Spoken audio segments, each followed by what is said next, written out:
Λοιπόν, τσατάρα μου, we are back. Μαζί με τα match. We are back. Περιμένουμε, παιδιά, και τα δύο match να ξεκινήσουν. Είναι έτοιμες οι δύο ομάδες. Το ένα match, βασικά και τα δύο έχουν technical τέτοιο. Έχουν τεχνικό πρόβλημα και τα δύο. Οπότε περιμένουμε να δούμε πότε θα το φιξάρουνε. Και του ελπίζω να δούμε, παιδιά, ωραία ματσάκια. Είμαι σίγουρος ότι θα δούμε καλά ματσάκια, να γίνονται ανατροπές, να περάσουν οι ομάδες που έχουμε κάνει predict και όλα τα ωραία. Λοιπόν, τροπάκι έχουμε. Έχουμε και τροπάκια chat. Ωραία, απευθείας έχουν ενεργοποιηθεί. Οπότε είμαστε μια χαρούλα. So many different ways that you can interpret it. Jaeger, Wamai, as you said, Scopus. Another one that we saw come into. Το πρόγραμμα για σήμερα, παιδιά, είναι αυτό. People are sitting there and just stimming themselves up, constantly tanking that firebolt, and of course with Capital in, all of that catches in. It's going to be. Οπότε περιμένουμε να ολοκληρωθεί το technical pause και να ξεκινήσουν και τα δύο ματσάκια. Πολλά μάτς και σήμερα, παιδιά. Είμαστε στον ίδιο αριθμό και με χθες αγώνων. Οπότε έχουμε πολύ ψωμί, παιδιά, σήμερα. It's hard to play shields, and that's where the desk spoke about it in the DC Fnatic game or whichever. We saw Spirits pull out the Ying shotgun all of a sudden because you can triple ban the shield operator, and then Spirits, oh, he's just another operator, you know, normal player. No, he's got this other trick up his sleeve. When you think back on like the origination of, I think, that kind of player, you think of Hungary in Europe. He was one of the best multiplayers in the world in Europe, and then you had banned against him. Guess what? He plays the best Ying in the world as well. So either you ban the multi, get the Ying, or vice versa. There's no winning. Players or teams who have those kinds of players, which Spirits with DC he is, they have, again, a massive advantage at forcing the enemy's hand and still punishing them regardless of what they do. Do you happen to recall what games we saw yesterday on Clubhouse? It was Fury Elevate was one of them. Just having a look at the operator bans, I thought it would be interesting to compare, because so far, obviously, we've only had two per side. We had the double high breach ban on the attack. We had the Kaid and the Mira, I believe, on the defense. Yeah. As compared to that Furia versus Elevate game, straight out of the gate, we saw Elevate take down the Thermite. And Παιδιά, πρέπει να πάω να φτιάξω ένα καφεδάκι και όλα μέχρι να ξεκινήσω το match. Για να δούμε το άλλο το stream. Α, το άλλο το stream παίζουν. It's okay so far. I mean, they had the early lurk from Ubisoft as well, so it's not as concerning yet. Changing max. I mean, Elevate just not being tested. And kudos, Elevate's also not giving CAG anything. They're not playing overly aggressive. Sitting back, playing power positions. They've got the operators to do that. So when you bring a lineup that Elevate's got, it's kind of, you got to play to your lineup, and that's what they're doing. U2 could be a real issue here. Right. Το βάζω λίγο full screen, πάω να βάλω καφεδάκι και επιστρέφω με φυγανές. Σας βλέπω, Σας βλέπω, έγινα φετόκης. BRB, δώστε μου ένα λεπτάκι. Έρχομαι.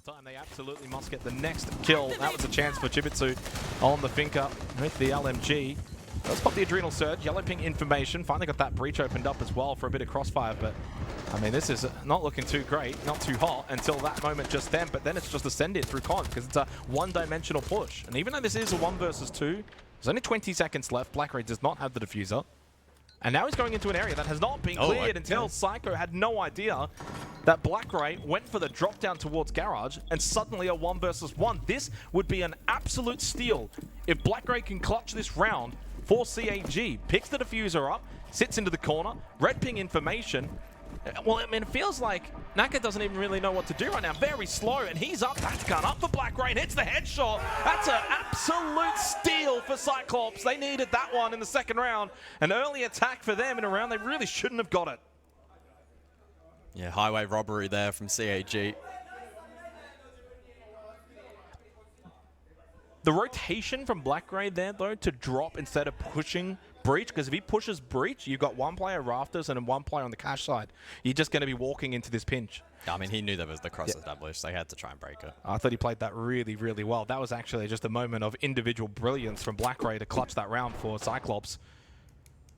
Not much more really needs to be said because, again, it was a very stalled out, very slow push, signs of that opening round, but they just managed to make it happen. I mean, before the pre-execute there, where we saw the util getting dumped in, it just had zero, like almost zero impact, and even the utility that made it past any sort of catch and displaced those on site, they still didn't have the crossfires established to actually find those kills and net those entries.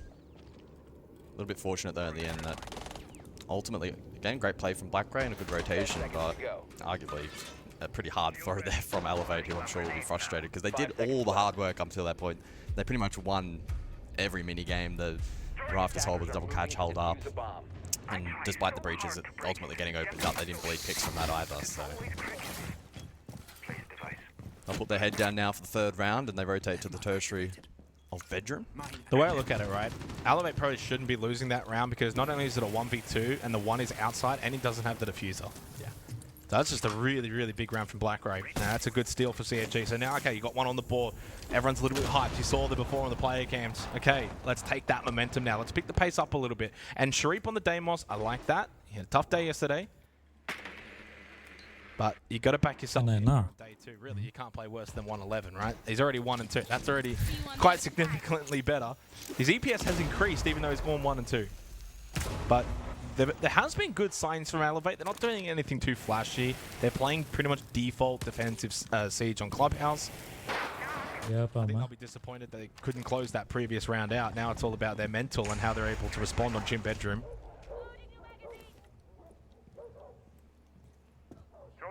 Get ready for the breach.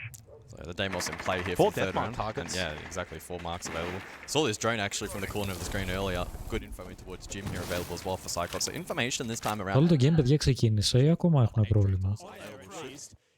Α, ξεκίνησε μόλις. Clubhouse και αυτή. Οκ, 2 Clubhouse. Yeah, fire hydrants. Ας αφήσουμε αυτό, ας αφήσουμε να δούμε λίγο αυτό. Falcons σε wildcard. Falcons, παιδιά, υπενθυμίζω, είναι το παλιό roster των BDS, δηλαδή με Psycho μέσα. Όλο το roster των BDS που ήταν στο Invitational είναι στους Falcons πλέον. Very early on, 30 seconds in, but he's been flanked. That's a good kill from Dash. A new addition here to wildcard major champion himself, back in the W7M days. Meanwhile, a great juggle from Kansan. Does take a little bit of damage to the drone hole from Bride. But as it stands, Falcons are looking a little bit silly. Opening kill already for wildcard. I like this, Michael, though. They're denying walls on the roam clear while also actively roaming. Sort of a great shot onto Bay there, getting 1 kill back for his team. Look at the attack and operators, right? Dogobi, Heartbreacher, Capital, Grim, and then Grenades. No matter who you kill from the attack and lineup, massive in value. And you've lost a Lesion, right? Half of those crew mines already on the ground. He's starting to set up on the bomb side. So I'm not surprised to see wildcard playing aggressive here. The question is, do they want to take that 1-for-1 trade and now fall back? Or they're going to stick their ground on the roam and look for more?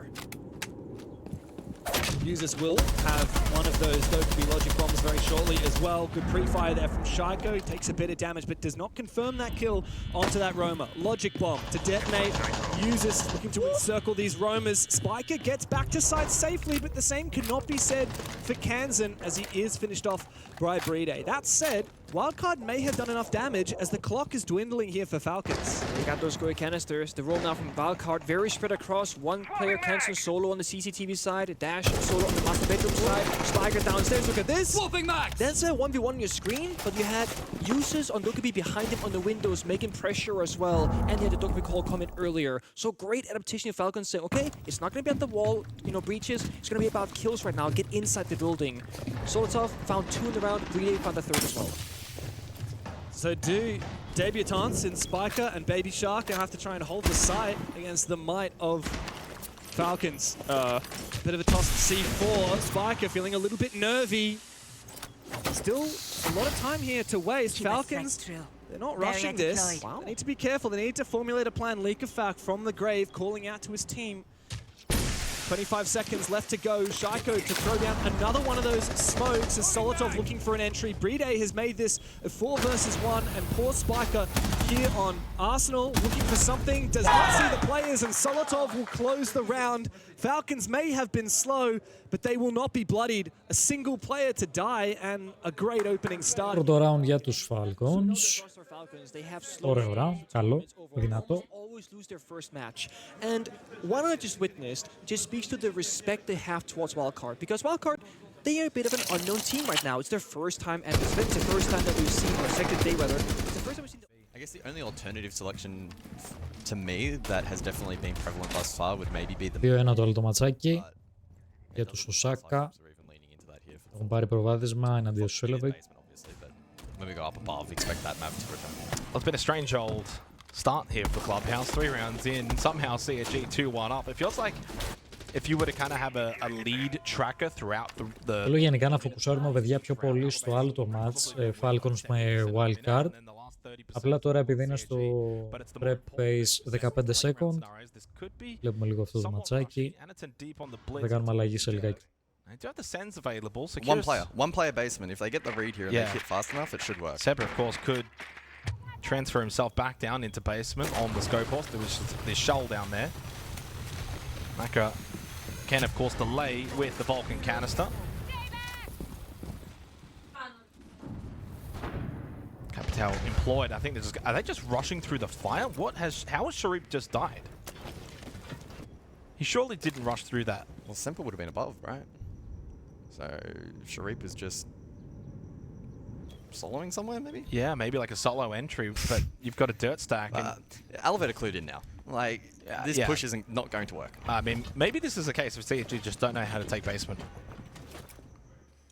Because, and also, this is a really good example. Anaton typically on Montaigne would probably be more aggressive at that doorway from dirt leading into Arsenal, because he can just sit there and he can hold with the extended shield, but the Blitz can't quite do that as much, so he's a little bit hesitant.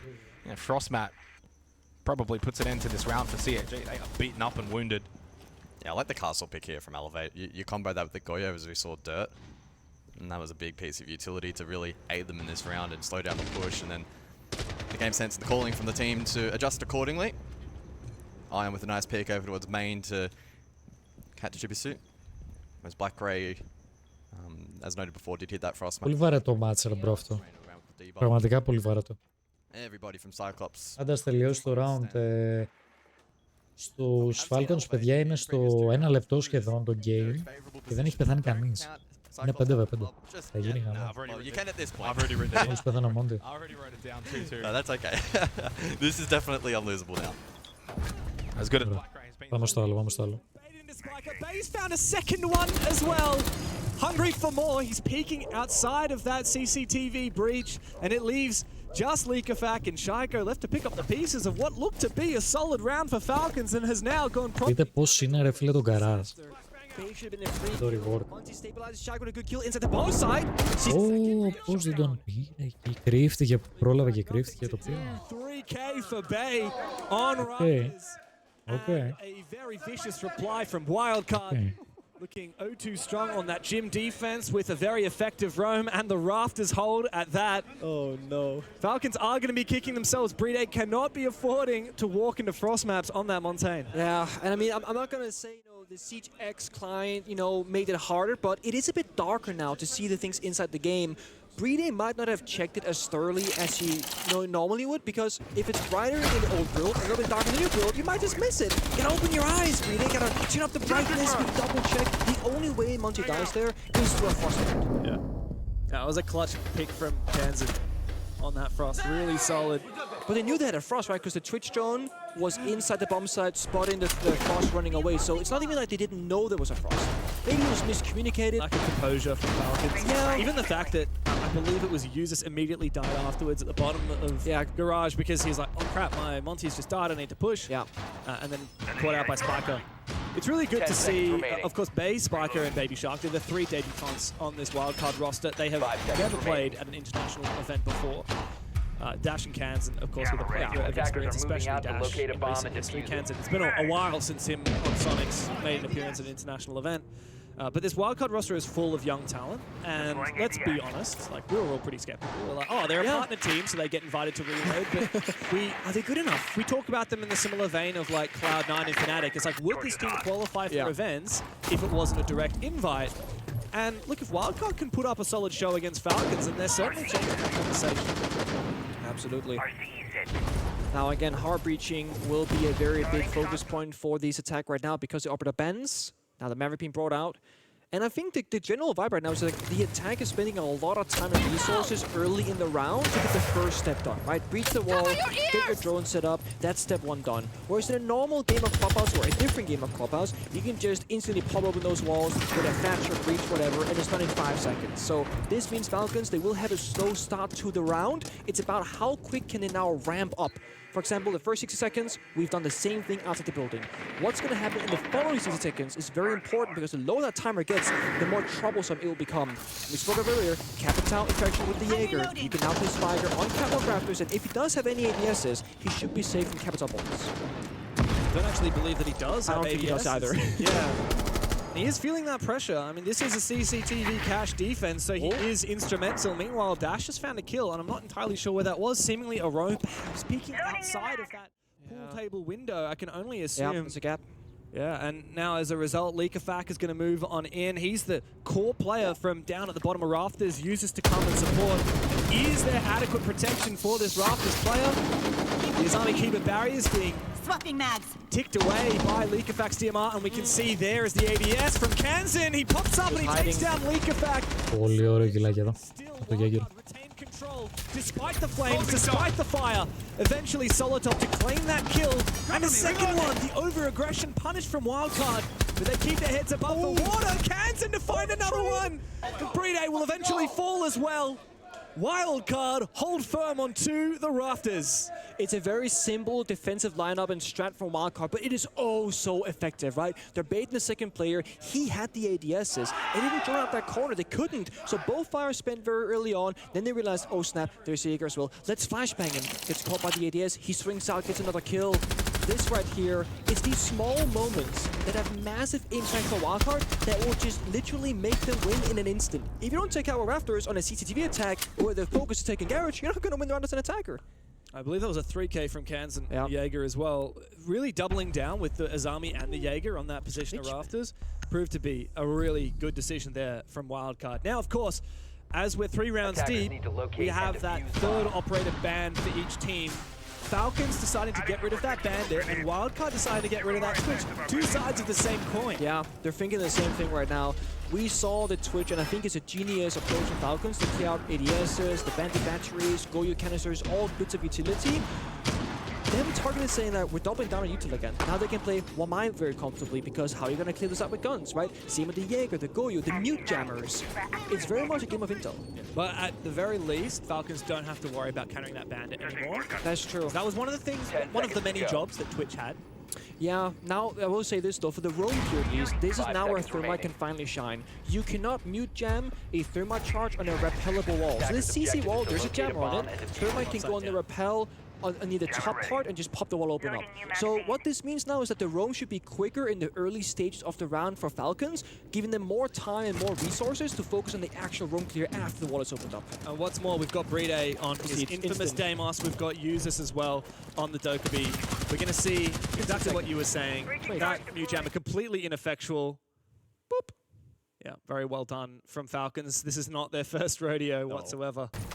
I like the fact that the jammer's on the wall. I feel like you can make the argument that it's not worth it. I do think, you know, it is going to slow down just a little bit more. But you can argue that if those drones are inside the building to help the roamers survive more, could also be better. Bay falls early in bottom garage, I believe. Yeah, he did it. Swinging it very aggressively. Did you see that Shaka actually did a little bit of damage through the wall from inside a stock? Okay. Just pre-firing. I mean, that is game sense, if I've ever seen it. And it did flush out the player. And now Spiker is in an awkward position. He's got some Kiva barriers to protect him here in secret, but he will likely fall off before too long, especially as prompted by that logic bomb. Meanwhile, Dash is going to take out Usus. There's no I don't know where that was, but no longer having to worry about those future Dokkaebi calls is going to be a blessing for Wildcard. I heard a frost trap like clunk sound and then Usus was injured, but there's no frost in the board. I'm not sure what happened there, but he's dead. Dokkaebi early in the grave, yeah. So far, they're still favoring Falcons, of course. Still got Deimos, though, helps out a ton. They know that final quote-unquote roamer that they were looking for is now downstairs instead of blue. Plenty of time for the attack. We still have Kansan upstairs. We do, and the jammer has saved him because he wasn't called by the Dokkaebi call. And I actually have a feeling Falcons are unaware of this mute on the top floor. I don't think they know. For Kansan, he's a very slow operator. And now with the numbers being dwindling for Falcons, this is Kansan's time to shine. He has made his way all the way down the main stairs. Okay. Cut one down. He's safe. Unusual, but regardless, Falcons now poised to push on the site. Again, the target onto Baby Shark, who's already low HP. Yeah, I think when they got that kill to make it a 3-3, it was better for the Cancel to go back on the bomb side, put together, but Baby Shark swings aggressively again, now also injured. Ult comes out, I don't think it's going to finish the job. Oh, it is that, wow. Quite an arm there from Shaiko, and it found another player as well. Πολύ ωραία grenade εκεί από το Shaiko. Πάρα πολύ ωραία grenade. Out of nowhere, Falcons on the back of it. Genius play from Ωραίο round, καλό round, καλό round. close the affair as well. The 1-2-3 from the GOAT himself. Falcons looking extremely solid on that attack of the basement. If I'm a player of Valka there, I'm going to shake my head and say, why did we do that? And then I'm going to say, Baby Shark, why did you do that, right? You call Canton back from the top 4 roam to play it out 3 versus 3. Before that, when the roam was very active, he was looking for a play, it was 3 versus 4. They needed like a hero play somewhere. They get the kill, Canton falls back, they sacrifice the roam game only for Baby Shark to jiggle peek with 20 health against the player on Blue Staircase while Deimos tracked. He gets injured. The nade was ridiculous, by the way. Into the pixel angle as well. It got a kill, and it got the injured because his teammate was running over to revive him. Baby Shark's little mishap there arguably cost Wildcard the round. You got your beta, that's the nature of the Deimos, right? Because you think, oh, I know where he is now, I'm just going to peek him. You forget that he can see you, and he's actually got more info because it's a live ping onto you, and it's bloody Shaiko. I was going to say, it's a 3v3, there's like 50 seconds left, you're giving up the roam, and you're aggro peeking Shaiko while Deimos check with 20 health. And he's got the Deimos pistol, which farms. Respect your opponents a little bit there, right? You want to lure in Falcons into those crossfires in bottom blue when you have defenders in different positions. That's when you shut down. Then you can bait Shaiko, track in the player, while a second defender kills him. Now you just ego swing really far angle 1v1. So you're telling me with that play from Shaiko, with the Deimos, with the pistol, with the grenade, like that was pure mechanics, there was no intelligence there. I mean, he held the angle, he had the red dot in front of him like the Deimos tracker, it was Baby Shark making the wrong play. And not him. The thing is, if you flip it... Για θέλουμε να το πάρουν οι Falcons. Θέλω να το πάρουν οι Falcons όπως και δίβο. Το έχει wildcard. Γιατί οι wildcard χθες κέρδισαν, οι Falcons έχασαν. Οπότε, αν χάσουν και πάλι οι Falcons, θα είναι πολύ δύσκολο να περάσουν στο επόμενο phase. Οπότε θέλουμε όπως και δίβοτε οι Falcons να περάσουν. Ας χάσουν και οι wildcards, δεν πειράζει. Ούτως ή άλλως χθες νίκησαν. Οπότε, είναι ok. Το άλλο το match δεν μας ενδιαφέρει. Δεν έχουμε κάνει predict κάποια από τις δύο ομάδες. Οπότε, ναι. Ξεκάθαρα διάφορο το άλλο match. This is a good drone from Shaiko, going all the way down to the kitchen. He does spot Spiker, and I believe he was aware that it was a Valkyrie as well. Surely. He also spotted a pre-placed nitro cell somewhere. Hello, what's going on here? Leakafak is using his Gon 6 to get quickly into Strip to go and cut off that player downstairs. I don't think Spiker has any clue. He has Diffuser though. If Leakafak dies here, that would be massive. Needs to drop it. Shaiko, meanwhile, has fallen. Aggressive play. He does spot him out and take down Spiker. Good from Leakafak. Now up the main stairs. Meanwhile, it seems like Wildcard are fortifying their positions back on the side. Baby Shark using those Keeper barriers to fortify his own spot to back a Master. But Shaiko has fallen.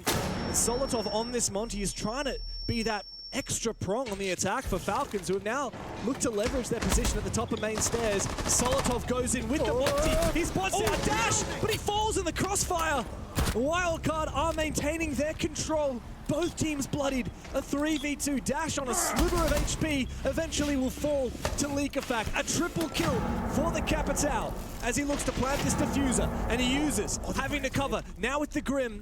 But that diffuser has now been planted, and it forces Wildcard for a retake. These 1v1s starting to go in favor of the defense as Kansan forces Leakafak to ace up in the 1v2.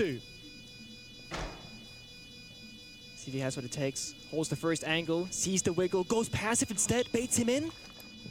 And now Leakafak has to land this shot, he knows where he is, and Kansan to jiggle it again! The Clutch King, of course, is cool, he doesn't even care about it. He denies that round from Falcons and puts Wildcard. Μαλάκα, τι αντανακλαστικά είναι αυτά που έχουν οι Falcons. Τι σκατά γίνεται, μαλάκα. Μπρο, αυτά τα shots δεν τα είχαν. Αυτά τα fights δεν τα είχαν. Δεν τα είχαν αυτά τα fights. Τι έχουν πάθει, μαλάκα.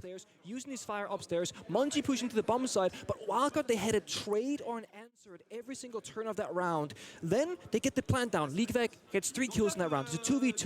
It's looking really good for Falcons because we saw red pings and yellow pings across the entire bomb site. They had so much information.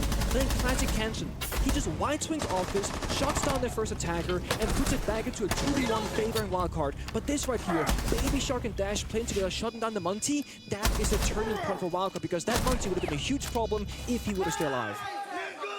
Also, we saw the gas pipe having massive impact, by the way. In the 2v2, the plant was going down. They shut the pipe instead of connecting the door to master bedroom, and it stopped the defenders from pushing in aggressively. So the office was a 1v1, which Kansen won. A lot of hype in the post-round camera as well from Dash. Of course, major champion, formerly of W7M. He spent a lot of time in Brazil, which is, of course, his home region, and the strongest region for Rainbow Six. That's not even a conversation. Brazil are the best at Rainbow Six. And now he's found a new home in North America, and Well, we're still in Brazil, James. Pardon? We're still in Brazil, James. We are. It's on home turf. It means that Wildcard will have a little bit of the crowd support should they make it to the top 8. But Dash, by far and away, like the most standout player on this roster. Like, you look at the names and you're like, oh, I remember Kansas from a few years ago, but Dash, that's your big hitter. And I think you need a little bit of that fragging capability on Wildcard when you've got 3 rookies who, to be fair, haven't played poorly. I don't want to throw shade. They hold their own, for sure. But Dash that round, he was in... By the way, chat, δώστε λίγο αγάπη και στο vote που ανέβηκε χθες, το Day One, στο YouTube. Όσοι δεν το έχετε τσεκάρει, πατήστε ένα like, ένα σχόλιο, οτιδήποτε και emoji να είναι, να βοηθήσει λίγο στον αλγόριθμο. Θα το εκτιμούσα πάρα πολύ. Γενικά τα ανεβάζουμε, παιδιά, στο YouTube, γιατί δυστυχώς στο Twitch δεν μπορούμε να τα χολντάρουμε τα votes, επειδή δεν μας αφήνει, άλλαξαν κάποια πράγματα στο Twitch, οπότε δεν μπορείς να έχεις πάρα πολλά votes αποθηκευμένα. Οπότε γι' αυτό το λόγο, όταν στριμάρουμε τουρνουά Rainbow Six Siege, θα ανεβαίνουν στο YouTube channel ώστε να μένουν εκεί και να υπάρχει σαν υλικό.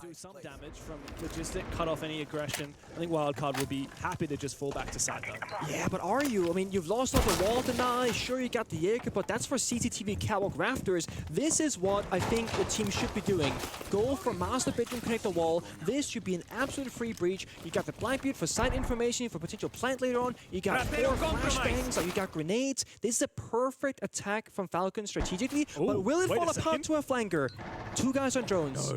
Is anybody watching for it? Leakufac seems to be aware. A bit of a spray, but Leakufac actually saves Dash by detonating the fire extinguisher at just the right moment to prevent Solotov from going for that kill. Dash is lucky to get away with his life, but low HP and Wildcard have lost a player. User seems to be lagging out, so Falcons might unfortunately lose a player. And Shaiko and Users have both fallen. Solotov and Leakufac to find kills onto the side, leaving just the clutch king of Kansan and the core fragger of Dash to hold on for Wildcard. The Grim Beast still gonna spot players out. Nate as well had a really good idea of this. A team kill comes through, a trade at least. Rita goes down, 2-1 off for Kansan, 30 seconds left in the clock. Oh, but he's the clutch god. He knows how to hold firm in these scenarios. Leakufac already low HP, and there's info on the side. Don't overswing this! Solotov, you've left Leakufac all alone. Now he has to clutch up. Kansan baits it out. Leakufac looking for a little more. Oh, and a little tap on the behind as well. Leaves Kansan on low HP. Leakufac! Damn! Πω, ήταν πολύ κοντά αυτό να λούστε τους Falcons. Solotov εκεί πέρα που το έπαιξε άγκρο χωρίς λόγο. Πραγματικά δεν υπήρχε απολύτως κανένας λόγος να το παίξει άγκρο εκεί, τόσο άγκρο. Kansan, small mishap, ran to the chassis there. Hate to see that for him, but I will say this. It looked like Users had a disconnect right before execute happened. That could have been a much cleaner, more precise round. Falcons had to make the adaptation. The second User says, guys, I'm crashing. And then they say, okay, we gotta hit the bomb site aggressively. The plant is not gonna be ordinary. We gotta go for plan B or plan C right now. And it took them 2 seconds, no hesitation. They just full committed for it. And that's, again, where Falcons, they are adaptable. And I think, again, in big praise there to Leaguefac, who calls the strats typically. He does call a lot of strats, but... Oh, we're gonna hear some... No talking. Sorry, I thought you were telling me to shoot. No, sorry. I was like, did I just get shushed from my co-caster? I would never. It's a technical pause. So, yes, we're obviously users disconnected again. I believe it was actually users that was having issues at the start of the game as well. Yeah, it looked like it, yeah. Wasn't being able to get into the lobby. So now he's disconnected again, unfortunately, lagged out of the game, it seems. And yeah, as you said, the players are not allowed to talk during technical pauses. Θέλω να δούμε λίγο και το άλλο το ματσάκι, αφού είναι technical pause εδώ. Να δούμε το άλλο το μάτς πώς πάει. Yeah, Force the multi garage to try and negate 5-3 παιδιά για τους Osaka. 5-3. I wonder what the sense play is going to be though. Maybe to cut off line of sight to garage in assistance of that. Sends on the CC window, throw an RIO through the server racks and block off that line of sight from Cash. Garage is too hot, surely. It's a good setup for CAG. If they make this work, I'll be very, very intrigued to see how they do it. Thatch is interesting though. I mean, maybe they might be thinking of... I'm actually not sure exactly what the idea is.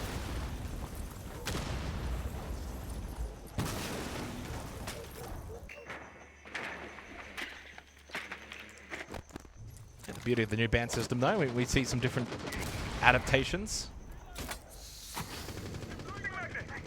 Yeah, pretty decent and quick work from Elevate on the main breach as well. I was just about to say no one's actually playing Garage, but yeah, Sharif makes his way up now. Hasn't invested a lot of keep a barrier utility though here, unless it's been cleared. Has one in pocket and a second of regen in a moment's time. There you can see one on the door. Psycho is posturing though for this garage hit. Maybe the rest of the team is going to rotate elsewhere. I'm very intrigued to see how they're going to try and make this work. And Semper, whether it's CC or whether it's main breach, the RIO does the same thing. It doesn't matter which side you kind of throw it from. Does Psycho distract and Semper goes for util and they try and plant close breach or something? That could also be a play. Not. This doesn't work. This doesn't work. Oh, I mean, it works. If you just they just go deep. Kills, yeah, Anderson was probably not anticipating that. They've just walked straight into the site and destroyed everybody. That is an absolutely swift attack from Elevate. I feel like we were trying to decode exactly what the maybe we just overthought it. Elevate would just like Zerg, go site, kill everyone, and we're like that meme with the guy on the board where he's like connecting all the dots. We're figuring out what they're going to do, and they just walk into the site and kill everyone. I mean, whether or not that was actually the sort of main intention, we don't know. But I mean, I think CAG just caught probably sleeping. I think even from CAG's perspective, they're probably not anticipating that. They're probably going through a similar process to what we were and trying to decode they've got a Monty, they've got a Sens, they're going to try and do this, they're going to, try and push Garage. Yeah. Really? I mean, that's much better from Elevate. That's probably the best round that we've seen from them, I think, outside of maybe the opening round. 5-4 scoreline, out of the tactical timeout. That's really well executed.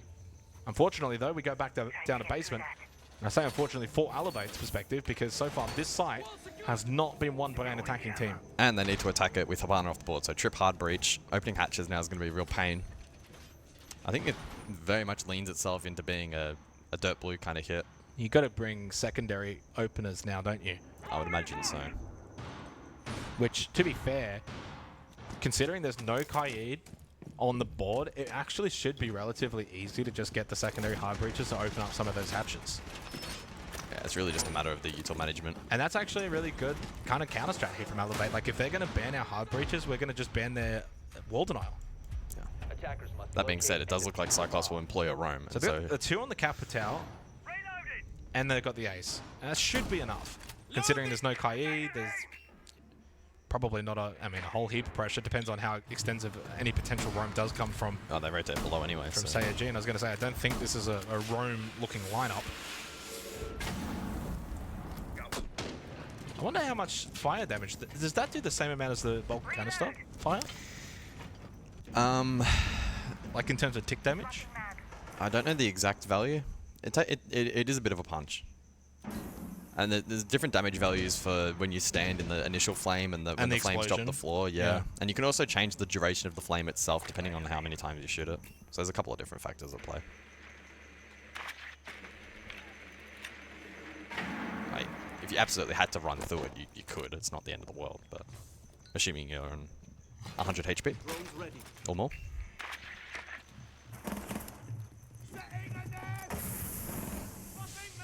So early utility then from the smoke of Sharif.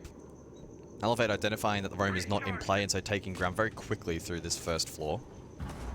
Naka has survived and so those secondary hard breach gadgets can get to work as well. Moto opened up and I'm presuming kitchen as well. So what do they posture for? Is it the default drop? Is it something a little bit different perhaps? Yeah, I wonder if Romeo might... Oh. I was going to say maybe eventually go for a dirt side push, but... You gotta catch him! You gotta catch him! As he looks to run over towards short. How have they not done that?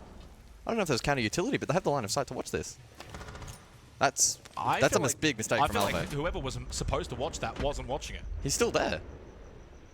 Wait, he got out. He went to Arsenal. No, wait, guys. Yeah, no one was watching it. Yeah, damn. Semper was following Romeo on the blitz down bot main stairs and just wasn't watching. I think that's one of those moments where you're a green team, you don't have that synergy. Maybe it's a miscommunication, not quite understanding the role of what you needed to do in that situation, and CNG benefit from it. To be fair, Sharif played it incredibly aggressive, which is atypical, but yeah, still. He's got no gas babes remaining either on the smoke cut, so he's kind of job done. 40 seconds remaining for Elevate now. Nitro and Yokai for Dinar with 40 seconds. Cyclops are in a They're good not going to get an opportunity either to abuse kitchen, open up floorboards, try and find a pick. This is just going to have to be a rush. Good information as well from the Echo drone. 30 seconds. It's kind of that drop push. A lot of faith now into Romeo. He needs to do something really big on the blitz. Guys like Semper need to kind of swing and get headshot clears. It's the only way they're going to win this round. He has no read though. And Cyclops not presenting any opportunity. Oh, as I say that, GBC does fall. Για το άλλο το match δεν έχει ξεκινήσει ακόμα.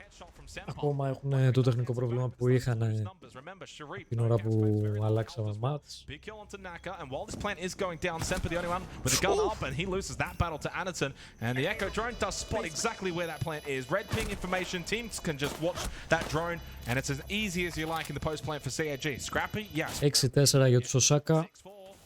Άλλο ένα round για να πάρουν την νίκη. Πολύ καλή εμφάνιση από τους Osaka. Παίζουν πάρα πολύ καλά. Εσύ Osaka έχασαν. Να επενθυμίσουμε, οπότε πήραν τώρα το win. Κατά πάσα πιθανότητα θα πάρουν το win. Οπότε δεν ξέρεις. But good groundwork there from the man who's been under the spotlight, or under the microscope perhaps for all the wrong reasons. Sharif there at the opening portion of that round with the smoke on main was a big difference maker. Well, he shouldn't have been alive at the end there. Absolutely not. Should have been immediately traded. Yeah, strange old round. 13 and 5 for Blackray. Anaton played that round incredibly well. Sharif is back. Chibitsu and Arkali only the two obviously really going negative. Anaton technically, but playing very, very well. For Elevate, 2 opportunities now. Otherwise, they will find themselves down to 3 bullets going into day 3.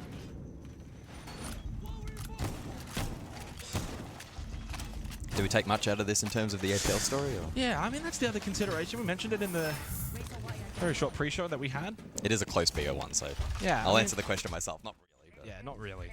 It's still interesting. It's the beginning of a new relationship for Elevate. Could be a potential future rivalry. Who knows? Yeah.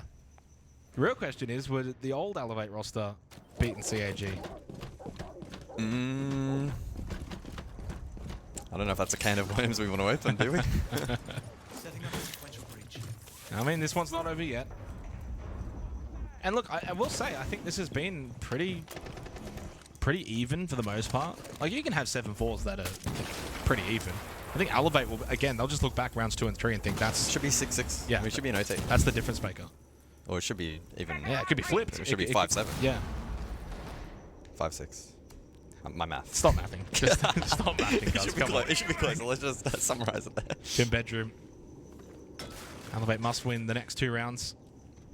It would be big for CAG, though. Get themselves back up to 6 bullets. So 2 lost yesterday, potentially 2-1 today.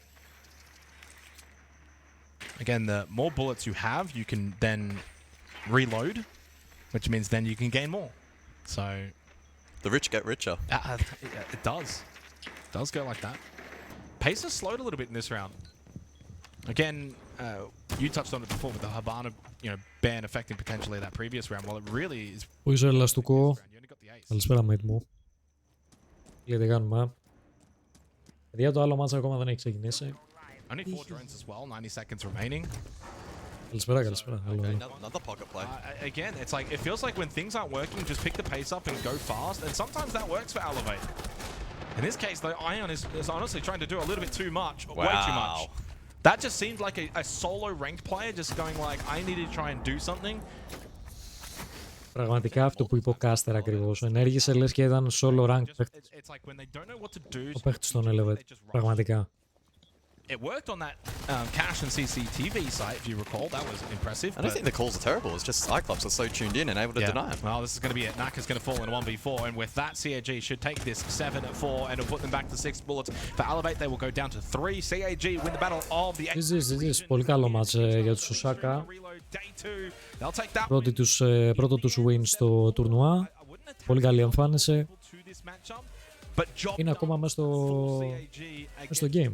Χθες έχασαν. Σήμερα το δεύτερο αγώνα τον κέρδισαν. Οπότε είναι ακόμα σε πολύ καλό position. Μπράβο. Μπράβο στους Οσάκα. Το άλλο μάτς είναι Falcons. Το παλιό roster των BDS δηλαδή. Psycho. Όλο το roster των BDS στο Invitational πλέον έχουν γίνει Falcons. Λοιπόν, οπότε πάμε στο άλλο το match. Και από ό,τι βλέπω έχουν βάλει διαφημίσεις. And I mean, even the coach as well. I mean, it's not often you see really too many of those kind of teams animated such as this does, but yeah. I don't mind seeing that passion. No, I love it. I mean, it's only day 2, right? And as we continue to reiterate, it's not do or die, but it now does put Elevate in a rather uncomfortable position. And for Cyclops, gives them some breathing room, right? They're probably a little bit relieved at how this match eventuated. And οι BDS απλά άλλαξαν εξ ολοκλήρου roster. Είναι άλλοι τελείως παίχτες. Αλλά η BDS είναι στο turbo. That opening round was really poor. Yeah. That was probably their worst round though. So they got that out of the way early. It was also Church House, and also who cares really? Let's be honest. No actual attacking team ended up winning that site. 7-4, CAG, and 15-5 performance from Black Prairie. That was very impressive. And he was the one that was kind of like that fire starter after that losing that opening round. He then got some big clutches, you think back to round 2, round 3. Good to see Sharif able to bounce back from yesterday. Seems like the mouse issues no longer. And look, there were some good signs for Elevate. If we want to kind of give them a little bit of credit, I thought Semper was really, really good on his entries. Very good overall. When they actually played to a decent pace, he was the benefactor, right? Semper was the one going in. 5 opening kills in a match where you lost is actually incredibly impressive. You did better than the entire CAG team did for the entire game. He goes 10-7, so half of your kills are entry kills. Very good. Romeo as well, playing a blitz role, goes 10-8. Like, there's some really good signs there for that roster. Unfortunately, Psycho 3-9, bit of a stinker. And overall for the team, it wasn't about the individuals, because the individual stats aren't awful, but didn't seem like they gelled very well. I think one of the biggest factors was really that triple hard breach. I think threw them off maybe a little bit there towards the tail end of the match. And instead of wanting to play a more structured brand of Clubhouse, understandably to an extent, right? They tried to mix it up. They leaned heavily in shields. They're going for more aggressive plays and a rush style of siege. Cyclops are really clued into that, and to their credit, they actually really thrived in that chaos, which I was quite surprised about, and able to quickly, find those players, identify them, take them down, establish trade opportunities, etc., and it worked out quite well. Alrighty, well, that's our first matchup of the day concluded. After the break, it's Fnatic and Scars.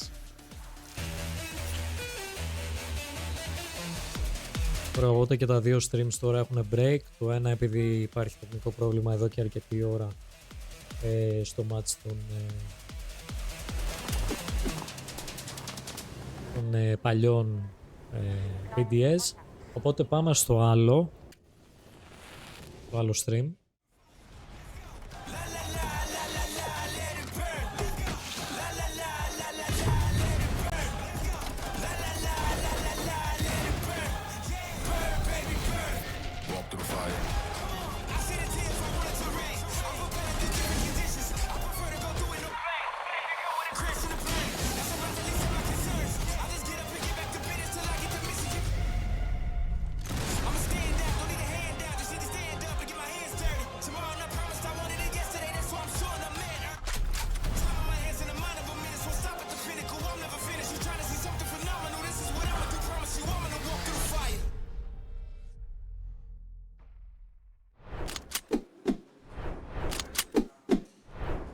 Welcome back to Reload here. We're playing Siege X, the brand, new iteration. Μπορείς να δείξεις τα χθεσινά match score way through this match, Pengu. It's Team Falcons, the second best team in the world. All of last year, they made it to Τα every. χθεσινά μάτς είναι αυτά εδώ, γιατί τώρα έχω βάλει τα καινούργια. That sounds so negative. It does, but it's not. I mean, like a lot of people call them the best team in the Yeah, world. because they had the best year, Yes. but they lost the grandest of all, the Invitationals. Yes, they did, unfortunately. Εντάξει, δεν αργήσαμε πάρα πολύ επειδή βλέπαμε το άλλο το μάτς, οπότε it's okay.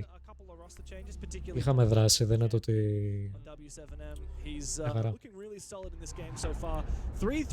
Τίποτα, αλλά στο τι άλλο, τι κάνεις εσύ ρε μate, τι έκανες σήμερα, ούτε στριμάκι δεν άνοιξες τίποτα. Πώς πήγε σήμερα η μέρα σου.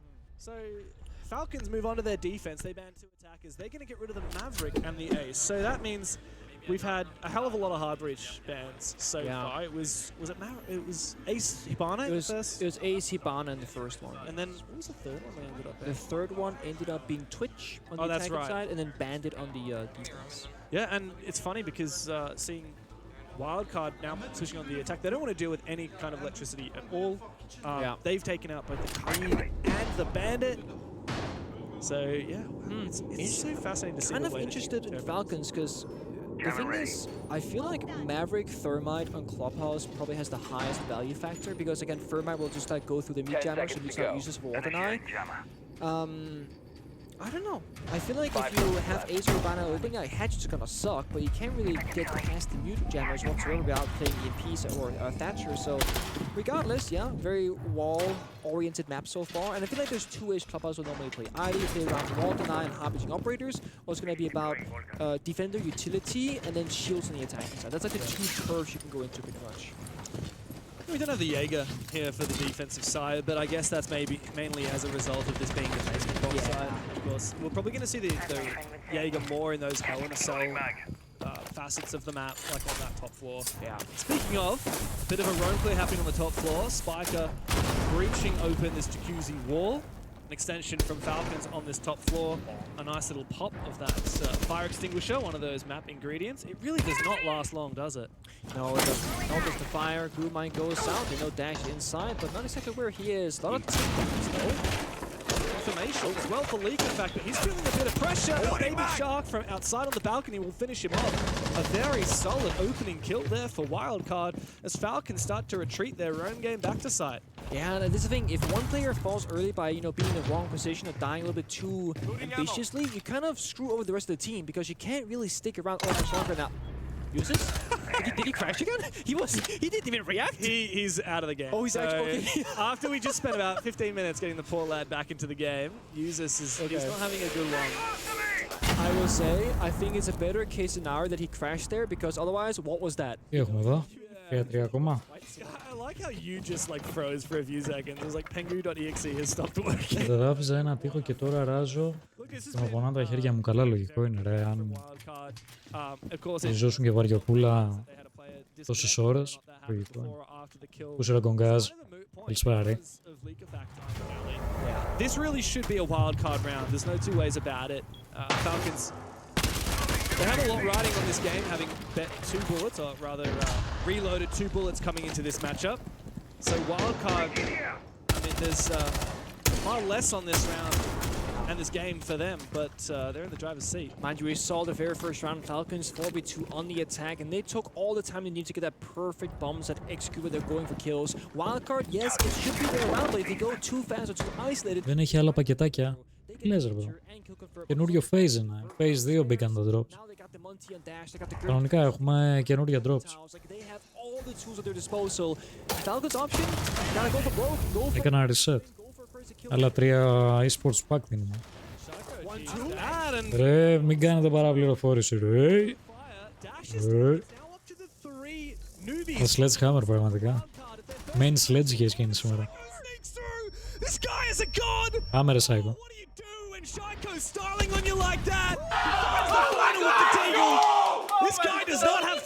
Το ίδιο με το Psycho μαλάκα έκανα ακριβώς. Τι βάζει.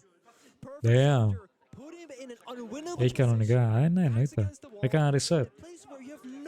Θες τα πήρες τα packs last. Τα 3 τα packs που έδινα χθες. Τα τσιμπησές προλαβές. Πολύ άλλο, πολύ δυνατό play. από το Shaiko. Πάρα πολύ καλό play. Technically a 4K from Shaiko because the fire got the kill, but he got the damage. So that's the thing. Όταν τελειώσει το round, κάνε ένα refresh, έχεις 15 sec delay. Refresh τι πράγμα ρε μετά. Τον ήχο. Okay, it's 4 kills. Αλλά καφού είναι ακριβώς πάλι. Off camera, so we don't really know exactly how that worked. Dude, like, I can't believe it. No, I mean, it's you said it yourself. Wildcard, they've Το stream. won this round. They had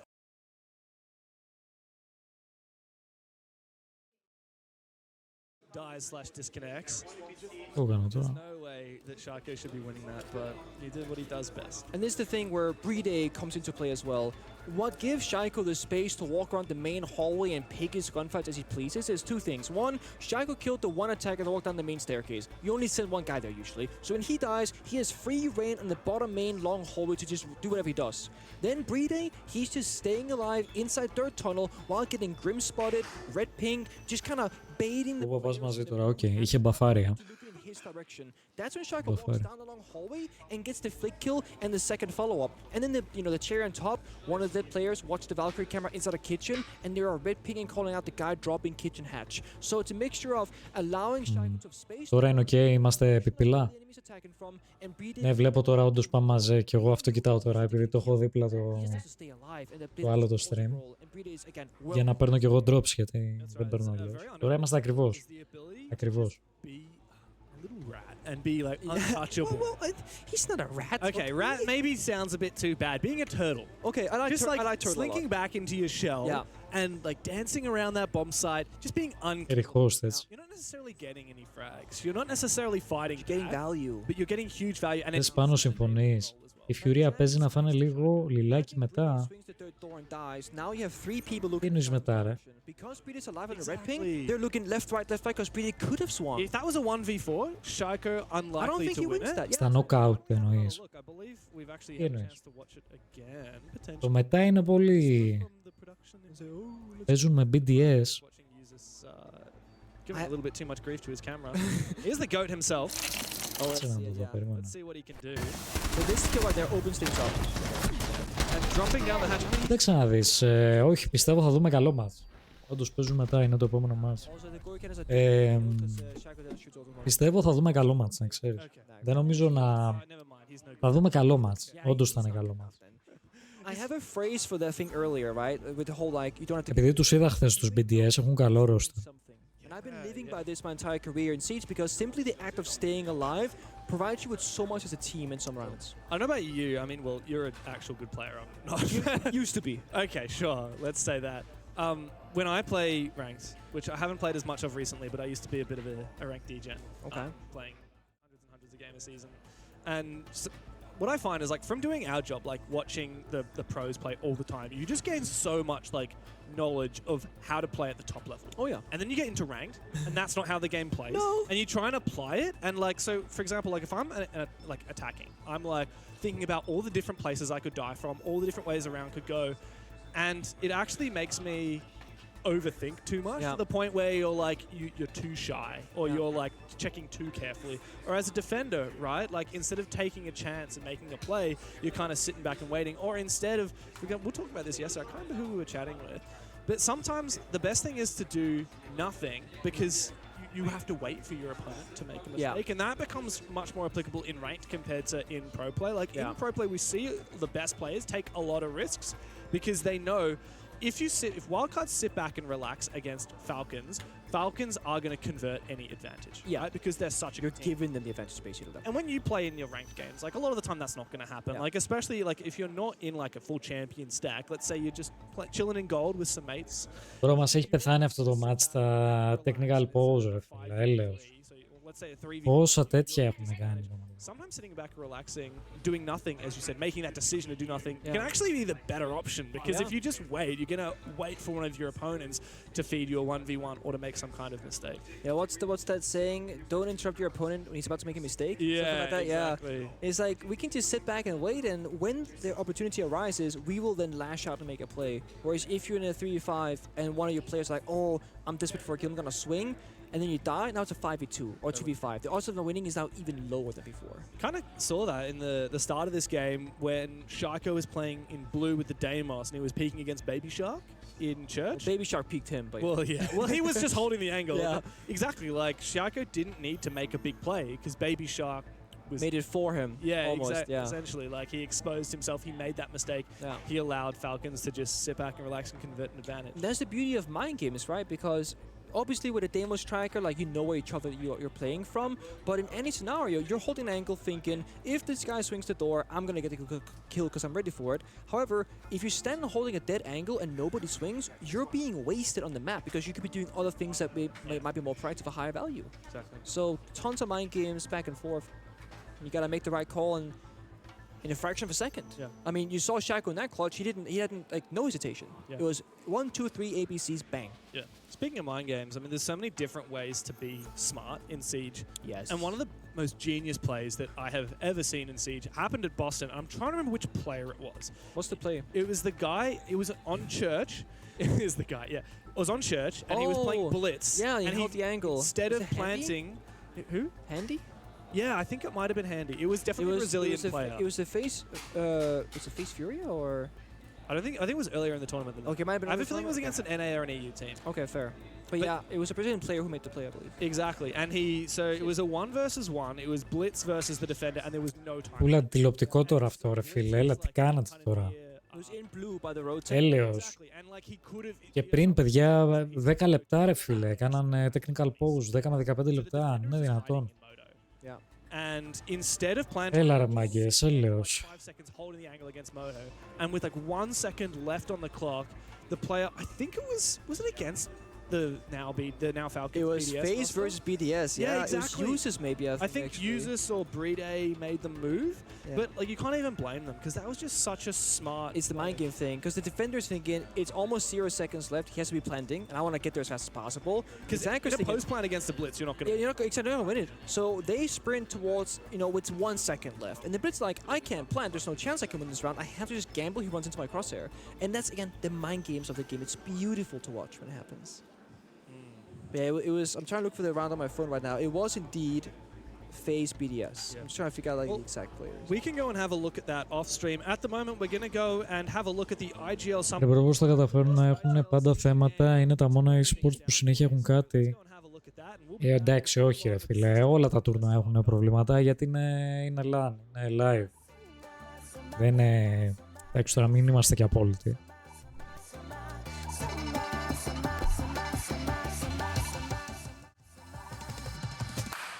Hello guys. Bonjour. So Philippox, what's for you to be IGL? It means to be the most annoying guy in the team, bro. Oh. I have to pick up in everyone like. Plus one. I Yeah, agree. it's kind of bad, but in some ways it's really good. Like to tell people what to do and stuff like that. Yeah, I agree with that. I also think it's good if you have another guy that can be like that, Yeah. That can be like saying, guys, we can, like individually, you can't be doing that, you can be doing that. Because if you're always the guy, like it feels like they can start being annoying and you don't want to do that, obviously. And also, you don't want to be the guy that's hated in the team. Yeah, Because, exactly. like you're always the one telling you, don't do this, don't do that. Yeah. So if you're all like on the same page, then it's a lot easier to do your job. I was saying, like holding everyone to a standard and like understanding, like having an identity, I guess, also is like the IGL is kind of enjoyable at least. To, like your team understands and like buys in, and like you all play a certain way. I mean, that's where the coach also is good, right? On the aspects, to have a coach that can do some of the hard work of telling people, so you don't have to do everything yourself. Right now we're the IGLs. We're here, and our team is in the pool in the hotel. Yeah. Yeah, exactly. So, yeah, Some responsibility, some for sure. responsibility. Us always working, them. That's what happens. No, I'm agree with all of you. Also, I think it's high pressure because you have what about me? I feel like if we lose, I'm mainly the reason why we lose. Because I'm making the decision in game and I'm giving the key and everything. Yeah, and if you're a good IGL, I think you're going to take the responsibility for the team. You have to take it because you are the one calling the shots. So I agree with you. It's a lot of pressure. Especially in a game like Siege, like you, like as the IGL, like you are the main problem solver of like understanding like what you want to put like your pieces basically, and like what utility, what you need to clear, to help you enable and win the round. that's why it's also good having that second person too, because Yeah. hey, say it, none of us are going to be right 100% of the time, and so like as I see, to have people that also see the game from like a high level, like strategically, that can also call is like so beneficial. You need the credit, I feel like, you know, like if you are telling these people all the time, you also need to be like there to be sure that you are giving positive reinforcement, you know. Like if you are going to say when you do something bad, you need to make sure you also say once they do something good, otherwise It's negative. it's just negative balance, you know. You need to always make sure it's positive or neutral, you know, kind of thing. I feel like as well, you need to have Δεν θυμάμαι κονκάζ, δεν το θυμάμαι. you need to know how to tell people like the good way. People need to listen to you. Like I mean, you can be like really intelligent in the game, but if people don't listen to you when you speak, then you will not be a good AGL. Respect thing. Respect, yeah. That's true.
Ué, tá perdido? Tô mesmo.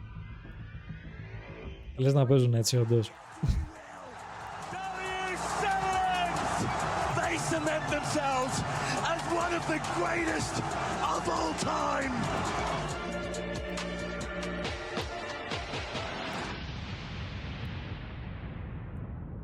Welcome to Reload, a bold new R6 esports format where every match is a mind game and every decision is a measure of confidence.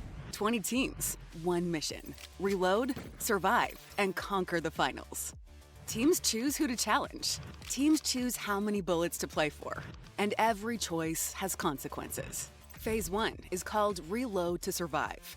Across 5 rounds, teams do 2 things to set up their match. 1, pick their opponent. 2, decide how many bullets to reload. Bullets are points. Each team decides how many they're willing to win or lose in each match. Simple as that. Every team starts on equal footing, with 6 bullets. For rounds 1 and 2, a maximum of 2 bullets can be reloaded. From rounds 3 to 5, teams can reload as many bullets as their opponent. Εδώ, παιδιά, τώρα μας εξηγεί το format του τουρνουά που βλέπουμε τώρα. Αρκετά ιδιαίτερο format. Δεν έχουμε ξαναδεί κάτι αντίστοιχο. Είναι ωραίο, είναι ωραίο. Fnatic plays for 3. This is the reloading mechanic. G2 wins? Then 4 bullets go into their chamber. Lose? Then they lose those 4. Same goes for Fnatic. Win or lose, it's their 3 on the line. Every round is a chance to grow your bullet count, or watch it disappear. After round 4, the top 4 teams in the bullet leaderboard qualify for Phase 2. After round 5, 4 more join them. 8 move forward. The rest, eliminated. Each team holds 3 one-time use cards. Use them wisely. Chicken card. Not feeling up for the challenge? Play this card to back out of the match like a true chicken. Extended Meg. Add 6 extra bullets to your reload. A bold boost if you're certain you'll dunk on your opponent. Dual card. Available only in round 3. Lost the match and you're out of bullets? This card gives you the chance to 1v1 to stay alive for the next round. Big moments at Reload will earn bonus bullets. Win in a flawless 7-0 landslide, plus 2 bullets. Win with just 1 bullet in the chamber, plus 1. You're a survivor. Eliminate a team completely from the competition, plus 1 for being such a baddie. Then it's on to Phase 2, the Reload Finals. The classic single elimination format returns. No more bullets. Quarterfinals and semifinals are best of 3. The grand final, a best of 5 for all the glory trophy. Ναι, last. $520,000. Every choice matters. Δηλαδή έχεις κάρτα, ας πούμε, μπορεί να σε οι G2, ας πούμε, μπορεί να σε επιλέξουν να παίξουν στο επόμενο round μαζί σου, στο επόμενο phase μαζί σου. Εσύ δεν θες να παίξεις με τους G2, οπότε χρησιμοποιείς την κάρτα Chicken. Οπότε ουσιαστικά ντοτζάρεις που σε επέλεξαν οι G2, οπότε ντοτζάρεις τους G2. Καλό, είναι ωραίο. Και οι άλλες κάρτες είναι αυτές που εξήγησα. Αλλά είναι πολύ ωραίο. Γενικά όλο το format έχει πλάκα, είναι ωραίο.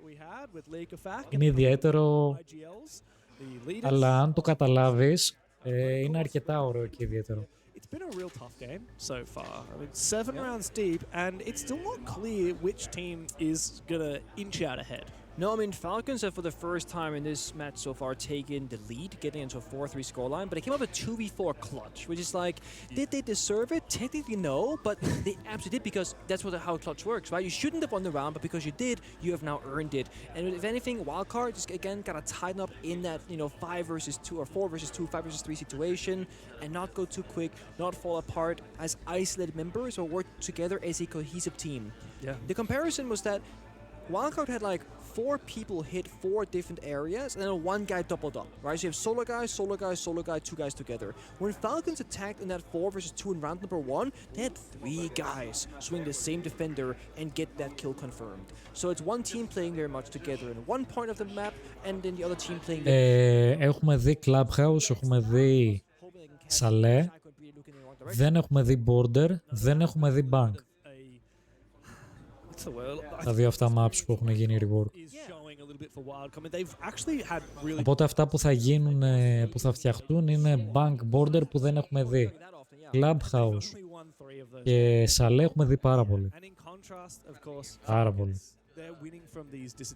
Ναι, λέμε από αυτά που έχουν φτιαχτεί ρε Κονγκάζ. Labs, ναι, και Labs έχει παιχτεί πάρα πολύ. Αλλά τώρα μιλάμε για αυτά που έχουν φάει rework. Στο φωτισμό και αυτά. We've had an extended break since then. I don't think Wildcard have any excuse for still being down in the dumps about that. At the moment, like, all the players have their headsets off and they're just vibing because we're still getting through this little delay. And I gotta say for Wildcard, like, the issue that they're having, like losing that like 4v2, is an easy problem to solve, first of all, and secondly, it's a great problem to have as an inexperienced roster. The fact they can get the opening kill, get the roam clear, get to the bomb site, and then the round is over, I think is the best way to struggle versus getting spawn peeked and stuck outside the building, nobody's inside the map at all. So if there was an area to be a little bit weaker in as a newer team, I think this one should be it. Πουλά. A good thing. Absolutely. Oh, Usus is just yeeting on out of there. He's like, you know what? I'm done. If I don't have a computer, I might just go and get a cup of coffee or something. You're so on the coffee today. I was telling you off camera. Yeah. So I had a double shot coffee with my breakfast, and then as soon as I finished breakfast, I was like, damn, that was nice. I think I'll have another one. I had to stop myself from finishing it because I was about to have 4 shots of coffee before 11 a.m. You have a problem, is what you're telling me. Yes. But you stop yourself from it becoming a problem. I think I'm at least partially self-aware. But you know what would go really hard right now? Like, I mean, as we get Usus' computer fixed, why don't we just get all 10 players and us just to hang out, like a few cups of coffee, like maybe some shortbread or some cake or something. I'm down for pizza. I could really do pizza right now. That's such Σε βλέπω και γη. Really? So, I'm not sure about you, but back when I was in elementary school, many years ago. What's elementary school? How old is that? It's Τον είχα τον κωδικό γάμο του στα νιό μου. grade 1 to grade 9, so like from age 7 till 15 or something. Oh, okay, cool. Yeah. the best day ever is like the teacher would bring like 1 bottle of soda and 1 pizza to share with like 20 students. You get like, the tiniest slice and the tiniest sip of soda. Best day ever. I want that right now, but a bigger slice and a bigger soda. Yeah, that would be phenomenal. So I just wanted to emphasize here, the issue that is currently happening is actually a power issue with one of the computers. It's nothing to do with the game itself. Οκ. Το τροφοδοτικό μαλάκα τα ήπια το τροφοδοτικό. Θα τα ήπια το τροφοδοτικό και αλλάζει το τροφοδοτικό τώρα. You know, just hold down the power button for infinity time and it never turns off. Yeah, we've actually been trying a few different computers to try and get this to work, but it seems to be not necessarily the computer that's the problem, but something to do with the power that we're feeding into the computer. So yeah, as we've said, like we're working on it and we'll get back into the game as soon as we possibly can. The admins are working their little hearts out trying to get this to work, and of course the players are just chilling out. Πού το έχω το screenshot, ρε μαλάκα. Still working on it. But, you know, it's nice to just have a chance to chill. Meanwhile, over on the B stream, spoiler alert for B stream, we had Jack Fresh Allen come over here earlier and give us a spoiler on what's been happening over there. Of course, you guys at home, you could just open up another tab and have a look at twitch.tv/Rainbow6Bravo. Tell me the spoiler already. Okay. What happened?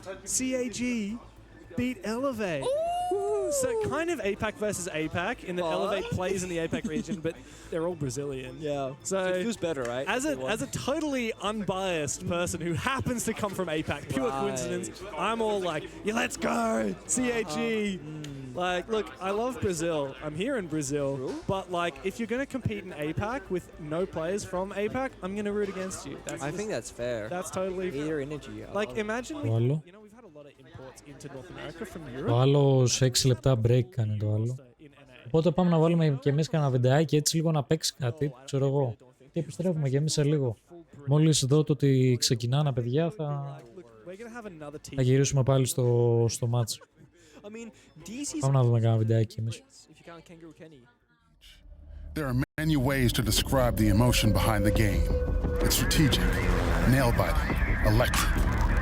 Working as a team, tactically clearing your way through a map, or setting up an impenetrable defense is key.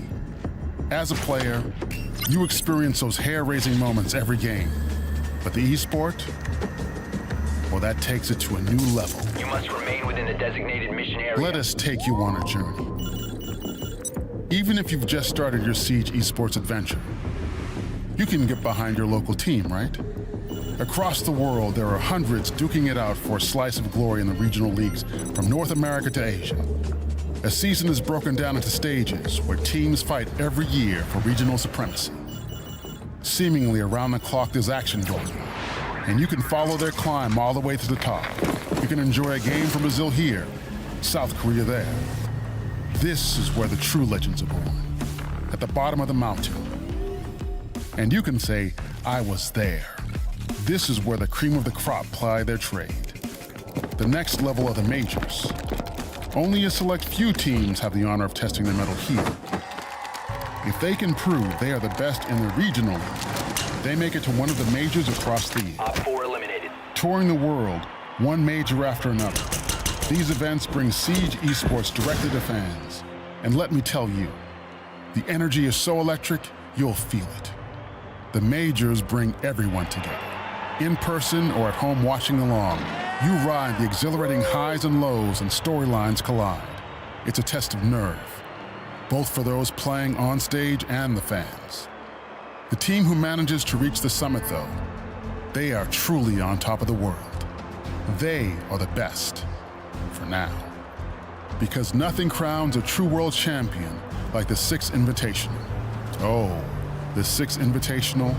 This isn't just where Siege history is made, but esports. It is the pinnacle of competition. Siege's World Championship and yearly celebration of our entire community.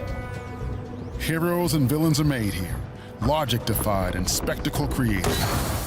All legendary moments chasing after one dream, lifting that hammer. Siege's most coveted trophy. It's the most terrifying gauntlet of them all. The pressure is immense. There's a roaring crowd chanting for whoever their allegiance lays with. The bright lights on the stage are blinding. No matter whether you're in the arena or watching along at home, the energy is amplified through every kill, every call, and every clutch. So, do you want to be part of the next chapter of the story? Get behind your favorite team? There's no better time to get into Rainbow Six Siege esports. Join us by checking out our official website and social media for what's coming next. And tune in on Twitch and YouTube to follow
que o próximo reload vai ser no Rio de Janeiro.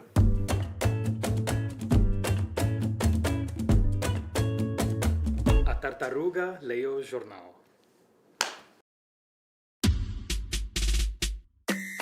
My name is Alex Gold 47, but around here, for some reason, they just call me Gringo. I'm a huge Siege fan, and after last year in Brazil, I would say I'm practically a local, right? Now, it's time to dive in and see for myself. Is Rio ready for reload?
Welcome to Reload, a bold new R6 esports format where every match is a mind game and every decision is a measure of confidence. 20 teams, one mission. Reload, survive, and conquer the finals. Teams choose who to challenge. Teams choose how many bullets to play for. And every choice has consequences. Phase 1 is called Reload to Survive. Across 5 rounds, teams do 2 things to set up their match. 1, pick their opponent. 2, decide how many bullets to reload. Bullets are points. Each team decides how many they're willing to win or lose in each match. Simple as that. Every team starts on equal footing, with 6 bullets. For rounds 1 and 2, a maximum of 2 bullets can be reloaded. From rounds 3 to 5, teams can reload as many bullets as their opponent currently holds, up to 8. So how does that work in action? Here's how a match plays out. G2 challenges Fnatic. G2 chooses to play for 4 bullets. Fnatic plays for 3. This is the reloading mechanic. G2 wins, then 4 bullets go into their chamber. Lose, then they lose those 4. Same goes for Fnatic. Win or lose, it's their 3 on the line. Every round is a chance to grow your bullet count, or watch it disappear. After round 4, the top 4 teams in the bullet leaderboard qualify for Phase 2. After round 5, 4 more join them. 8 move forward. The rest, eliminated. Each team holds 3 one-time use cards. Use them wisely. Chicken card. Not feeling up for the challenge? Play this card to back out of the match like a true chicken. Extended Meg. Add 6 extra bullets to your reload. A bold boost if you're certain you'll dunk on your opponent. Dual card. Available only in round 3. Lost the match and you're out of bullets? This card gives you the chance to 1v1 to stay alive for the next round. Big moments at reload will earn bonus bullets. Win in a flawless 7-0 landslide, plus 2 bullets. Win with just 1 bullet in the chamber, plus 1. You're a survivor. Eliminate a team completely from the competition, plus 1 for being such a baddie. Then it's on to Phase 2, the Reload Finals. The classic single elimination format returns. No more bullets. Quarterfinals and semifinals are best of 3. The grand final? A best of 5 for all the glory, trophy, and a prize pool of $520,000. Every choice matters. Every bullet counts. Will your team reload with confidence or fall with nothing left in the chamber? This is Reload. Let the games begin. Rainbow Six Siege. There are many ways to describe the emotion behind the game. It's strategic, nail-biting, electric. Working as a team, tactically clearing your way through a map, or setting up an impenetrable defense is key. As a player, you experience those hair-raising moments every game. But the esport, well, that takes it to a new level. You must remain within the designated mission area. Let us take you on a journey. Even if you've just started your Siege esports adventure, you can get behind your local team, right? Across the world, there are hundreds duking it out for a slice of glory in the regional leagues from North America to Asia. A season is broken down into stages where teams fight every year for regional supremacy. Seemingly around the clock, there's action going on, and you can follow their climb all the way to the top. You can enjoy a game from Brazil here, South Korea there. This is where the true legends are born, at the bottom of the mountain. And you can say, I was there. This is where the cream of the crop ply their trade. The next level are the majors. Only a select few teams have the honor of testing their mettle here. If they can prove they are the best in the regional league, they make it to one of the majors across the year. Op 4 eliminated. Touring the world, one major after another, these events bring Siege esports directly to fans. And let me tell you, the energy is so electric, you'll feel it. The majors bring everyone together. In person or at home watching along, you ride the exhilarating highs and lows and storylines collide. It's a test of nerve, both for those playing on stage and the fans. The team who manages to reach the summit, though, they are truly on top of the world. They are the best, for now. because nothing crowns a true world champion like the Six Invitational. Oh, the Six Invitational. This isn't just where Siege history is made, but esports. It is the pinnacle of competition. Siege's world championship and yearly celebration of our entire community. Heroes and villains are made here, logic defied and spectacle created. All legendary moments chasing after one dream, lifting that hammer. Siege's most coveted trophy. It's the most terrifying gauntlet of them all. The pressure is immense. There's a roaring crowd chanting for whoever their allegiance lays with. The bright lights on the stage are blinding.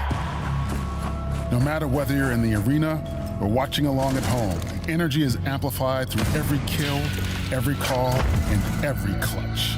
So, do you want to be part of the next chapter of the story? Get behind your favorite team? There's no better time to get into Rainbow Six Siege esports. Because I think there'd be a bit more frustration. It's like, look, we're playing better than this, but we're losing because of this power issue. Παιδιά ακόμα δεν έχουν ξεκινήσει. Δεν έχουν ξεκινήσει ακόμα. Είναι απίστευτο. Είναι απίστευτο. I think because they've 2 rounds uses DCs, both those rounds teammates clutch. League effect, pistol whip, 1v1 now he's going to be pulling the power cable out himself. Shaiko and Bride 2v4 also won the round. So essentially, I think uses just go again. And then we'll see what happens with that. Yeah. Well, I can confirm users is officially in the server. We've loaded up, 10 players are in the server. We're waiting for the green light to actually get this game cracking back again. Now, if you guys recall, it was a 3-3 first half. Yeah. We've just had 1 round of Falcons on the defense. And fist bumps are going. Πάμε ξεκινάνε, άντε. Άντε μαλάκα, είναι αιώνιο αυτό το μάτς για το Θεό. Έλεος. For this North American blended roster to show what they've got to show against one of the best teams. Εδώ ξεκίνησε και το άλλο το μάτς. Fnatic με Scars. Fnatic κερδίζουν 1-0 by the way. Damn. Out of this game. Oh, let's see it. Wildcard on defense. They had good strategic setups with a clear win condition where it was the roaming or holding the bomb side and when to fall back. I don't know what to expect from it on the attacking side. They were hovering a Finga, a Blackbeard, a Glass in the beginning here, but they're now attacking repeating off them to more utility and usual operators. So the IQ comes out as a counter to the Echo, of course, and Capita because he's on the screen of the house, and then Hibana for hard destruction. Just to give a small reminder here, when Falcons on the attacking side, there's a lot of wall deny bans and heartbeat bans, just like we see right now. Maverick, Ace, Kite, Bandit. That's a classic pop-up the system. Aggressive enter here. He's been spotted. There's a drone underneath the tool bench, the bottom right of his screen, and it did see him. Funnily enough, though, Kansan was not able to get that kill. Kansan's running for himself. Shaiko takes a little damage.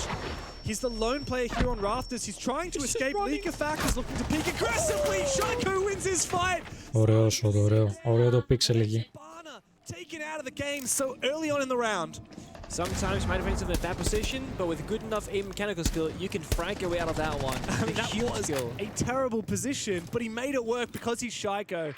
Very few players in the game have the level of mechanics that he does, but Baby Shark will finally finish him off from up on the roof with that striker. Wildcard have recomposed and look to try and take control of the cache and CCTV side of the map. I think it's actually okay for Wildcard. Yeah, they lose Hibana, but there's still castle barricades. They've gotten the main wall on the CCTV side. And they have can openers also on Kansan here, 1 spare in pocket. They can get that 1 Jacuzzi breach later on. So this 4v4, completely fine for the attack. You're taking out the top gunner and Shaiko. You've also played the assignment, those keeper barriers, 100 in the end stage of this round. Still got Capture Fire, got 3 finger stims as well for some healing. It's looking good. But what may haunt Falcons come the wildcard in the end of this round will be any Echo drones or Vulcan canisters from the Goyo. However, Usis has gone down, so numbers advantage in favor of wildcard. I'm not sure if all those Yoko drones have managed to escape as well. They were being used to enable these roamers. Now they've been spotted. The IQ is going to assist, and one is going to be taken out. Beautiful work there from Dash.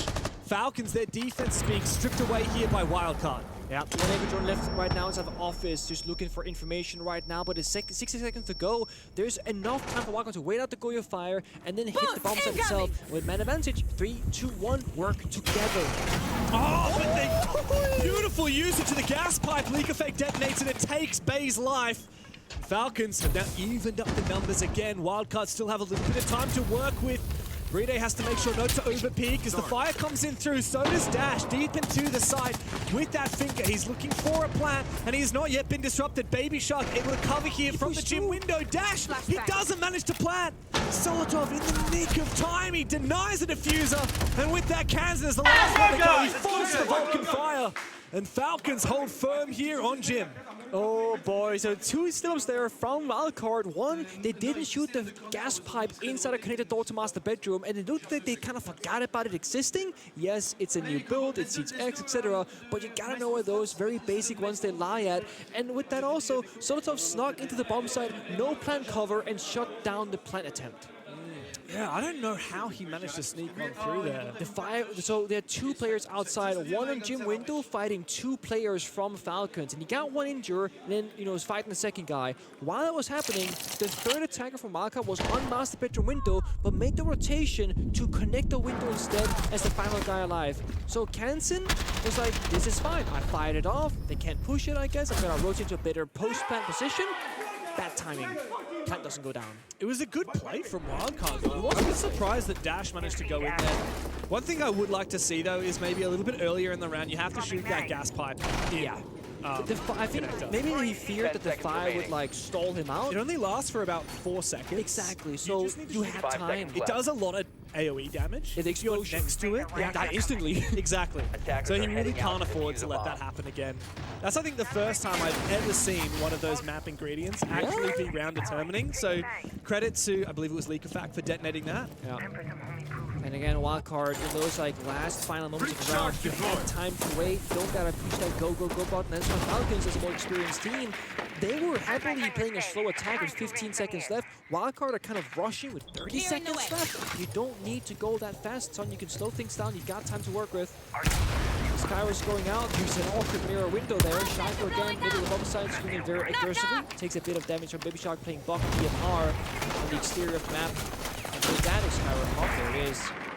Merido's gone, but this is an ugly breach, James. You can't quite get in on this one. No, I think you might be able to vault in over that tiny little bit onto the right.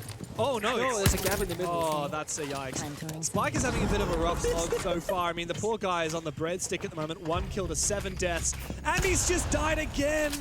He was the Hibana as well. He messed up his breach, and now he's not looking very good. A drone on the exit sign. Very well hidden. A lot of good information here for Wildcard, but a player down and a shoddy breach makes this a very tall task. Flank potential here. We saw Monty outside going for a rotate, maybe in the blue window instead. Diffuser being exchanged now, so they know the breach is messed up. So they're going to take Diffuser into Garrett's Carol Crafters instead and plant through this entry instead. Because the breach itself, as I said, you can't quite get in. Oh, but you got Frostmats, you got Echo. What? Kansan already all the way up deep into Rise. I didn't realize he'd already taken this control. As a result, there might actually be a blind opportunity here. It doesn't matter if Wildcard can't get in the breach, they can cut the cross. 2C4, Shiver from right next to him actually. Oh, the wallbang just comes through. That's an injury onto Baby Shark. C4 gets shut down, gets 2 kills actually. Big from Kansan, the C4 denied as well. A second one does not land. And so the advantage is flipped. Still, Baby Shark is outside this breach and has him and picked up. No one able to revive him either. So Wildcard, they are strapped for players. Temptation here from Solotov. He could jump out the window. He could look to deny this plan. If he gets the kill though, they'll know only 2 guys aside. They can rush it over Trills instead. Trills dead, they were holding it. Watching his jump out. Bay has a big impact. Meanwhile, Baby Shark's actually been revived. They slowed things down. Kansan rotated. Yeah, smart move to slow things down. A lot of time on the clock now. 30 seconds left. As Dash begins this plan. In comes the Yokai drone. Does manage to force him off the plan for a brief moment and survives as well. This might enable Bride the time required to try and stall things out. But Dash is looking for the kill. This might not work out. Baby Shark, he's bloodying Wildcard further. Kansan looking for more. Bride! Oh, Bride! He can clutch up big. It's just Kansan now. He's been so good in this game, but he has to hunt down this final player, the Clutch King from Falcons, holding on to his position. Vector in! mops up the rest. Πάμε λίγο. World-star player in a clutch potential. Brede Carajo. time and time again. I gotta say, Wildcard, it looked like the plan was they're gonna slow things down, go for a plant. The Ogre drone came through and shot the first of 2 bullets. And I'm thinking, you have 25 seconds, plant again. Second stun comes through, and the third plant attempt should be successful. Then they start advancing and aggressing in towards the bomb side, and they're giving Falcons the opportunity for a clutch attempt in those mechanical situations where it's about gun skill and raw battle it out. And I mean, you gave Brede 1v1s. So Monty was covering the floor, so jumped in the window, whichever, and then sidesteps. Brede gets that kill. Monty unextends, sprints towards Brede with no backup, gets melee knifed, and dies as well. There was a lack of coordination once more from Wildcard, rather. Tactical timeout, actually. We should do this, and they instantly said, okay, yes. Same thing with the church round. Very disorganized. Spiker, I want you, for the executes, to put people in their positions. Okay. Give us the identity for how we want to end the round, okay? All right, let's go. Yeah, let's go, guys. We're doing good, guys. Let's go. Early rounds are very, very, very good. Keep that up. Be careful of the first picks. Yeah. Let's go. We got these guys. Like 3 rounds, that's nothing. Yeah, we just found that thermite here. We good. Rotate as well. I should play Valk as well. Someone should play Valk. Yeah, that's what I said. I will say I will play Valk, okay? You start up garage and you don't die, Farty. You can leave after. We check I'm playing reinforce server, yes. Yeah. We do like kinda same strat, but mainly to fall back, and I will try to hide above. Okay? Reinforce jacuzzi or not? Yes, please. Oh, I can't do it with Goya. Okay, I'm going to do it. You stay around side and after you go garage. Yeah. What did you just look at? You said everything was good. Yeah, I know. Yeah, that's what I was saying earlier. League Effect controls the soldiers so well in those like what everyone has to do. Up 6-3, Falcons are taking their own tactical time. That was actually their call. Oh, was it? It wasn't Wildcard's call. Okay. So obviously we listened to Wildcard for most of it. They're the ones that are disadvantaged. They have a lot more work to do. Okay. Let's not forget as well that round difference makes a lot of impact on the current standings. 10 seconds to insertion. Of course, no chance of getting the bonus points out of a flawless victory here for Falcons, but they really do need to guarantee that they win their 2 bullets. Yeah, because they placed 2 bullets into the chamber. Last έχεις κάνει εσύ predict. The maximum for round 2 of the tournament. Έχεις κάνει predict εσύ. Και αν ναι, ποιες ομάδες έχεις βάλει να περάσουν, ρε? So the stakes will be a lot higher. Of course, Falcons, after losing yesterday, their 1 bullet that they reloaded against Loud, they really do have to do everything they can to increase their standings. Wildcard, on the other hand, they've kind of hedged their bets on this one, just reloaded the 1 bullet. But Falcons are looking in a solid position. I like that little analysis that we gleaned from them during that tactical. I think they both had it spot on. I mean, Wildcard's saying that we gotta identify the round in call. Like, what's the win condition in the end round? Is it planning? Is it going for kills? Because they have been bottling those. I mean, the last 3 rounds in a row has been a clutch for Falcons or a semi-throw from Wildcard. They have the early round. Yeah, 2 rounds, the Harbinger die, but they got what they needed from that operator. If they can just continue steadily throughout the round, it'll be great for them. Look at this though. They don't know about the rover. But, oh, Dash goes down. Wow. That's a bit of an awkward position to be in for Wildcard. So early on in the round, Falcons had already called this in the tactical timeout. Leakafak on the Valkyrie, holding onto the top floor, looking to try and fall back when available. But just a 1v1. Blitz should never be losing 1v1s. That's a real tough pill to swallow for Dash. We expect a lot better from him. I think it's tough there. If you're Blitz, I mean, you can go for the melee trade, which you will lose usually, because melee priority now for the defenders of the attacking. Καλησπέρα, Block. Άλλο. Τι λέτε, κάνουμε, πώς είμαστε, πολύ καλά. He tried to go for a melee trade, lost out. That's what the shooting was recently. But again, we saw Falcons call this. League Effect said, hey, Shaiko, play CC side, Brede put on the mid-jammers, fall back really early and sell the fallback. I'm gonna hide top floor. They're just in the minds of Wildcard with the perfect counterplay. Was there a mid-jammer? Yes, Conthor, Master Thor. So that was why Dash lost, essentially. Very clever. Oh, right, it was jammer that. Yeah, the mid-jammer actually prevented him from using his blitz. So that's really smart play from Falcons. Brede, it may not have been obvious, but he actually saved Leakafak's life. Now he's got to play out that 5v4 on the bomb side. Val comes in pocket, a C4 to fish with. Might be pre-placed, I'm not entirely sure. I didn't see him pop it at least from Leakafak, and it's not in his pocket any longer. Must be somewhere else or shot already. But 40 seconds left, Wildcard. I'm sure they've identified what they would like to end this round with, but I don't think they have the tools or the time to necessarily get there this time. Very early usage though of those firebolts. In goes Spiker. A lot riding on him. Caught between a rock and a hard place, hiding inside of Moto, looking to try and find something underneath that Kiba barrier. Meanwhile, the Volcans have detonated, and Solotov's found Bay. The pressure from Blue alleviated as Baby Shark is still locked out of position for the fire and the gas. Spiker finds his kill, his second of the game, but he's going to need a lot more than that. Fighting from a numbers deficit. Wildcard have to make their way in through, but it's all up to Spiker now in a 1v3. Shaiko takes him down and takes... Πάμε λίγο. Πάμε λίγο. Μια χαρούλα.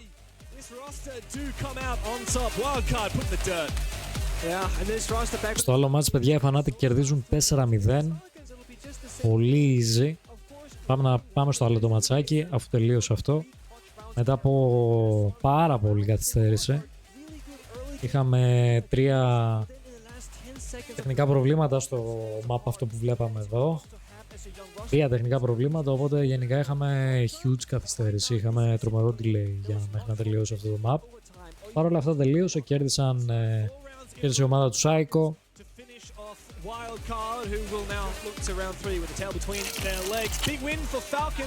Οπότε συνεχίζουν χωρίς κανένα πρόβλημα. And it's looking likely that 6-0 half could very well now be on the cards.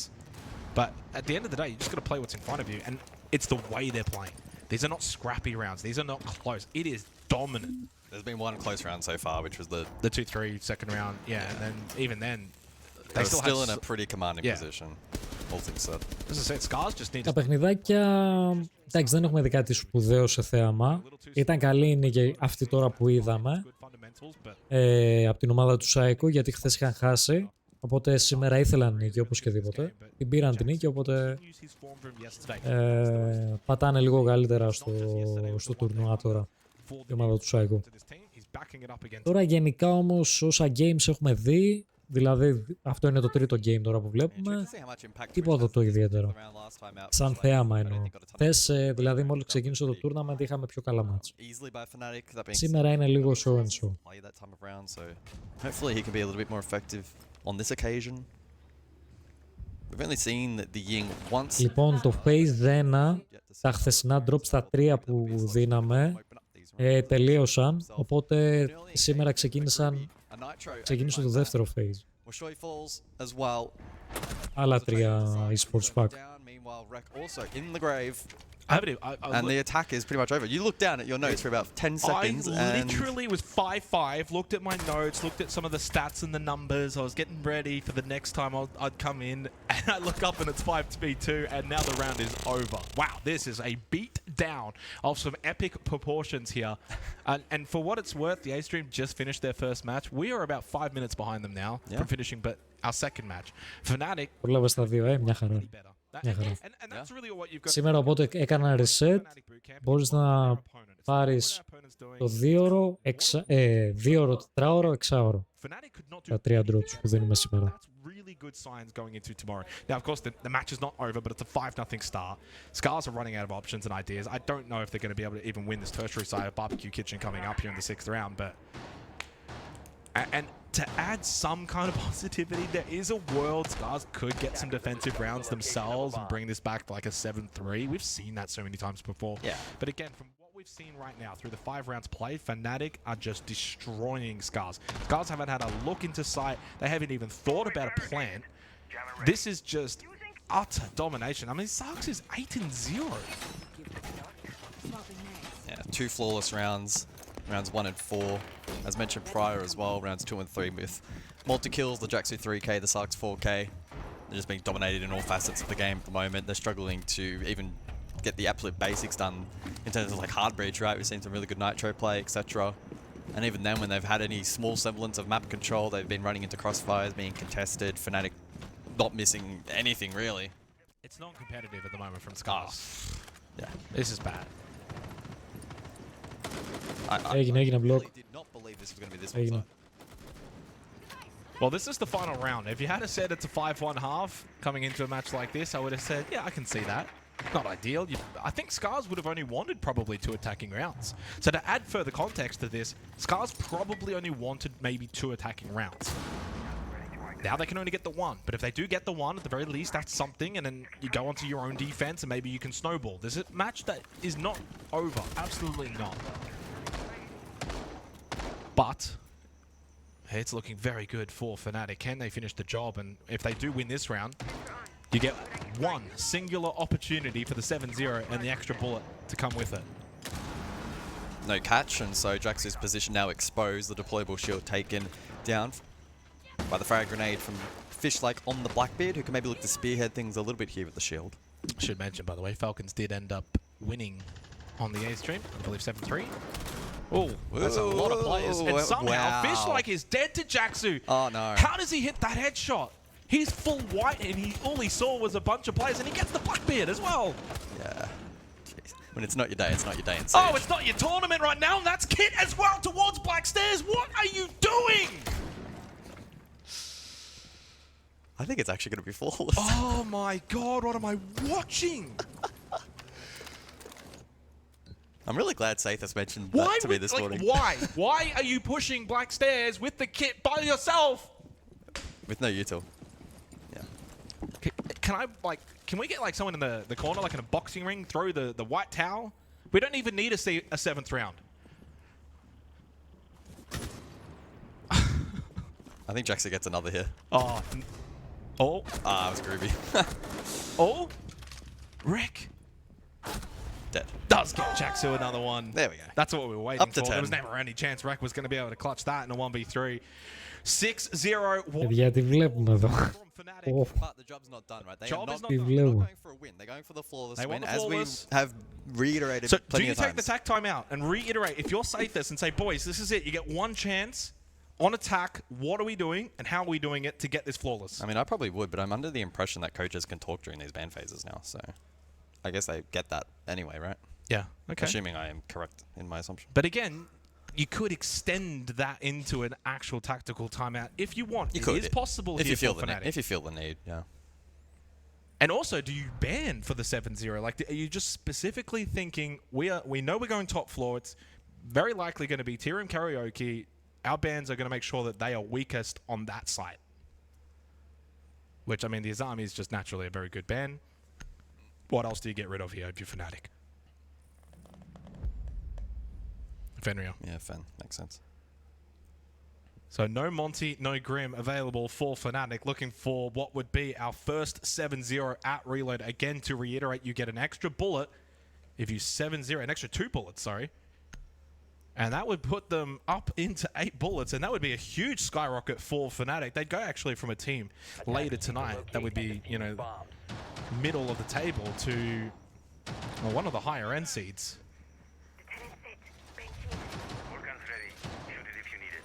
I wonder what kind of implications that may have on the draft as well this evening in terms of teams. Well, they'll be leapfrogging a couple, avoiding potentially Fnatic or maybe wanting to target them. You've got teams that finished yesterday on 8 bullets that are going to come probably back down to 6, etc. So there's every world in which by the end of today, Fnatic, if they do flawless this, are in a top 8 position easily. So this is it. You get one chance to 7-0, get the extra 2 bullets. And look, these are some of the positives of this format that we have for Phase 1 at Reload. It just adds a little bit of that excitement. You wouldn't get this at SI. That's all I'm saying. You wouldn't get this over for a 7-0 because typically... Μπορώ να πω ότι σήμερα δεν ξεκίνησε καλά day 2. Πολύ βαρέτα τα μάτς. Αν εξαιρέσεις την ομάδα του Psycho που έπρεπε να πάρουν το μάτς. Έκαναν ένα καλό μάτς. Αυτό όντως είδαμε καλό μάτς εκεί. Όλα τα άλλα παιδιά που έχουμε δει δεν ξέρω ρε φίλε. Και το μάτς που πήραν οι Οσάκα, ναι οκ, έπαιξαν καλά, άξιζαν την νίκη, αλλά δεν ήταν κάτι έτσι όπως χθες ας πούμε με το που ξεκίνησε το tournament που έβλεπες ωραία plays. Δεν ξέρω. Δεν πήγε καλά day 2. Δεν έχει καλό θέαμα. Ελπίζω να αλλάξει. Some big impact there for Scars to maybe find a pick, throw that out through a window, get someone. Scars have really just got to get this first kill. Bomb located by attackers. Yeah, opening jewels have been a weakness for Scars thus far. Just the one so far. Can they bunker down here on defense? That's the question. Groovy and Jaxu have been able to manipulate themselves into a couple of nice positions here over towards the top of the back stairs. Pressure now beginning to mount. Long range duel with Fishlike. Oh. Sees the feet through the footholes. Pressure from Scars on the defense, trying to keep Fnatic at bay. And they get the opening kill onto Groovy. Just makes things a little more difficult for Fnatic, seeking that 7-0. Rack with a big kill onto Jegs, and now suddenly that 7-0 possibility is looking increasingly unlikely. Sarks and Deepak would need a 2 versus 5 if they are to gain those extra 2 bullets. Scars have been able to do the job on the defense. Deepak does get one onto Rack, knows there's another still inside Acacia. Oh, it'd be big from here. Otherwise, it's really going to peter out this match. So I'm going to continue to hype it up. 60 seconds, Sarks walking into a cross. Oh, he almost actually hit that shot, by the way, and lands us a bit of damage onto Fishlike in Geisha. Knows he's tagged up, but Sark's very, very low. And the Zoto canister gets thrown out from Fishlike. You may as well at this point. You're so low on health, continue to delay. There's only 40 seconds remaining in the round. Sark's trying to do as much as he possibly can. Fishlike does go down. If you're Deepak right now, I'm telling Sark, just chill a little bit because he finds the kill onto Wushoy. Come on! 34 seconds in a 2 versus 2. Fnatic seeking that 7-0.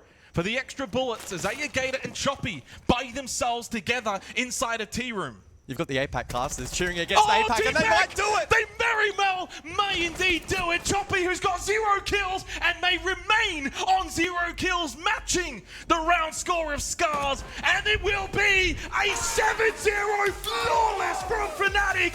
A statement made in Rio. Μαλάκα, win που πήραν οι Fnatic. 7-0. Πω, ξεφτύλα. You wouldn't even think we're APAC casters. It's EU on top, baby. Πω, ξεφτύλα. They are wrapped with that. They had a game plan. They said they wanted the flawless. They wanted the 7-0, and boy, did they get it. I didn't believe in this one. I truly did not. I don't know how much of that was my APAC bias. We finally got a handle on him. Πω, ξεφτύλα. Sometimes it's half also, but you know, it's just how it Για πάμε. Falcons at the end of the day victorious. A game full of clutches. Wildcard gave it their all, but at the end of it, with the delays and all, still it's Falcons' experience that brings it across. Yeah, I think that's absolutely worth saying. I actually think that Wildcard had a really, really good start to this game. They obviously excelled when they were on the defense. I think the actual operator bans, once they got into round 4, Falcons managed to ban away the bandit, and that was big for them to get back into the game on their attack. Then we obviously had a big break, and we can't ignore the fact that we've had a big break. Yeah. Players are away from their PCs. The energy levels goes down, absolutely everything. And I think when that happens, you've got to look at your own experience, and you've got to be in those scenarios. Falcons had more experience. They've seen it, they've done it. Some of the guys on Wildcard, this is, you know, their first event, realistically. Yeah. And I think once we got back from that, it only felt like it was ever going to go to Falcons because of their experience. Yeah, there was that, you know, experience factors in these kind of moments when you have to have a lot of downtime and still remain focused on the game. I think in general, we've got to praise Wildcard for their game plan. I know it looks like 7-3, but if you think of the amount of clutches, that crazy play from Bride, the 1v4, also the crazy play from Shaiko with Azami down. Really high IQ. A really high IQ from here. But, you know, if you look at these things, it's effectively 2 I don't know who would say otherwise. Do you want to listen to what I'm saying or not? No, I was just thinking about how IQ it was, Leo. all right. But it's effectively 3-4 rounds that Wildcard should have won. Yeah. They had a huge man advantage, and that's inexperience to me. But it also means that they had the potential to beat Falcons on these rounds. So they shouldn't beat themselves up. It's the kind of things that is only about experience and also the fact that they're playing incredible individual players. Up to you. Am I good to go now? Yeah, Thank you. That was a long one. Yeah, no, but what they will get from that, they did lose, obviously, Wildcard, but they showed that they had the potential, as you just said, and they will take learnings from this game. Everybody has to go through a beating, and when you go through beatings and you take the losses, it's all about the learning. So I don't think they should beat up on themselves too much. There's multiple players on the Falcons side that really shined throughout this game, but Wildcard also had somebody that went above and beyond. Once again, Kanzen. Kanzen is the key player for this guys. He's the guy holding them together. On this round, they're trying to hold Raptors with Jagger, preventing all of these projectiles, and they managed to hold for super long. And Kanzen is the key player here again, avoiding the fireballs, getting a triple kill there, holding the strong area, and denying Garage not only once but 2 rounds in a row. And how strong is that position going to be on Clubhouse now with the Jaeger changes that they catch the Capitao bolts? You don't need to play one man out there. You can hide your ADSs in front of you on the rafters, and teams, and we saw Falcons are one of the best teams in the world, they couldn't clear Garage twice against Wildcard. And the reason for that? What was banned? Hibana and Ace. So the rafters wall that he's playing on can stay open. No one will come with a thermite charge in the middle of server. And this is why that position was so strong. Again, operator bans showing. When will we see a Jaeger ban? And maybe with the current changes to the Jaeger, that kind of nullifies what Wamai brought in the past, and you have to adapt throughout those bans during it. The meta is evolving. There's of course changes that come into Siege X in terms of balancing compared to what we're playing currently with the live game of Rainbow Six. So those small changes really do have an impact. And, well, you're seeing it now with the Jaeger. I think that is definitely the biggest example of it. However, I have to talk about the detail. Our first one for the day brought to you by Blacklight, one of our wonderful sponsors here on Reload. And what's the detail? What do you got for us? It's still about the new changes of TJX, right? We just mentioned the operator bans, right? Now we're going to specifically speak about the new destructible elements and how they can impact a clutch situation. Here in this 2v2, you're going to see Liquefact go for the punt. Yuzus has shot the gas pipe here to burn time, isolating the gunfight on office because they cannot pick him from construction. Here, same scenario, but in the opposite team. Kanzen is in a 1v2. He's gonna push here, shoot the fire extinguisher. In that way, he isolates the gunfight on construction again.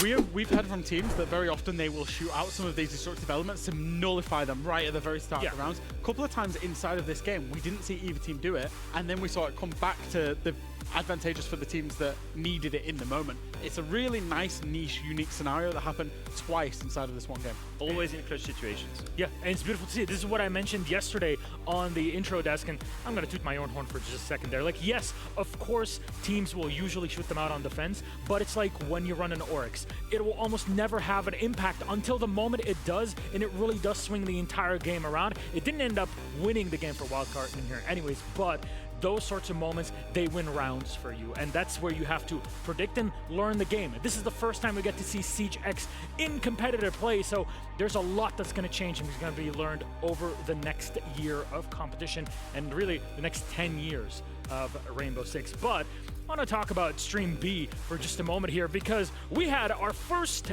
ever Flawless card invoked, and that's something that we mentioned. We'll show the graphic. What is the Flawless card, Jack? Exactly. So Fnatic obviously just played Scars on Stream B. Scars actually chose Fnatic as their opponents yesterday in the draft show, and Fnatic beat Scars 7-0. It was a huge 2v5 clutch to get it over the line, by the way.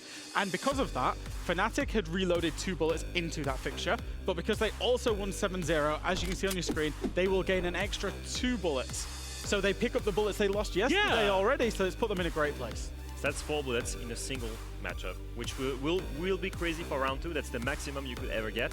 The reason for this was the skyscraper pick, right? It will send Fnatic from like second bottom in the bullet standings all the way into the top half of the set. Maybe they would be a team that just flies under the radar.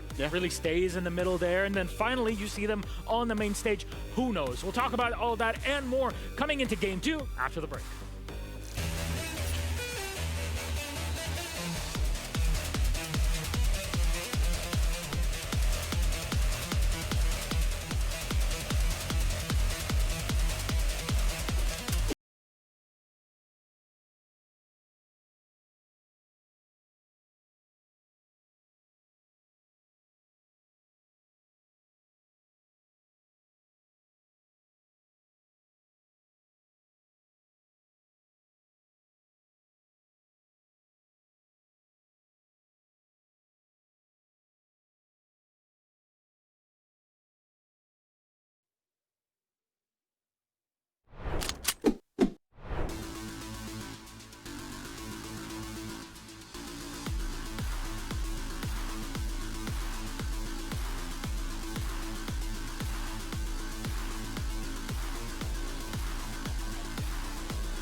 Ué, tá perdido? Tô mesmo. Então vem com a gente. Yes, we will! W7s! They cement themselves as one of the greatest of all time!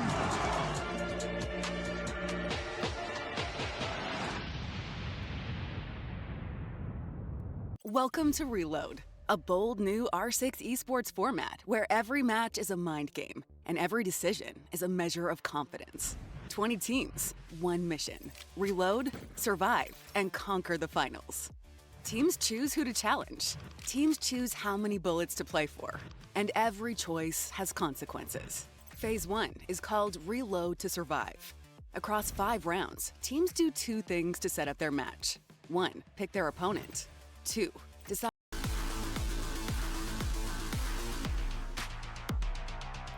25 λεπτά.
Πώς ρε Κάτρι, καλησπέρα, τι λέτε, κάνουμε, πώς είμαστε?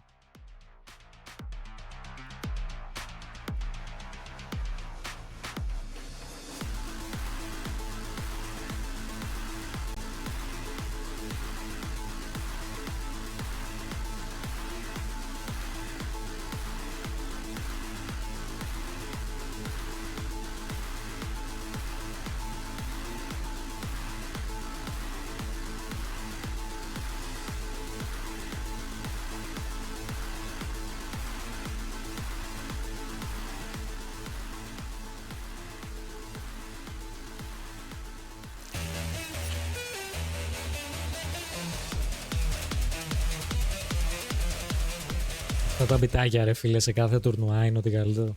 Αλήθεια είναι ότι καλύτερο. Welcome back everybody to Reload in Rio. I'm officially gonna just move on with that name because it comes from Rock in Rio. You know what Rock in Rio is? Really, you're the only one there. One of the biggest concerts of the entire world, and it happens not far away from where we are in Rio de Janeiro. Rio de Janeiro. Chat, tell us Rio. if you knew about this. I'm pretty sure only Για τώρα θα δούμε BDS με Furia. Ωραίο ματσάκι, πολύ δυνατό ματσάκι. Ελπίζω να δούμε καλό ματσάκι. Μετά έχουμε να δούμε Loud Team Secret, μετά FRX G2, Cloud9 Team Liquid, FaZe Clan W7M και PSG Talon με Matey και Dark Zero Space Station, τελευταίο match για σήμερα, Day 2. Έχει ωραία ματσάκια, δεν έχουμε δει μέχρι τώρα καλά ματσάκια. Πολύ έτσι, αν εξαιρέσεις το match το οποίο κέρδισαν οι Falcons, όλα τα άλλα τα match ήταν λίγο αδιάφορα. Μια εμφαντική νίκη για τους Fnatic 7-0, τους Scarez. Τρομερή νίκη, παιδιά, flawless νίκη. Η πρώτη στο τουρνουά. Αλλά σε γενικές γραμμές η δεύτερη μέρα δεν μπήκε πάρα πολύ καλά στο κομμάτι θεάματος. Ερώτηση στο βίντεο στο YouTube με το ESL που είχες ανεβάσει legit, έπαιζες ενάντια με το ρακέτη και σατέ. Τι είναι, edit? Πόσες φορές είχαμε παίξει, ρε. Τους είχαμε πετύχει πόσες φορές σε Go Force στο ESL που πηγαίναμε τότε. By the way, παιδιά, όσοι δεν έχετε δει το YouTube βίντεο που ουσιαστικά είναι το VOD του χθεσινού stream που βλέπαμε το tournament, πηγαίνετε στο YouTube, γενικά δώστε λίγο αγάπη στο βιντεάκι, πατήστε ένα like, αφήστε ένα σχόλιο και ας μην γράψετε κάτι, γράψτε ένα emoji, οτιδήποτε λίγο για τον αλγόριθμο. Θα βοηθούσε πάρα πολύ. Αν δεν μπορείτε να κάνετε σχόλιο, έστω ένα like, θα είναι μια χαρούλα. Αλλά ναι, πολλές φορές είχαμε παίξει ενάντια Πέγκου, Καντορακέτη, Σατέ, Ούνο, πάρα πολλές φορές. Παιδιά, εδώ είναι το βιντεάκι, όσοι γουστάρετε πάτε πατάτε ένα like, πίνετε ένα σχόλιο, ό,τι γουστάρετε. Γενικά όλα τα VOD, παιδιά, που θα στριμάρουμε το Major θα ανεβαίνουν στο YouTube, δηλαδή όσοι δεν έχετε προλάβει να δείτε και θέλετε απλά να παίζει κάτι στο δεύτερο monitor και να τσιλάρετε, είναι το κατάλληλο, είναι πολύ ωραία φάση.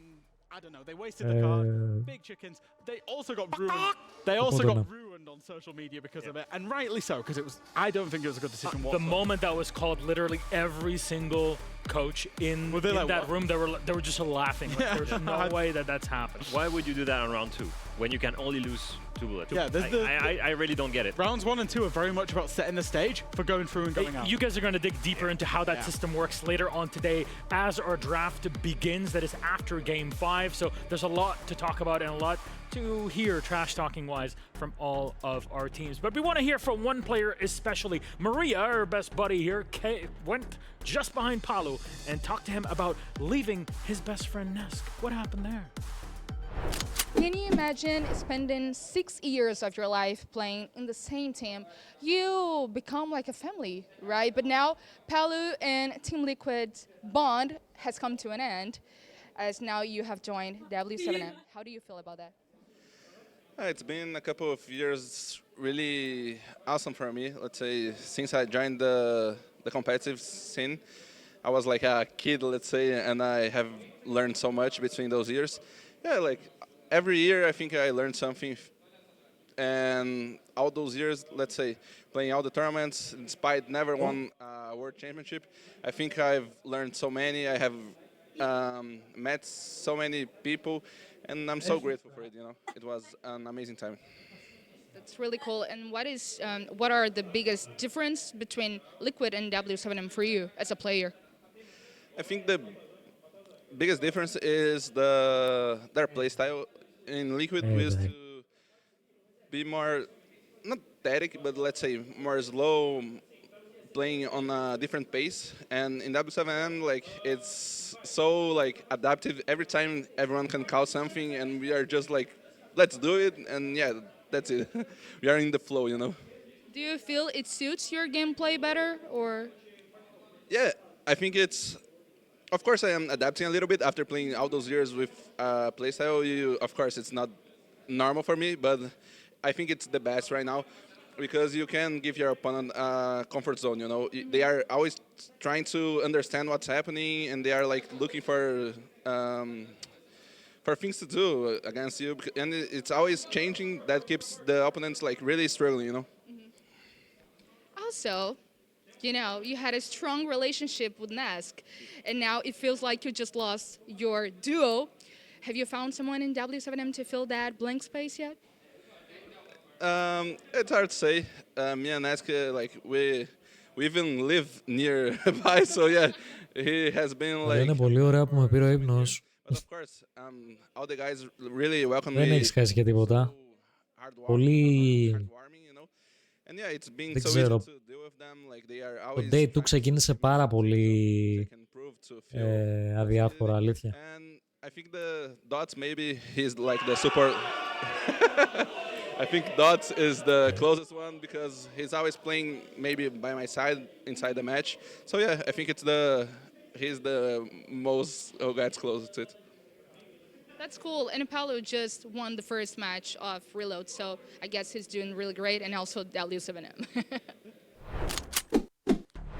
Thank you very much, Maria, and it's good to catch up with Paulo, someone that we've seen at pretty much most tournaments over the past however many years. He's been around over 6 years now playing with Nesk. It feels like a whole lifetime, really. Strange, isn't it? It's really, really strange. Like, I think a lot of people have known that, like, at some point this duo will break up, and if they never get over the line. But now knowing that they never will because Palu's left, and now it's actually happened, it just feels weird. This feels like the Skies Laxing split back in the day. Yeah, kinda. Or the Fox Laxing split, but then they reunited on the talent. Yeah, maybe we'll see Nesk and Palu on the desk one day.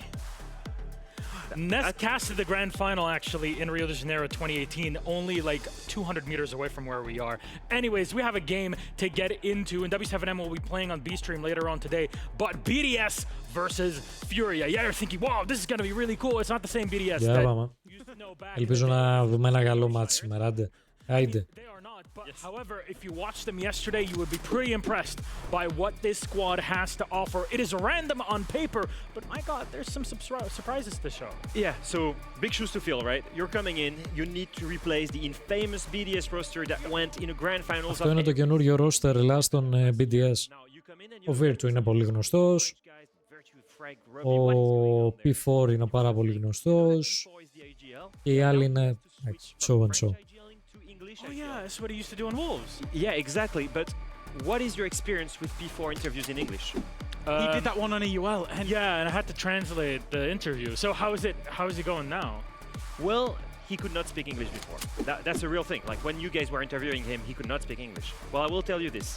Since they removed Bibu and Shinka all the way in summer last year, P4 has been taking English classes every single day. And he's improved tremendously, and he's been IGLing this team in English for the 2 last months. And yesterday we saw incredible coordination from these players against FaZe, so I think lots of good promises. The core of this team... Ισχύει αυτό που λένε, το ότι είναι πολλά υποσχόμενο αυτό το roster. Μας έδειξε χθες το τι μπορεί να προσφέρει αυτό το roster και όντως ισχύει αυτό που λένε. Πιστεύω θα δούμε ωραία πράγματα από αυτό το roster των BDS. Trying to look at going to an English-speaking roster because P4 struggles with his English. He's sorted that now, and they've done that now under the BDS banner. They've brought in Virtue from Team Secret, world champion by the way. They've brought in Freck, and they've brought in Robbie from Falcons. Big transfer, that one. He was probably the biggest talent available on the market, maybe other than Spoit, I would say. So basically, in each position individually, every player makes sense. You've got fraggers in Robbie and Freck, you've got good support in Virtue, good talent in Lasmo and IGL in P4. Now, the real question was, is the chemistry going to work? Yesterday, what I saw from their game against FaZe was great. Let's see today against Fury. I was very encouraged. And an opener against FaZe is not an easy thing. Of course, the world champions, the reigning team, the best one right now in Rainbow Six. However, if we looked at BDS and their score so far, get a bit of an update on it, because yesterday they started with 6 bullets. They were only down to 5. They only put 1 of them, and now they're only putting 1 bullet in this next match. Exactly. So they got drafted against FaZe Clan before the tournament was started. They put 1 bullet in knowing they were against the world champions. Anybody would do that. What was interesting to me last night in the draft show, they picked Furia, the previous world champions before FaZe. A big ballsy play. But why? The reason is they want to get the best teams out of the way in the rounds that make the sense where you can win and lose the least. So when they can gain the most, there is no FaZe or Furia coming hunting for them. They can go for, on paper, weaker teams. That's why you saw them pick Furia. That's why you've seen them, despite picking their opponent, only put 1 bullet in the chamber today. Because as a reminder, when you play these teams, you cannot play them again in the phase 1. Yes. So the fact that you're playing these really strong teams earlier on with few bullets to lose means that you will be playing against weaker opponents with lots more bullets to win later. And especially for a roster that has never played together in Tier 1, playing FaZe and Furia, you kind of expect it to lose, but it gives them the time to get into it and gain level experience. up. You level it's up. So smart progress. by BDS. Yeah. I love this strategy.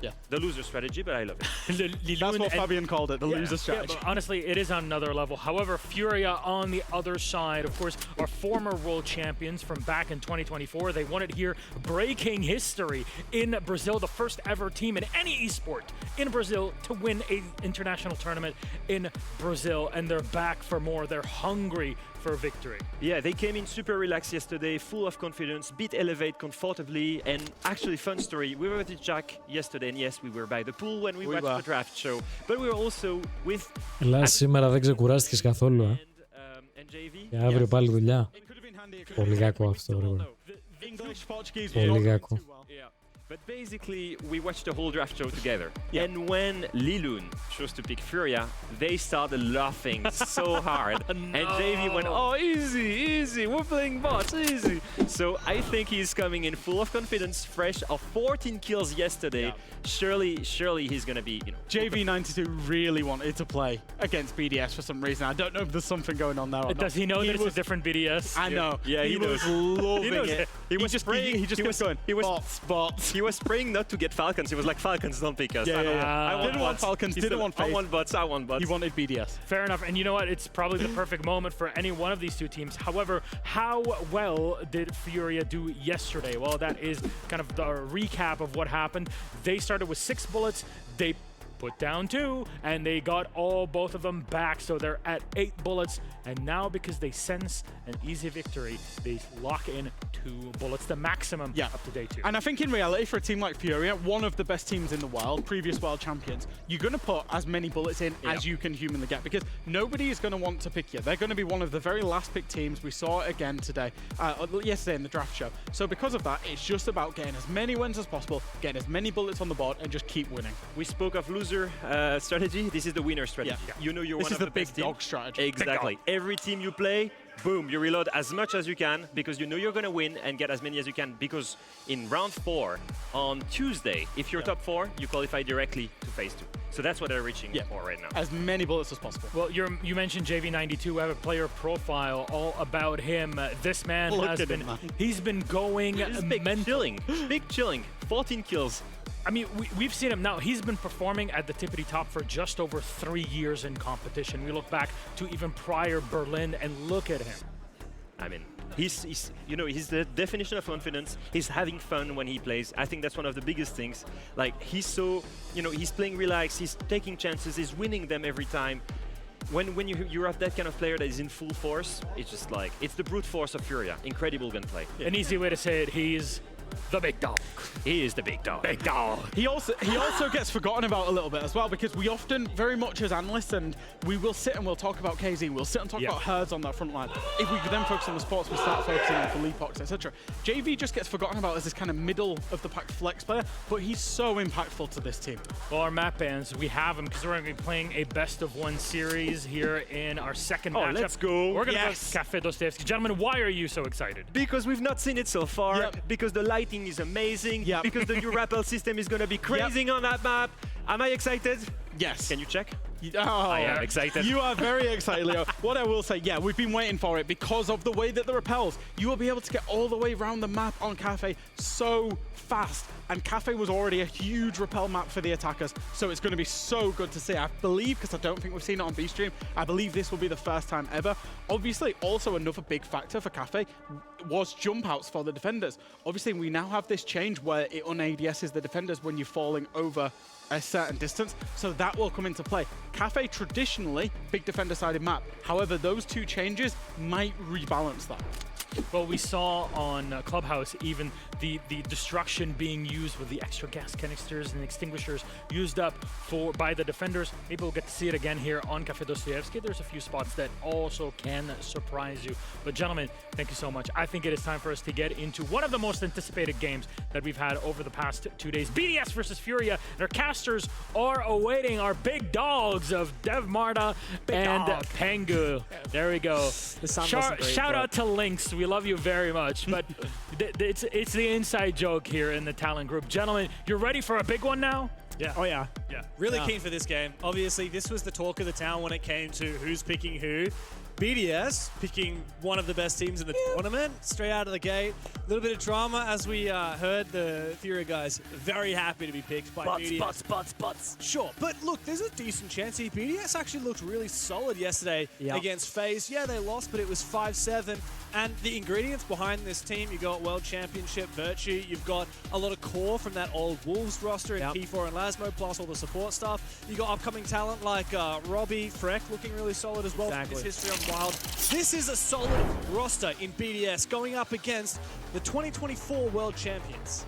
The big question for me is not how good can BDS be right now, right here, but how good will they be tomorrow, in a week from now. 69% να κερδίσει Furia ψηφοφορία κοινού.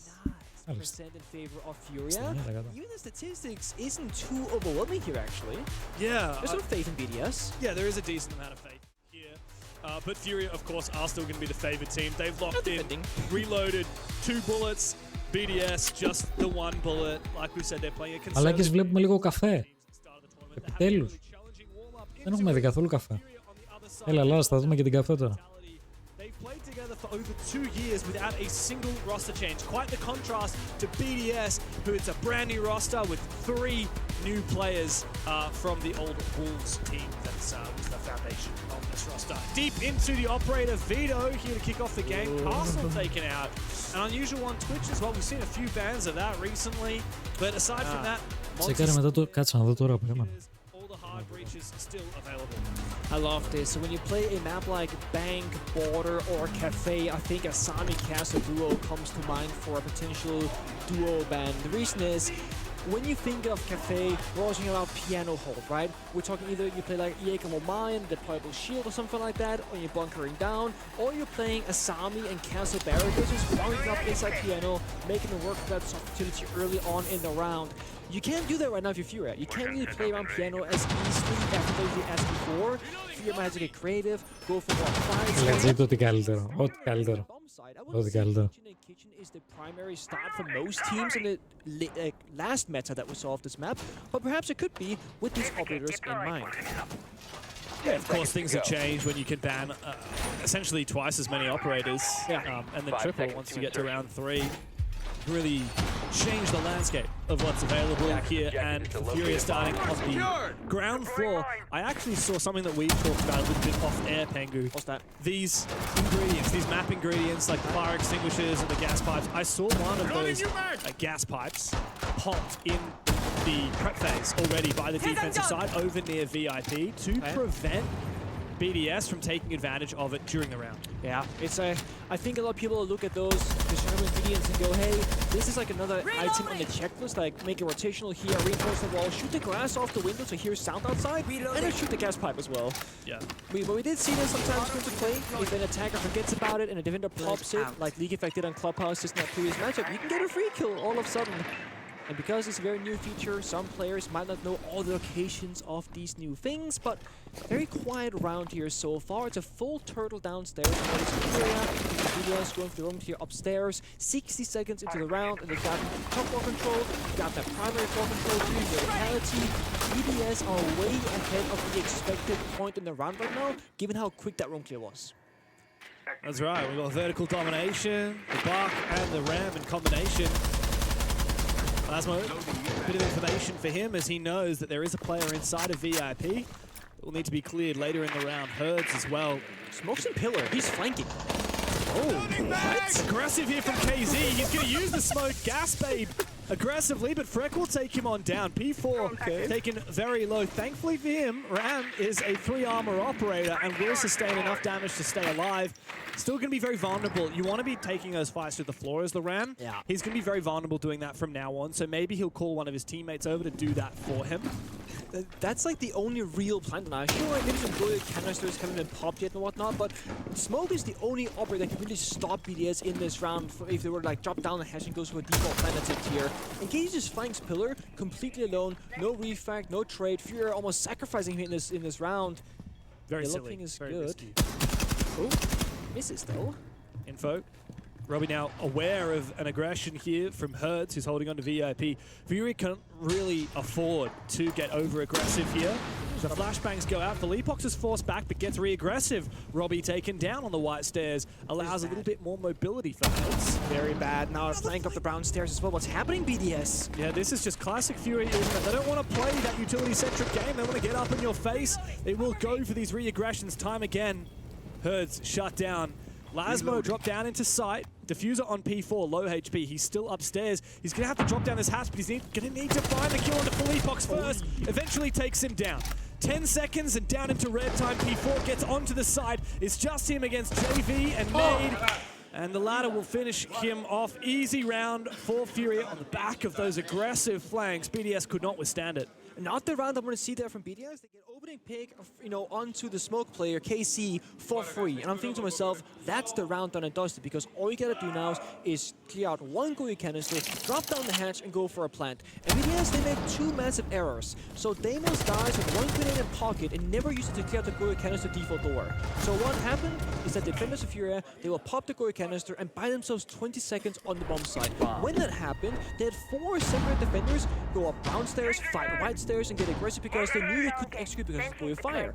If BDS had used that nade, waited 20 seconds, and played passive white stairs and not take that 50-50 gunfight and lose, they could have just essentially planted for free. There was no plan for that. We knew that, they knew that, it didn't happen. It's a bit of a blunder there, I would say. Yeah, at this point, you're thinking of your BDS, look, if they're going to emphasize flanks on that much, albeit, especially on low information, there wasn't a Valkyrie or Aussie or anything. Walked up. So, yeah, Fury were just feeling it out. Bring your Nomad, bring your Gridlock. Yeah. Something to try and prevent those flanks in a more kind of forget about it fashion. Instead of having a hard watch. So let's say they didn't have it because that was the first round, right? Maybe they didn't expect it. When you get flanked by the smoke the first time, you got a sort of a system where somebody's watching either 2 or 3 camps in the staircases, or you have a gun watching ground stairs and a gun watching red stairs. So you have a guy actively fighting flank. Yeah. So there are 2 open flanks, they pick one of them, and the round just kind of falls apart. But now, you said it, passive flank watch right, Gridlock's on the board for P4. That's going to do some of that action. Dokkaebi can help cover and sound as well to hear a flanker potentially later on. The Lion as well, if you're aware of someone flanking, you just pop that Lion, it's going to make that room a lot more restricted. Freck is in the building very early on this Dokkaebi. This is a mining and reading bomb site, or rather dining and reading bomb site, fireplace reading. Yeah. So, I wasn't sure exactly what the plan was. We did have that Amaru teased out early in the pick phase, but now switched off of. At the moment, pressure onto Philippox in train. Drones coming through. I think it's pretty comfortable. For now. When I hear that Finger LMG, I start shaking in the serve, I'm not gonna lie to you. And if you're there in the LMG meta, you know what I'm talking about. Philippox though, ice in his veins, Nate goes down. Holding on to train still is Philippox, waiting for a winner jump in, but Robbie won't give it to him, he knows better. Gonna take 4 years now to reload that weapon. This is great from Virtue, playing outside the east balcony. He's holding these long lines of sight. Hertz is so tempted to maybe jump out. At the moment, he's watching a vertical angle here. As we talked about a little bit earlier, you can't easily jump down and go for a run out because you will be un-ADS while in midair in this new Siege X update. Meanwhile, good pick there from KZ. Freck's gone down. Disjointed and stalled out. Yeah, like they're outside the building, pretty much all, like most of them, with no real pressure or execute. He hears the player now. He's the toe. No? Should be a free kill. Gotta bait him out. Gotta go for that kill, but Hertz trades himself back. The Doc with a lot of HP is gonna get the better of Robbie. That does leave Furia still an advantage on the defense. It does, but again, I want to see BDS entering the building. I mean, they drop the scout, Furia can go for it, but this ain't the bomb site. The swing goes down. Oh my god. Goes through. Eventually, JV is punished, but not before he's able to take down Virtue. 2 versus 2 now with 40 seconds to play. Things get real finicky for these 2 remaining BDS players. KZ and Philippox can just hold onto their positions. Still info as well for the teammates to watch these cameras. And BDS, they got a plan. We do it at 1 versus 2 effectively. So if you're BDS right now, I think you look for a kill, get that 2v1, then go for a plan and cover. They don't have info on where these players are. They're going to have to game sense it out. And Philippox inside of Dining finds one KZ to team up for the second. Furia looking very comfy on that defense. They do, and also BDS, the opposite, not looking all that comfortable on the attacking side. The first round, they say, missed execute, but they got there, quick roam clear, quick map control, got the opening kill. Second round, okay, yes, they got the opening kill. They had Dokkaebi Freck inside the building very quickly. They had 3 people who only entered the building in the last 45 seconds of the round. This is cafe. This isn't, water or bank with these long lines of sight outside the building that get a pick off here and there. You need to find yourself either in the bottom floor going up a staircase, like Freck was doing, or go top floor on the hatches, the skylight, piano rappel, and make a decisive play around it. They were on piano rappel, just holding kind of like a dead angle for like a minute, without any intent behind it. So I want to see them here in the third round, get inside the building, have a clear plan, This round, for example, is top 4 attack. We've done this 1,000 times, right? Either you will attack piano, and you will have 4 or 5 guys work together on the piano portion, or you will go cocktail. Utilize those window repels to kill like utility, whether it's grenades or dangles or kept on fire, anything. They're showing us a very mix of operators though, right? They're playing Thatcher EMPs, which isn't for hard destruction, right? And there's a 1 fair enough, it's for that. Yeah. And then they're playing stuff like Aura, we can like close off the doors for an entry, for example, but they have no like, okay, they have 1 set of nades. Well, let's be real, you don't bring the Rayora unless if you have a very specific plan in mind. This window right here, I think. It is classic. It's what we've seen, one of the most, I guess, infamous applications of this brand new operator. You can actually block off the 2 doors into Cocktail, kill any players in Cocktail, repel them, and you're essentially safe for a plant. That has got to be the idea here for BDS, and I can only assume that the reason why that's been picked is to enable that push some way, somehow, perhaps to prevent against C4s, perhaps the Yokai drones. Look at the positions. They have 2 people piano repel, 1 person on the hatch itself, 1 guy on wide hallway. Oh, now Virtue's dead. From the window repel as well. Knocked through somehow. So I'm not sure what division is. Like, the Roller is on the roof right now, not even on the window repel themselves. Furia retaken bathroom. And now, with air jammed piano to drone. And I'm saying this very confused because I don't really understand the order of things right now for BDS. Like, I'm not seeing the vision. I'm not sure they know what they want to do right now because they keep rotating back and forth. 3 guys red head drop. Let's go for it. This is the kind of push that you would try to make in the first minute of the round, dropping down red, deep into Cocktail. But Furia are not letting up. They're not going to give fights over to BDS, and they've got those mirror windows, which are perfectly poised to prevent a push in from this position. JV does get punished after taking down 1 player.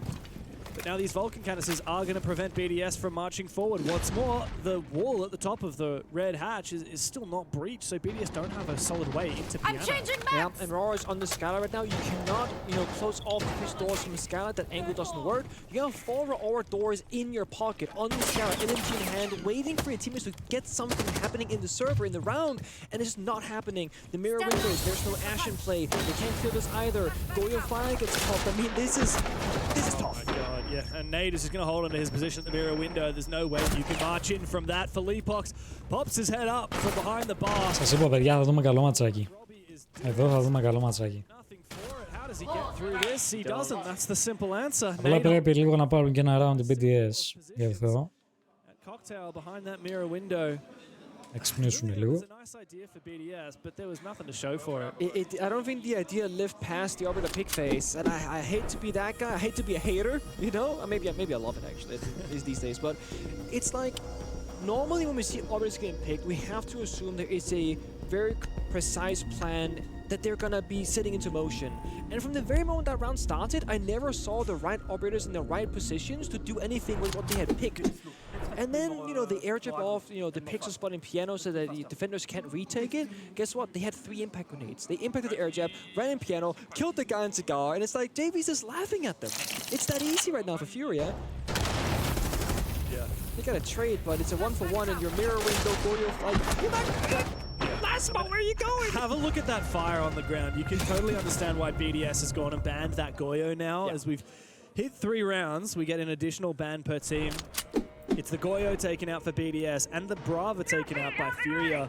I did notice Maestro abuse. Yeah, Maestro. We've also got Lucy. In the first round, we also had Naruni. Yeah. In the absence of that Goyo, you need something else to try and delay time. All 3 of those operators are good when you dwindle that time on down. If you're trying to push into the site last minute and you still got to deal with these banshees, you still got to deal with those evil eyes, especially because he's got 3 of them. Yeah, I actually love this in Furia, and in my notes for this event, I was like, Furia will either struggle with the new system because they will get targeted themselves, or they will thrive because they can stretch out and be more flexible and shows a deeper strat pool. Banning the Brava in the 3rd rotation, now playing heavily like around either wall deny or utility or just annoyance. Like, it's super annoying to deal with like Valkyrie, Mossy, Maestro on this map, Kaid as well. And you're now making BDS choose. Either we need a ton of soft destructions for the Maestro, they have 4 grenades, then we need side execute, that can be the blitz, right? But now we also need that flank watch. They can't get everything for BDS, they need to have a weakness now against something from Furia almost every single round. Well, there's no doubt about who has looked the more poised team in this game. Furia have looked very confident, going for aggressive plays, knowing when not to peek. BDS are the ones that clearly have ideas, but just haven't had the gusto to actually make the plays necessary. They've second-guessed them time and time again. Lion charge. Is this going to be another execute 3, 2, 1. Blitz in the door. Freck's got to win this fight, though. A flashbang to go out. It doesn't land. It's shot, but it does push back the moment that Herds retreats. He will fall. P4's also jumped into the fray, but both teams end up worse for wear. A 3 versus 3, and Freck is on low HP. He's gradually taken more and more ground, but he can't march further forward. Robbie as well, worried about his position. Chat, δύσκολα βλέπω τους BDS. Δεν βλέπω άξι πλάνα. Και αν πάει έτσι, πάμε για flawless. Few bullets exchanged, but not enough damage done as of yet. And now looking to recompose afterwards. Oh, quite an awkward start to the round for Leapox has reaggressed, as well as KZ. Furia, of course, fighting back the ground that they've lost, leaving just Virtue on the roof. He's going to have to drop and try and hunt these kills, but KZ is waiting for him, and KZ will best him, as he always does. Another beautiful round from Furia. Yeah, and I mean, I will say one thing. BDS, Ben, and Goyo then played a perfect round, you know, into that operator ban because they couldn't get stopped in the rush, but it's very risky. They have one player on the white staircase walking up the Dokkaebi. They had 2 people. It was the Sledge and Blitz into the pillar door. They both died in library the second they got in, basically, and then they pushed red stairs. So they have very isolated areas of the map where they have no real trade game happening. If Frank loses this gunfight, they have nobody to trade him. When Lasmo gets C4, okay, P4 is behind him, but he dies to a C4, not a gun. So there's no gunfight to be had to trade with. Virtue's on the roof, last guy alive. It's again, BDS is kind of almost oversimplifying their attacks maybe a little bit here, expecting Furia to kind of roll over. Furia is not that team, you know? I think these attacking rounds would be great against the lower pack teams here, perhaps, A-pack teams in particular, who are not as methodical about it. Against Furia, against FaZe, against Amadi, I think their current style as well. I don't think it's gonna fly. Yeah, the other thing is, you're just seeing so many strengths out of Furia in their individual plays. Yeah. Like, they know that they will take those 50-50s and win them. Even, for example, when Freck won his fight against, I think it was whoever was playing on the white stairs, give him 5 seconds, and he's being repeated by Felipox on the Maestro. My turn. Oh yeah, exactly. Up on the top floor, we saw a lot of pressure from BDS. They find a few kills, and then KZ is like, well, I know this guy's on the red stairs. I'm just going to push him to kill him. Ανανεώσαμε και τα σκορ, παιδιά. Skor 2-2. BDS, like, we all know their support staff. They've got 3 of them. 3 Frenchies. If you count Helby as a French Canadian. Yeah, half. Yeah, he's a halfie. You've got that whole roster combined to really create beautiful plans, these strategies. And Furia says, we're not going to let you do your strategies. We're going to keep on pushing. We're going to keep on fighting so you don't have time to think. Here's the thing, Furia wants to get, you know, that slight advantage. Not gonna let go ever. And we see them spawn peek with Maestro right now, taking any swing they can get. BDS, they want to go fast last round, likely because of a utility on the side of Furia. For example, the Maestro. It sucks to go slow against the Maestro. He's gonna sap your drones, sap you when you look away. You can't really plant very easily. Now that's where the floor is going to play. You slow around for BDS, utility being tossed. Philipox was down early. There's a smoke, huge kill for them. Now stay stabilized. Nobody died on their own, and we see the silhouette in the building. They're taking top floor control. This is good. Good progress, but still fighting for more. And Furia fight back. Hertz might have been down, but it doesn't matter because the rest of Furia have traded every single kill. P4 looking to get desperate. He's jumped into that top floor, and he's fighting back the ground that KZ had retaken from them. Hertz is still on the ground, not revived as of yet, so it's a glorified 2 versus 2. If Hertz is able to be saved here, Furia might be able to have the advantage. A shoulder peek, and Hertz is back up again. Freck and P4 look to try and pick up the pieces. Another aggressive kill from JV, this time with the super shorty. And on the white stairs, he wins it out. It's P4 up against Hertz and JV. Plenty of info on this top floor. It's going to be so hard for him to survive, especially as that Evil Eye above the hatch. He's not going to be able to punch that one safely. Diffuser is outdoors, and Furia still have an advantage with a minute to play. Yeah, and if he goes outside, guess what? Furia can walk upstairs. Because that Evil Eye is up above, they know he has to go for a horizontal attack or he will be detected. Furia to hide the pillar right now, open the door, trying to establish a crossfire. P4 has a 1-1 chance here. Smart move. He's taking down that camera. A good crossfire from Furia, but they are in separate positions. He now knows Herds is with him in pillars. He spotted the player. He needs to win the fight, but Herds toys with him. 80 bullets in the magazine. The Maestro, and he Άγγες, οι BDS είναι πάρα πολύ δύσκολα. once again. Πάρα πολύ δύσκολα, αλήθεια. 5 rounds on the trot. There's a thing about Furia. Δεν το βλέπω καθόλου καλά το πράγμα. Και λέω θα δούμε και ένα καλό μάτσο, ρε φίλε, θα είναι ψηλό ντέρμπι γάμο τους θα είναι. Ξενέρα σήμερα, day του, αλήθεια. Με ξενέρωσε.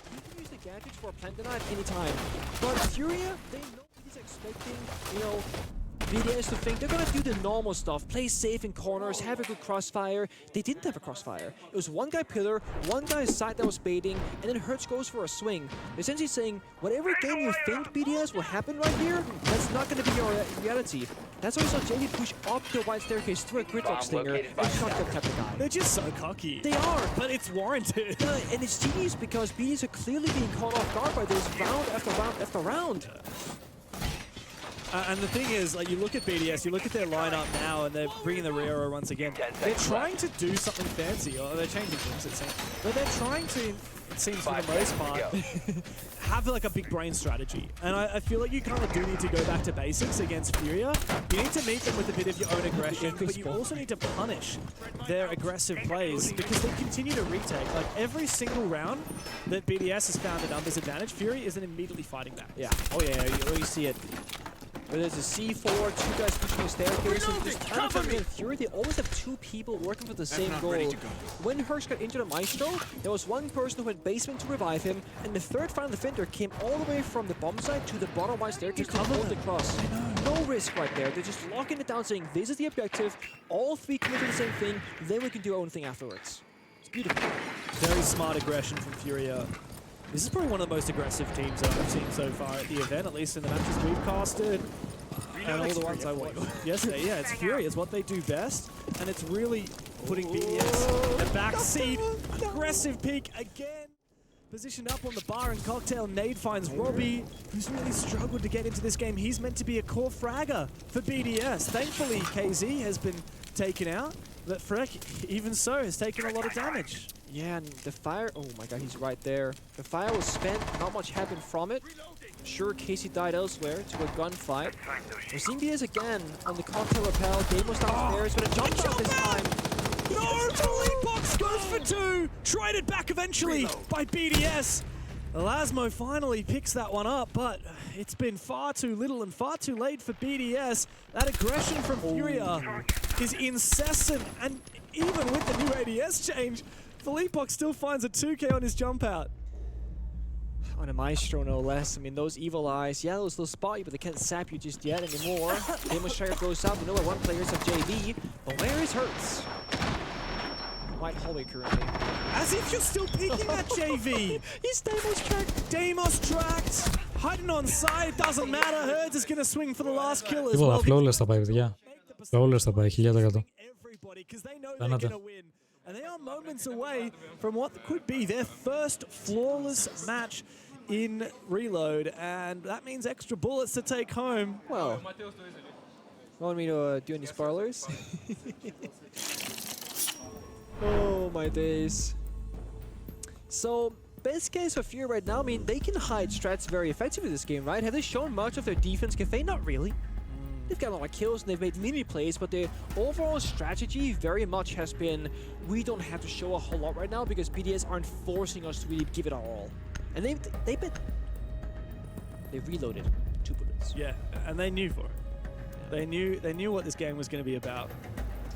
They knew it was going to be a matter of BDS picked them, and a bit of a chip on Furia's shoulder, saying, excuse me, you're going to pick us? Now, as the analyst desk had already mentioned, like, the strategy is actually kind of counterintuitive from BDS. They're deliberately picking the strongest teams in the first 2 play days because you can't verse the same team again throughout the entire of the Reload to Survive portion of our tournament. What that means is BDS now know that for the remaining 3 days, because as of day 3, you can actually reload up to 8 bullets, not just 2 bullets. Yeah. So essentially, you have a lot more to gain. You don't want to be versing the tough teams because then they're going to end up reloading 1 bullet and playing it safe anyway. Yeah.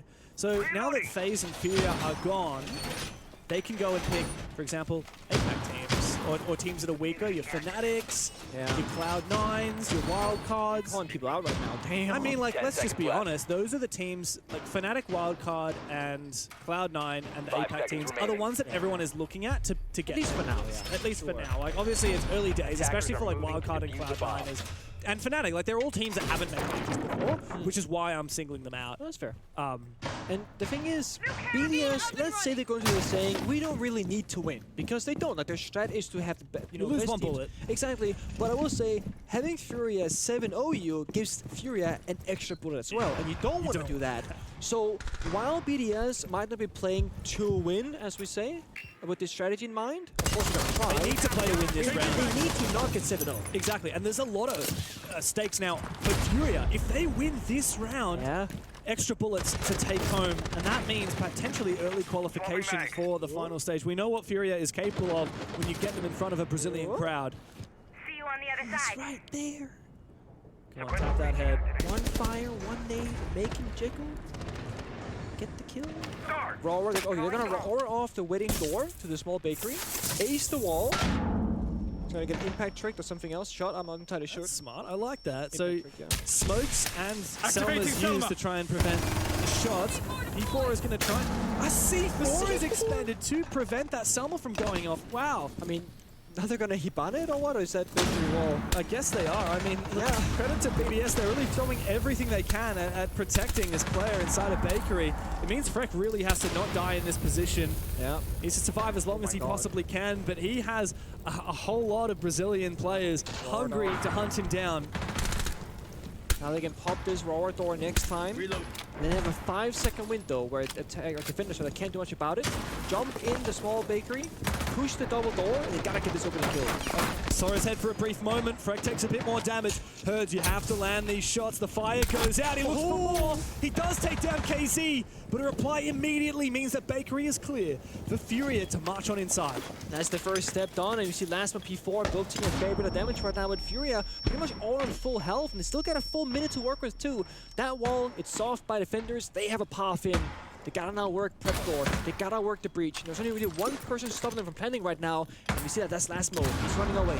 He's forced back by that grenade from Herds. Now Furia have established a lot of solid control. Robbie above, he's used his C4, so he doesn't have that to make these vertical angles. He's gonna have to bring out the Deagle. Furia are completely aware of it. Nade is contesting those angles right now, just hoping that he will be picked. A smoke grenade over the top, and that enables Nade to push in deep, but Lasmo is there to deny him and prevent that plan from going down. Another one for Lasmo, all up to JV92. Pushing in from small bakery, finds the head of Lasmo, looking for 3 more. With not much time left to play, the machine pistol comes on out. 29 bullets left in the magazine, but he will fall. And BDS are finally. Πήραν το πρώτο τους round. That's so badly. And I mean, it comes down to Fury not really having the right read on where to plant. Τουλάχιστον δεν το πήραν flawless οι άλλοι, γιατί τα έκαναν πολλές φορές. Into a Guma, and then we just saw BDS 3-1 swing with 2 or 3 different players. And once the planter kind of goes down there, Fury, they gotta go for broke. You gotta push for kills now. The smoke expires, the vert there's on you, the Val chems are alive, and it gets all that much more difficult. And I gotta say, Freck, he lived incredibly long, burned so much time utility, and he trained his own body 1-for-1. Yeah, and also Lasmo, credit to him, like the fact that he was allowed to escape out of cooking into prep. I always forget which of the kitchens is called which, but it's kitchen cooking is the kitchen cooking. That's the one with all the stovetops in it, which is close to bakery. What's that? There's so many like different call-outs for different regions. My favorite is Gordon and Ramsay for the 2 different benches in the kitchen. Yeah, I like that too. Yeah, and then if you stand between them, then you're an idiot sandwich. Is that it? That's how it works. Sandwich call-out is actually pretty common in Siege, I will say. And I love call-outs like that where it doesn't tell you like specifically where they are, but it makes so much sense if you think about it. Yeah, sandwich between 2 different 2 areas. I love it. And we have a Harry Potter, of course. That's my favorite. I think my favorite. The staircase? Anyone underneath the stair is Harry Potter. Genius, really.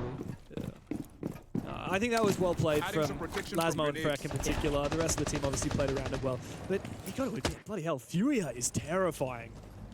They are terrifying. The way that they're circling around Bakery, the way that they have such a clear idea of what they want to do. Also, I want to shout out, like, we're seeing a lot of Rayora today. This is my first time casting it. We hadn't seen it in our first match of the day. newest operator into the game. And she's proving to be very situational, but very potent in those situations. It gives me Osa vibes, where with the right strat in mind, it is genius. But you can't just pick raw aura every single round and do much with it necessarily. You have to have a really specific idea, because she's not actually, you can't use her gadget on many areas, only on doors. Only on doors, yeah, not the windows at all. People say on Robbie actually, Wamai early off the board. Nice, good util spam to clear out that position, and Philippox to watch as Robbie tried to retreat. Up against that Wamai, I mean, maybe you should have brought a Jaeger as well. Furia, despite being an aggressive team, they know how to use that util to their advantage. Oh, they know both styles of siege when they have to use it, and there's a thing. When we're always seeing from Furia, it's a very clear first step where 4 of our techs can work together, clear that important spot in piano, for example, and now they can kind of spread themselves thinner on the window repels and do their own thing. Whereas BDS, they started very spread out and didn't get that initial first kill or the first step was done. So we're seeing a lot more floor activity from Furia, and they're progressing the map second by second. I mean, we've got half the round to go. They got piano, they got cigar. Now they're gonna make a choice. Do they full take top floor, or do what's called a half take, where all you take is cigar, piano, and go downstairs towards the bomb side? Or do you do a full take, where you take the entirety of top floor, do vertical destruction, and then hit the bomb side? Because they're playing gridlock fashion, they don't have like a ram or a block or a sledge. If they take the full top floor in control, they can't necessarily do a lot with it.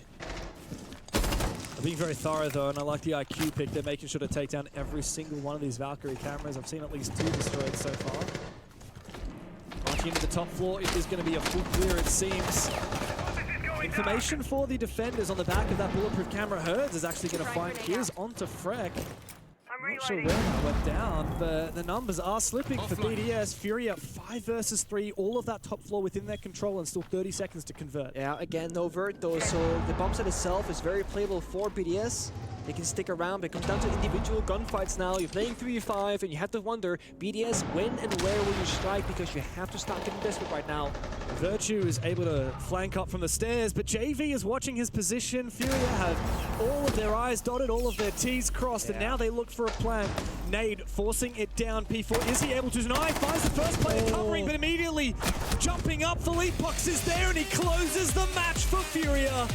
A domination, 7-1 over Πραγματικά domination για τους Furia. Πάρα πολύ καλό match, πολύ κακό για τους BDS. Πάρα πολύ κακό. Furia looking really strong, but BDS, they did the one thing they had to do, regardless of what the outcome would be. Don't get 7-0, don't give Furia an extra bullet. They did conquer that one round. Yep. 60 on the clock. Information limited. Just the 3 primary drones available. It's going to have to be Doka to go and get that. Yeah, position's looking static. I mean, Blaz can come across and support, I presume, and that's what Doki's waiting for. I don't imagine FearX, by the way, they're not playing the game. They are very much playing back. Παιδιά χάνουν οι G2 από τους FearX 4-1. And yeah, they are. G2 are having to be so due diligent in clearing out these positions. Κλασική G2. Κλασική G2. Καλά πάνε, εγώ καλά είσαι. Sort of maybe suggest that there Όχι, έχουν ακόμα. And still one more in the pocket as well. well. Still one more. Uno over towards the window and towards kitchen. This is going to be an absolute calamity for G2. They had no idea that Goodboy was holding the close angle on the doorway, and even though Doki does get that kill, he's got no time, he doesn't have the kit. It's 5-1 at the half for FearX against G2.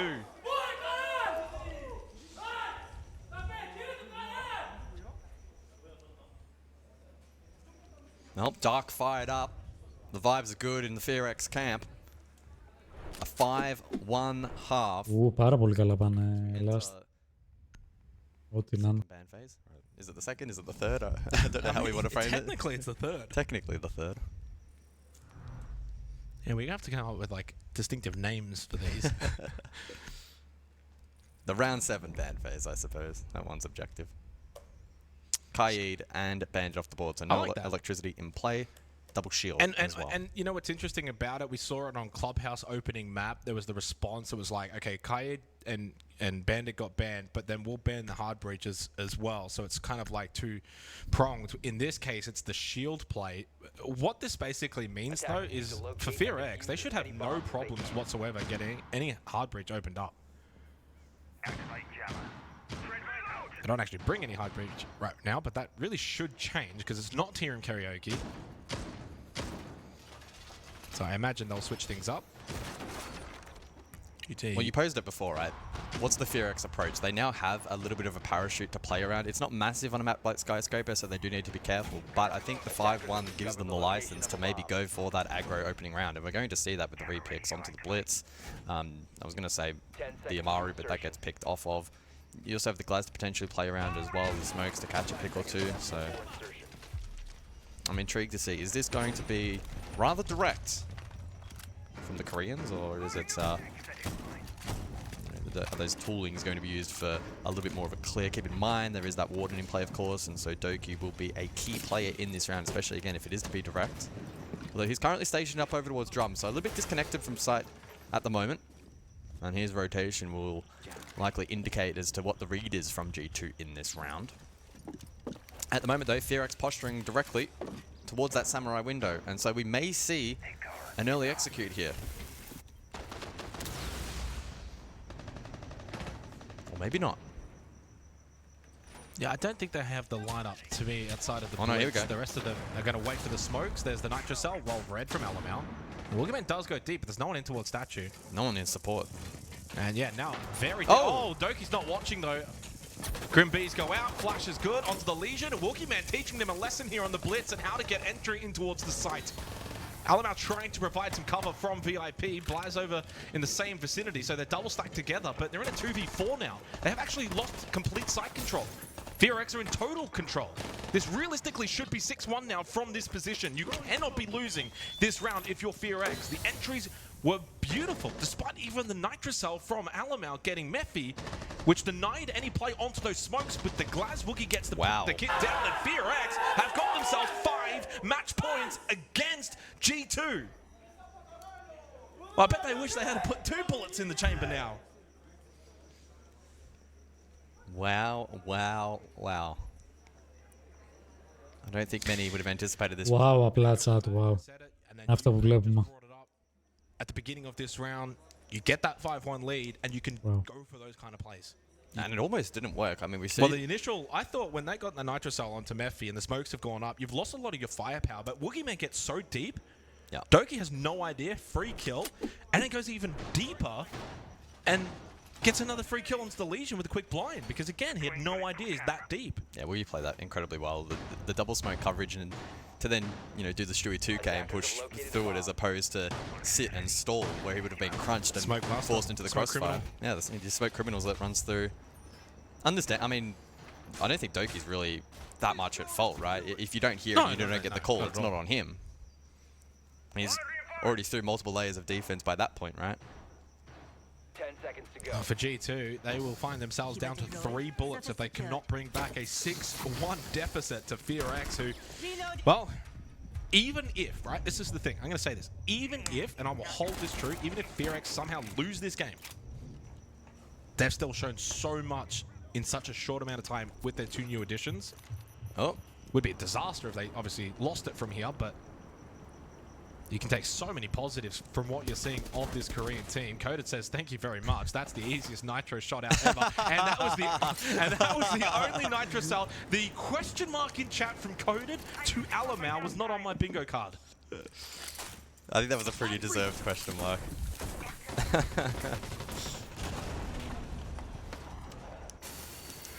Getting bullied by Koreans. Doesn't happen every day of the week. How far has G2 fallen? I'm going to write documentaries about this game. I'll tell you what, I feel like almost every game we've had, maybe bar 1, where we had the OT, has been just demolishing. Yeah. We had some rapid games yesterday until the very last one. We've got 2 banging matchups, by the way, after this. I hope we finish early today. We can go to the pool, watch the A stream. Good times. A stream's on what, game 2?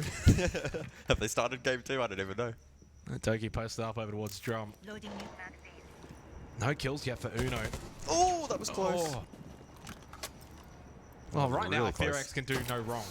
And they've got so much confidence, it's just flowing. Alamau had that 1 round where I think he got a 4K. For White Rid down, Alamau, he's the one standing up despite the question mark earlier because of the missed Nitro Cell. Candelas go out into effect from Mephi, and the falling now will be Alamau. He only got the 1, but then done. Good Boy goes down to Loira, and with that G2 advantage, but not for long. Trades continue to just flourish around the map, all the way down to a 2 versus 2 now. And honestly, That's a very small win for FearX because there's 60 seconds. Coded is incredibly low, but Woogie is incredibly dangerous. Well, he's in Geesh, so how does he cross and go for the plant? 2 flashes for Woogie to maybe play around? I think they're just playing this very well. They're just kind of sitting and seeing what G2 and what the final two are going to do here defensively. Yeah, they have the time to do so. Logic Bomb as well, get a little bit of auditory information. I think also with Coded being so low, there's a bit of apprehension here for FearX, and yeah, as you said, so much time remaining. I really hope Woogie uses these flashes. There we go. Flash 1. One more. That one was very much ineffective. Coded getting into a position where he can start to stick the plant down, watching the cover. Will be Woogie man up close with players, but what a sick headshot from Woogie, and what a sick result this is turning out to be. Uno with 0 kills on the board so far, as FearX are about to 7-1 G2 here at Reload. Spots 1. You've got to get that. He cannot. They got nothing. Μαλάκα, απίστευτο πράγμα. Έχασαν G2. 7-1. 7-1. Against the EU team. And there's more BM in the chat. There is more BM in the chat. Wow. Where is Benja? Look, says FearX. Justified, right? 7-1.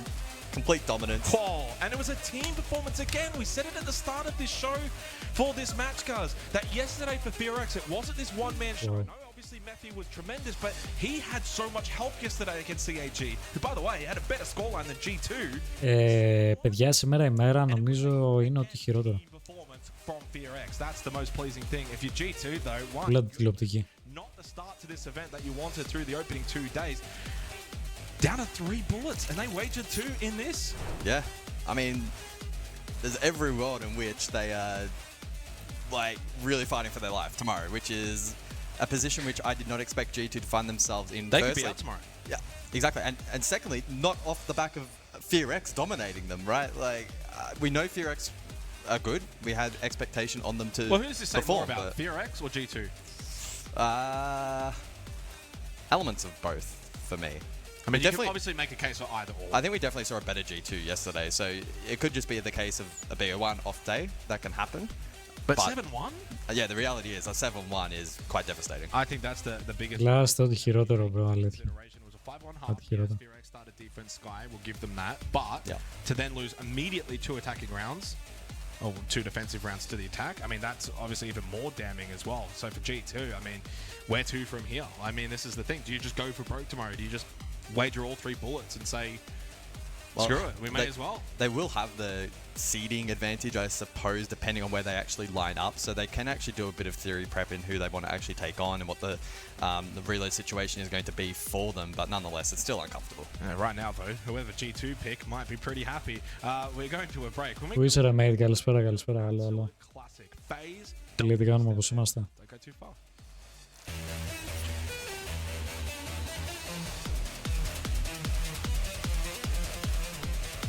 Πάμε τώρα στο άλλο μάτσα.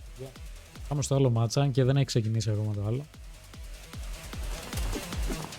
Reloading as many bullets as possible. JV, vem aqui, come here. Really quick.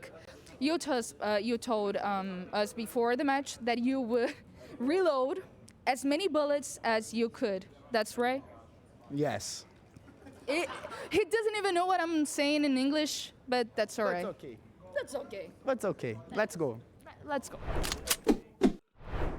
He speaks better English than that. Yeah, we had a conversation with him last conversation night. with Stop this guy. pretending, JV. We know. He's faking it. Everybody knows he speaks English. He does it so he doesn't have to interview. He goes, no English, no English. Yeah, he's lying. He speaks English. He's lying. She's Brazilian. They can speak. They spoke it in Portuguese. You know what? It's a real vamos moment. You know what? It's vamos. Let's go, vamos. He speaks in the server. He speaks in the server. We've seen that. You know what? That's his language. Good, because we're usually pretty muted when it comes to in the server itself. Furia absolutely demolishing BDS, but it felt like BDS were setting this. Θέμα έχουν. Δεν είναι το ότι έχουν κάποιο θέμα, απλά δεν έχει ξεκινήσει ακόμα, ρε. Το match. It's tricky to come into this and talk about this Δεν έχει ξεκινήσει ακόμα απλά. different strategies, right? Αυτό τελειώνει μπαμ μπαμ, ρε. Από 3 μάτς έχουν πάει σχεδόν 7-0. μάτς. Οπότε τελειώνει μπαμπαμ πολύ γρήγορα. Ό,τι να είναι. They knew there was a very good chance that they were going to lose. Obviously, they started on Cafe, a defender-sided map. They started attack as well. So, different strategies and about the expected result is what I would say.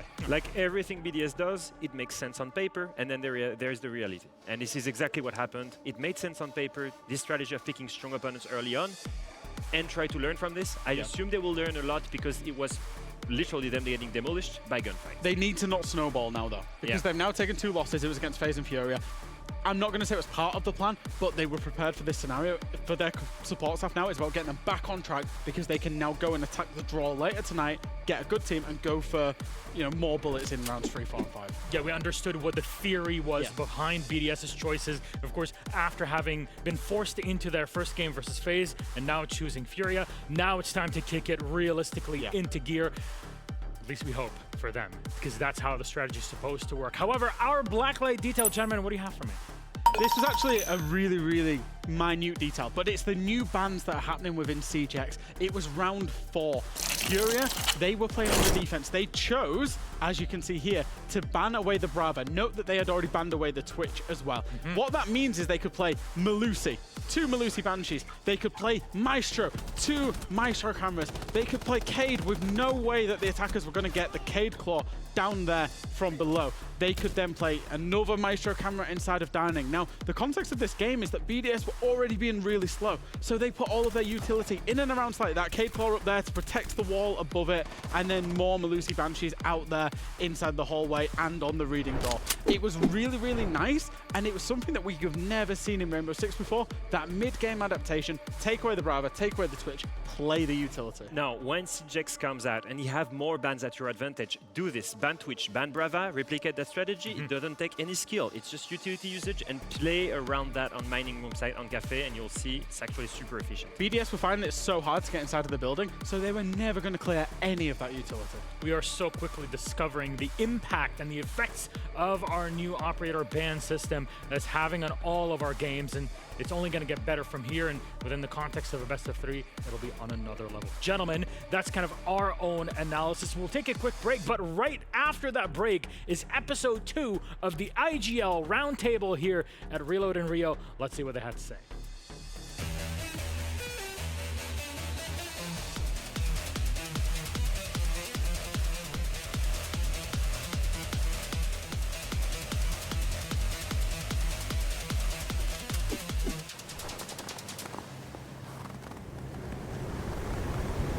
Keep an eye out for contact.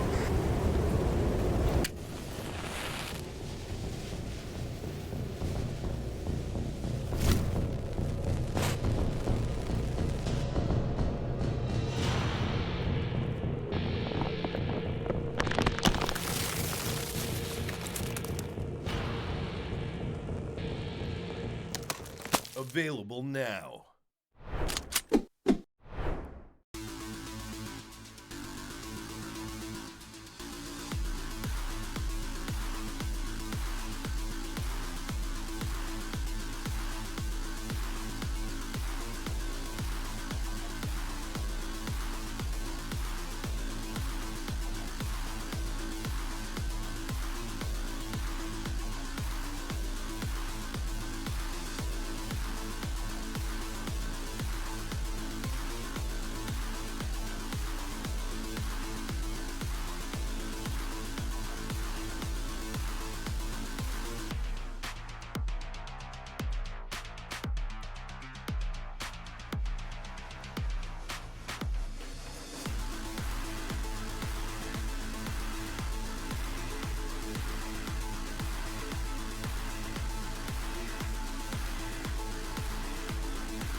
scope, what do we think is the best and worst maps?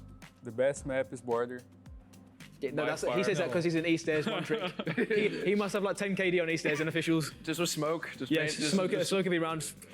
And I think the worst map I would say is Labs. I don't like Labs, bro. It's just a clubhouse, a smaller clubhouse. Bro. I literally think it's the same thing. I think it's like played like Clubhouse. It's a smaller clubhouse. Yeah. And Clubhouse is already small, so.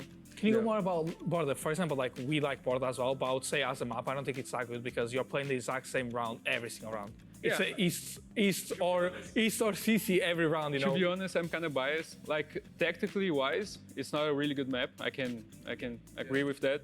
But I like to play the map. Like I think it's really a gun skill map. It's a really you have to be skilled to play the map. My worst map is Border. I could have guessed that. Just before you said it's your best map, your favorite map. And my favorite map is Bank. Ah, of course, BDS. So Border, I think, like you said, it's boring. And it's a lot of gunfights, and I like gunfights. But for me, is nothing about like strategically most of the time. Yeah, and that's why for me it's not the Rainbow Six I like, you know. So that's why that's not a map I like. And Bank, it's for me one of the most strategic map. Sometimes can be boring, I think. I mean, every map we kinda do all the same thing, but I feel like on Bank you have a lot of like individual reaction on what the enemy team does and a lot of strategy. So that's why for me. With West, I'll go with you as well, Bank. It's just not even anything about strategy-wise. I just feel like I've had my best games on Bank, so I just like it. And then West map, I don't even know, you know. I'll probably put Sky up there, just really hard to attack, but it's still playable, I still like it. But I don't even have I like all the maps, to be honest. Cafe as well, but just because like we can't play Cafe. But I still don't think it's a bad map, but we just can't play Cafe. I think best map is Cons. I just like the different way you like play it, and it's just kind of like you can attack it in so many different ways, like, and the pacing can always be changed, and like it has a lot of windows. Don't get me wrong, but that kind of helps the map because there's different ways to like entry into the building, and you can always rotate to a window late and cause like a whole new attack. And then the worst map, I hate Clubhouse because it just kind of got stale like over the years. What about Labs, bro? I mean, it's just kind of newer, but I do also hate Labs because I think it's just like you said, a smaller Clubhouse that's played out the same. But it's just because it's newer. It's kind of like I'm not like sick of it yet. But Clubhouse has been the same maps, played the same way. You can predict every attack based off like what walls they open in the first 20 seconds.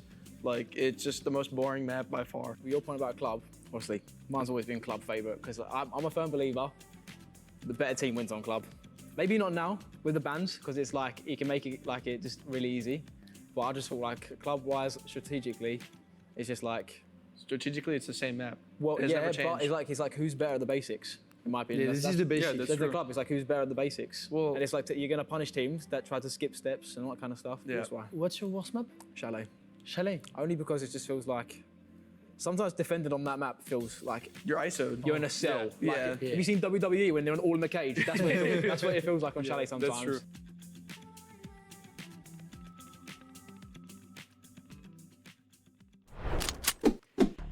It's good to hear from the IGL Roundtable. What is your favorite and least favorite map? Let us know in the chat. Gents, what is your favorite and least favorite map? Favela. Oh, wow. No. And that's your favorite one. You just heard King George's heart. Inside of the comp map pool, I absolutely love Bank. I've always loved Bank. I know a lot of the IGLs love Bank. There's multiple different ways to attack 4 viable bomb sites and to defend them as well. And I think that's why a lot of the IGLs might have said what they said. I think in general it's about variety, right? It's exactly what happened there. I think Bank and Sky, for me, are the best ones because Sky especially pushes you to be that good in attack. It's so hard to attack. Yeah. The skill ceiling is so high that if you manage to attack well on Skyscraper, you're a really good team. And so for me, that's my favorite one. And then the least favorite one is Border because, like Felipox just said, very right. It's just a frag fest. Yeah. It's a frag fest because you need to fight for every zone you have. I'm absolutely loving this IGL series, by the way. It's so good to get into the minds of the IGLs. Yeah, I'm a big fan of Bank and Clubhouse, especially for the strategy. Bank, when it comes to attack, definitely feels like it tests you more, but Clubhouse has all the fundamentals of and the baseline of Rainbow Six in it. That's why it's always so fun to watch. And yet, even though we see the same map, people still mess it up. Anyways, our leaderboard, here's what it looks like. You'd be not surprised, actually, you would be surprised to see G2 have taken an L only a few minutes ago. Fear X have taken the win over G. Εδώ βλέπουμε, παιδιά, τώρα την κατάταξη αυτή τη στιγμή, έτσι όπως έχει διαμορφωθεί με τα αποτελέσματα που έχει φέρει κάθε ομάδα. It was a 7-1 victory from Fear X. G2 είναι στον πάτο, με καμία νίκη. Κουρία πρώτη, μετά Fear X, Dark Zero, Fnatic. Look, we're going to be workshopping this later, but when we get to the draft show, there are going to be teams that are targeting round 3 to reload 6 bullets and then play extended mag cards, and we'll get into the pedantics of that later. There will be some big teams. I saw Wildcard there, Fear X there, Fnatic there, that have got at least 6 available that teams are going to be targeting tonight, and I can't wait to see it. Obviously, Scars and G2 already been down there. They're going to be very early on in the picking order now. Yeah, and of course the last line that you see here in the columns is the round differential, and well, so far Scars have not really had the best of times in the 2 games that they have played.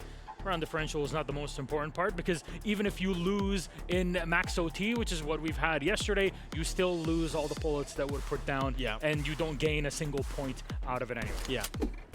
It's certainly shaping up for a very nice draw show tomorrow. Like, tomorrow's going to be crazy, by the way. But we'll get into that. The draft tonight is going to go crazy. Yeah. Like, some teams in that leaderboard have such a big amount of bullets compared to the actual level. Let's be real.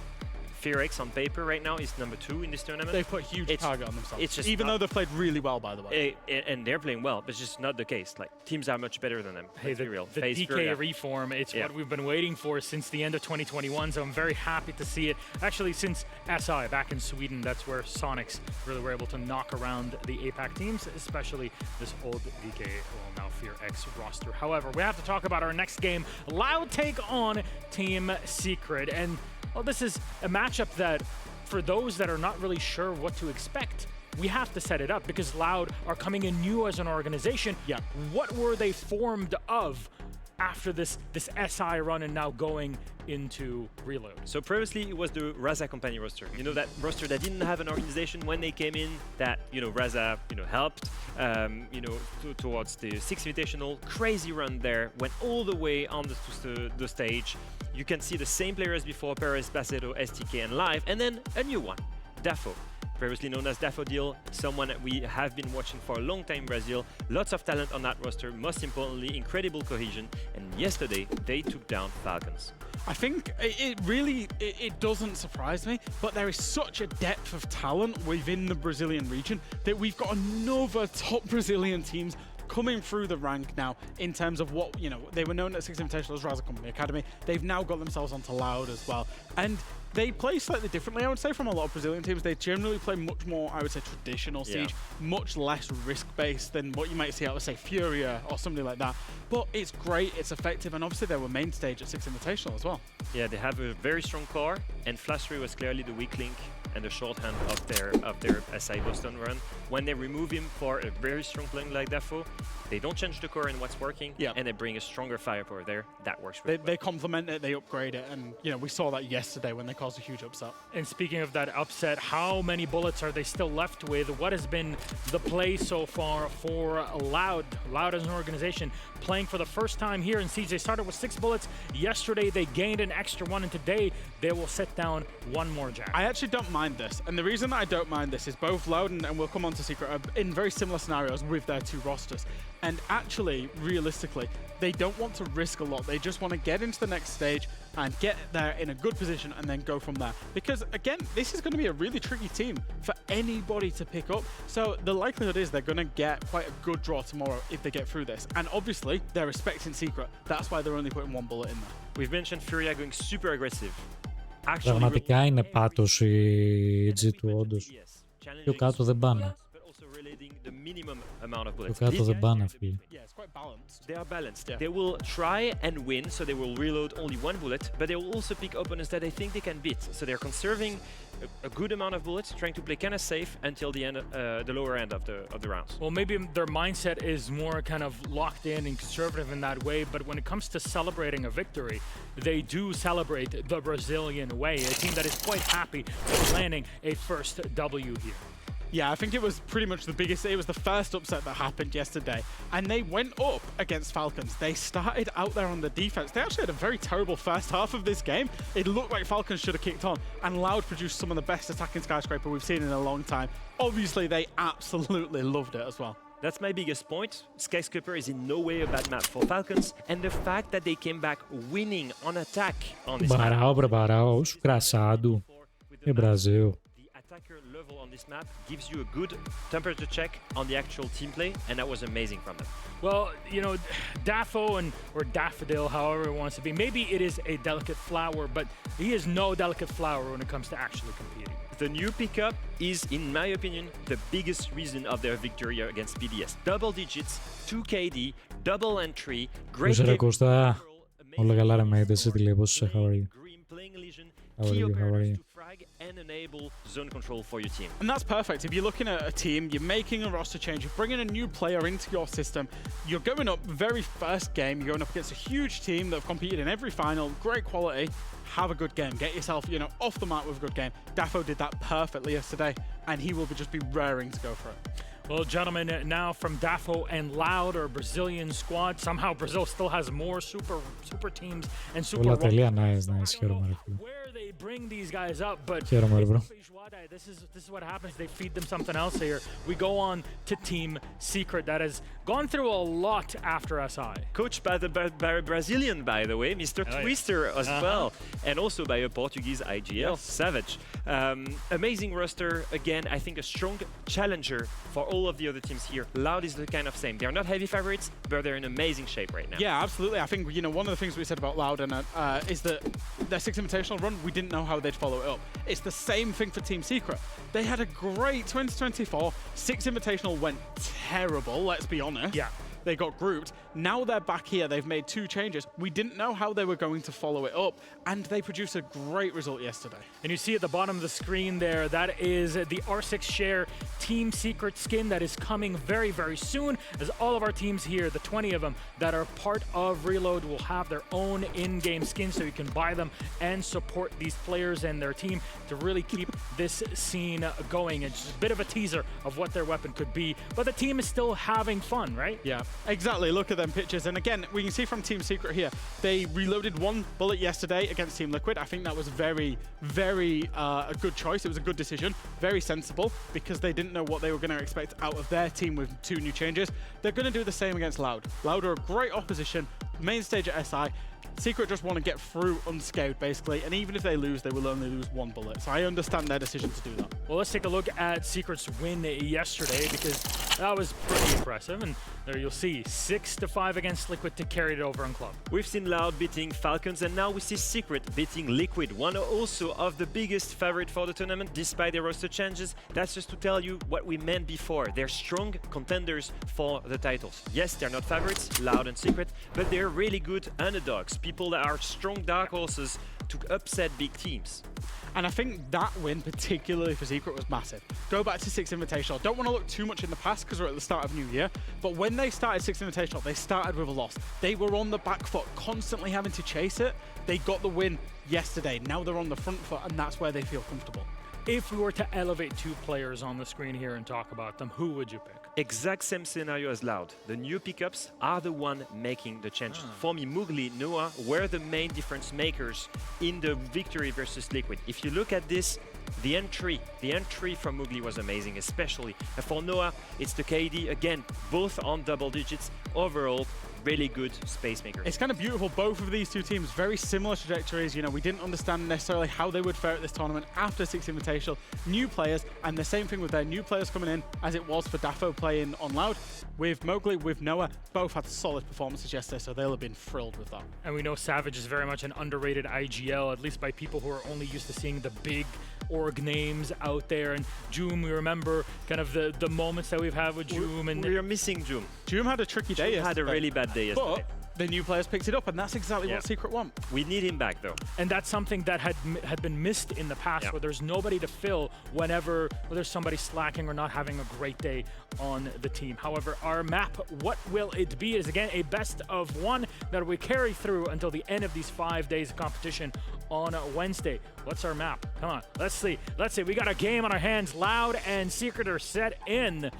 And a 9-map pool is what we've been working with. We've had a lot of changes, of course, to Siege X and some mechanical changes and balanced ones, but nothing on the map pool front. I know. I will say, especially after we saw the IGL thing, I don't think we'll be seeing Border because none of them liked it. I did get exactly what we're going for. Consulate is our map, so we get even more variety and great lighting too. Yeah, I mean, I will say with Consulate, I think specifically with how it will play out in Siege X, obviously it's not being redone just yet, so it's the the same lighting as we're used to and everything like that. However, the one thing that I will say with this map in particular is I think bans can have a huge impact. So again, we looked at it in the last game, the round 4, round 10 bans. They can have a huge impact on Consulate as well, because you can change all of it with one ban. I think in general, like the hard breacher bans will impact heavily the way you're going to attack this map. Yeah. Also, the rappel changes will be great. So many windows on that map. Think of the fast executes on CEO, and you can go around to admin. You can go around to admin, you can go around to yellow balcony. You can literally rotate. What's real with Consulate? Most of the times you attack from one side or the other, right? It's admin or Gash side. You're so much faster now. You're so much faster. You can trick, you can change things very quickly. And Packer was saying it in the IGL piece. He said, I love Consulate because the windows allow me to call for different attacks with 20-30 seconds left in the round. Now, with this new rappel system, you're going to be seeing even more of that, which is one of the coolest ways to adapt in the game. Conventional attacks on Consulate is that you start CEO across or you start admin across. Yeah. Now, if you start admin and you realize there's a big setup, you can be a CEO within not long at all. You don't need to go up, get off the roof, go back down. You just run around the walls, and that's an exciting change that I want to see. I'm very much looking forward to it. It seems like from both of you gentlemen here that these teams are tied in many ways, which I'm hoping means we're going to get an excellent banger of game. Loud versus Team Secret with our casters, Pengu, Devmarta. Take it away, please, gentlemen. Thank you very much, Milosh. Yeah, that's right. It's Loud versus Secret, two teams that both won their opening matches in Reload yesterday, but both of them have really hedged their bets here. They've only reloaded one bullet going into this match. They're not expecting it to be easy. I actually think this is a very well-matched game. I would say the same thing as well. I mean, Secret, a bit of a question mark going into yesterday, but I didn't see the game live, sadly, but I saw the highlights, saw the player cams. They look like a bunch of friends that are having a ton of fun, and I really think that actually... Έγινε Sledge ο last. If you're playing together all day, every day, and it's a bit miserable... Το καινούριο elite του Sledge.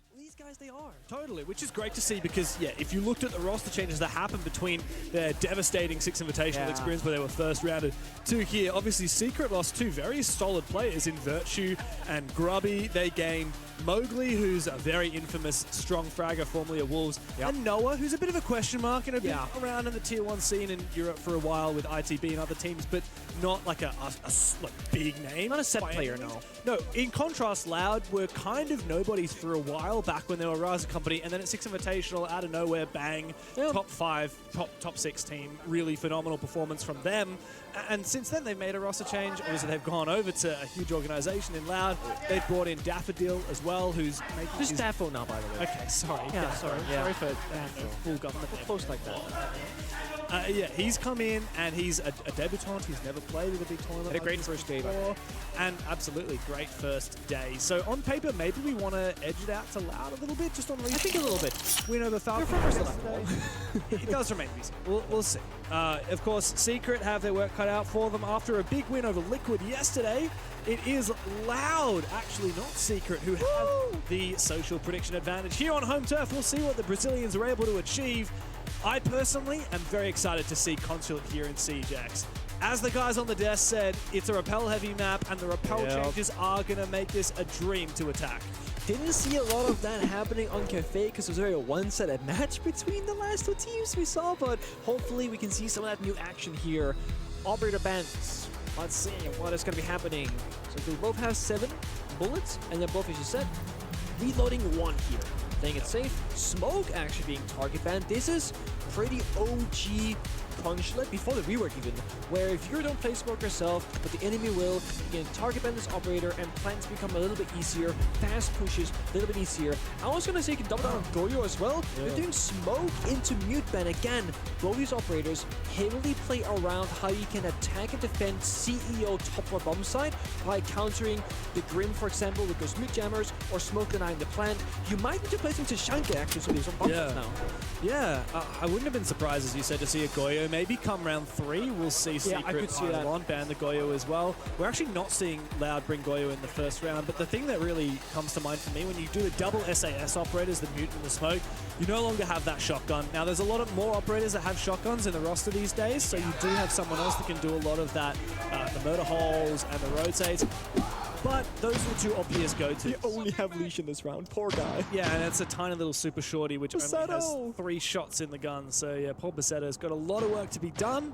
Loud kick things off in the defense. They themselves banned 2 shields, Pengu. Yeah. The Montaigne and the Blackbeard. I'm not gonna lie, I don't know about this this top floor first pick, honestly, from Loud. I feel like with the smoke and mute ban, the bomb side priority has to change a little bit. Now, I'm no current active pro player. Loud, they know a lot more than I do, but I feel like this would go for like better for a basement or one of the tertiary bomb sites first, because this is exactly the bomb side CEO where you want to see often a mute and a smoke in the same round. So they're playing different. They're playing the pulse downstairs, the C4 in pocket. They got Capcan maybe for a bit of more aggressive roam, but they don't have a lot of ways to stop a plant, right? They have 2 C4s that rely on verticality from below the bomb side. Other than that, they are extremely prone to a CEO default window plant. Yeah, but Loud, of course, as you said, they have that pulse. They could C4 from below. They actually hid both the pulse and the Capcan in the prep phase in the hopes that Secret won't be aware and might fall into their hands. Secret for now, as we said, very repel heavy map. You can set up, you can go for an admin take, you can go for a CEO take, you can even switch quite quickly. It seems like admin's on the agenda. Mowgli's already in the building, good progress made. And the key position here is going to be vending machine in that long 90-degree hallway. But without that mute, it's going to be a lot easier to clear that position. I mean, there's no online, there's no Jaeger. I mean, you're going to have to like brawl dog with an Asami that is so close to the Grim Beast, Deimos track. Thankfully, I think for Loud, there's only, you know, 1 grenade left in pocket from Doom on the Deimos, and there is no Capitao, so if you just stick that vending machine corner, you might just stay alive for as long as you need to be. So, they're aggro here on the meaty breach, goes for a swing, might get the catch. Oh, he vaults over. A lot of damage, but no kill as of yet onto Noah.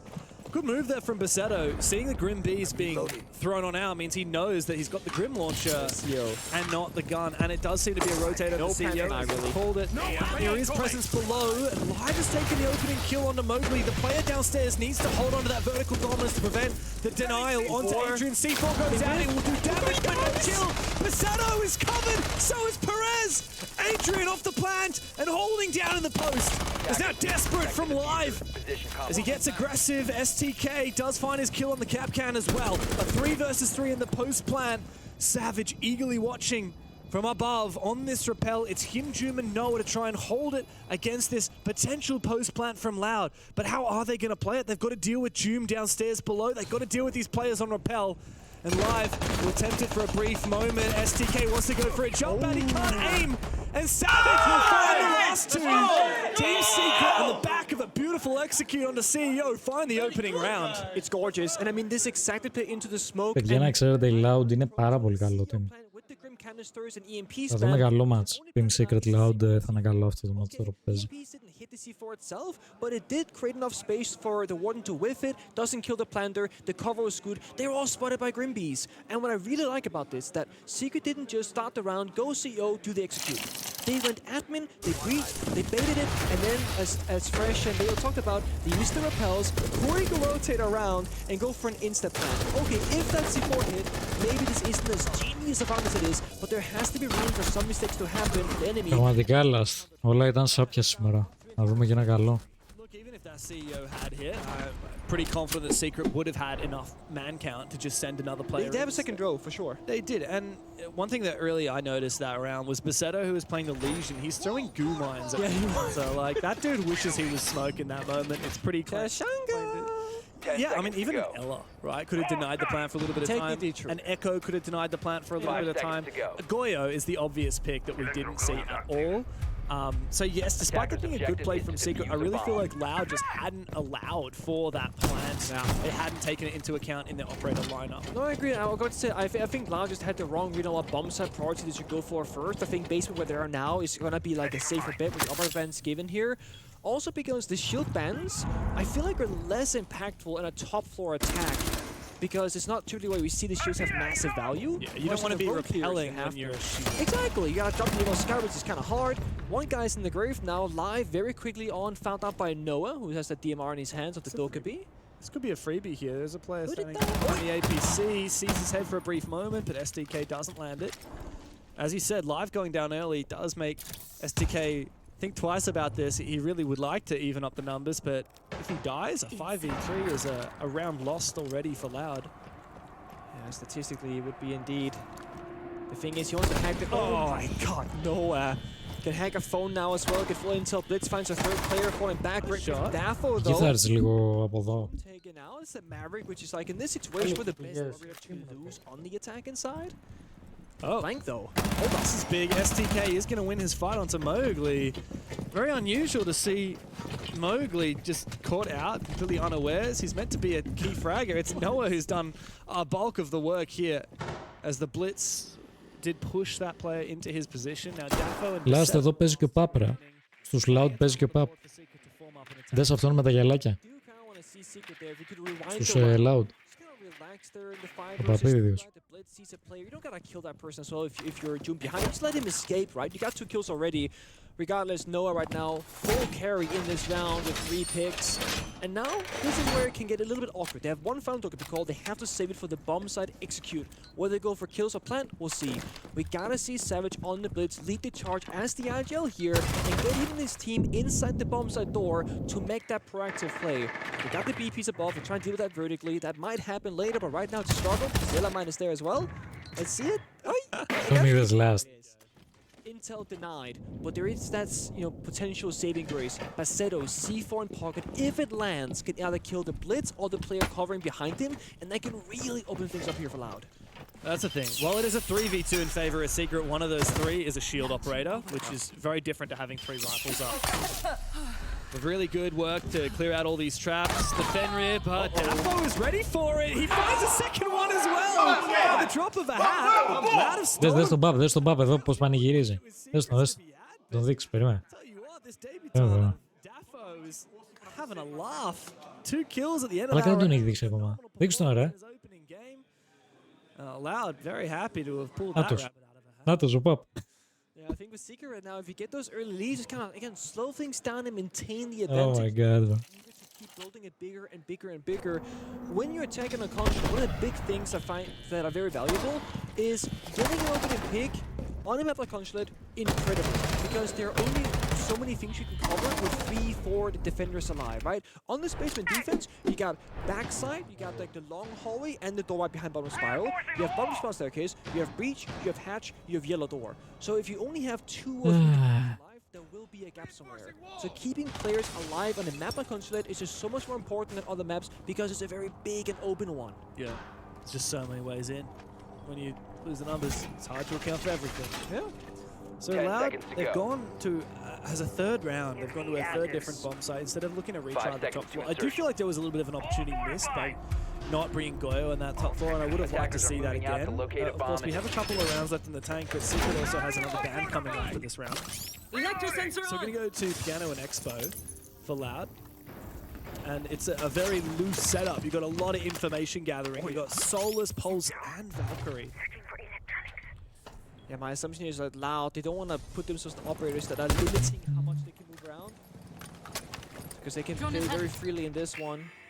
Solus' pick right nowadays is pretty much like when you play above or below a bomb site for like a plant deny, that's where you can see the operator, not so much for like an aggressive roam to shut down the droning. But it makes sense against Secret, I think. They've had really good drone work, plus they're playing Blitz and sometimes demos. Having an option to shut down those flank drones around the map can just again further free up Loud's flanking capabilities, which we've seen 2 rounds in a row actually working out pretty well. Εκεί θα έρθεις. The Blitz is up again. As far as I'm aware, they haven't actually removed Solus's ability to see Blitz, right? So, nope. You just don't know that you're seeing blitz. That's the issue. That's true, yeah. You'll just see someone running around. You see somebody running like crazy. It could be a Jackal. Like, there's a couple of operators it could be. It could be a Lion, technically. Yeah, it could be IQ scanner walking around. There's a couple different options there, but we'll hear the ones. Yeah. The top floor looking to be taken here from Secret. Tell you what, Noah's had a good couple of rounds on that Dokubi last time. He's got this very long angle there. ACOG. This is a rough one for Savage. Taking quite a bit of damage on that blitz. Hello, Perez from all the way downtown. Doom loses his life on the skylight. Savage far too late to try and clean that up. And the wall outside on yellow was soft, so he should have just been outside in the exterior instead. Mind you, it's a pulse shotgun. I didn't realize that until now. It's a pulse shotgun. It's very much a vertical play, isn't it? I guess so. The genius thing about the pulse shotgun is that there are two areas in PN on the bomb site that is pumping essentially. You can now shotgun the floor and toss up a C4. Whereas with the EMP, you'd have to pre-make the hole. Right, Dom got full, I guess he would take that. Savage is injured. Good trade from Radiant, but the shotgun's pretty good. Daffo! He's 6-1 right now, almost finds a 7th. Mowgli down to a sliver of HP for Secret. It's just him and Noah against two players from Loud. But guess what? STK, he still has that Solus. He can still look for that plant in the late round, but Noah catches out STK. Live makes it a 1v1. Low HP Mowgli against a near full HP Live, who knows exactly where that diffuser has been planted now. Doesn't know where Mowgli's gone off to from the vertical angle. Mowgli has the advantage. With that ARX up above, it packs a serious punch. Now Live looks to try and readdress. He doesn't want to go all the way upstairs. He knows that he doesn't have the time, but Mowgli's got the angle. And that is one happy Frenchman. A big clutch up from him. And Secret are looking solid. Oh yeah, and again, I just want to praise Secret's ability to problem solve when things are not going their way. They clearly had a plan, top floor control, walk down yellow, and hit the piano bomb side. And they're covering pretty much everything in that round. It came down to a 50-50 on yellow stairs, blitz against the Warden shotgun, and we saw the Warden almost had 3 shotgun pump kills back to back to back. But then again, Mowgli had a plan B or plan C in mind and got things working regardless. Operator bans. Ended up with Dokubi and Asami. I like the Dokubi ban here from Loud. I mean, the Asami? Yeah. I feel like that's not... I can't remember a single round that had Asami. Στο σπίτι μία, άσημο. The first top 4 round that was playing by the Soda Machine. But other than that, there's been... I mean, even in that round, Asami had 0 gameplay impact, right? Yeah. He had the operator, but it didn't matter in the round. As you said, we're talking about the Goyu maybe, or Fenrir, for example, as well. That's been an issue a couple of rounds now. Yeah. The Fenrir probably would have been the obvious one for me. What's funny now is, of course, we're finally going back to that top floor, and Loud haven't had that Goyo ban, so they have just fixed essentially fixed their whole defense. So Secret can't go for that same attack. They're going to have a bit of depth here. They have been, I don't know if crutch is too harsh of a word to use, but they have really been leaning into this blitz. They've been utilizing an operator. So they've been leaning on it every single round so far, except for that very first round. And they are going to keep it here. In fact, Mowgli's also going to bring the set, so there's a set piece in mind here for Secret. Okay. I like this. The only thing right now that's a bit limiting for Secret is that Mowgli in our mind, right, from Wolves, crazy good intro player. When you're putting him on Sense, he's much more restricted. Same with Adrian on the Grim. He can't die until he execute. We really want to look at Noah and Doom and Savage, the trio, to get in the building, get the entry, and get a good hold established. Because if Mowgli even has to take that risk in a gunfight and they end up dying, they're losing their execution gadgets. That means the bomb site will not be that easy to attack any longer. And so it's playing slow, holding their drones, just kind of figuring out, okay, what's the flow going to be right now? Where's Stomp going to go? They're going to play Lobby, they're going to play Visa. Okay, he's going to fall all the way back the second we shoot a couple bullets. Reloading! Cover me! What have Loud learned from the previous mistakes in this top floor? That's my question, because Secret have the ingredients to potentially go for a CEO take. Of course, they have to clear the Vulcan canisters. One but nade. Yeah. Oh, I like this though. What is the idea for Savage? Oh, here he comes. He's inside and he's looking for something, but there is support from upstairs on the defensive side. Doom looking to hunt this down. Doom has to be careful. He's struggled so far to find his way onto the scoreboard, and Basetto is looking through this vertical angle. Just misses him. Αν τους έφαγε το σκουλίκι. Ναι, τους έφαγε. Noah from up through the hatch, and Piano finds his kill. So it's a trade back and forth. Doom yet to find a kill. Adrian also punishes STK from the roof. I know it looks ugly because Doom is 0-3 in demos, but I will say this, he's not dying because he's doing silly stuff on his own. There's a proactive play with 3 different players, Savage, Doom, and Noah, that intro that I spoke about. And yeah, Dooms get sacrificed, but for 2 trades. One person forced up yellow by Savage by the Blitz, gets caught by the player on the roof. And then Doom sacrifices by swinging the vert, while Noah goes to hatch. So it's a 2-for-1 trade. Oh! Solely off. Look at this! Hello? What are you doing? Anybody home? That's not good. How did they just assume it was clear? They not droned this? They, you know, they're on the roof. They got yellow picks. They must have assumed like last time, hey, we can go for rotate to CEO. Maybe they saw this barricade and they thought that Daffo hadn't rotated back inside. Also very possible. Completely is. But I think there's a good read there from Loud and Daffodil. I mean, 7-2 having a great game so far, but this spot right here is a problem. There is no utility for defense. This Blitz can have used the last smoke, cut off the cross, so Fiestan can go out and try and isolate the Spirit and get that kill. Can they do it though? Adrian from Spiral 2. Yeah, but they've got to worry about Daffodil hiding in the corner, and he takes Savage's head clean off. It enables Live the ability to crank as well. Daffo finds another one. 9 kills so far for the young player. What an impact here on his debut on the big stage. This has been such a phenomenal performance from this guy. Oh, yeah. I had never heard of him. I'm looking back through his history. So he played as a sub for the very old Furia roster, not the current one, but the 2022 Furia, so very different team. Didn't end up doing very well, that roster. Then he played for LFO Brazil, which I believe might have been the same team that was some of the old Liquid players. I can't remember exactly. And then Cade Stars, which is a more recent addition, unfortunately no longer in Rainbow Six. But they were pretty notable within the Brazilian region, but did not make a major, did not make a Six Invitational. Now he's gone, have his biggest chances ever had. He's on Loud. Like, that's a monster of an organization. First time at an international event, and man, is he farming. 9 kills so far, and 2 deaths. And he's playing smart as well. He's got the mechanics and he's got the intelligence. He's playing a really good game of kind of like 10 seconds left. cat and mouse, where he's gonna lash out, get the kill, fall back to an anchor position around his teammates, and still be the playmaker at the same time. He's not just overly aggressive, saying, okay, I'm gonna be a healer, I'm gonna make a play. He's like, I'm gonna just like gonna prod and pry over here. Oh, that's one guy, I'm gonna piece off now. He's not gonna overstay his welcome. That's why he's only died twice, because he never sticks around for too long. That's the thing, compared to some of the other rookies that we've seen at this event who maybe don't have the composure to do that. Well, we've seen a couple things from rookies, right? We've also seen they don't have the confidence to commit to a play. Exactly. Daffo has that. Oh yeah, I mean, he's there's like, no hesitation. I think there's someone repelling me out, and I'm going to go for the kill. Oh, there's another blitz. Okay, I'll shoot some bullets and then repeat off and give them that ground up. Noah has fallen. Where was that? I think it's the window outside. These guys keep peeking windows. Loud don't give it up. Yeah, balcony. So either he peeked the breach again, or he peeked the window and saw him on the breach. Either or. He gets that kill. And I will say, Grim on Consulate, a very important operator, and also a big swap right now. Doom on Heartbreach, enabling Mowgli on the demos instead. Bit of a switch up maybe because Doom had a slow game, but I always say this before. Yes, Doom is 0-3, but there's been plays around his devs every single round. So in theory, in my head, he's 3-3. Harris finds a second though, that's Mowgli we spoke about. Demos now also in the grid. And Secret, not allowed any space in this server whatsoever. Yeah, I mean, especially when Perez is just going to nail down that shot. 2 versus 5 for poor Secret. This is the split bomb side as well, which is not easy to attack with reduced numbers. I mean, he could waltz into side. It's not going to mean anything. Paceto is continually on that pulse scanner, calling out information. There's also this bulletproof camera finally taken down. Doom looking to get onto site. Loud want them to push into site so they can kill them as they go to plant that diffuser. What can you do here? I mean, ideally you kill the player Spiral, maybe try and get those numbers evened up, but it won't happen. It's the case for 2 as well. Is T4 injured? His teammate? It's not going to matter really. Adrian doesn't have the facilities to finish this one off. Easy kill for Perez. That pulse worth its weight in gold for guiding those defenders to hunt down those attacking players.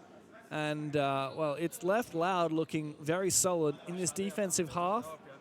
One last chance to really lock it in with a 4-2 split. The thing is, 4-2 split honestly isn't all that bad. We have to say it, right? Consulate, typically at least, very defender-sided. I think for this matchup, given it's a very close one, 3-3 is my expectation, right? I want to see Secret get this final round, have an even half, reset, and see who is actually the better team in a 1-to-1 ratio.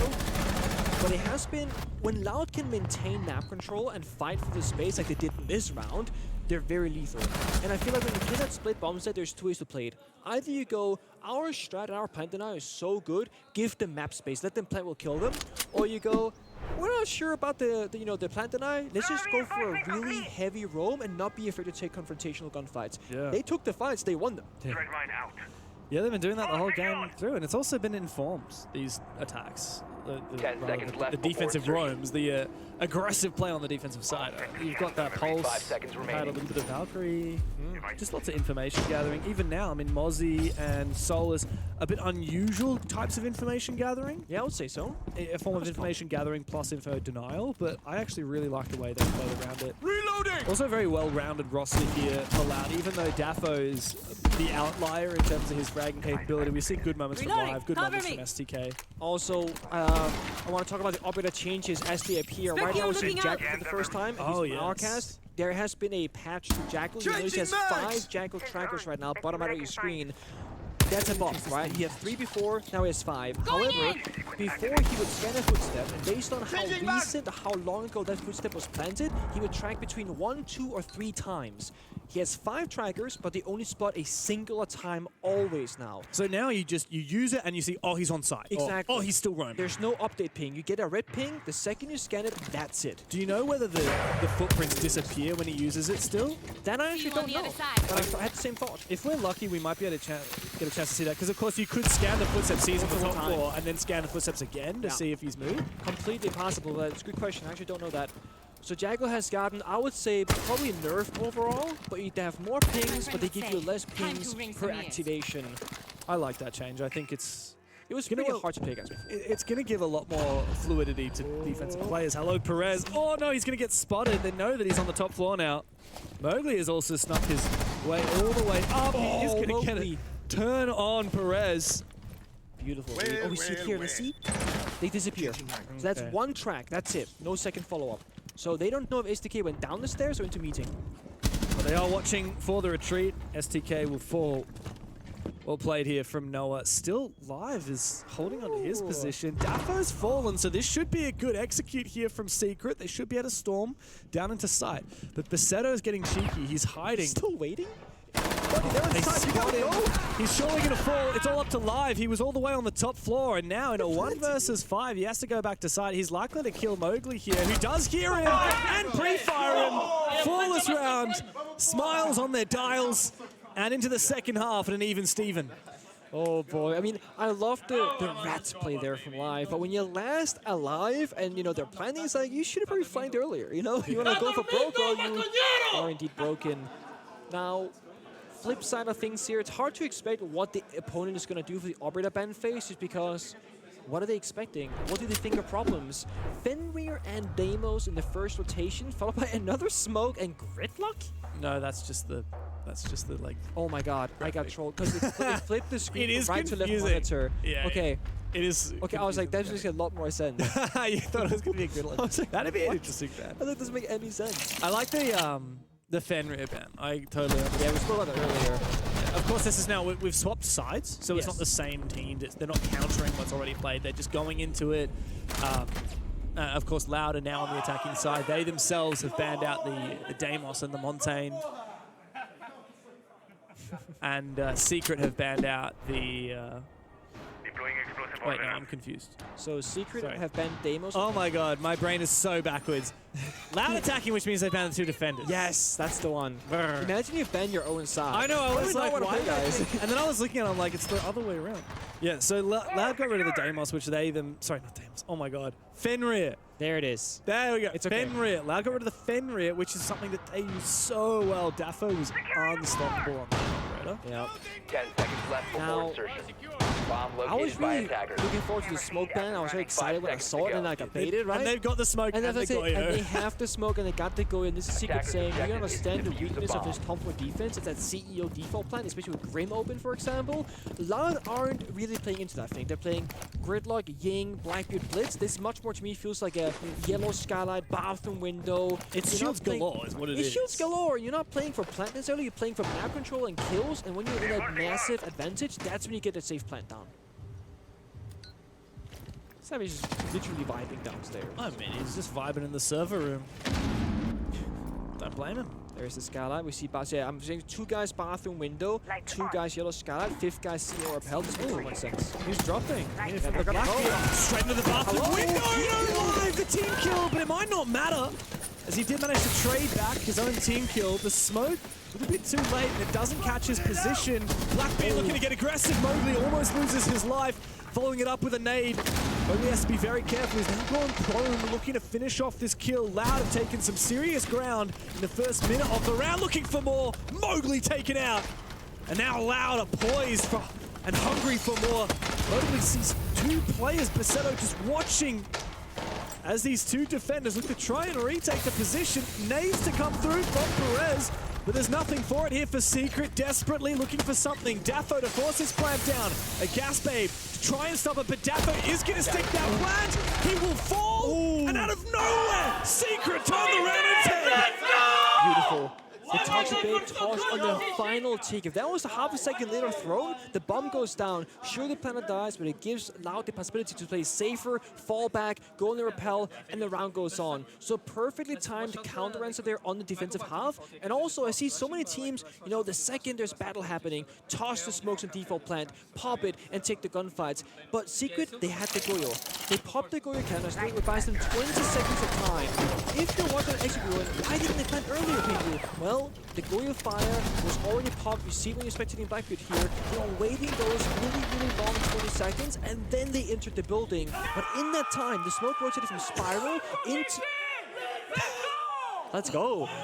Rotated from Spiral into Meeting, into CEO, and then shut down the plant. So beautiful response there from Secret, and now forced with Pasquale was.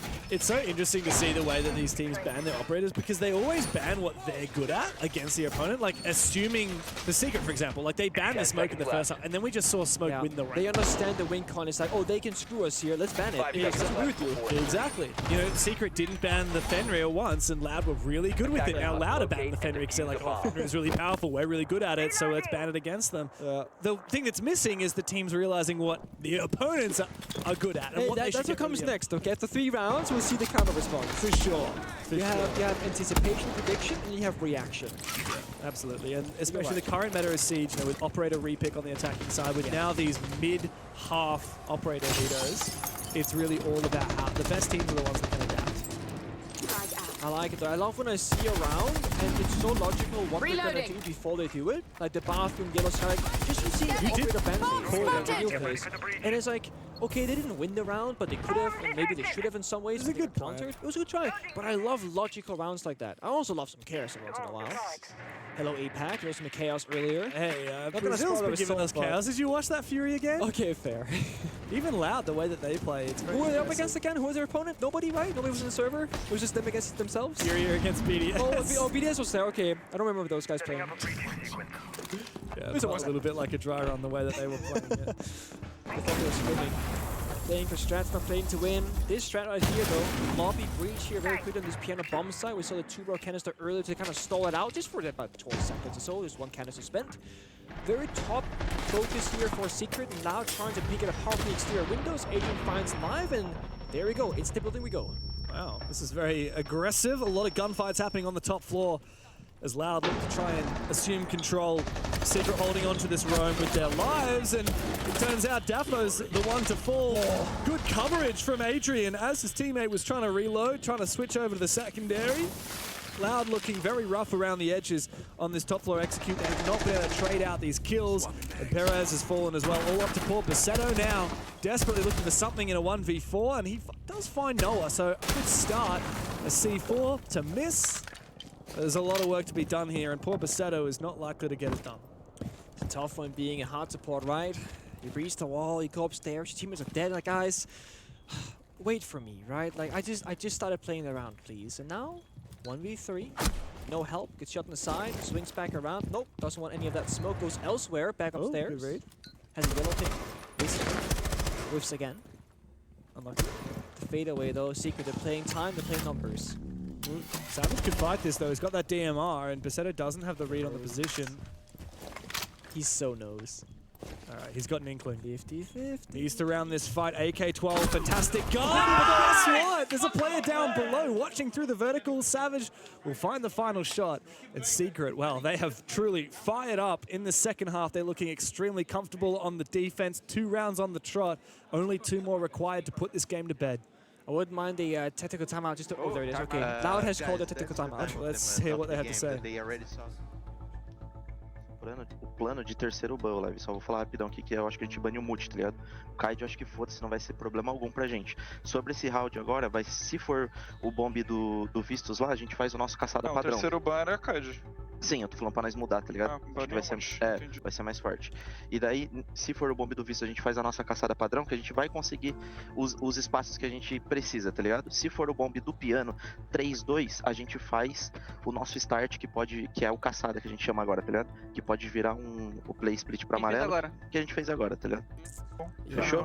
O jogo tá tranquilo, tá ligado? É só vamos identificar melhor o mid-round. I think I heard a blitz. I heard Deutsch or something? Does that mean 2? Maybe. I believe it. Well, we need Maria in here. Let's see a secret. What do they have to say? They're speaking English. You wanted me to get Visa and Telesat, right? Yeah, do you know what's the Visa one? It's between the servers, right? Yeah. Yes. Yeah. But guys, remember, like, okay, so those are bomb site specific. Oh, the basement. I thought we were going to split bomb site, actually. Yeah. Okay, so basement, the kite strat, denying, etc. Loud. Again, very limited understanding. I heard like lobby, piano, C4, and blitz, which I was like, oh, lobby attack, and I was like, they just defended lobby, so it's not lobby attack. No. But it could be out the verticality, watching in piano from the C4s below. I'm not entirely certain. Maybe I'm way off the mark. We're seeing Daffle hovering the fuse. Okay, that's off. I was gonna say you can fuse top 4 CEO into piano for verticality. We'll see what they do though. But Secret, very like upcoming round specific it sounded like, and they're very brief comments that we heard. 5 seconds left. left. We saw on the defense of Loud they were banning the Secret ban Kaid. I actually didn't know. Oh no, sorry, they banned the 2 SAS operators. Maybe the third ban was Kaid? I don't know. No, third ban was Dokkaebi Asami. Okay, yeah, so well, regardless, we see the Kaid come through. So it's going to be much more challenging for Loud to get this breach game going, and they are clearly going to do that. They've got 2 hard breaches, no EMPs, however. So they are going to have to maintain control of the top floor in order to achieve that. Yeah, but with that being said, both the calls from the kite calls backside. It was server and Visa. Oh, really? Yeah, that's what June was talking about. So main breach is maybe a jammer, maybe 2 jammers, maybe nothing. I think I just saw it on our top-down feed. I think it is nothing. Yeah, I think so as well. So it looks like Loud, they could just go straight for the main breach, but look at the player positions. That's not what they're doing. They're going for a roam clear. It's being contested by Secret. C4 goes down. Oh my god! Good night. From all the way downtown, Doom on the top floor, a C4 out the CEO window. See you later, Perez. The pocket jammer to stop the Dokkaebi call, maybe a potential Demos tracker, which we know there isn't one of. Oh, because Secret banned Demos. Yeah, exactly. So I didn't actually see it banned. That's a 35 IQ moment for me. Find me, I'm bad at my job. But it stopped the Dokkaebi call, that was pretty cool. It's also stopping the Jackal here too, because he can't use the scanner when he's within the range of a mute jammer. It's a bit of a tough situation. You've gotten C4'd from Narnia, you didn't even hear or see it coming. Now you're trying to roam clear and chasing Ghost, and you keep getting like semi-jammed upstairs. Yeah. And the thing is, there's no one here from Secret. The guy that's close to the top floor was Jumon's spiral staircase. We call it banana when he goes all the way down. So they're chasing nobody, and they can't get the Visa hatches, right? Because those are Kite Claw, there are no EMPs. So unless they do some tricky nade stuff and walk down... Λάστε, το είδα ρε, ωραίο σφόρο, ωραίο, καλό σφόρο. Ωραίο σφόρο, όντως. Πάντως σίγουρα είναι καλό μάτς. Είδα. They haven't been able to find any players from Secret who have just fallen all the way back downstairs. In theory, you'd think bringing the Dokkaebi and the Jackal, you'd expedite your own clear, but it really was not the case here. They were well and truly stalled out, but there is a breach here onto Garage. It's about time. Yeah, 40 seconds left. Ναι, ναι, ωραίο, καλό. Καλός. This is going to have to be an unbelievably explosive attack from Loud to try and make this work. This Founder's Kite, if there was a Kite Claw as well, a nice trick for rank maybe. I mean, there's 20 seconds to go, for goodness sake. 5 players on site, you can't be getting on your drone, Basetto! Gotta go, you smoke, flash, nade, go, drop, go crazy, because, I mean, we still have two gas babes in pocket here for Adrian. The nades are going to have to come through. We're going to need to see a drop. We're going to need to see aggression from Loud. A blind C4 from Noah, but not detonated as of yet. Dasso finds a good entry. Gasterat might actually be able to plan here, but no. With 8 Που παίζαμε μαλάκα φασμοφόβια, ήμασταν εμείς μέσα στο σπίτι, γινόταν χαμός, ξέρω εγώ. Εσύ ήσουν στις κάμερες. Ο Last είχε να ακουστεί 20 λεπτά. Last, είσαι εδώ, ρε. Ησυχία λίγο. Έλα, ρε, έλα. Έλα, ρε. Κοιμάσαι, Last. Όχι, ρε. Στις κάμερες βλέπω αν έχει όρμο. Καλά, εντάξει, Last. Μαλάκια. Δεν ξέρω, δεν μου πω ποτέ. Δεν μου πω ποτέ, δεν έμαθα ποτέ. Looked at what happened that round with the mute. The Dokkaebi and the Jackal were sincerely affected. So I don't mind that pick from that. No, I think it makes sense. It's a classic of like, if you can't get to the bomb side to try and go for a plant, it doesn't matter that you abandon the bomb site and an operator of smoke, right? You gotta deal with the roam first and then see what's on the bomb site when you get there. Yeah, fucking alright, bro. What's up, bro? Gotta say, what a big glow up from Secret after a absolutely gobsmackingly terrible 6 invitational exit very early on, and 2 roster changes which on paper are kind of downgrades or side grades. Technically downgrades or side grades. I mean, Mowgli obviously a great individual player. Noah maybe not as much of a highlight, but you know, you've got rid of Grubby and Virtue who would perform. Από τον καλό το γείτονα. And then, yeah, a win yesterday, but I mean, Loud beat Falcons, whereas Τώρα ντρέπεσαι, ρε φίλε, παίρνω. Αυτό το παιδί μπορεί να έχει αφιερώσει ώρες στο loot. Και εσύ απλά μπήκες μέσα στη βάση του και το πήρες. Ο τύπος μπορεί να έχει παίξει 25 ώρες. They're in the growing pains period as well. What is that? That is, if that had worked, that would have been very sad. Loud just had a peak performance at 6 Invitational under Raza Company. They've got their big organization. They've had what is clearly an upgrade. Δεν κάνει, With Daffo coming on the board. And now they're looking absolutely shocking here against Secret, who are simply manhandling them. 3 match points ahead of Secret. Όχι, παίζουν τώρα, τι δεν καταλαβαίνει. So this is one of those classic. Κάπου όπα δηλαδή, έτσι. We can get a bit silly now. 3-man spawn peeking, jumping out windows, sending it out the doors. Quite insulting. I mean, they've earned themselves a big lead. They can troll around if you want. Μαλάκα, δεν είναι. Ό,τι καλό. Maverick doing Maverick things, making a bit square in the Και εκεί, εντάξει τώρα. You thought I was alone? No, I got back. Yeah. I mean, you respect the play from Adrian, but the round is all but lost now. Δεν υπάρχει τώρα. Gun skill right now. Savage. Θα του γράφω ένα ευχαριστώ. Τελικά Last ακόμα δεν μου πες. Είχε όρμ τελικά στις κάμερες ή όχι, ρε.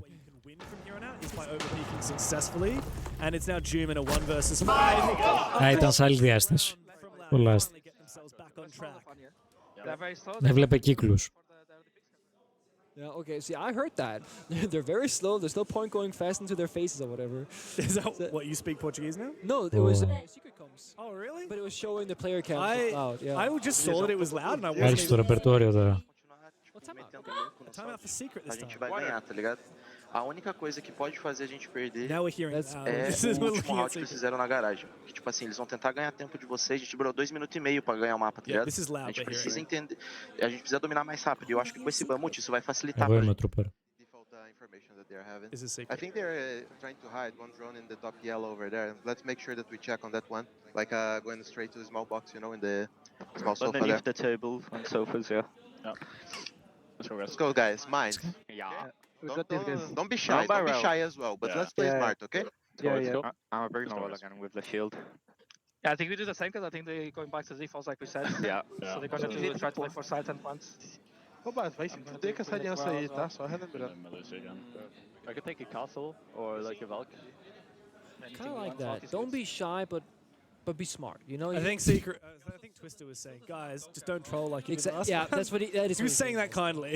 Yeah, he's saying, don't hide in corners and be scared, but just don't troll either. Yeah. It is that happy medium, and as I said, like they were 3 rounds up, they can afford to take a risk on that one, but it was definitely the most silly round from them so far, given its tough round. Ακόμα και τα teams τώρα, ωραίο αυτό, true. True. 1, 2, 3, playing your corners, fortify your positions. They were speaking. Yeah. So, look, Secret are still in pole position to win this game. but they do need to lock it in. I mean, if this extends into an overtime, it'll just be a bit frustrating. We've seen a lot of levity on their faces, a lot of jubilance. Like, really, this whole game's been laughing while he's been playing every round that Secret have won. They've been hyped, but also just in high spirits. And if this drags on and ends up being a little bit of a marathon, then I think that does drip away a little bit. Secret need to end this game on a high. I feel that. Loading new magazine! The one thing that's been very quiet is Doom on the attacking side. Like we said, like they were making plays around it, but he didn't really find like kills. On defense, he's had like a, I would say below average Doom game. Doom is meant to be like a solid fragger. Like that was kind of what he was known for. Really consistent, high performance. Yeah. And I will say, it's not like they needed Doom to step up because, I mean, they're leading 6-4, but we just haven't seen him find his footing against Valkyrie on the defensive half either. He was talking in the prep phase there, or the pick phase, Castle or Valkyrie. He's like, okay, I'll play Valkyrie, play more active here. I like this choice. I feel like Castle in this specific setup, you don't gain a whole lot from it.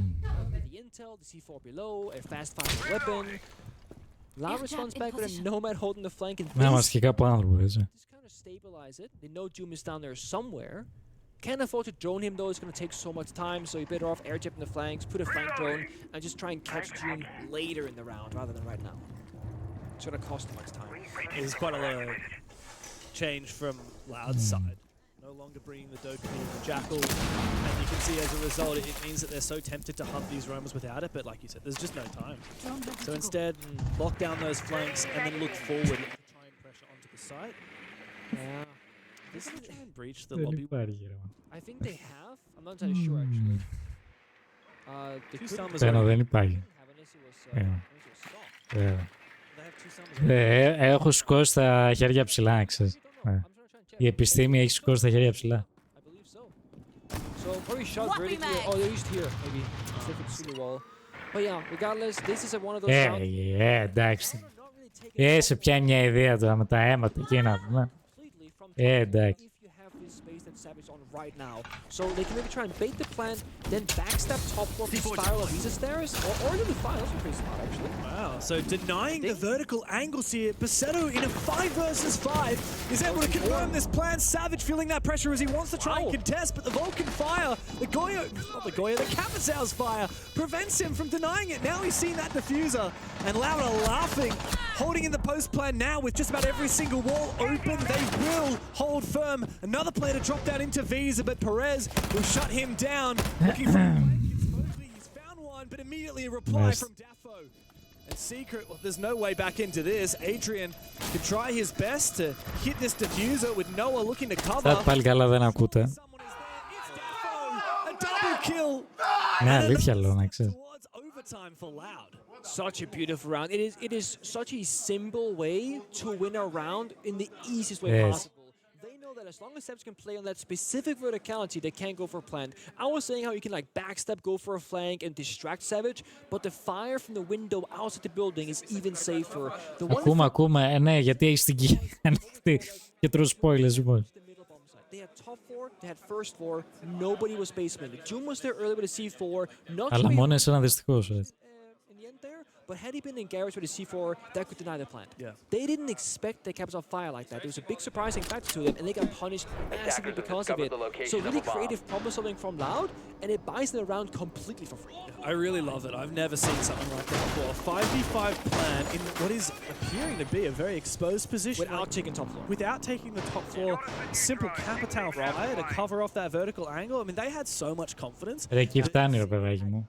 No other way to plant deny. No tossing of a C4 from here. As you said, nobody below. Yeah. We saw Doom roaming there. Perhaps there was a Valkyrie camera that had been taken out. Maybe Doom didn't use any Valkyrie cameras on site. Well, regardless, I mean, Loud have now brought this back within touching distance of Secret.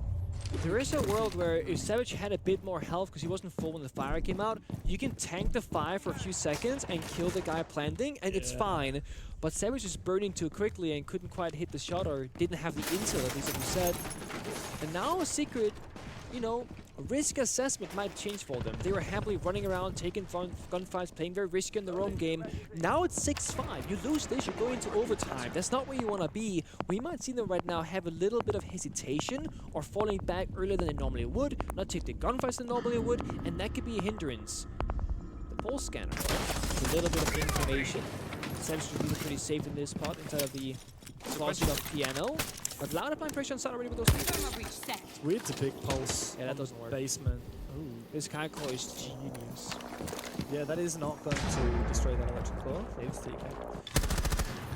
Ooh, hello! Deep in the side, Daffo, 16 kills! And he's going in for a kill, and now planting the diffuser. It's so Another near 5v5 plant. Opportunity for Loud. Secret have to retake. Savage, far too late. A C4 doesn't find its mark, but eventually with the UMP will squash Daffo's chances. STK finished off as well. Savage has brought this one back. It's all up to Basetto.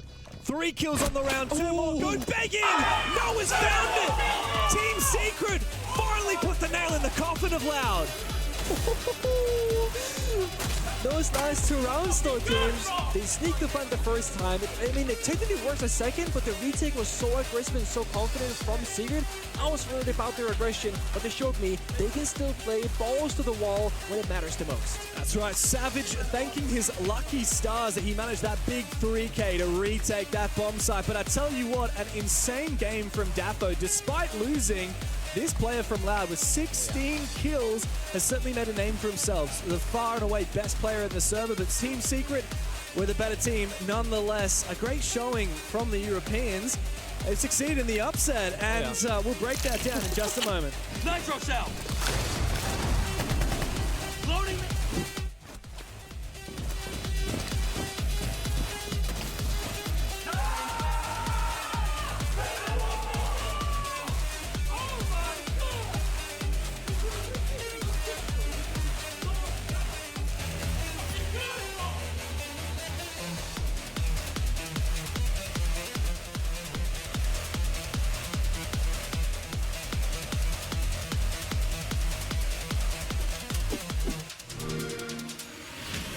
You know how they say it's not the destination.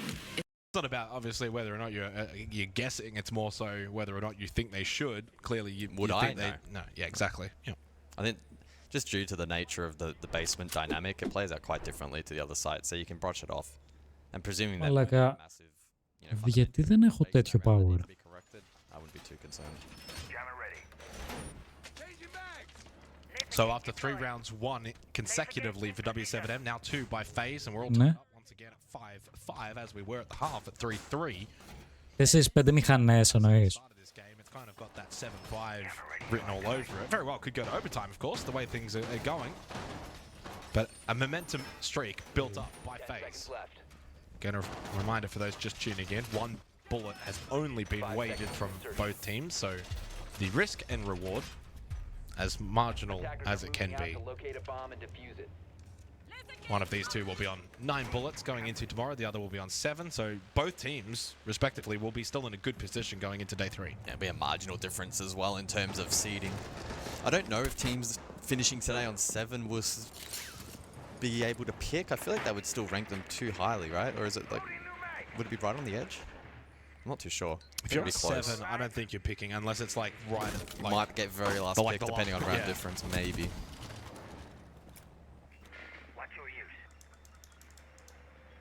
I mean, the other discussion as well is it means that these 2 won't face until the bracket as well, right? Yep. Because they'll be blocked out. Γιατί έχει γκαράζ κάπου. Potentially some of the strategy behind this matchup, right, in terms of selection and the bullets reloaded. Big round coming up. You win this, you get match point.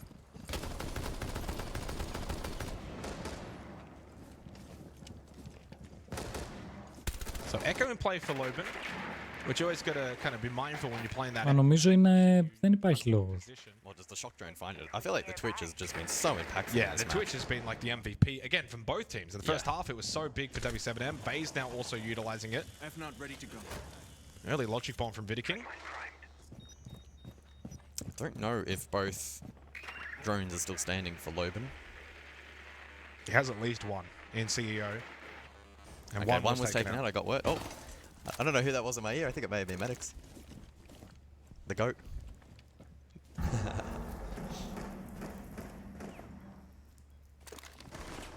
The other one poshed over towards CEO, so we'll make the default plant more challenging. Dodos finds another one. Opening How kill. many is that now? That's +4. Wow. I mean, that's. I mean, like for a 5-5 game where it's been so back and forth. It's the one dominating factor that has overridden everything else, which is these opening kills consistently in favor of W7M, and Cyber just feels like he has to send it with Diffuser in towards airlock. +4 Dodes, +9 overall for the team, mind Wow, you. that's insane, considering the scoreline and considering how good FaZe have been in just being able to bring these rounds back. That was a huge defining moment. Cyber wins that, it's 3-on-3. Instead, it goes the other way. King and KDS with it all to do, and unfortunately the Dockerby falls. KDS is not going to be capable of salvaging this round with the Diffuser stuck in an airlock. One inside a Janitor, and it will be Volps with a shotgun up close to put an end to the round, and it's W7M who have claimed match point against the SI champions. Split. It would be a monumental win considering that. More so than the one bullet gained, you know, like you get one over the champs, you go 9 bullets up. It's a good start to the tournament. FaZe not overly worried, and actually W7M still have that tactical timeout in the back pocket, backed themselves in going to the 11th round. I just love that cheeky grin from Norris. He's loving it. He's vibing out. He was active yesterday in the match against M80 as well. Yeah. Well, again, yesterday was such a great example of their ability to display mental fortitude. For those unaware, I think they were facing a 4-round loss streak, was it, before the tech issue? 3 or 4.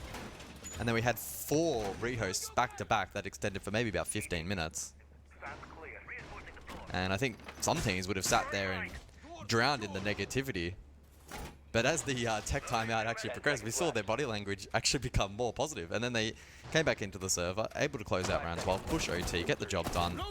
Played some really, really good siege against an M80 that were firing. And yeah, it's probably just setting themselves up with a bit of confidence for this match. Completely honest here, but W7M deserve a 7-5 win. I totally agree. I don't think this deserves to go over. Λες να μας χαλάσει καμιά μηχανή έτσι όπως έχουμε έξω. Έχει γούστο. Το Sunstorm. W7M have dominated that factor of this match, and the only thing that's kind of kept FaZe alive is just their utter resilience later in rounds to find a couple of picks and keep rounds alive. But for me, W7M certainly felt like the better team in the server by, again, FaZe W7M, παιδιά 5-6. Μπερμπάρα. You never count out this FaZe roster. If they push to OT here and lose, I think they'd feel pretty hard done by. And just Θες να μου διαλύθηκε μηχανή, no joke. Το Storm. Certainly a game that... Ναι, γιατί άκουσα ένα... Μπαμ, όχι scratch. It's been a real solid team effort as well from W7M. You know, Paolo coming into this roster, he doesn't have to do much. He can just kind of help enable the rest of the team. There's so much firepower elsewhere. 4 Deathmark targets available for Souls in the Deimos and towards Archives. King, well, bucks the trend. There we That's go. an opening pick. Something FaZe haven't really had the pleasure of finding. Handy again, though, down early on the Twitch. While that logic bomb was ringing out around the map. Courtesy of KDS has one more available. Lobin goes for a sneak in towards Archives, and he's going to find a free kill. The freest of free kills. Right into the back of Souls, who had no clue whatsoever that was maybe even possible. Well, they exchange out the Goyo for the cap can and reaping the rewards of that with an aggressive roam, traps in play, comfortable gun, and they're finding picks. That was actually a really strong nade, by the way, and it does flush out Lobin. That was some really good utility usage from Cyber. 3v3, minute left, 5-6. This has been a really good watch from these two teams. At the end of the day, even if FaZe do lose this, they're not losing it in a dramatic fashion. Και βενζίνη πώς κρεβάζω. For default, 2 smoke babes available though for W7M, so they should be able to stall this out with just enough time, depending on when FaZe I'd like to start initiating the plant. Cyber to turn around and go for it, but denied from the long angle garage, and there's no lurk potential there from FaZe for the trade. No, there's not. And usually it's Handy that would go for the garage flank, but he's of course dead. Something that maybe W7M should have considered. They've checked it though. Now they can kind of bring numbers back, which they got the deep advantage. Deep through KDS, big shot, but he goes down at the bomb chassis. And I feel like this may be the end of this match. Vidiking would have to get this revive very quickly. 10 seconds, then get the plant down. Too much to do. No time remaining. And Volps and Palu, if they want, they can converge on this location, and they will. It's done. W7M will take down the... Άντε για W7M. Το πήραν. Μπράβο. Μπράβο. Solid result for W7M. But they're not going to get too excited just yet. Only the one bullet wagered from both teams and a long path forward towards the top 8. But nonetheless, just setting the tone perhaps for this event. And if we eventually see a rematch between the two, it could well be one of the best matches of the tournament. There's just something in the waters in Brazil between FaZe and the W7M organization that's in theory two wins in a row for W7M as an org. Of course, different roster and all of that, but all fun aside. A good match, 7-5. Again, it's not as if FaZe are going to lose sleep by this game. They were very strong. They had really good quality. It was that kind of back and forth. You win one, we win one, you win two, we win two. And then it just got to 5-5, but W7M deservedly got over the line. Their early presence in rounds was the defining factor, and in the end, it just came back to bite FaZe. Yeah, again, when you look back at the γιατί ρε και εμένα δεν... opening duels and just the struggles that FaZe were enduring, the fact that they're able to still push that and claim 5 rounds in regulation is still a testament to their ability in the late round to show resilience, right? So, totally agree. They won't lose sleep over this result. They'll be disappointed, but it will be tempered, especially considering the stakes on this match and the fact that there's still so much to play for the first phase. As for W7M, perfect result. Only wagered the one bullet, they go to 9. I think they'll be more than happy with that, because then they can start playing with the capacity that they have now, the extended capacity of 9 bullets going into day 4, etc. if necessary.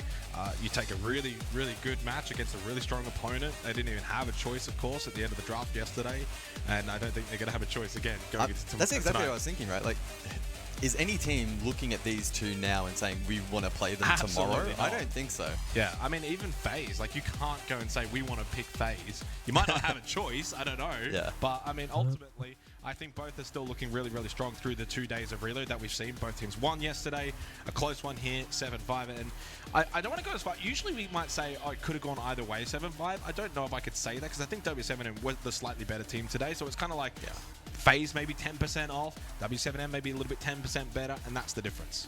Yeah, it was very close margin. Again, still a best of one, so I do want to agree with you to some extent that it probably should have been theirs, but still at the end of the day, OT was, you know, knocking on the door and we just didn't quite get there in the end.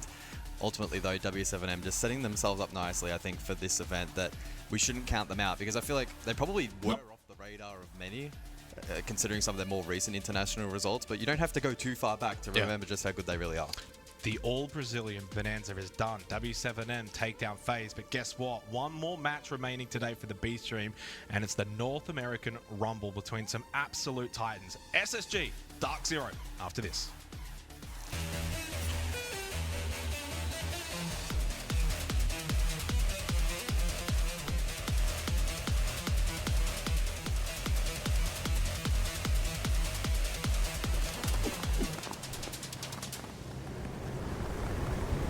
Keep an eye out for contact.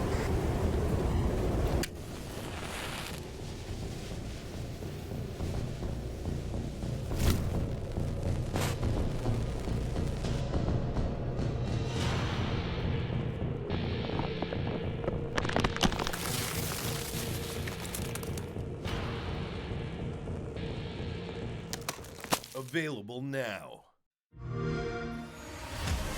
You know how they say it's not the destination, it's the journey? And the journey of 1,000 miles begins with a single step. And you know what? They're right.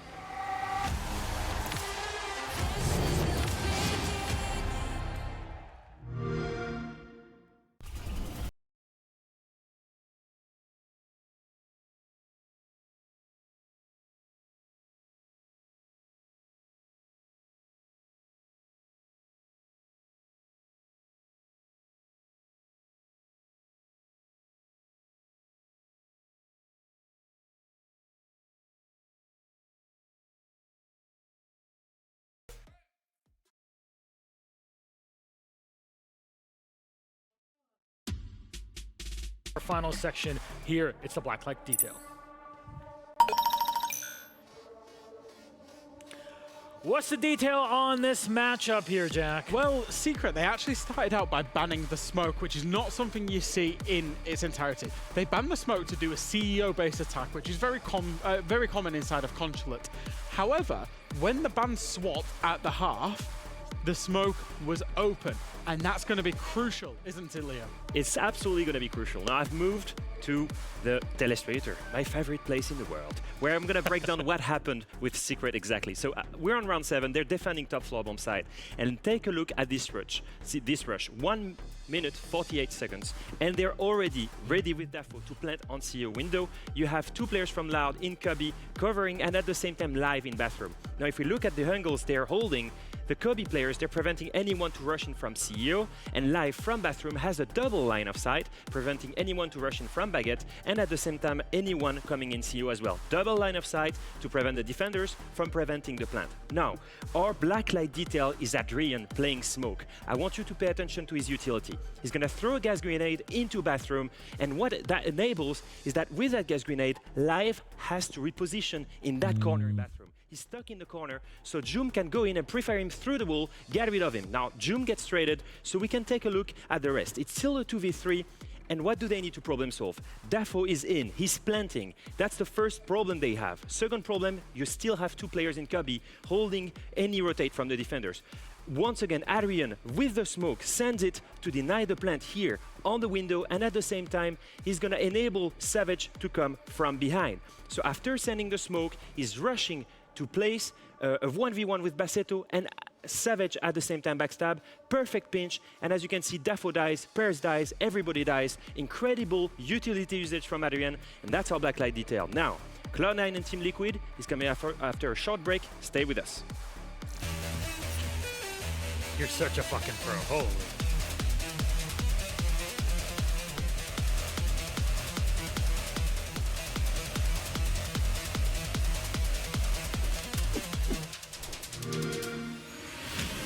You know how they say it's not the destination, it's the journey? And the journey of 1,000 miles. Εκεί μπορείς να μου πεις λίγο πώς φτιάχνω τέτοιο engineer. And you know what? They're right.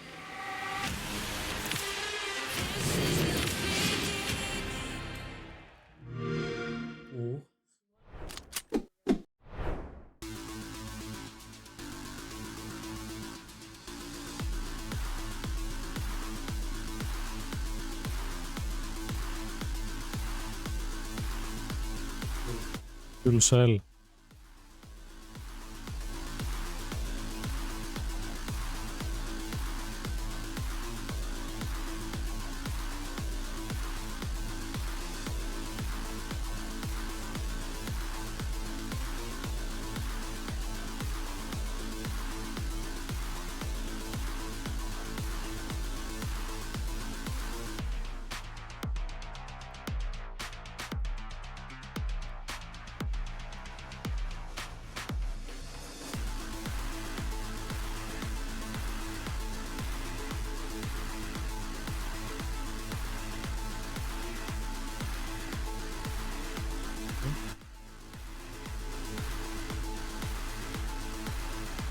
Cell.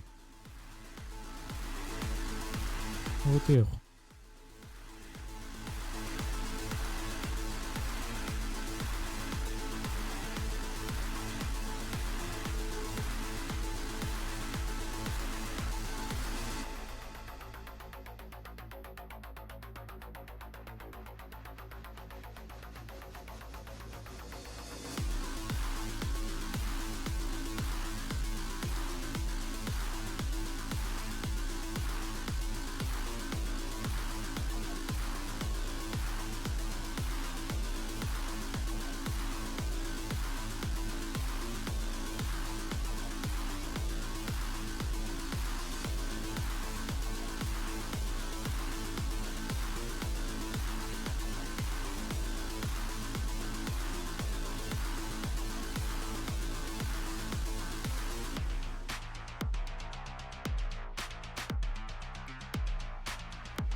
Απόψε.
Από τα αυτιά μου. Μαλάκα τα αυτιά μου. Εκεί είμαι κούφαντς.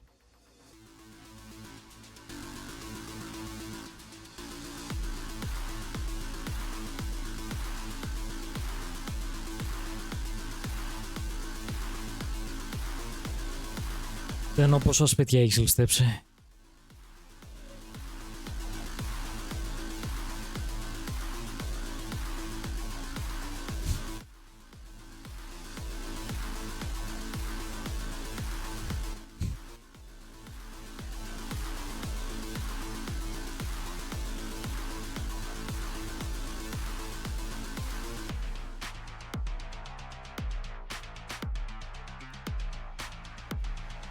Okay.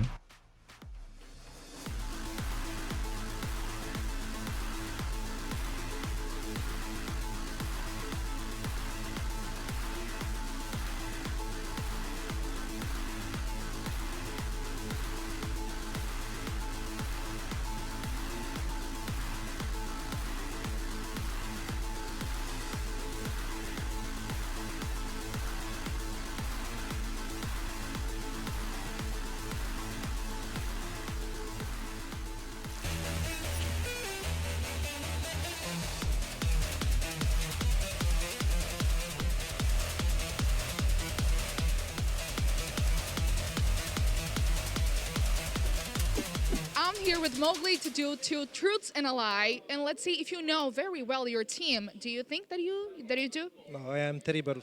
I'm gonna be very bad. Let's see. So I'm going to talk about Twister, okay? So, first one. My first job was waiter. Waiter, yeah. Also, I am the longest in activity. Okay? And also, I paint my beard. Έχω μηχανή. Who wrote that down? So, which one of these three is a lie?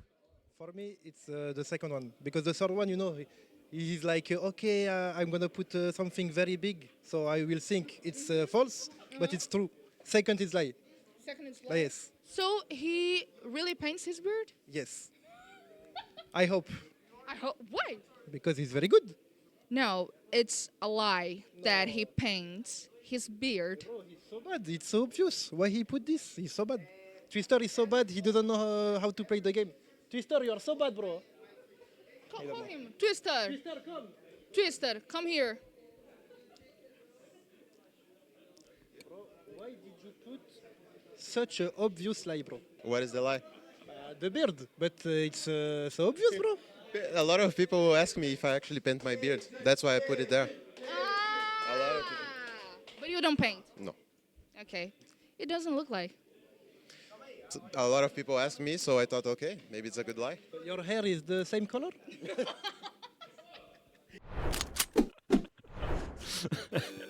His hair is not the same color. That would be really funny, though. Honestly, I've seen Twister with a different colored hair, but people have to explore that. really see what more dies we can work with. I was just thinking about what an actual good lie Twister could have had. If Twister had said he was 32 years old, everybody would believe it. But he's like 22 or something. He's so young. He's super young. He's super young. The baldness will do that. The baldness, the beard, yeah. He started coaching when he was like 16 or something. He might be like 25, I think. But you genuinely say he's in his 30s. Wow, my mind is blown right now. Anyways, so on from Twister and Mowgli, what's been happening with Team Secret, of course, they were victorious only 20 or so minutes ago. I want to remind everybody about how our card system works with the two cards that are currently really active in a play. One of them is a passive card, which is always in play, which is the Flawless card. Now, Jack, I've asked you a million times about it. I'm going to ask Leo here. Your turn. What's the Flawless card? How does it work? Very simple. Whenever you play a match, you reload a certain amount of bullets. If you win, you gain that amount of bullets. If you lose it. Now, if you win that match 7-0, you add 2 bullets to the amount that you reloaded. So let's just say that I won and I reloaded 2 bullets, and I won 7-0, I then win 4 bullets, and that's activated automatically, and that's exactly what happened with Fnatic beating Scars, and what could have happened with FearX beating G2. Lol. That would have been amazing. Actually, one round away from having it. We had 2 7-1s back-to-back in that way on the both shows. But our second card is one of the active ones. And active cards you can only put into play during the draft. So at the end of the day, once all of the matches have concluded. Yes, absolutely. And that is going to be the chicken out card, when a team doesn't want to face a team that drafts them. Now, there has only been one chicken card so far. It was used by FearX, and I will maintain that it was a mistake. So what it allows you to do is it allows you to refuse a challenge when a team challenges you. You can use it in rounds 2 to 4. So FearX used it in last night's draft show when Falcons picked them, and then the pick went G2, and they couldn't then refuse it. It did work out for them, even if I'm not sure that it was the best choice. Dark knew what he was doing there. Honestly, that's incredible Against vision. G2. That's incredible vision in the future. Everybody was laughing at him. In the end, he beat G2. In the end, they have the most amount of bullets. Still think it's going to come back and bite him. Yeah, I still think it's going to come back. It probably was not a good decision to play it that early, but when it comes to playing G2 and setting up and actually being prepared for that game, they absolutely were FearX in this case. But we're talking about all of these teams. There's one squad from Brazil that has had a lot of changes, and a pretty major one going into Reload, and that's Team Liquid. Maria sat down with Diaz to ask him a few questions. Competing here in Rio is a big privilege. I really want to make it to stage last time in the invite. I wasn't able to. So my biggest goal for this event is to play in front of the Brazilian crowd and hopefully win. So as the new guy, especially on Team Liquid, there's a bit of pressure. But I've been dealing with it fine. I've been playing for quite some time now. It's like it doesn't really get to me. But it's a privilege to be on Team Liquid, the biggest team in Brazil. So I'm gonna try to do my best. Of course, you're stepping into some big shoes to fill on Team Liquid. There's been disappointment for Liquid, but there's also been a lot of hope through their runs in lower brackets, barely qualifying into majors, and still making it to the main event on the main stage. It still shows that this team has a lot to offer. It's just sometimes they run out of steam at the wrong time. Will this event be the one that they're looking for? Because like Diaz said, they missed out on that main stage here in Sao Paulo only a year ago. Αλλά και τη φάση. Let's talk about Team Liquid. Πάω λίγο εδώ. What's been kind of going on Αυτό with το the squad in the μεγάλο. past 24 hours? Yeah, when we look at Diaz, I think it's a big surprise to see them. So obviously, you know, he's the one that was playing for Oxygen before, and he's not necessarily the standout player. He's not a guy that you know. He's not the star player. It's not someone we used to talk a lot about. It's not someone that was really shiny in terms of stats either. So when you have such a big name as Team Liquid, also recruiting a player that is supposed to speak Portuguese, when so many players that are amazing in Brazil, I think the pickup was unexpected. Now, is that a bad idea? I don't think so. I think sometimes when picking up a good player that's not great helps your team synergy be better. That's all you need, and maybe he's just that solution for Team Liquid. It was certainly out of left field, I think it would say, especially when there's, you know, Brazilian players that were playing inside of the Brazilian league as well. But not a bad player at all. Like, we don't hate it. And the pickup of Ask again. I know you love that one, Leo. I absolutely love it. Ask came on that roster when he was only 18 years old back then with resets. 3.5 years ago almost? Or Yeah, 4 years ago? Yeah, 4 years ago. And actually Ask was supposed to come in as the IGL. He was coming to bring new ideas to make Liquid less Καλό stale. βράδυ, Λαστούκο. they reverted to that when they picked up Lagonis. It didn't work well. Καλή ξεκούραση. During that time, as he matured, he stayed in the game. He led Black Dragons to amazing heights. Έβρε και εκεί, έβρε. More maturity, more confidence in himself, and also I think he will breach that stale playstyle of Liquid and go more aggressive. And head ahead to rival Foxays also. Yeah, that's absolutely true. Too short. To be fair, Milosh, like I don't want to be a hater. I really don't want to be a hater. All of these changes are good so far. That being said, they lost their first game yesterday in what I would probably say is an upset. DS called Team Liquid the biggest org, the biggest team in Brazil. Not currently, I would say. Obviously, they are loading into this game. They are confident. They have reloaded themselves 2 bullets. They probably need that because Liquid are probably one of these teams that thinks they're a top team at this tournament and needs as many bullets as possible. They can't go conservative, especially after that loss yesterday. And especially against Cloud9. Let's be real, Cloud9 is probably one of the biggest underdogs here. No one is challenging them to actually perform. So if you're facing them that early on, you're putting the maximum, you're reloading the maximum amount of bullets.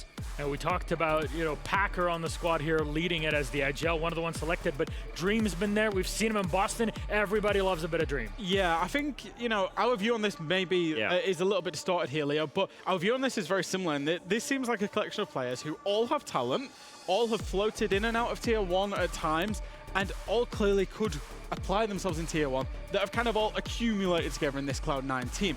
And yesterday, they played up against PSG Talon. They scraped past PSG Talon, who are, to be honest, considered one of the worst rosters in this tournament, maybe alongside Scars.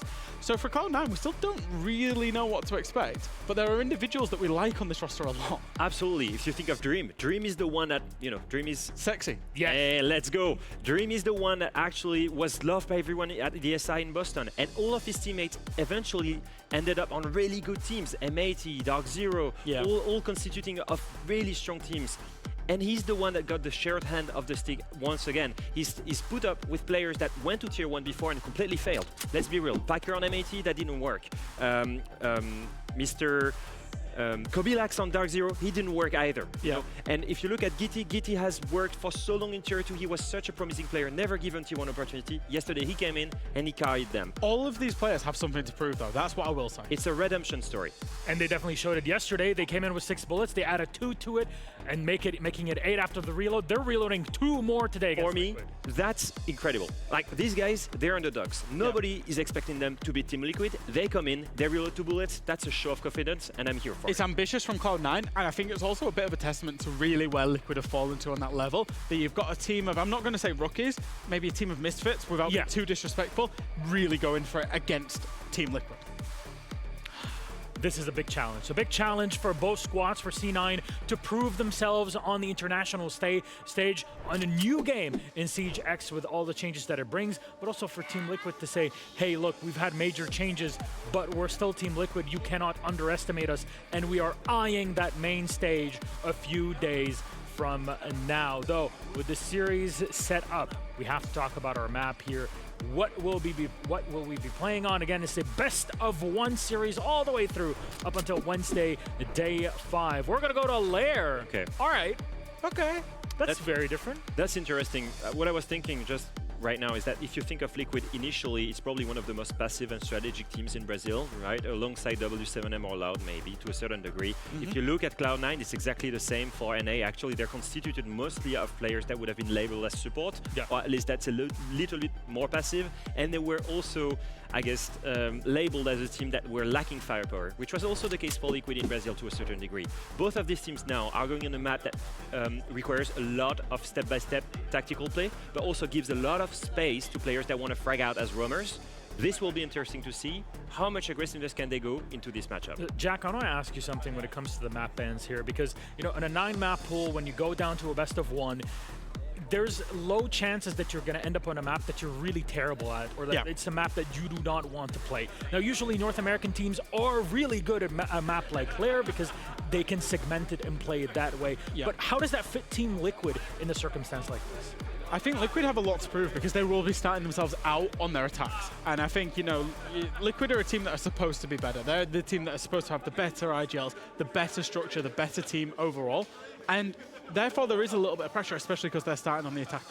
when we saw, and the only reference I can draw from Lair specifically was when Dream was on his previous team in terms of the SI run. They were very, very, very competent at Lair. I remember a few rounds where Dream was, you know, he was popping off on Lair, out there on the main stage. So it will be a map that Cloud9 like. They are going to start on the defense, and defense is much easier in Rainbow Six than attack because you can stay in your opposition, teams have to attack you. So it's all on Liquid to be better right now than Cloud9. So with the split of Nighthaven and Lair at the end, can you find anything that kind of brings the two maps together, or is it just, okay, we're going to be comfortable no matter what on these two maps because they're similar? What's the kind of thought process? I think they're actually quite different. Where Nighthaven Labs is very step-by-step and smaller map, closer to Clubhouse, Lair gives you much more space for roamers. It's also about clearing, you know, zone control, but it's very much like, I don't know, like a coconut, kinda. You've got to break the extra layers, and that you need to do that very quickly, and then you need to work the bomb site. And that layer, the moment where you try and burn time, I think is something that will allow us to see just how more aggressive is Liquid now with asking control. Absolutely. That's something that I'm very much interested in. When, once again, I think this team had a lot of talent on that roster, but have not been able to fully express themselves for a few years now. Liquid is certainly one of the teams that have materially changed. 75% of the teams in this tournament have come into the tournament with some kind of roster change. But Liquid changed out their IGL and one of their longest standing players, one of the best players to have ever done it inside of Brazil. They've changed their whole identity, and that's where we will really see it, is on big maps like Lair that you can really see what their identity and the way they play is going to be. The question, how do operator bans really fit into all of this? Lair requires a lot of segmentation. Yeah. You can really cut things off for the attackers. I'm thinking we're going to see something maybe close to what we see on Clubhouse. If you start banning lots of Outreach on this map, it's going to become really hard for you to crack what I was saying. So you get the extra layer of the map really easy, but then when you start working the core side, if you don't have enough Outreacher, you're struggling heavily.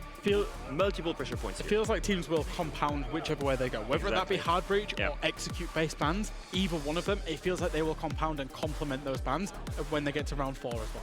There's a lot for us to learn from these two teams on our map. It's Lair, but let's bring up our casters who were singing their hearts out only a few seconds ago. Sorry, Milos. No worries, no worries. Gentlemen, I mean, you're singing out, we're singing out loud here for Lair. We want to see something cool between the two teams, really explore what they have to show. Yeah, it's an exciting time for me personally, not having seen these Cloud9 players in action before. Obviously yesterday, but we weren't casting, so it doesn't count. So what you're saying is that you weren't working when you weren't working, because I was working watching it. I watched it, but you did it's not the same. That's world champion work ethic right there. High IQ. That's the difference there. Sorry, I only have 35 IQ. Yeah. I have to go but the other thing, the other side of the coin is what you guys were saying about obviously Palu departing from Liquid. Yep. You have a pretty stacked roster here. It's a curious one seeing Ask come back into it after such a long stint since he was on Liquid many years ago. But of course, Diaz has always been such a king of a fragger in North America on the teams that he's played with there. So I want to be optimistic about this Liquid roster. Yeah. It remains to be seen. I think if Liquid can't take down this new look C9 team, though, it is a bit of a bad look. Yeah, there was a little bit going on that, hey, Ask was the problem. That was kind of like a meme that was going on for a few years. We'll get to see if that was truth or not, because the way that he was playing on BD before definitely was not the case. We'll see how these two teams shape up on Lair. Gentlemen, all yours. Thank you very much, Milos. And the guys on the analyst desk, yeah, this is a big one for me at proving either of these teams. I mean, whoever wins this, at the moment, both these teams, we have quite a bit of doubt over. If we've talked a bit about Liquid, flipping it over to C9, right? This team falls into the category of one of the teams that we were talking about before, that if they weren't a partnered roster, they might not be qualifying for events of this caliber. Cloud9, Fnatic, Wildcard haven't qualified for events in all this time.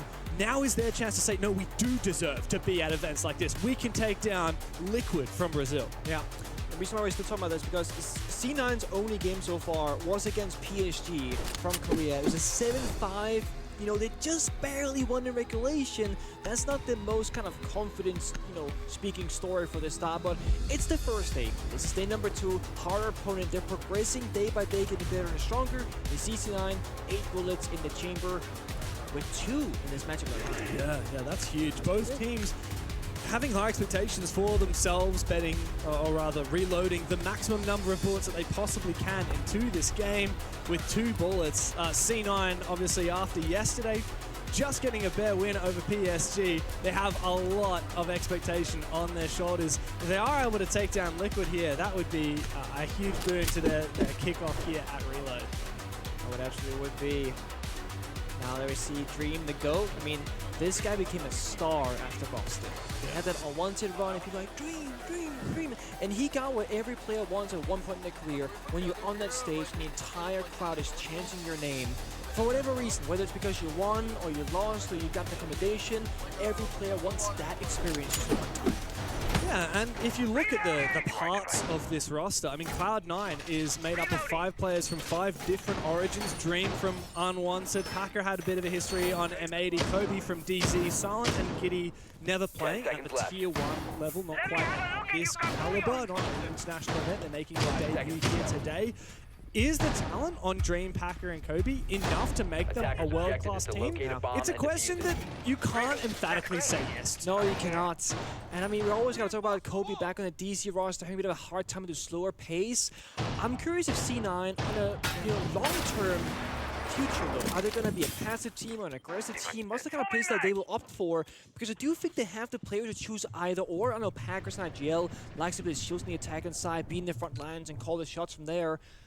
But I think there's a lot of pressure on the attacking side on somebody like Kobe to get things done and sorted in the server. For now, though, C9 there on the defensive side first. It's Liquid's time to problem solve and deal with these first step, second step, and third step in these rounds. And it's a bit of bandit tricking, mirror windows. And Liquid, very classic style for them. They will typically play very slow in the first round or two, feel out their opponent, and then figure out, are we going to go fast or are we going to go slow in this game?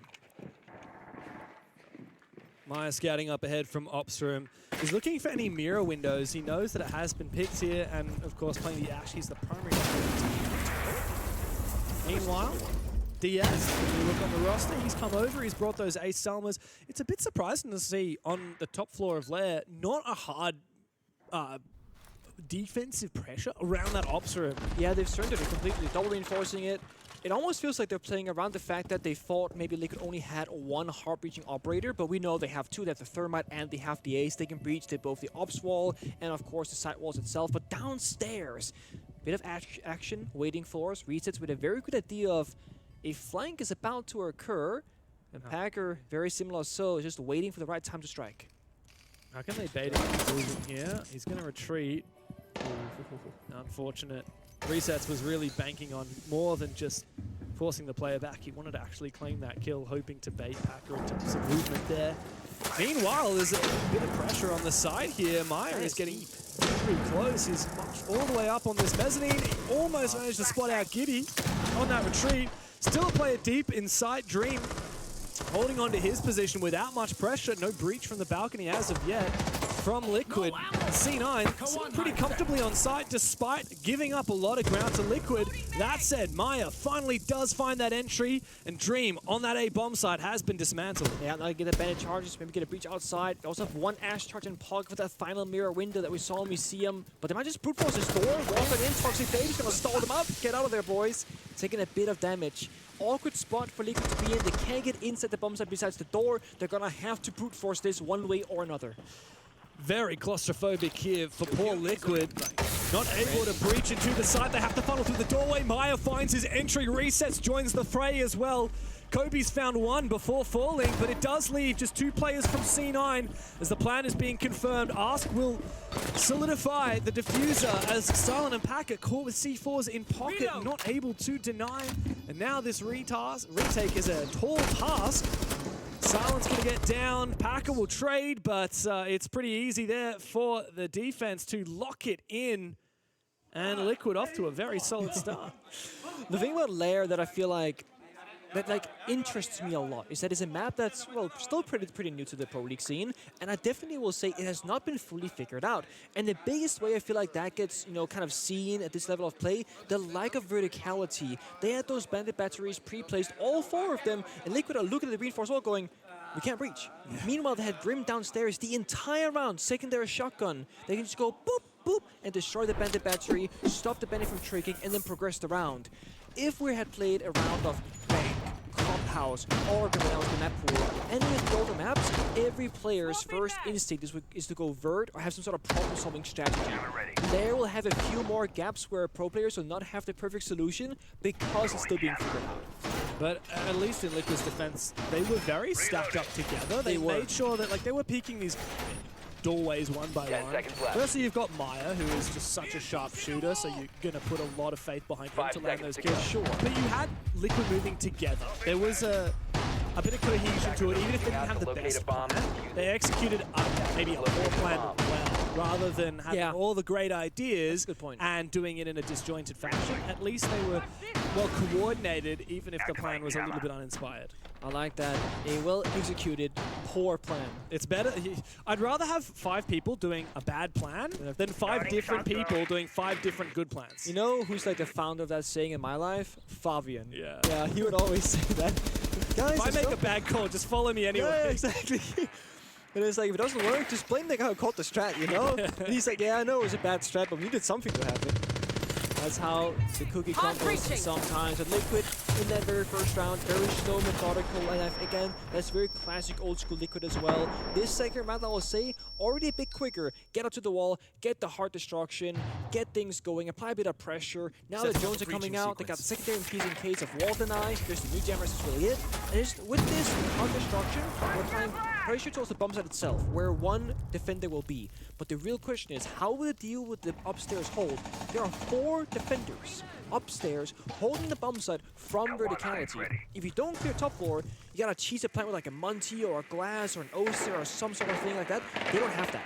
So surely you will have to think here, Liquid. You have to contest upstairs. You can't just walk inside this time.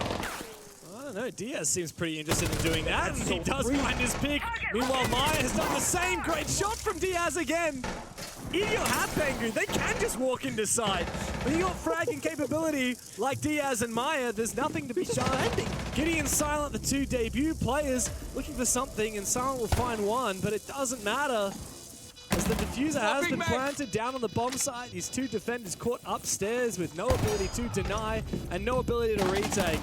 Silence found his second, but again, it's not enough. He's looking for a third. Okay, 3 kills. 2v2, Silent low HP, but he's about to be caught. Diaz is waiting. He finds his third in the round.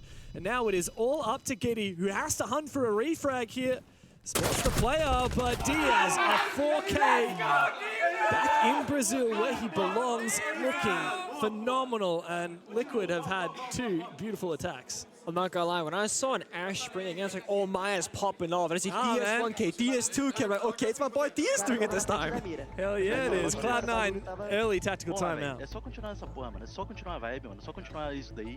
Mano, não tem muito mais. É timeout dos caras. Eles provavelmente vão usar, mano, mais tipo Valk, alguma coisa assim, mais tipo de Intel, mano. Porque provavelmente já estão com gap, algumas coisas assim, e eles vão tentar buscar Intel. They're just gonna fight through that fucking layer with Bandit. They know our Bandit was the one con there. They're just gonna fight through. So we need to start fighting more towards like meeting side. Maybe start bringing Goyo and stuff like that. Put a Valcam in there and just start fucking try to fight these guys. And hold top rocket 2 get way longer. You need to fight it out this time, okay? I think we need to play more traps. Yeah. When we go bunks, we'll play traps top 4, but for bunks. But when we go back up top 4, we need to actually fight the full map. We need to hold top rocket and stuff like that, bitch. We can still go basement here. That's fine.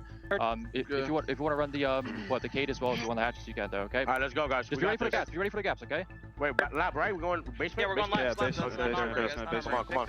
I'm a sheep for that. I'm not gonna lie. I can't go 2. Who you got? Somebody going to the 2? Alright, so I actually like this a lot, recognizing the problem here is that they gotta fight for the map more and not give Liquid all that space to work with. I'm also a huge fan of teams calling a tactical timeout when you have a slow start like a 0-2, because when it's this poor, what's been happening these first 2 rounds, you need to solve the problem right now. Otherwise, it's gonna be 0-3, 0-4, and the longer you wait, odds are the problem won't fix itself. So really good, I think, time for Cloud9 to turn this back around and have the technical timeout. Yeah, I don't know about you, but I felt like that was a very chaotic timeout. It was chaos. From Cedar. Πάμε ρε Liquid. Guys, a basement or? Talking about 5 different bomb sites at once, and then saying, wait. Sorry, you're talking about feedback from that bomb site, but aren't we playing this bomb site? Yeah. But the general note was just fight for map and play traps, right? That's like the general TLDR, but you're right, very chaotic. Now, they didn't talk about specifics, right? It's much more like, okay, let's just, okay, you know what? Hello? That's great. that's phenomenal, right? You just send it out the door, take down Ask, run back towards the bomb site. But I tell you what, Goyo is so deadly. The Vector with an ACOG is just absolutely unreal. One of the best guns in the game, in my opinion. Maya, doing what Maya does best. It's a shield. That's a very interesting choice of a shield on this roam game, and Kobe finds his kill. Credit to him. Oh! Almost a second one. Dream steals it. And yeah, is that round over? Round pretty much done and dusted. Cloud9, 3 early picks. Yeah, we got 2 players on low HP, but they can just chill. Diffuser's down as well. Likely died on Ask earlier. I guess we should talk about the fact that Nesk has been completely invisible so far because he hasn't been needed. Yeah. Because a big question mark for me was, is Nesk going to become more of a flex support operator or player now, or be another entry because they have Diaz and Maya? Diaz could be a flex support in my mind, as could Nesk. Maya definitely became on like an active kind of job, usually in the entry. Nesk is now playing Dokkaebi, playing more of a, I imagine, lurk, backstab, roam clearing role in this round. Yeah, well, so Laxing did talk to the teams before the event, and what he learned was that Nesk and Maya are the 2 entries. Diaz is support, allegedly, which is not what we're seeing here. Oh, really? It's what they told Gabe, but clearly there's a little bit more depth to it. I mean, Diaz is playing Ace now, which is regarded as a supportive operator, but, you know, last round he was on the Ash in the first. Ωραία, φτιάξαμε και τα τέτοια, το σκορ. Ωραία. I wouldn't skin a cat at all. No, that sounds. It's a phrase. It is a phrase. I didn't make it up. Why not skin a cow? That makes more sense. I mean, why are you skinning anybody? I mean, fur is pretty valuable. Hot commodity. Make some trousers. Do you have a leather jacket? I do not. I support animals. Wait, you're just talking about skinning cats and then you say you don't have a leather jacket? That's different. You literally just said you'd skin a cow and then you said you don't. Anyway, whatever. Dreams just locked in a flawless round for C9. Okay, what was that? I don't even know how to break down that round. I'm not gonna lie to you. Liquid had nothing. I'm not sure if Liquid, when they get spawned like that, it's like, okay, let's go for a quick play and try and inch it back, and that's when you see saw the second player contest the shield, what Kobe was playing, and it just kind of ended right then and there, right? You have no map control, you have no execution operators anymore, you have no vert control either. Sometimes a round just gets decided that easily. Third operator Benz though, what do we? I don't really have much to. Okay, that Ash. Let's see it. Get the Ash out of here. But the mirror though. Yeah, I like that mirror pick. I C9 already struggled a lot on that. Oh wow, that was a big run out. Yeah, it was full commitment. Yeah, I mean, we already saw how much that C9 struggled to defend. Έρχομαι τσατάρα μου, δώστε μου ένα λεπτάκι. Έρχομαι. So even now, surely it's going to make it even more challenging.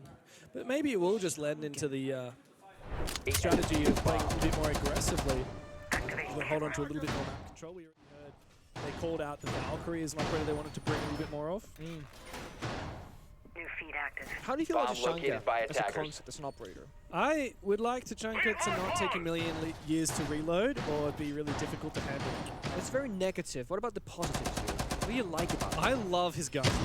I love the yeah, I love that thing. It shreds. It is so much fun. Like, it's so much fun. It also does like 56 damage or something per bullet. So it's pretty beefy, yeah. It's the only automatic weapon that gets 2-hit kill, if I'm not wrong. Is there any other weapon that can kill in 2 hits? Well, you said automatic. I was going to say plus G, but... Well, yeah, automatic. That's 1 hit. It's probably, I mean, it's the hardest hitting automatic weapon. I will definitely say that. Because every other automatic weapon is like, I guess if you have like... The Commando would extend the barrel back does in the day. It did like 51-2 or whatever, yeah. Anyway, that thing does pack a punch. I really like that out of Tashanka. I like the idea behind his gadget. I just think it's just worse smoke. Yeah. It's just smoke, but worse in every way. Yeah. Yeah, I mean, you're right. You have to hold the gadget out. Yeah, you have to take 10 years to reload it. Yeah. You know, it's I always thought when I was a player, oh, if I was a Jaeger main, I would have been like a phenomenal player. I would have had even bigger highs. And then I realized the older I got, the only reason why I ever had Jaeger is because I wasn't playing Jaeger. Like, I think the SG11 was like my saving grace, but I felt imprisoned by it my entire career when I played. Anyway, I'm not sure why that came up, but I feel like when you play Tashanka, you feel the same way. You're doing the right operator job, but it sucks to play the operator. Yeah. Ooh, speaking of things that suck, that is not...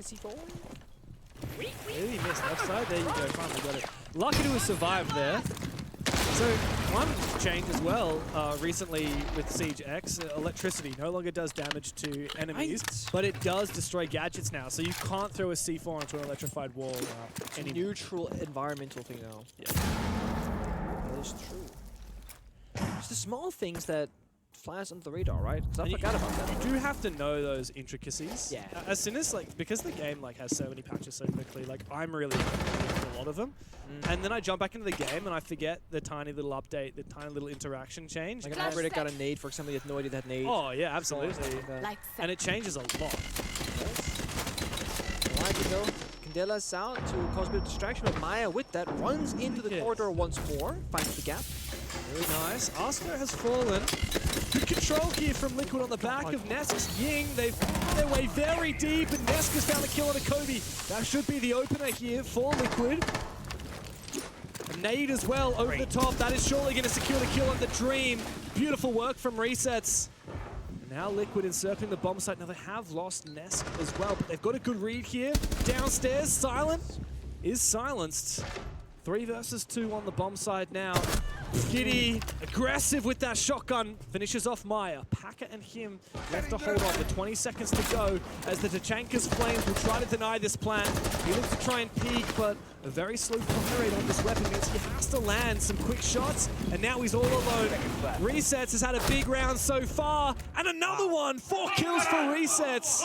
And Liquid are untouchable on this attacking side. It does feel like for Liquid right now, every round a new player will step up, and I want to praise Nesk in that one, because he got the opening with the Candelas, flew in, and while that happened, Maya used the distraction to get into the 90 hallway as well. So Nesk buying so much space, trading his own life 1-for-1 as well, and on the flip side of Cloud9, Πόσο είναι έτσι τώρα?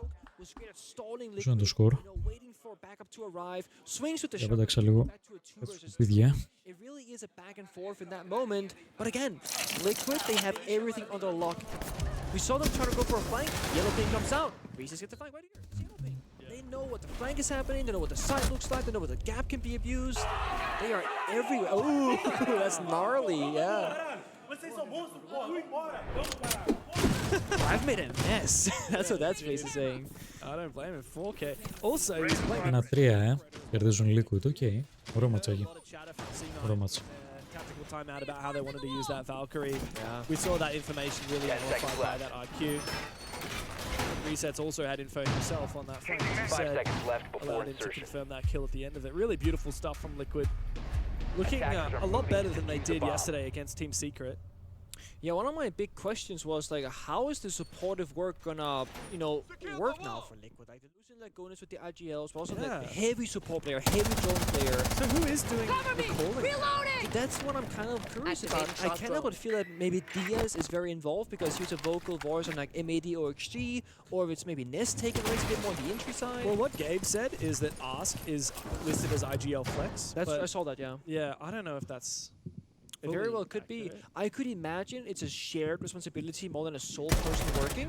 There's good old Nesk in the entry. Dude, everyone on this team can entry. Like, Reset's got a 4K last round. Diaz, Maya, and Nesk all solid entries. That's a good response. Ask goes down. But I think Kobe is pretty much trapped. What a one-tap from Giddy. Okay. Maya goes down. And, well... Cloud9 with that have the numbers advantage. What a wall bang from Nesk! No way! Okay. Turning back the clock, here we are. This is 2018 Liquid Nesk time. 30-year-old Nesk just farming these young blood from Cloud9. I'm pretty sure Nesk's gonna keep playing until his kids become of age and then and then they're gonna join his team. He's like, he'll hand everything I know. He'll hand the mouse down to them. So Oh, I can my retire God. now. You're making your debut season. He'll coach him too afterwards.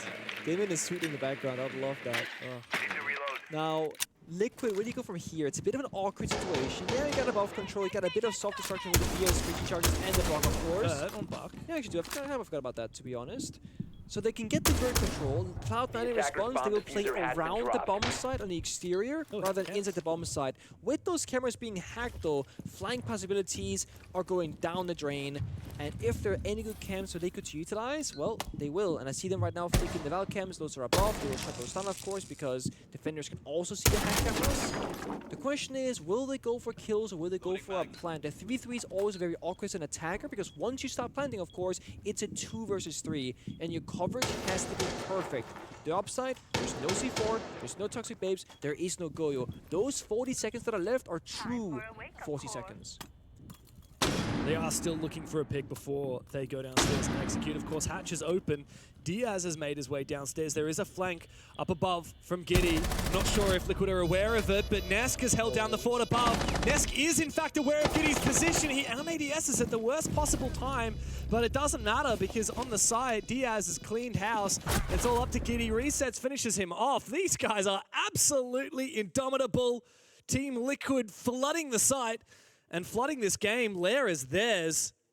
5 rounds in, they're up 4-1, and there's nothing that C9 can feasibly do about it. It's very well played. I mean, they did all of that with practically zero drone usage. Yeah, they had the cameras hacked, of course, for a bit of information, but almost no cams were left alive at the end of the round. Okay, do some vert here, stand in this position, we can cover the 2 entryways, and then Nesk reads the flank perfectly afterwards too. And it's very much been like a DS has a round, Maya has a round, Nesk has a round, Resets has a round. Yeah. And I guess Ash is just calling the shots at this point.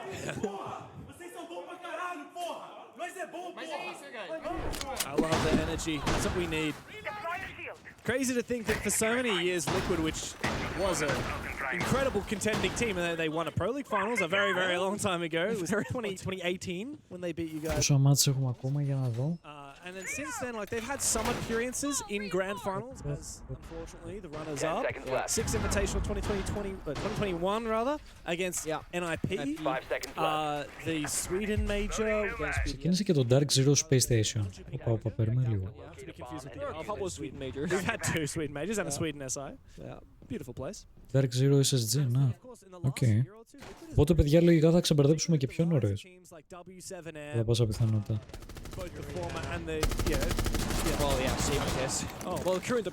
Dark Zero Space Station νομίζω chat είναι το play να βάλουμε τώρα. Για πάμε. Για πάμε. It was written in the chat, but it wasn't on the stream, so we won't mention what it was, but it was quality. Oh, there we go. Thanks, medics. Thanks, medics.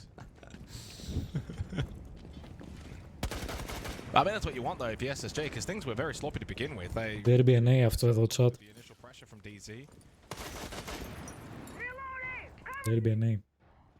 Ashen on the blitz this round, so a full change up from triple hard breach to none for Space Station. And that one's not exploding for Benja on the Flores. Rotero will not go off, it is stuck. Going for a try. Nest ready to knock up. Maybe posturing for a blitz skylight drop here. Obviously no Warden in play, SSG banning that out. And again, that does enable the Ying, which has been picked.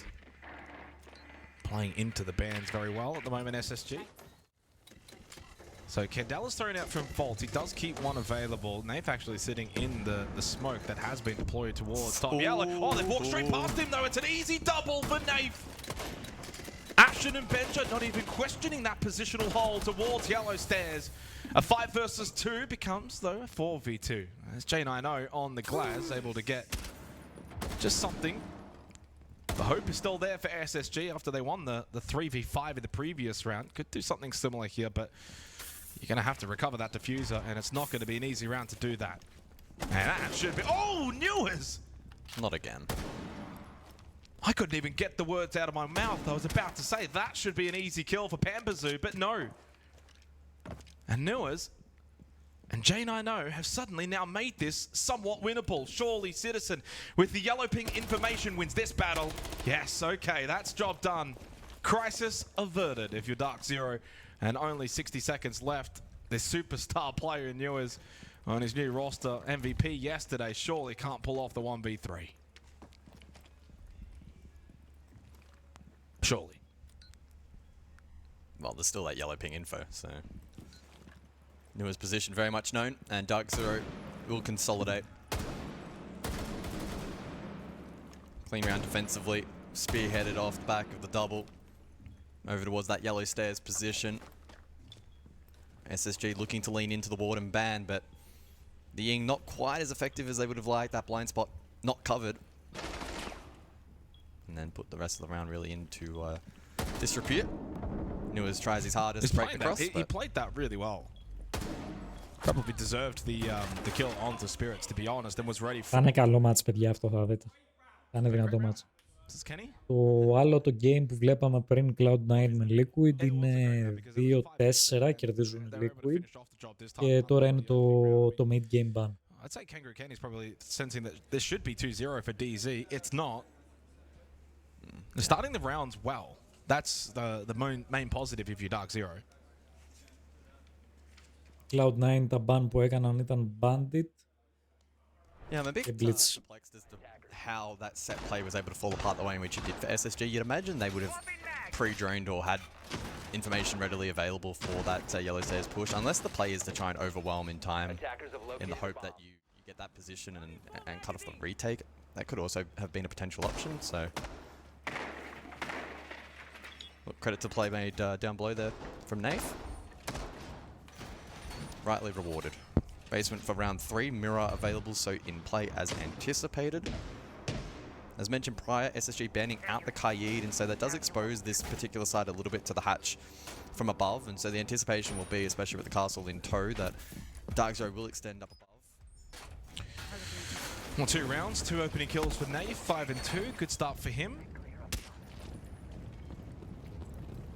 Once again, J9O deployed on the glass. Chat, με τα prediction που έχουμε κάνει εμείς, σε αυτό το match είμαστε με τους SSG. Dark Zero νομίζω δεν έχω βάλει. Θα περάσουν στην επόμενη φάση. Έχω βάλει και Dark Zero, οπότε win-win είμαστε. Αυτό εδώ το bracket. Mirror. Bravo Clutch drones as well in play into the Capcan, so just something to note. And J9O again will be looking to play off these smokes as he did in the prior round with limited success. Clutch drone focused currently on side information, and so maybe suggesting that SSG will look to focus their efforts a little bit more directly in towards the side itself and prep for a plant toward the breach. If they find that window, though, of opportunity. Maybe relying on a lurk elsewhere for a bit of back pressure. Hatch opened above. Always finds the first. Well, that's better. That's what you want. And it's actually onto Nath as well, so he's been involved in all 3 opening engagements now. Well, the problem is, though, hard breach limited here for the attack. And no Salmas remaining for Faults. Wall is open. But all opened up. Just to keep a barrier obscuring it. I thought perhaps the wall was actually unopened, but not the case. I think SSG are more than happy with the way things are playing out right now, because they're starting to get J9O into a position where he can play the Glaz through the smokes. Citizen on the move, and he did end up finding that kill onto Benjet, but Fault and Nuas get 2 themselves. Slight advantage still for SSG. Hatch still a concern. Spirit's the danger man up above with the UMP in hand. Minute on the clock.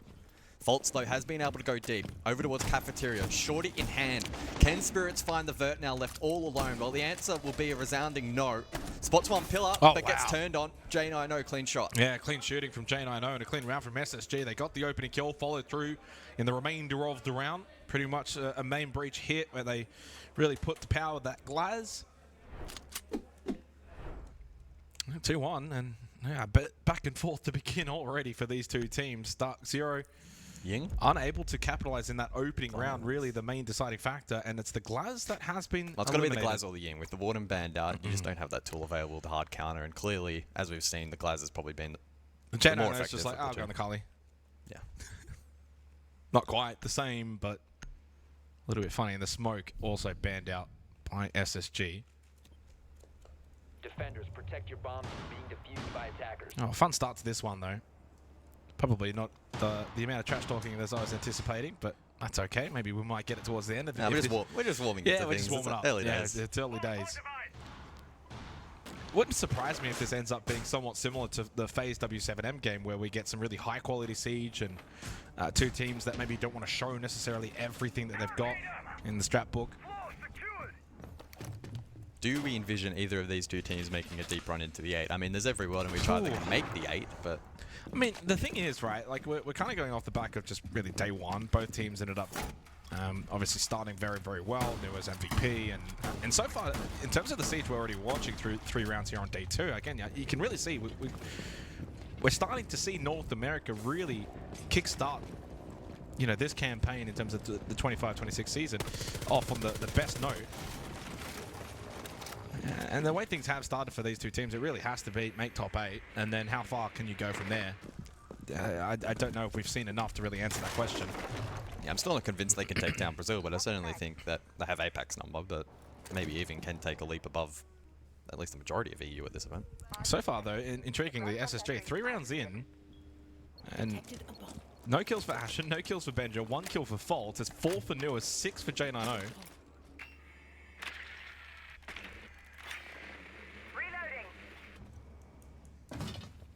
Ωραίο το tab. Clean. Πολύ ωραίο το tab. Το είχαμε ξαναδεί. Back to the split site again here for Dark Zero. So backing themselves off the back of losing it last time, despite being in a very strong position towards the late round.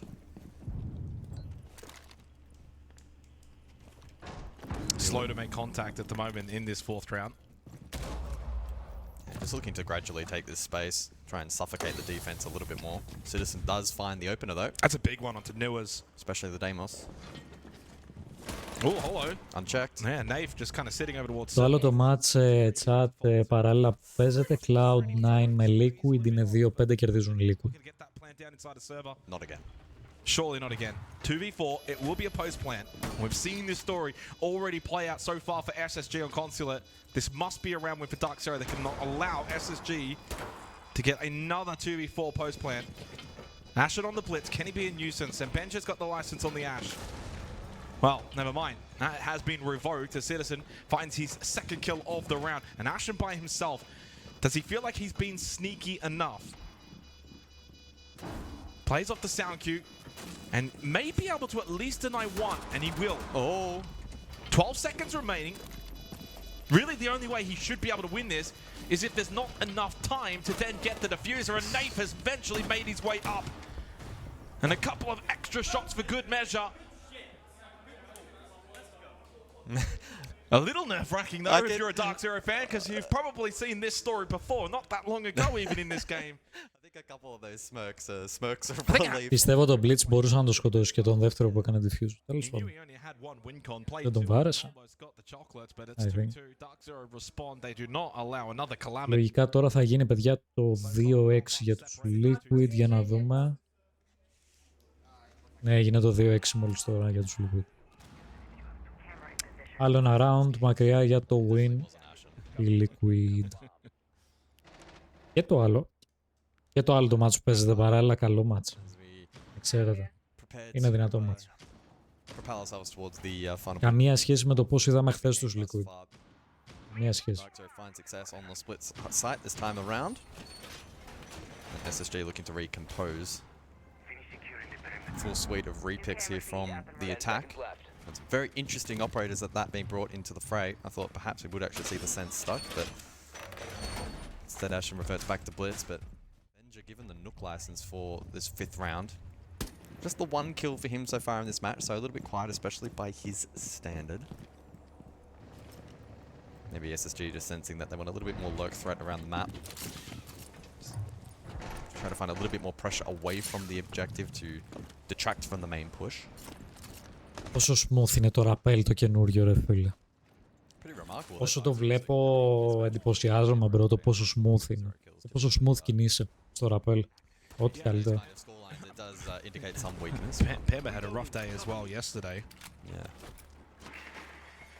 Although so did Nave. Both of those two players, 79 and 74 EPS respectively. Nave though responding today, 7-3 after a great start. Pemba struggling a little bit. But it's a team game. Yeah. Right now it's 2-2, and that's all really that matters.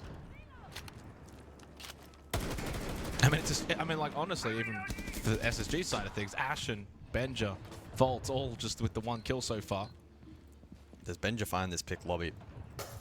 Onto Citizen. Now Citizen close left in towards Lounge. Benja creeping over. Although Citizen very much ready, but he couldn't get the kill. A little too trigger happy, and Benja able to escape with just a flesh wound. Citizen expecting though maybe a flank.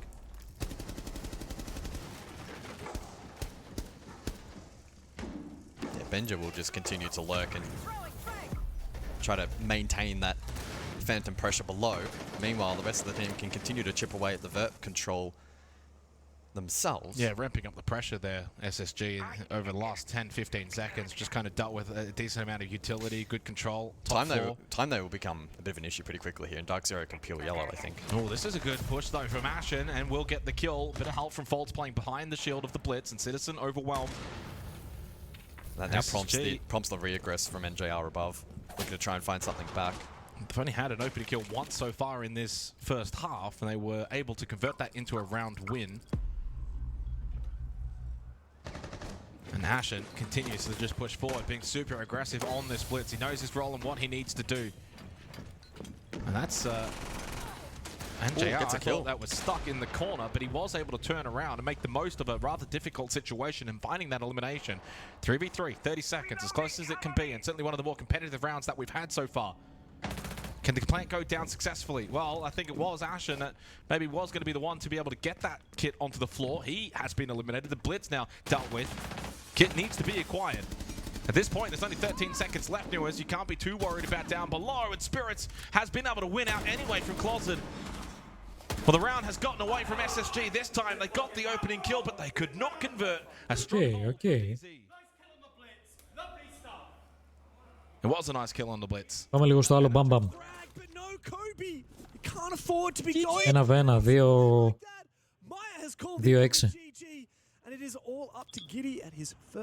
Είναι GG ρε φίλε, πρέπει να πλαντάρει ο άλλος.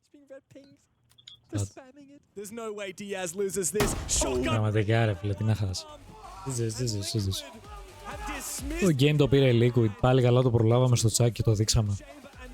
Συγχαρητήρια στους Liquid. Πάμε λίγο. Round there was another big factor. So nice one. Clean work there from Dark Zero. SSG now forced to respond in an attempt to even out the half.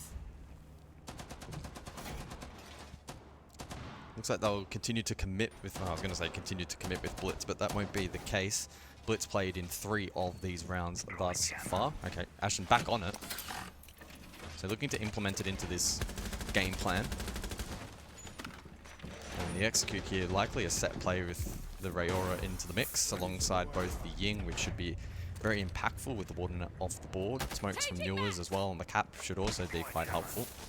So we'll see what they end up going for, if it's an admin clear or perhaps more direct CEO. Options are plenty here for SSG.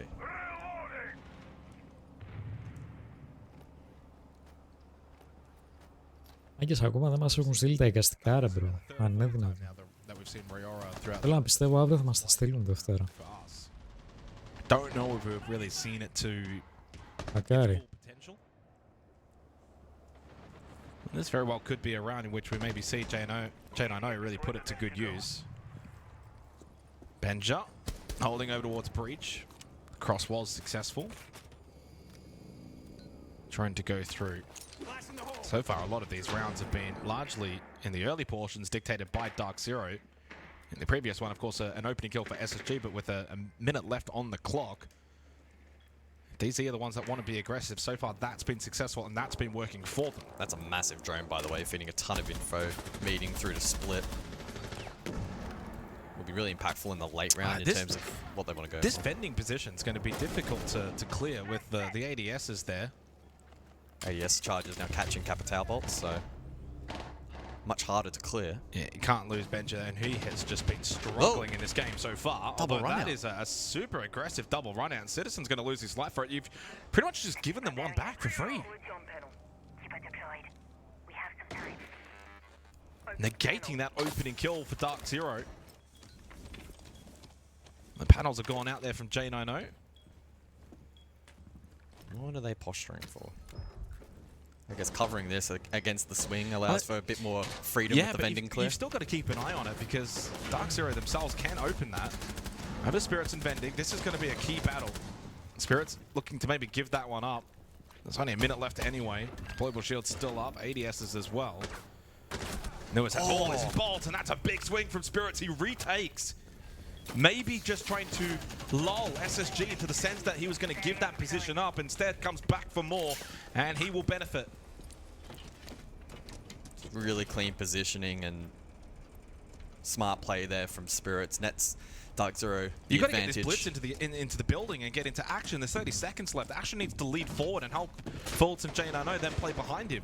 Yeah, they have 2 Candelas. Eventually, probably going for a CO window hit. Dark Zero have got the numbers and they've got the position. There's not a lot of pressure on them on site. Candelas will go out from Fultz. One over the table, good. Read from Fultz, but the numbers are there for DZ.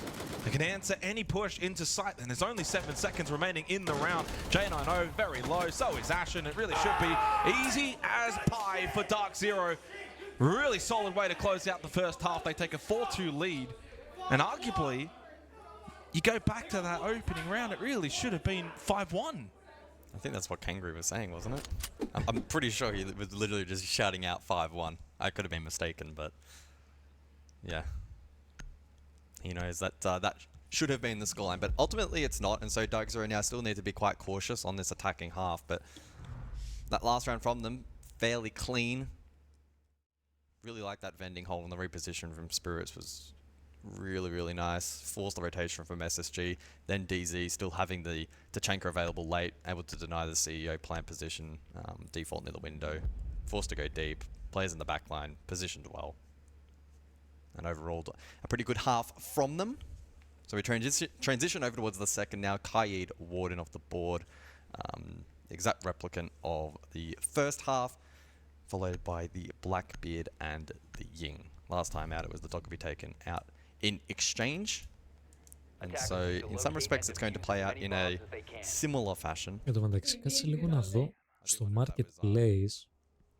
An anticipated ban there from SSG that DZ would also take Warden off the board, and so that's why they also took out the Ying. Again, I guess that's another thing to note with the new ban phase. It's now simultaneous. It's not taken in turns like days gone by. So excited to see how this will now play out. And there's always that thought process too, as to what are they also going to ban later in the half? Yep. And how does that maybe combine as a combination of bans, or will it be? And that's kind of what I really like about this ban system, is you can kind of use it in many different facets. Preemptively, okay, we don't want to deal with these operators. Preemptively, okay, this person plays these operators, so we're going to target ban. Or strategically, we're going to ban this, and then we're going to ban that later. And having a total of 3. There's so many different ways that you can really use this system. Yeah, you can really hone in on a specific type of operator. Not that we're really seeing it on this occasion. I mean, to an extent, right, that Warden Ying interaction, and by extension what we saw in the first half with the Glaz as well, I think changed up the dynamic quite a bit. So we could see something similar here. NJR picking the Glaz here for their opening attack. Semblance of a roam lineup here for SSG on the defense to begin their second half. Something that Dark Zero will need to be prepared for.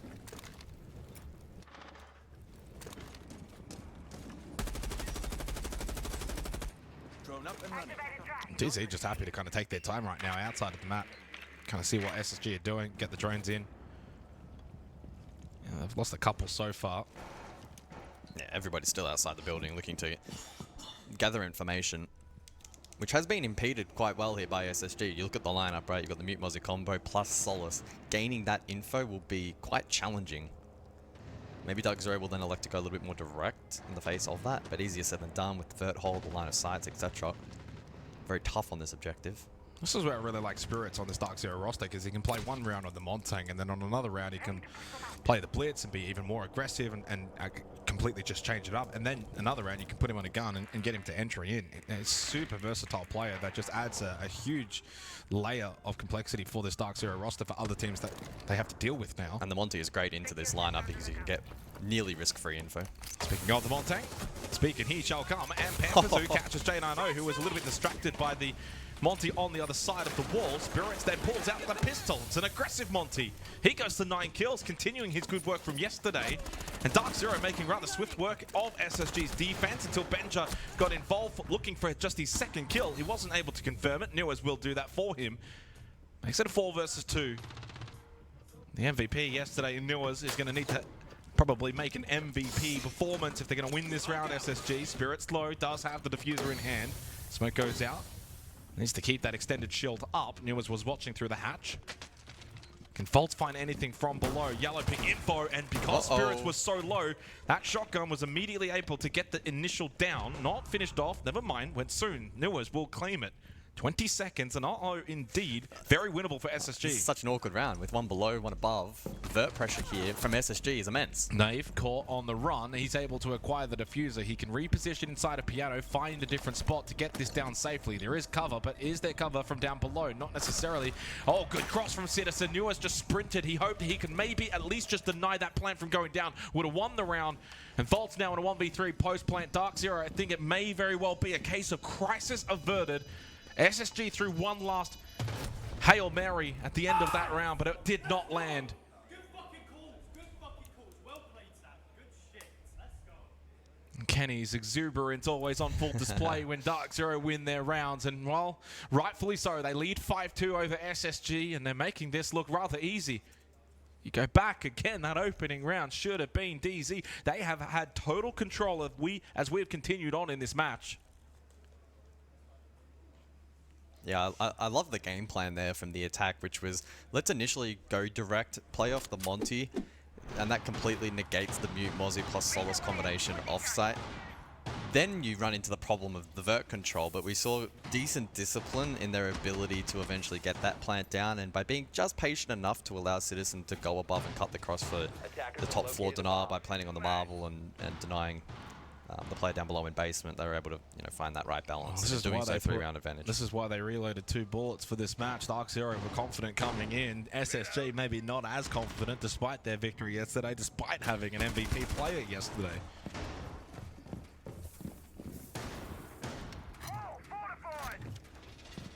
And you know what's intriguing about, I mean, there's always that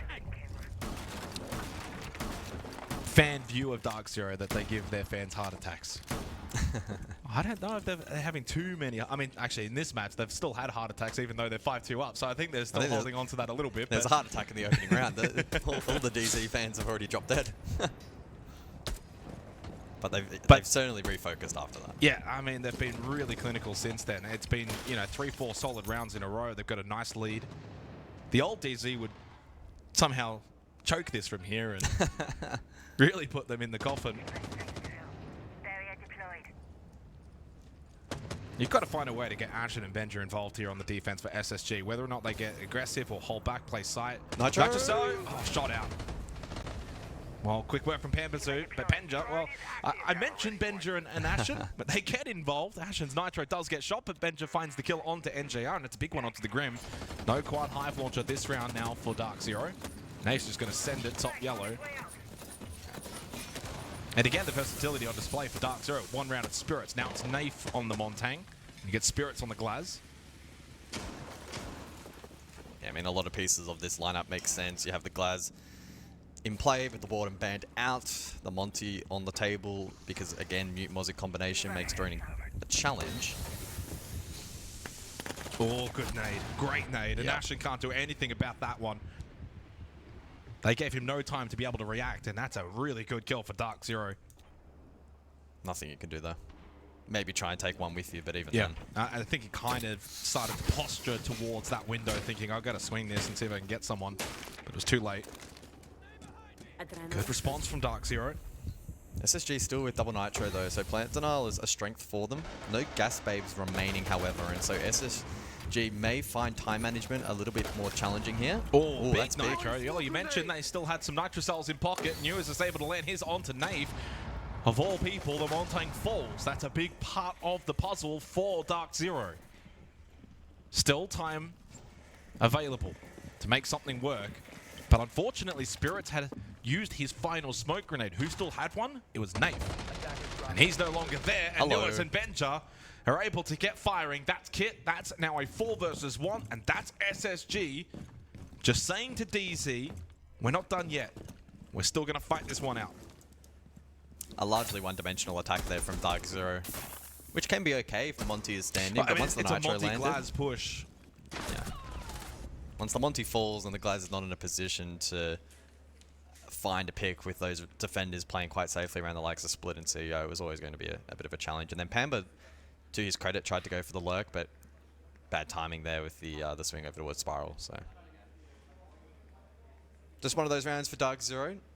Nothing to get too upset over. For SSG, an opportunity to just focus up a little bit. I think they'll be pretty happy with how they broke down the wing cons there for the attack. Basement will go for the next round. Scopos in play, Vigil as well. So expecting quite a heavy roam here from SSG. They have the Anchor Ops available in the Maestro and the Mirror to play down below with a bit of safety still. Big round as well from Benja. Gets himself into the round. And even though Ashen didn't necessarily net much from that, he was more impactful with his positioning, utility usage. He ate a grenade, so that was something. He ate a grenade. And his Nitro got shot out, but it was the right idea. So only the 2 round differential. Μάγκες, Dark Zero. Dark Zero θα κοντώ. Με την εικόνα που έχουν δείξει. Και οι SSG είχαν μπει πολύ δυνατά στο match, που λέμε βλακίες. Αλλά αυτή τη στιγμή γύρισε η τούμπα για τους υπέρ του Dark Zero. Σίγουρα. Something to consider. I wonder what we'll see. I'm anticipating maybe a Glaz mute. I'm a little bit more confident in my Glaz call, but we shall wait and see. Mirror on the exterior. Depends if SSG feel like they can either deal with it. Because if they win this round, then it's 2 rounds in a row that they've beaten the Glaz, right? Ooh. Newer's opportunity goes begging to find a freebie. A difficult chance at that, but one that has gone begging. I would be surprised if it's maybe even a Grim ban for SSG to go with the Ying, the Blackbeard. We'll wait to see after this round. So posturing towards main breach. Impact trick. He was still lurking above in closet. Yeah, I was about to say, I wonder what the Scopos is up to, and he's just kind of happy to sit inside a closet right now. Well, it's a rather heavy roam, 3 off site currently. As expected, the anchor duo of the Maestro and the Miro J90 faults respectively still basement. So we may see a 2-pronged approach here from Dark Zero. Focus breach and then a lurk from behind. Oh, the Scopos has actually been found and dealt with though, courtesy of Citizen. Yeah, Newers must have hit another bad timing above. Ochipong rings out, Dark Zero maybe sensing an opportunity to pounce. Just to clear on the backside from NJR to add an extra layer for Dark Zero. So you've got main breach, but then you've also got one lurking through server. And this is a really good way to attack this site. Get that pinch if you can onto the defenders. Keep them kind of trapped in towards site. Put pressure on. So it's kind of like a 2-3 split right now for Dark Zero. Really like this. Comes down to the execution though, first and foremost. NJR, oh, the timing of that one. The Bailiff was out temporarily. Good swing. Ashen does eventually go down. Thought the Vigil maybe could have got one. The timing is everything in this game at times, and the chance still for faults. No, he was given a slight reprieve, but this may end up being flawless. Indeed, it will be. Dark Zero have got themselves 3 match points. Ashen was this close to maybe getting a freebie on to NJR, but a well-deserved couple of match points here for Dark Zero, being the better of the 2 teams in this game.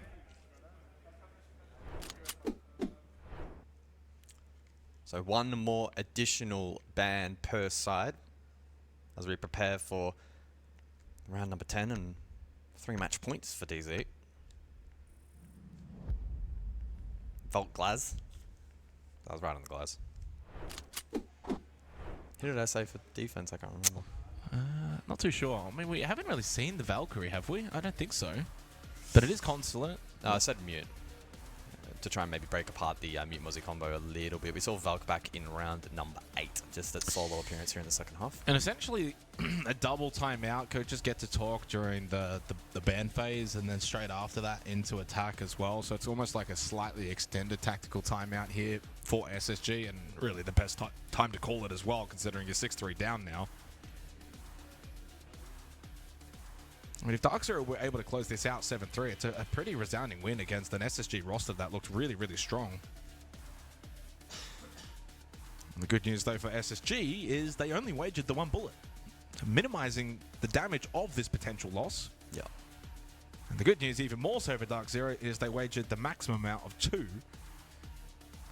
And that's going to benefit them absolutely greatly. They'd go to 10, they would be tied first, which, of course, is the max amount you can get after the first 2 days. Mm-hmm.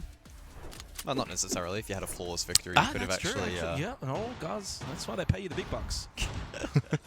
And we did see a flawless victory today, of course. Fnatic able to achieve that one. Oh, back to the split site. Split again. Ashen playing that Vigil, though, he's going to have to be impactful. This has to be his round. Play the roam game, split site. You've got to have impact somewhere later in this round. And a massive change-up in terms of attacker repick for Darkzero. They bring the Sands, they bring the Ram this time around. 5 seconds left before Double hard breach, and then the Dockerby. Pretty good standard on a split site like this, where you know there's probably going to be some level of roamers. Bomb located by attackers. So can Darkzero close this out, or have they got some more heart palpitations for their fans? Because if they do close this out, this would be a very dominant display going into day 3 after this. Yeah, great. Ashen with quite the responsibility in this round. If the initial posturing from Darkzero is anything to go by, there will be some attempt at clearing this portion of the map, and so Ashen needs to try his best in wasting as much time on that CEO/Yellow Stairs portion of the map to slow down that push. Try and sow some seeds of doubt. Το άλλο μάτς, παιδιά, θα ξεκινήσει σε περίπου 6 με 7 λεπτά. Οπότε γενικά το event θα τελειώσει και πιο νωρίς. Ελπίζω να προλάβετε να πάρετε το 6ωρο του drop. Είναι τσίμα. Το κρατήσω κι εγώ όσο πιο πολύ μπορώ, έτσι όπως έκανα και χθες. Είδατε, δεν έκλεισα. Αλλά γενικά το Day 2 ήταν πολύ πιο σύντομο από το Day 1. Το Day 1, παιδιά, χθες στριμάραμε γύρω σε 9,5 ώρες. Και τώρα χοντρικά, άντε να πάμε 7 ώρες. 7 ώρες. Just under a minute and a half. Time just slowly ticking away. RIO to block off the window. Okay. Makes it a challenge then for Benja to contest. Has been found by Spirits as well towards Piano on the docker, being a logic bomb about to ring as well. So more pressure to come now for SSG. Ashen must somehow get involved here, but no, falls to Spirits as well. Wow. Darkzero slaughtering SSG on Consulate, making a big North American statement that they very well want to be the kings of NA once again. Nafe will fall though. Benja by himself in a 1v4. It's not going to happen this time. SSG. Ωραίο game. Πολύ ωραίο game. Πολύ ωραίο game. Μπράβο. Είδαμε καλό derby. Καλό derby. Ήταν ok. Ζεις. Μπράβο στους Darkzero. Μπράβο στους SSG. Καλή προσπάθεια. NT. Outside of really putting a foot wrong, maybe in that opening round, right, where they let it slip away, outside of that, across the board, dominating their opponents, and SSG finding it difficult to formulate a response. Fortunately for them, though, as you have mentioned a couple of times, just the 1 bullet. So a minimum loss for them, but a loss nonetheless. I love the music. I'm a big fan of the music. No offense to people who love jazz. Like at Boston, I'm just kind of like, I want something a bit more. Νομίζω όλοι βαϊμπάρουμε με τη μουσική σε κάθε tournament. Όλοι βαϊμπάρουμε. As we've kind of said though, for SSG, they only wagered the one bullet anyway, so it's not really the end of the world. They'll walk into tomorrow still in a good position. If you want to find positives, I think they could have played so much better, right? Like there's more in the tank there for SSG. Ashen with a very quiet day. I thought Newers was again able to at least back up a little bit of that MVP performance. Not quite obviously to the same level, but he was still able to be consistent. But Citizen Spirits, talk about consistency there, especially from Spirits. He was kind of the talk of the town for TC yesterday, and he will be even more the talk of the town coming after today's result, going into day 3 tomorrow. And DZ's the kind of team that, like, I just don't see who would want to pick DZ right now. Yeah, I wouldn't. I mean, as you mentioned, right, Spirits has been so impactful. Just had a quick glimpse at his stats as well today. 90% cost, so just consistently having impact. And I think played Monty, played Glaz. Yeah, the adaptability factor, right? Whether it be attack or defense, he was able to morph into a couple of different roles and be really effective. Citizen as well was able to go and find himself 3 opening kills, so you've got that avenue kind of sorted. I know Naif also got 2 opening kills, and that really was, I think, one of the big factors in this match was you had 2 players go and get 5 opening kills in a relatively quick game. You know, it was only 10 rounds played, so that's like half the game. Only 2 players were able to get half of the opening kills, and that was from DZ. So they really dominated the early portion of these rounds. That meant SSG pretty much on the back foot for the majority of those rounds. Yep. I mean, dare I say, for Dark Zero, hard to not give them that #1 crown position from North America at the moment. And they're looking like a core 5. You know, there's no Bolo focus, there's no Kobe slander or anything along those lines. You've got 2 new additions that have slotted in nicely, and the other boys are still playing very well as well. Yeah, and I think if and when Pamba fires up a little bit and is able to have impact in terms of scoreboard as well, that's going to be really, really dangerous. So I think Dark Zero certainly have many eyes on them at the moment, as I kind of posed before. Maybe SSG a little bit more now in doubt, but I look at both teams as being top 8 contenders. It's whether or not can they take that next step. Επαναλαμβάνω, παιδιά, το τελευταίο μάτς για σήμερα, Day 2, είναι η PSG Talon με τους MA. Καλό ματσάκι και αυτό. Ποιος πιστεύω θα το πάρει? Ποντάρω Talon. Δεν ξέρω, κάτι μου βγάζουν Talon.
Yeah, it's the music really gets to us in a situation like this. I don't know why Jack was not really getting into it, but I'm not part of it. Πραγματικά η μουσική είναι ό,τι καλύτερο. All right, stay in frame, guys. Anyways, let's be professional. Let's stay in frame. We have some stuff. Let's be professional. Let's be professional. Oh, sorry.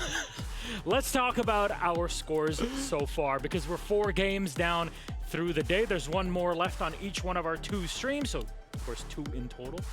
What are our scores? Let's set it up on the screen and update you. Furia are up at the top with a 10-round differential, 10 bullets that they have today. Pretty incredible from what is considered to be definitely one of the top 3 teams in the world, Jack. Yeah, absolutely, and we can see obviously Dark Zero getting it done as well. They're also on 10. So yeah, pretty good overall from some of these teams up there at the top. FearX, of course, the 3rd rated team in the world. That is high up here on the board. There's some big surprises. Like, I feel FearX is like the biggest target for anyone in round 3. You have 10 bullets. You can go and try and hunt for them in round 3. I did say Cloud9, but I also agree with you, FearX. Για ξεκάθαρο φαβορί Fury, να ξέρετε. No, I'm Ξεκάθαρο φαβορί. Δεν το συζητάμε καν. Δεν το συζητάμε καν. Other, focus probably down there. FaZe being in the middle of the pack is a big, story. Loud, same story actually. Space Station dropping down with only 5 bullets is also a big surprise. That's actually, we're at G2. G2 as I don't know well. what's been going on because G2 or Jihu are down to 3 bullets. G2 δεν υπάρχουν. Καλά το είπες. Jihu. Ποιοι είναι αυτοί? Δεν τους ξέρουμε. Legit. Γιατί δεν έχουν κατέβει G2 σε αυτό το tournament, δεν έχουν κατέβει, παιδιά. Δεν έχουν κατέβει. They probably maybe have to really go for it. Yeah, I think they could go risky and try to reload as many bullets as possible against their opponent, And they might have to run their extended mag to even get more stuff out of it. That's a card we'll discuss later on. Amadia also, should they lose, they can drop down below G2, so it's going to be a throw fest? Yeah, I don't know if they will. Potentially. Maybe. Our production maybe is not too sure about that, Jack. Maybe they'll have a thing or two to say. But there's a reason why you're the expert here on the analyst desk and not anybody else, right? Expert. It's great to have very good supportive teammates here on the He was supporting you and you're shitting on me. What's going on? I'm just messing with you. Gentlemen, what we need here is to learn from one of the best and one of the most beloved players out there, hot and cold, rekindling that love with CJX.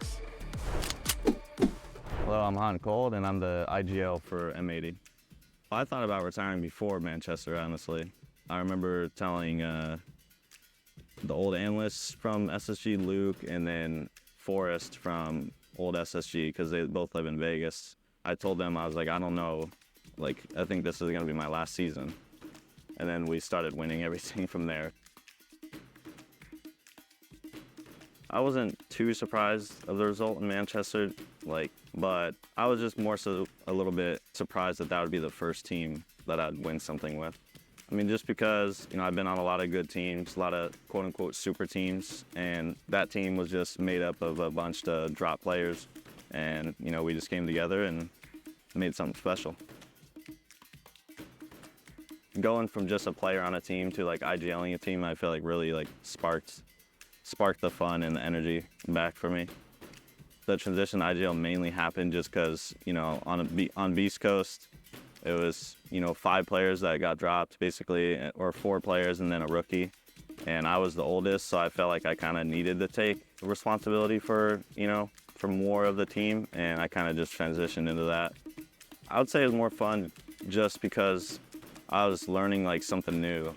I've been playing this game for almost 10 years now.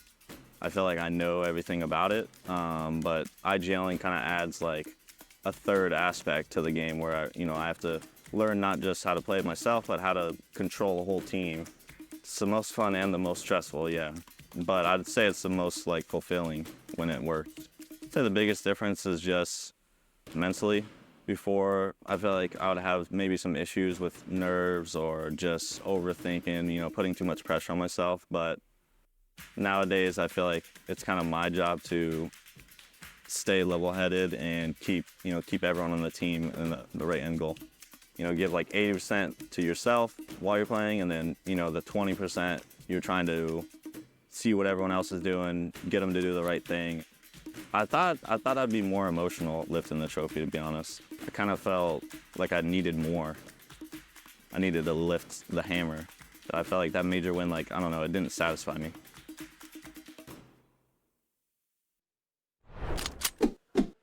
There you go, hot and cold, one of the most beloved players in the scene in North America especially, but in the world. And, I could witness hot and cold in his earliest days. Casting, I actually got to cast him when he was on Flipside Tactics. That's way back in the day. Throwback. When they literally made nothing. And I remember Zilchi, for those who remember, way back in the day where they all played together. They played against G-Bots on Bank. That was an opening game of Year 2, Season 1, which is Season 4 of the entire game in its entire history back in 2017. I got to cast that game. That was the first game I ever got to cast in official Pro League, and it brings me back. Seeing this man who I've gotten to watch over the years, still thriving and finding new passion in a new role. That's something that's so inspiring. For me, that's a big story for Matt because he's you know, he's been there forever. You know, he was with Dark Zero for so long, got dropped, went into Space Station, instantly made them better, then got dropped. He also had a stint in Mirage where he instantly jumped in, instantly made them better, got dropped as well or had to leave. Every single time it's a redemption story. He joined this coast and I think he was ready to quit. We had a talk in Boston about this moment where he was like, I may give up on Siege right now, I may retire. And the fact that he got the IGL role, that he needed to step up, be the mature, be the leader player, that rejuvenated his passion for the game. And it's just, I saw him blossom. Άντε ρε, πάμε για το τελευταίο match. Πάμε, πάμε λίγο. The Beast Coast roster went and won a major, you know, even Six Invitational was successful with that roster again, a team of misfits, everything in there. Now he's at M80 as well. Bit more of a stable, you know, team for him, back to the core that he won the major with, so you're really expecting him to kick on with this team and progress. Well, let's talk about said team. M80 are up on the block and we'll see who he'll be leading for this playday. Now, there's a lot of pressure still on the squad to give their all because there's a lot to recover from as the M80 name, especially after Boston. Yeah, I think they went away from that patchwork of a team that they were before. Let's be real. They were picking up amazing players that never had that chemistry of a real team. I think the Packer pick was an interesting choice, but picking up an IGL from Tier 2 to lead spot maybe wasn't the best idea. When you have lots of talent, you also have, let's be real, lots of ego and history. And if you make that work as a team, if you want to make that work as a team, you need a strong figure. Now you're looking at a team that at least has a similar understanding of each other, a shared vision, and also incredible fragging power. Έχουν στρώσει λίγο μπλοκ, έχουν στρώσει. Δεν ξεκινήσαμε καλά με τα games σήμερα. Ήταν πολύ μέχρι αρχή. Αλλά τώρα έχουμε δει καλά μάτς. Έχουμε δει καλά μάτς. Στη μέση της ημέρας και προς το τέλος τώρα που είμαστε, είναι πολύ καλά τα ματσάκια. Μπράβο. And I really like what they've got going. They did lose that game yesterday against W7M. A very, very close game. Both teams played really well. That's where they're starting on 4. Now, considering their opponent, M80, they have to go for the jugular. They have to go for the maximum amount of bullets. That is 2. Realistically, what M80 need to do today as well is really try and get a 7-0 to bring themselves back up in the standings. Do what Fnatic did against Scars earlier. That would be best case scenario, of course. That means Kino will probably have to stay away from the Monty as we've looked at in the past. However, αυτό ήταν πολύ καλό μάτς. Παίζει με τους W7M. Καλό μάτς και αυτό. About M80 on the telestration station, what do you got? Of course, I disappeared again, but for a good reason. I want to show you guys how M80 is actually great at team play and composure. So και με τους Falcons ήταν καλό το μάτς. Άλλο μάτς ήταν καλό. BDS Furia, καλά, ξεκάθαρα Furia. Διέλυσαν τους BDS. Δεν το συζητάω καν. Οι Fnatic διέλυσαν τους Scar Z. Τους διέλυσαν 7-0. Καλό game ήταν και το Loud Team Secret. 5-7. Καλό και αυτό. Δεν θέλω να σχολιάσω το FRX με τους G2 7-1. Δεν το σχολιάζω καν. Ό,τι χειρότερο η G2. Δεν κατέβηκαν καν. Η Cloud9 με τους Liquid. So and so game. Εντάξει. Phase W7M, έτσι όπως είπαμε, ήταν πολύ καλό game. Amazing coordination, amazing composure to not pick before that. Dark Zero Space Station. Κέρδισαν οι Dark Zero. Καλό game και αυτό. Και τώρα αυτό που περιμένουμε είναι η M80 με τους PSG Talon. Το τελευταίο μάτς για σήμερα.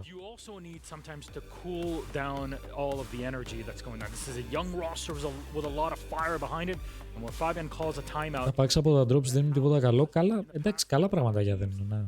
Δίνουν και points για το Battle Pass. Οπότε δεν είναι. Είναι ωραία τα item που δίνουν. Ναι. Fabian used to coach PSG Talon. He has also helped Joker, who is now the head coach for PSG, to really get his foot into this situation. Yeah, I mean, obviously, Joker's taking that big step up. Obviously, went from analyst, had, you know, a year under Fabian as an analyst, and taking a step up to a head coach. Big jump for him, I would say, specifically. But PSG, what they got going for them, I think, you look at them as Six Invitational, they actually really struggled. I think they... Λοιπόν, δώστε μου ένα λεπτάκι λίγο. Πάω να βάλω λίγα δημητριακά και έρχομαι. Η Παρία έχει ομάδα, ναι. Εδώ και 2-3 χρόνια, βασικά 3 χρόνια. I think the problems within Korean Siege are quite well documented. Έρχομαι chat, BRB. They missed out on players with regards to FearX creating a Korean super team as well. And so they're stuck with the same 5. And I didn't get to see that game yesterday, but it was, the result-wise, close against Cloud9. So they're going into this. They're playing up against M80. Fabian called it to me the loser strat, which is pick a good team and show as little risk as possible. And that's exactly what BDS did. It's now what PSG are doing, and that's why they're only reloaded 1 bullet. Now, knowing they've already reloaded 2 bullets in the round before, they've lost them. They're now 4 bullets, so they want to play safer, but still playing the loser one when you've already lost 2 early on, I think is tough. I think another thing that's tough is that when Fabian joined almost a year ago, there was instant improvement. There was great results in Manchester, and they were never able to replicate that. The big factor for me was they put themselves so much pressure on their shoulders after they had such great results in Manchester, after upsetting BDS, for example. And then whenever stress was there, you never see them perform. Whenever they were eliminated, that's when you see them turn alive. And that for me is a big thing. They need to work on their mental. Start playing whenever you have something to win, not when you have something to lose. Which ironically might make them better inside of this fixture because they're against a quote-unquote big opponent that they're expected to lose, that they're up against their old coach who knows them inside out. There's no pressure, so we might actually see them do well. And Fabian is not there to yell behind them anymore. That's true. He's there to yell in front of them. I can't wait to see what he's going to be yelling through it. Our map pick, here it is, a 9-map pool, down to only 1 with those 8 bands. We'll be going to Night Haven Labs. Gentlemen, what's the thoughts here? That's a map that they've played a lot when Fabian was their coach. He probably knows all of the strategies. One of the biggest things with Korean teams is that they love to rehearse and dry run a lot. I'm hoping for them they've changed everything because otherwise, well, Fabian knows all of the game plan. Yeah, exactly. That's the big thing for me. Is you know, we can't understate it. Fabian built this team. It was his vision. He really redesigned how they did it, everything through 2024. But one of the flaws as PSG Talon was they were quite rigid. So I don't think they'll be able to change too much. So M80 are going to be really happy with this. Well, Fabian always has choice words for any team, and he had some choice words yesterday during the draft when Joker picked M80. Let's see what he had to say. It is indeed, and we're going to head into PSG Talon. My friend, it's been a while, but who will you play against tomorrow? I think we pick Fabian and M80. Oh my God. He's thrown in the towel. He wants the master down. He was just your protege just 3 months ago. I mean, I don't really care. They're ass. We're good. They're gonna get beaten. Yeah, ass is usually good. Oh, it cut ass is usually good. It cut too short. Ass What did you say good. there? That's pretty good sometimes. What can I say? I stand by that. That was the best part of the entire piece. Anyways. Fabian did follow that up with a tweet to call PSG Talon ass again and said that Joker was Fabian from Alibaba. So, great. You know, he's expecting to win, but there is pressure on M80. They do have to go out and win this game. Yeah, because if M80 start to pile up too much pressure on their backs, it's not going to look good. You really think they're going to feel pressured by PSG Talon? Hey, let me remind you, FearX versus G2. I hope I will be wrong. That would be great. I hope I will. Anyways. That doesn't happen often, but yeah. Expert. Fair enough. Anyways, our casters are ready. I can hear him giggling on the other side. Pengu, Devmarta, please, can you take this one away? We can try our best, but we wouldn't giggle. We're far too professional. People We over certainly here. didn't lose them when we were watching that clip back where Milosh said, what? Anyway. What was that? Yeah. I was telling you, like wait for the ending, okay? Milosh gonna say something funny. You're like, wait, what's he gonna say? And then Yeah, you were so hyped they up tried to for that. cut it. They tried to cut it out, but they could not suppress the GOAT himself. Speaking of GOATs, Bobby, right here. He's jump sides, the turn cloak. He's no longer supporting PSG Talon. He's here for M80, and he's here to lead them to a victory. I think he got sick of not being on a team that was likely to win championships. Yeah, I mean, Fabian has been in a couple of podcasts now, for example, the Fresh and Friends podcast, and it's a lot about like the team culture atmosphere and not feeling involved with the team due to language barriers. We know Fabian, big personality, he wants to feel like he's a part of the team. With M80, I spoke to Fabian, he said he feels like this is a great place for him to be at with the players, their ambition, their motivation, and what they can achieve together. 83% in favor, no real big surprise there, I gotta say. Everyone knows that this is a crazy ballsy pick from PSG Talon to go for M80. It is such a lopsided game on paper. PSG chose a hard opponent. They did what BDS did. Yep, They've chosen a challenging opponent early on in the fixture before we get to the portions of the Reload to Survive format where you can place a lot of bullets in that chamber. Now, M80, they have full confidence. They've maxed out. They've reloaded 2 bullets. And having only 4 left after their loss yesterday does make things a little bit precarious for them. Of course, they loaded 2 bullets into their match against W7M, as PSG did in their game against Cloud9. And yeah, of course, both of them now quite bloody. This is a big win, very essential for especially M80 to win this one. This is funny because M80, they've banned double hard breach, and in normal circumstances, I'm like, oh yeah, this, that. But for this particular take, Fabian knows that, like most APAC teams, especially Korean teams, problem-solving skills is not their biggest strength. By banning double hard breach, you're gonna make something that's usually very, very simplistic rather advanced. Yeah. Either you go Maverick on the attack inside, or you gotta go like Hibana can openers, verticality, Sophia stuns, EMPs, and just overcomplicate a very simple thing. And this is going to be a challenge, almost from Fabian. We can almost put this as a present, right? He's teaching PSG valuable lessons by making them problem solve correctly, or he's going to punish them and make them learn from it after the fact and debrief. Of course, I mean, Fabian has a huge advantage in that he has coached this team. He made this team, so he knows all of these strats, and he was, instrumental in piecing the players together as well, recruiting everyone, writing all of the strats. Now it comes down to Joker.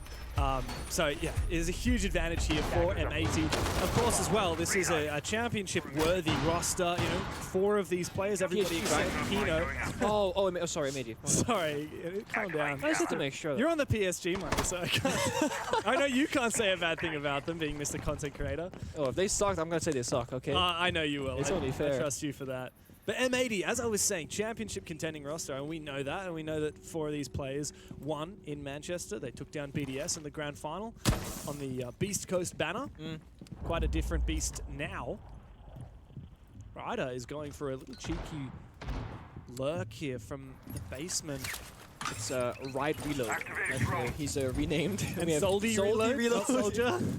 So here we see the first problem here. Problem solved the breach. They put a mirror window on there as well. Pre-fire coming through. It's been popped, that canister on the mirror window. But fighting going back and forth. Who's contesting that on the defensive side? Is that hot and cold? It's diffuser hot and cold together, looking for something. And the thing about it right now for PSG is that they're getting the first step done, but they're taking a mighty good time about it. We saw Ryder downstairs looking for a backstab or something below, but there's no real roamers here from, I mean, they're playing the bombs, so they're playing in close corners. Ghana finds Misa, floor is down, that's from that meeting window. And Fresh said this on the desk, PSG Talent is that against C9, very rigid team, and that was, again, on Nighthaven Labs. M80, they've watched this and said, these are going to be the weaknesses from PSG, let's counterplay it. Oh boy, this is rough. Got to worry about that Dread Mine. Reinforcing wall! Reinforcing off the rafters position, just leaving that player try and survive. Oh no, sorry, gonna hit it. On back. Not really, no. So Soldier now on the Blackbeard can march on forward. There's IT control, but we do need to have some kind of a breach, ideally, on this wall into sight. Gotti can get to work on that with the Maverick. Or we could bring Yas over with the can openers. Looks like Goti's going to do this. This is just so vulnerable, though. I expect M80 to simply contest. Yeah, so they got Deimos downstairs with the ground making some verticality right now. Bandit is not actively on the wall either, but there's a Fenrir just lurking about on the outside of it.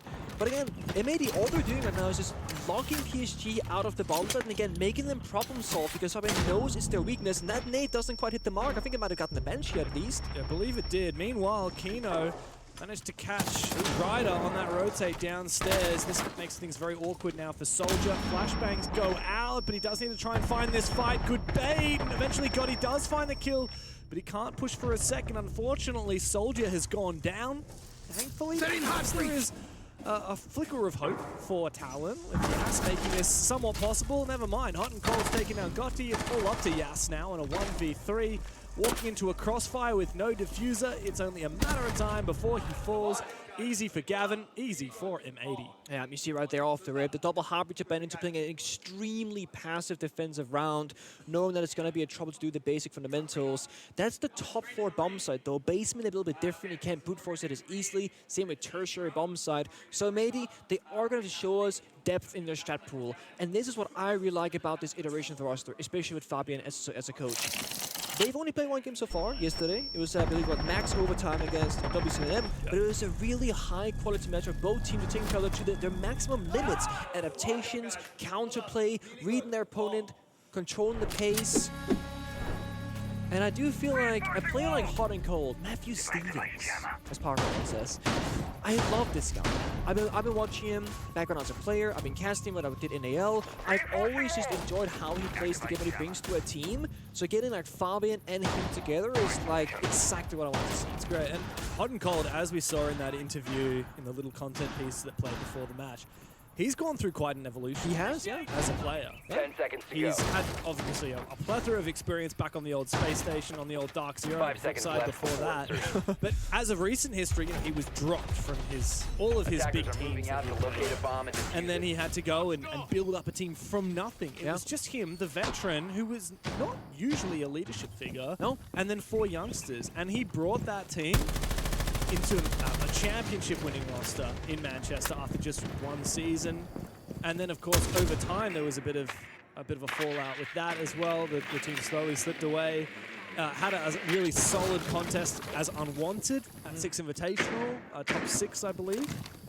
And then of course now on M80, big org to support him. He's really developed those leadership skills, and as you said, he's got Fabian to support that as well. I guess like a small shout to Fit as well, the coach of that roster. Small credit there. Yeah, he's been co-streaming most of this as well. I saw some of his clips before. He's that man has energy like I've never He could seen cast before. very loudly. He could. Volume would not be a problem for him. Brings the hype factor. Maybe now being forced back a little bit quicker this time on PSG. Fast out of kitchen is again Soldi. Reload on the Blackbeard. Looking for his way forward, but they're playing the sandwich trap. They're playing on the primary floor, but they're also playing top and basement where the bomb site is of course going to be. So if you don't clear top floor, the flanks, the vert will be a problem. If you don't go take primary floor as well, then the top floor guys can just run away. So this is again challenging PSG on fundamentals because they gotta work the full map right now. Left, right, up and down. Half the round burnt, no kills happen from either side. Blackbeard's approaching the bomb site right now. Interesting. Soldier just need to be careful not to overextend though. I like that air jab. But as we've mentioned before, double hard breach ban is going to make this very challenging. Just you wait until after round 3 when the Maverick ban may well come through for M80. It's going to be nigh impossible to attack. Here comes the poison. What is that? A flank from Diffuser up above! 2 floors down! What vertical potential is that? That is an unbelievable angle, and it has completely shafted the round down through the hatch. I mean, PSG Talon looked to pick up the pieces, but there's nothing left for it. They haven't even traded Diffuser upstairs. Gavin's claimed Misa. There's nothing left. It's again full control versus what is going on right now. I mean, I don't even think they know the angle they're dying to right there. Flawless at that. It looks all too easy. Again, test their fundamentals. Don't give them anything for free. That is the name of the game right now. If they don't take top floor, we'll punish you from all the way up towards the bomb site itself. Diffuser with that easy 2K early on. Yeah. No, it's only going to get harder from here on out. Of course, 2 rounds deep. After this next round, we're going to have another operator ban. And honestly, if I'm a media, I'd consider banning that Maverick. I mean, Talon aren't having much success with it, but if you ban that Maverick, there's just like literally nothing that you can do. Yeah, I think you have 3 options, which is Blackbeard, Monty, Maverick. I think that's the approach right now because they've been crushing the Blackbeard turns in a row. It hasn't really done a whole lot for them, so they probably don't see it as a threat. Monty would be the more passive, safe choice, but less lethal in the server. And as you said, Maverick to deny the heartbeats even more. Now you have to problem solve the Kaid of the Bandit. How do you take bottom floor with no ace, no thermite? That's I mean, bottom floor, basement, you'd have to do a full room clear, top floor, first floor, vert into bomb side. And this is the issue. PSG, they've banned the Kaid. So Bandit, of course, is still open. They'd have to use their final ban on the flip side on a Bandit, which again, like, the Bandit batteries hasn't really been the problem. It's been the map itself. Yeah. So it's not even going to help them roam clear. And this is the problem. When you are a quote-unquote weaker team that you're struggling on multiple fronts, is do you care about getting to the bomb site and making the roam weaker? Or do you care about making the bomb site weaker but the roam is strong? You need to be able to play both sides, and PC so far haven't been able to deal with the roam at all. And what's more, like, even if you did ban that bandit, because Thermite's gone, you're still worrying about Mute. Yeah, and Mute alone actually going to miss you. Then you got to play Thatcher or EPs every single round. Yeah. I mean, there's a world where you can then play Striker, you can do Ken Opener EP double combo, but it's just one of those, like, this just feels bad. It's hard work. Yeah, it's hard work, man. Gotta earn that paycheck. If there's any bomb site where the attack will have a bit of an edge, it could be here on Control Room. Yes, for sure. Tertiary is always arguably statistically the weakest. We got the blitz this time, bit more aggressive, kind of into the operator, a bit of a whiff opportunity. Yes, no! He gets swung out, Kino! Yes! Freebie C4 second, maybe? Oh my god, not like this! How? How does it happen? PSG are looking in absolute shambles. That should have been a freebie for Yas. And unfortunately for him, all he does is about 50 damage onto Kino, who's now replied with 2 in kind. Diffuser to finish off Misa, and there's just nothing. Nothing to be done for Talon except to lay down arms. Ryder's going to go down. Gav as well. Back-to-back flawless rounds for M80. You can't help but suppress a smirk there for Gavin as we get back into a ban phase to see what final operators will get removed from contention. Now let's give it to let's see if the theory crafting is working on our side. James, we're just completely in the wrong. We are gonna see the Maverick. There it is, and the Mira. Ban bandits. No, I was gonna say I don't feel like Mira. Okay, I get why they're doing it because they're putting on the CC wall. Actually, PSG timeout. They just took a timeout straight away. I would love to know about the what Joker's going to say here. Just keep doing, you have the game plan, you know exactly what we need to do. I don't need to tell you anything. Really good that you calm down your comms, it's night and day different. Angles, not be super fast, There's Joker. try have push power with drone and treasure. Use some utility and use drone for each other. If we have shield, shield is like drone. We follow shield. We don't need 4 drone and shield. So, be a little bit faster, more angles, better droning. And we got this. It's only attack phase. 이거 방패 앞에 들어오지 말고 그냥 고티가 삼성한테 들어오게 해주고 해야 될 때. 만약에 Must be so challenging for these poor Korean players, right? They have to switch their brain into English to listen to that tactical timeout, and then switch back to Korean to play the match. Often what will happen there is, for example, Misa talking is that Joker will sit in English, and then a player, Gautier Misa, who speaks English the best, will then translate to Korean, so we ensure everyone else understands the same message. And the way Joker is talking is very, we call it baby English, right? It's very simple. If you have shield, shield is like drone. Don't drone and shield. It's just, and the same way that Fabian would speak to PSG as well. You have to kind of simplify how you speak the language to make sure that there's no language barrier issue. Well, even the PSG players who have the best English still are by no means fluent. Έχασα chat, πόσο είναι? 3-0, English is a language, but also Siege is a second English language. It's a different kind of barrier.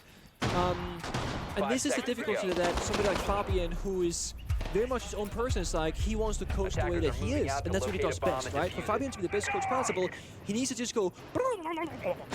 He can't be translating for himself. How can I say this in a way that's easy? Yeah, and Fabian has a lot in his head he wants to get out of there, and he has to talk very slow with a Korean roster, for example, but maybe he can spitball.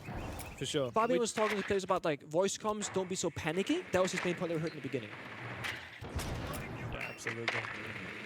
Well, but you're right on money with the Maverick ban. Yeah, right, I mean, it's just like, it's not necessary because M80 are dominating anyway, but it's just like, it just makes it even harder. The only shining light here I can think of for Talon is like now they don't have to worry about the Maverick. Maverick is an operator where a lot can go wrong. Yeah, you get baited into it. You can get baited into it. Σαν αν πάει και αυτό 7-0 ή 6 ή τα 1 ξέρω εγώ ή κάτι τέτοιο 7-2 θα είναι full αντιτηλεοπτική μέρα σήμερα. Στο κομμάτι θεάματος. Πώς θέαμα ας πούμε πρόσφεραν τα μάτς. Αλήθεια.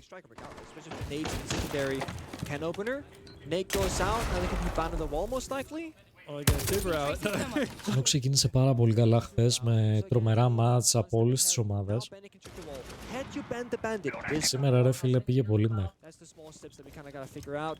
PSG Talon very much like before, they're locked out of achieving the first step of the round. They can't get the breach open just yet. Another Tuber out comes through. Oh, this is so frustrating for Talon here. I would have loved to go here, I'm not gonna lie. Just for the time deny, right? Yeah, I mean, not that they need it, mate. Like, you've got Tuber out for time deny. It's just doubling down. Well, there you go. Ride has now been finished off, and the wall solidified for a little bit longer again. If only Soldier had been a little bit earlier, perhaps he would have suppressed or maybe shot that tuber out. He can shoot it now, and he does. So the wall will finally breach open. Ride has fallen. We no longer have that vertical pressure. Plan B in action, go for meeting side. The thing about this top 4 attack is that you need 2 out of 3 attacking points. You have IT Breach, which goes into Catwalk. That's kind of the same thing. Then you have the Aqua Fish take on the back portion, and you have Meeting. You need pressure on 2 of the 3 sides to then have a successful attack. PSG right now are only applying pressure on 1 at a time. And that's why they can run around the building, rotate back and forth. They have so much comfortable free space inside of the zone right now, and it's just, you know, choking out PSG. At this point, just get a kill. Like, at this point, just go for 3 for 3 flawless rounds. Uh-oh. Aggressive from Kino there. Worried about the Blackbeard. He does inch closer. God, he just has to swing this. You just have to go for broke now, PSG. There's 2 players around this corner, and Soldier finds the double. Finally, an opening here for PSG Talon, but they have to commit, and Hot and Cold will hold down the fort for 2 kills. Diffuser to find the final one. It is not flawless, but it is a round nonetheless for M80. They lock it down, and they are untouchable here on their defensive side. And again, that final round, there were 3 attackers left. Where did they all come from? The same side of Meeting. They had Buck below doing verticality to deny the bandit batteries or whatever. Then they had 3 guys in Meeting. Gavin then drops the hatch on the bomb side, kills the Buck below. Last 3 attackers in Meeting together. No one's Garage, no one's IT Breach, no one's Catwalk Window, nobody's flanking Aqua. It's a completely one-sided take. And then in the end, they funneled through the same door when there was a vault hole on the breach they could have gone through, and then maybe try and plant.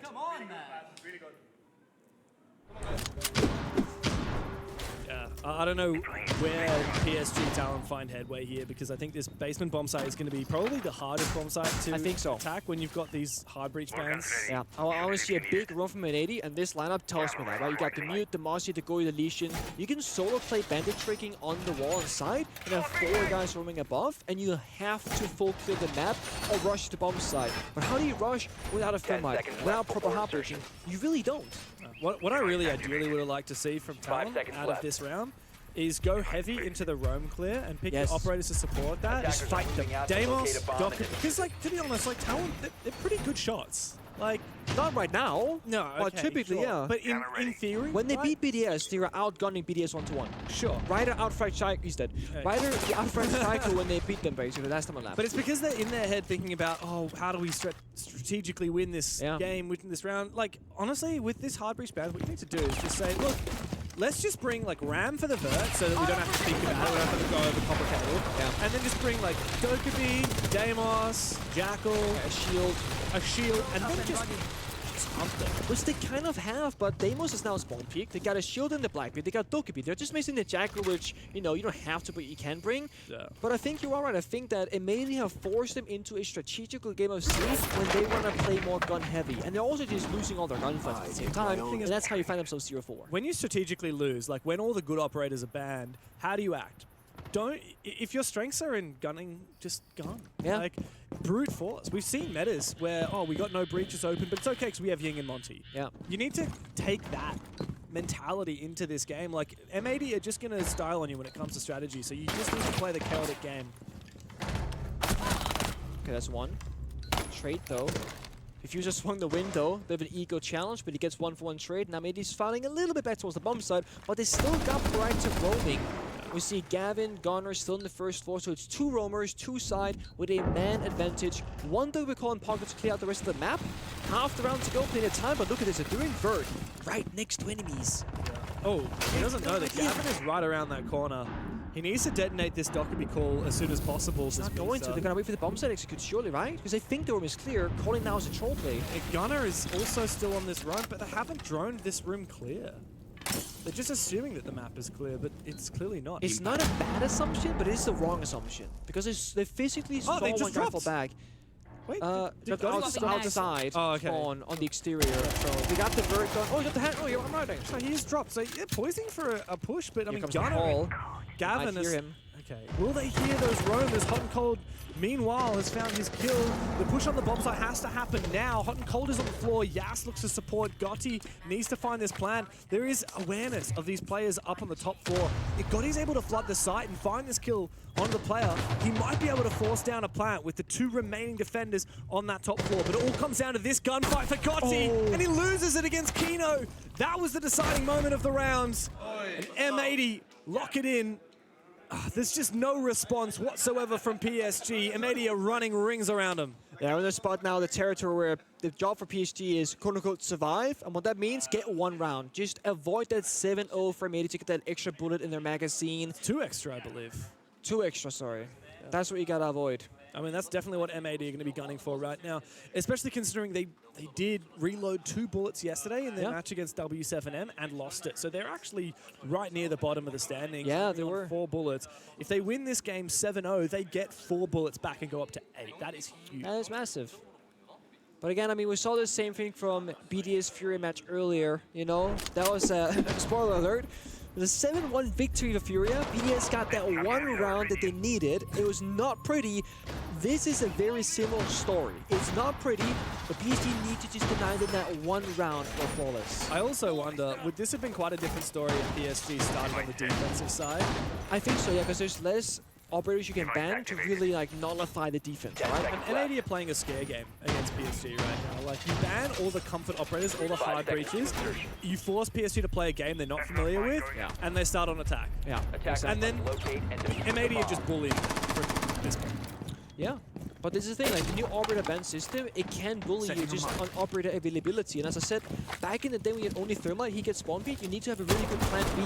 A lot of teams have been living the Pro League life for many years, never being punished on like no hard push availability. And those players, especially in PSG, it's the first time they've ever had this problem because they play in APAC. I don't think this happens a lot in APAC. Yeah, certainly not in Korea, which is, for the most part, like recently, PSG hasn't even played other APAC teams domestically, right? They've just played Korean teams. Yeah, that's true. And there's even fewer talent in Korea than there is in the whole of APAC. Obviously, it's a subset of already what is a weaker region. It's good, though. Yeah, good progress on the hard breach. Last chance here for PSG to find a round on their attacking side.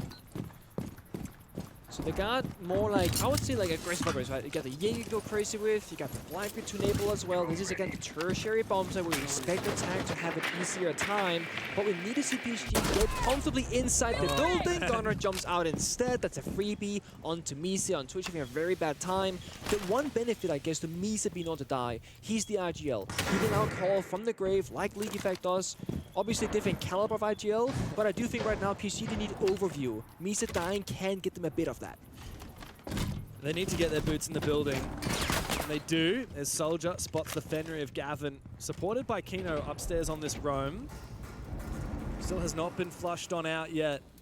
I have an inkling of where this player is. Good pre-fire. Kino takes a bit of damage. He wants to fall on back, and so he does. Gav also looking to retreat elsewhere down the blue stairs. M80 have wasted 2 minutes on the top floor, and they will fall back to side. There's no catch anywhere, so PSG is shoving them back from floor to floor, but they're losing resources. They lost a player. They lost so much time. There's no catch. It's all shove, shove, shove. No net to capture them, and then Gunner does this. That's gross. Great shot there from Gunner. Even though Gotti was seemingly aware of it, he contested through the vert. He simply lost the gunfight. The diffuser is now down. PSG's going to have to pick that one back up. Yas, meanwhile, is getting aggressive in the middle of side. But there is a bulletproof watching his position. So no clear way for PSG to secure this round. That diffuser is still outside on Gotti's body. Meanwhile, diffuser has taken down Soldier. Yas hunting for this player just to his left, but he will find it. Gavin falls. The first breath of fresh air for PSG, but it doesn't last long. Τίποτα, παιδιά. Ευθείας. Είναι GG το game. Άλλο ένα flawless. Άλλο ένα flawless game που είδαμε σήμερα. Ξάντε. Είναι βαρετά αυτά τα games, ρε φίλε. Είναι βαρετά. Δυστυχώς. Και σήμερα είδαμε πολλά τέτοια. Είδαμε τουλάχιστον τρία τέτοια game. 3 flawless. Οπότε That shouldn't happen on maps. Never. Ελπίζω αύριο λίγο να αλλάξει η φάση. What does PSG do? Are they just going to get rid of... I say ban double Harpies and figure out how that actually to attack it, you know? I would think it would have been fascinating to just exactly replicate M80's bans to see how they respond to it. Yeah. Instead, it's a double shield ban. And on the flip side of that, M80 bans double hard breach denial. So yeah, like a literal opposite. Yeah, and yeah, completely. I don't know about the double shield ban. I mean, I know maybe they can play shields. I wouldn't say it's like their main philosophy and main identity whatsoever, at least not from what we've seen so far. M80 have gunners. I want them on shields. Like, get that rifle out of their hands. And what's funny here is, I mean, you ban 2 shields, Hot and Cold's going to play the Blitz anyway, which is one of the most terrifying of their shields. Attackers have located a bomb. So, potential final round. Yeah, I mean, this is where the really comes to shove for PSG. They want to deny M80, racking up those extra points. If anything, there's a lot more pressure here on M80 in this round, though. Yeah, to win the 7-0. They've got this close. They could double their loot out of this game. Double the number of bullets that they gain. 10 seconds 2 left. to 4. And get back in contention. Of course, every team wants to be gunning for as many bullets as they can, especially early on. At the end of day 4, they'll be able to auto-qualify if you're in the top 4, auto-qualify for stage 2. So that's what M80 want to get out of this right now. I would love to see a Fabian timeout when they get the 6-0, just to talk about the most silly, random topic for 60 seconds, start the 7th round, and just win. It would have been aura. But Fabian's being respectful, so I gotta give him that. Well, you gotta respect your former team when he worked with that roster. I mean, this is the thing. M80 are respecting PSG all the way. Fabian, for him, this is a statement game, right? He wants to show the potential here. That is not respect. 3 people, that's disrespect, James. No. It's that easy. It can be that easy. Well played. Early start. Kino's also baited amongst the chaos. GG ρε μαγκές, GG sad. Sad, περίμενα σήμερα να δω πιο καλά μάτς. You're giving the bombs for free. You can't give up the whole A bomb Gotta site. fight back. Give it your all. Κάντε να τελειώνουμε να δούμε και την κλήρωση τώρα. Για αύριο. Ποιος θα επιλέξει ποιον. Το καινούριο σύστημα. Αύριο, παιδιά, θα έχουμε καινούργια drops. Θα είναι το Phase 3 αύριο, Day 3. Οπότε όσοι προλάβατε, όσα packs προλάβατε σήμερα, αύριο θα έχουμε άλλα 3, reset. Θα γίνουν. Again, get that split pressure, overwhelm the bomb site. What PSG was missing was attacking different angles. They got Gunner backstepping as well. Yeah, this is done and dusted. Yeah, I mean, M80, they're treating PSG with respect. They're slowing this down. They're making sure that they are well set up. And Soldier is just going to swing. It's Yas versus the world. It's going to be a flawless round to finish off a flawless match. A subtle chuckle from Fabian as he has schooled PSG far more than he has ever schooled them in the past. M80 completely untouchable.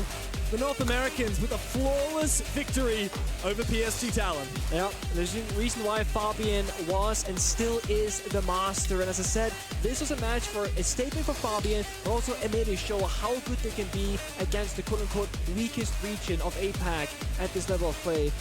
I had M80 making top 4 at this event. That might have been a hot take at the beginning, but the more I see them play, the more I see the potential of them to shine. Well, they've certainly redeemed themselves after that tight loss to W7M yesterday. M80 are looking like championship contenders here in Rio. We'll break it all down after this.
6 λεπτά ρε μάγκες, ποιος περιμένει 6 λεπτά για να κάνετε την κλήρωση?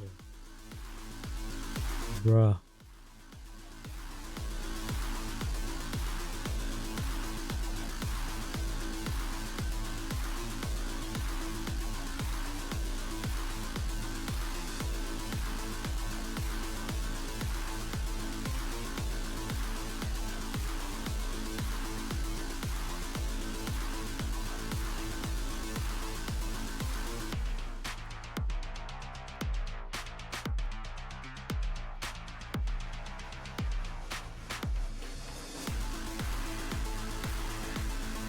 Θα περιμένουμε την κλήρωση τώρα. 6 λεπτάκια. Μέχρι να γίνει η κλήρωση πάμε να δούμε και εμείς κάποια βιντεάκια και επιστρέφουμε για την κλήρωση. Τσάτ. Μπουρουμπού. There are many ways to describe the emotion behind the game. It's strategic, nail-biting, electric. Working as a team, tactically clearing your way through a map, or setting up an impenetrable defense is key. As a player, you experience those hair-raising moments every game. But the esport, well, that takes it to a new level. You must remain within the designated mission area. Let us take you on a journey. Even if you've just started your Siege esports adventure, you can get behind your local team, right? Across the world, there are hundreds duking it out for a slice of glory in the regional leagues from North America to Asia. A season is broken down into stages where teams fight every year for regional supremacy. Seemingly around the clock there's action going on, and you can follow their climb all the way to the top. You can enjoy a game from Brazil here, South Korea there.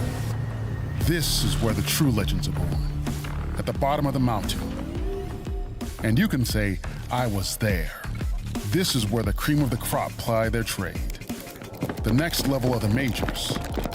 Only a select few teams have the honor of testing their mettle here.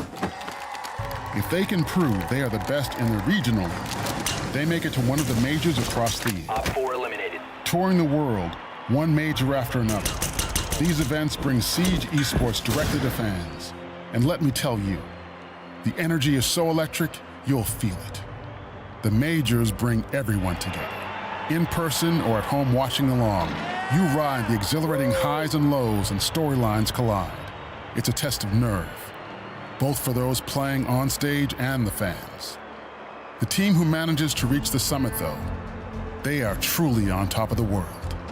They are the best, for now. Because nothing crowns a true world champion like the 6 Invitational. Oh, the 6 Invitational, this isn't just where Siege history is made, but esports. It is the pinnacle of competition. Siege's World Championship and yearly celebration of our entire community. Heroes and villains are made here, logic defied and spectacle created. All legendary moments chasing after one dream, lifting that hammer. Siege's most coveted trophy. It's the most terrifying gauntlet of them all. The pressure is immense. There's a roaring crowd chanting for whoever their allegiance lays with. The bright lights on the stage are blinding. No matter whether you're in the arena or watching along at home, the energy is amplified through every kill, every call, and every clutch. So, do you want to be part of the next chapter of the story? Get behind your favorite team?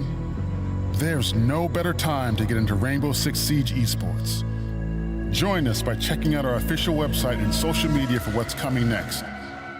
And tune in on Twitch and YouTube to follow the act.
Próximo reload vai ser no Rio de Janeiro.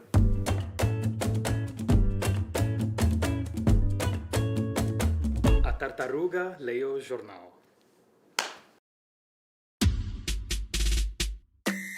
My name is Alex Gold 47, but around here, for some reason, they just call me Gringo. I'm a huge Siege fan, and after last year in Brazil, I would say I'm practically a local, right? Now, it's time to dive in and see for myself. Are you ready for reload?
So I want to know your thoughts about... We are back, we are back. You know, 7-0. What the hell happened to just... You guys obliterated PSG Talon. Yeah, I mean, I think yesterday we kind of started off very slow. Our comms were super chaotic, which in my opinion, that wasn't due to W7M playing good. That was due to, you know, us just being overstimulated because first land, game back. It just kind of happens. You know, today we were dialed in, and I feel like that showed. It was easy. Okay. Do you still have that, I don't know, stress because it's the first game? Because you said that you were kind of overreacted on the first game because, you know, against W7M? I wouldn't call it stress. I would just say, you know, just first game jitters. It's different coming, you know, from wherever you're at, boot camp, your own setup, you know, back on the LAN. It's just you get a different feeling in your body, so. It's very normal. It happens with a lot of teams, yeah. Also, what did you think, what did you thought when PSG Talon picked you guys? You were like, oh, this is going to be really easy, or, you know? Yeah, we were very happy. We knew that it was probably going to be an easy game. I don't think we've ever lost to those guys, at least I haven't. So, I mean, it's better than playing against a different team. Well, they also picked the map instead of you. Do you think that also helped? I mean, I want to say, yeah, you know, we got a 7-0, so I think that helped. But any map, I think we would have beat them. Max 7-2, in my opinion. So it is what it is. So you think PSG Talon is not qualifying for playoffs and neither going to the grand final? You don't see them doing that at all? I could see them maybe qualifying, but grand finals, no. Come on. What are we talking about? Okay, thank you so much. What do you think, Desk? Thank you for the reality check. Thank you, Maria, for the interview. Of course, Hot and Cold for laying it out for us here. M80 with absolute destruction. All flawless here, 7-0. And that means that which card is invoked in this case? The flawless card. Yeah, and that gives them 2 extra bullets on top which of they needed after Yeah. yesterday. Exactly. So that's 4 in total that they get back, and they stay clear of the bottom of the board there, where teams like Scars and G2 are laying. Yeah, I don't think anyone is surprised here. I remember saying to you, like, do you really think MAD will feel pressured by PSG? Like, to me, like, everybody knew this was an easy game for them. I just did not expect PSG Talent to play quote-unquote that bad. It's a reality, you know, like they barely gave up in the last round. I think the last round particularly is like a good example, right? Like a first player gets picked up and the others, they don't know what they should be doing. They run around, they struggle to shoot drones. Like, I think mentally they shut down completely. And praise to Fabian, because straight after the game he went on Twitter and he said, hey, you know, I know what PSG Talent is like, and they weren't in the server today. They are much better than this, and I actually think it's true. I think they have a lot of potential, but today it just wasn't there, and I hope they can turn things around before being eliminated. This was very similar to the BDS Furia game in that it's 2 teams on 2 very different strategies throughout this Reload tournament so far. It feels hard to say. It felt like PSG Talent were just trying to win 1 round. Basically. I feel like they felt that they'd already lost the game and they just wanted to get to tomorrow where they can maybe go for it a little bit more. Not the best thing to say about a team, because obviously you always want to win, but they never really looked in it at all. I think from a mate team, the big thing for them was course-correcting some of their mistakes yesterday. You know, we saw Horton say it in the interview. They felt that some of the things they did yesterday wasn't them, and they improved, and they put out a dominant performance. That's exactly what they needed. There was probably pressure on them to get the 7-0 rather than just to get the victory. They've achieved that as well, propelled themselves up that leaderboard. And gentlemen, to wrap this final game up here, our Blacklight Detail, brought to you by, of course, Blacklight, one of our sponsors here at Reload in Rio. What do you got for me? It's actually Kino's C4 replaced in electrical, so in IT, sorry. If we can take a look at it, you'll see here. Take a look at the lineup. So as you can see, there's a whiff here from Yas that you should never get, you know, never lose that. Look at this setup, you can reuse that in ranked. Through the mirror window, free kill. Because the mirror window was breached, you can now basically have that replaced. And you just, with that lineup, send a C4 through the Mira, free kill on the Maverick. So good. Something you can reuse whenever you want. That's the new lineups in game as well. You don't even need to land necessarily a pixel to look at. You just need to line that up with the overlay that you will have in game as well. And I will say, ask any breach player playing Maverick on the IT breach it's a nightmare. Horrible. It's a nightmare. It's a nightmare. It's very scary. Because you're trying to Maverick, C4 comes out and gone. There's nothing you can do. You can't rappel quickly enough, so yeah. Nah. Free kill. Freebies to use in ranked. Yeah. Simple. All you have to do is just be really, really good at the game. Yeah, you need to hope that Yas works on you and you can kill him, and then you get your free C4 kill. But yeah. Well, gentlemen, thank you very much. We've had some incredible games today and a lot of surprises that put us back on track when it comes to our schedule. So let's talk about some of those games. We've picked 3 to recap this Playday number 2. What were those 3 games that really stand out? Every single one of them was from the B stream that we get to see. So we picked, I think the very, very first game that we picked is going to be, I think it's Fnatic. Let's see. Yes, it is. Fnatic against Scars, the first flawless game of the day. 7-0. And actually, I keep saying it, Deepek and Sarks were in a 2 versus 5 at the start of this round. They brought it all the way back. And I will say Scars, massive disappointment, not for losing. They've won 1 round across 2 fixtures. Look at Tristan in the back there. They're so happy. He actually said to me, I saw the Fnatic guys before the game. He said, we're going to win it 7-0. Like, he called it before. I can't prove it, but in the corridor with me, he said, we're going to win it 7-0. He believed. What I think crazy, if you look at the stats here, Jaxu and Sarks both got more or equal kills than the entire team of Scars in the same matchup.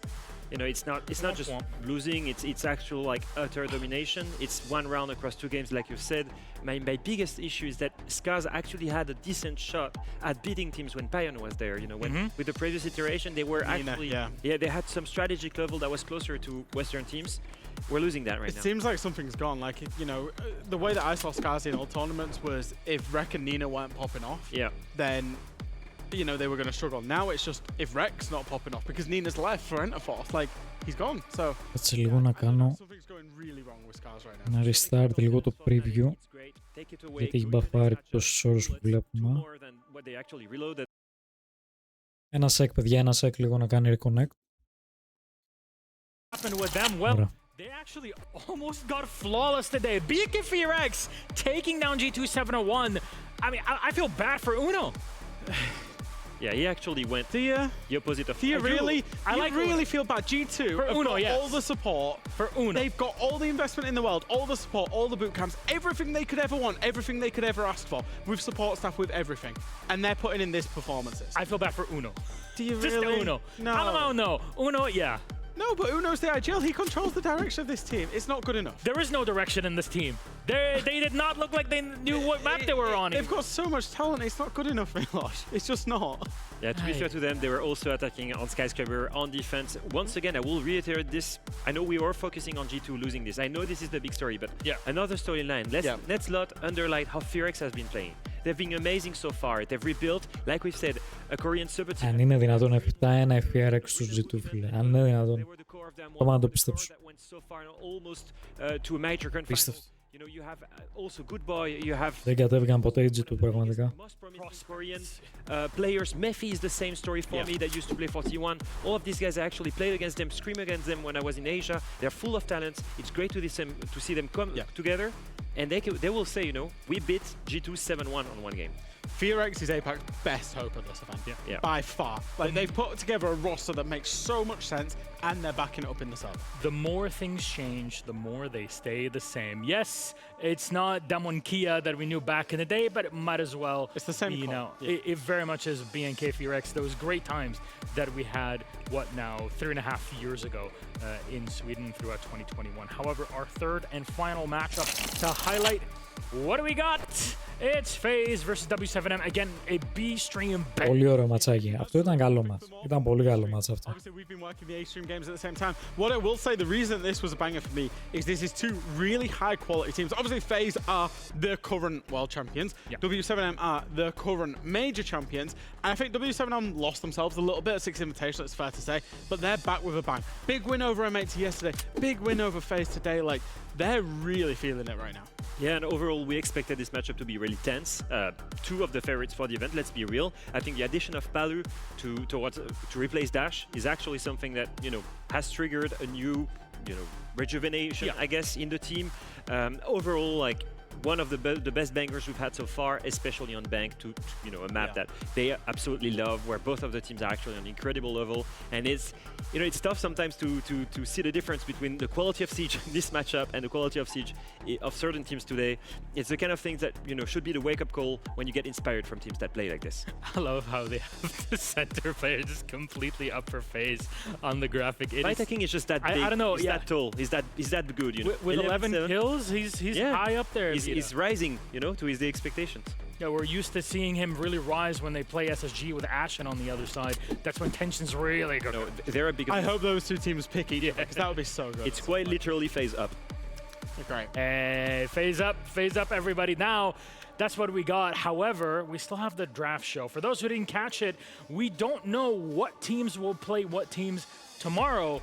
We rely on the squads to actually do that themselves live on broadcast. So, Άντε πάμε, δείξτε το. Δείξτε την κλήρωση για αύριο. Πάμε.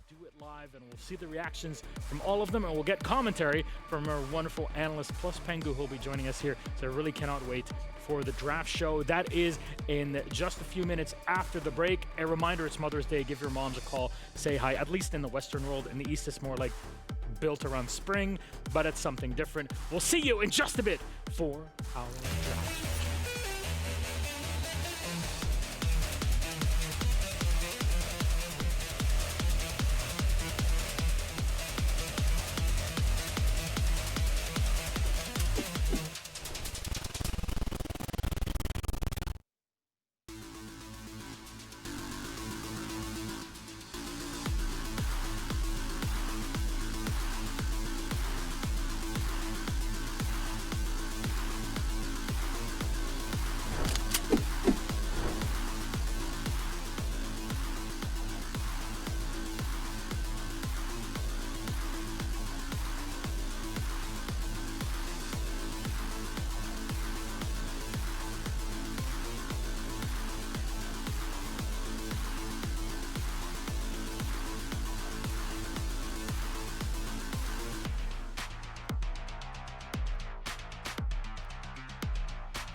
Κάτω αυτό που περιμένουμε τώρα είναι να γίνει κλήρωση για να δούμε ποιοι θα παίξουν αύριο.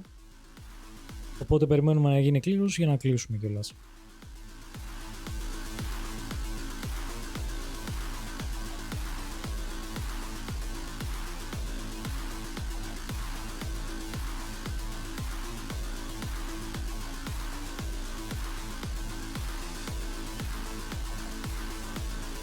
Ξαναλέω παιδιά, το stream αυτό θα ανέβει και στο YouTube, γιατί το Twitch πλέον δεν μας αφήνει να χολντάρουμε τα VOD. Άλλαξε λίγο κάποια πράγματα του Twitch, οπότε δεν σε αφήνει να αποθηκεύεις τα VOD σου. Οπότε για να μην χάνονται τα τουρνουά που βλέπουμε και αυτά, τα ανεβάζουμε στο YouTube ώστε να τα έχουμε και όλα μαζεμένα.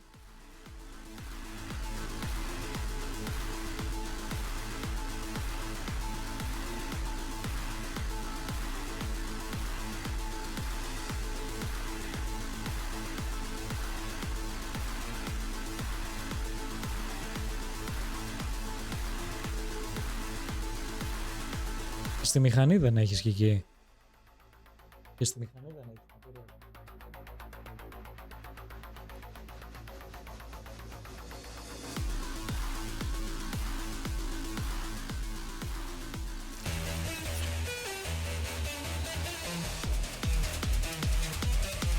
Για πάμε λίγο.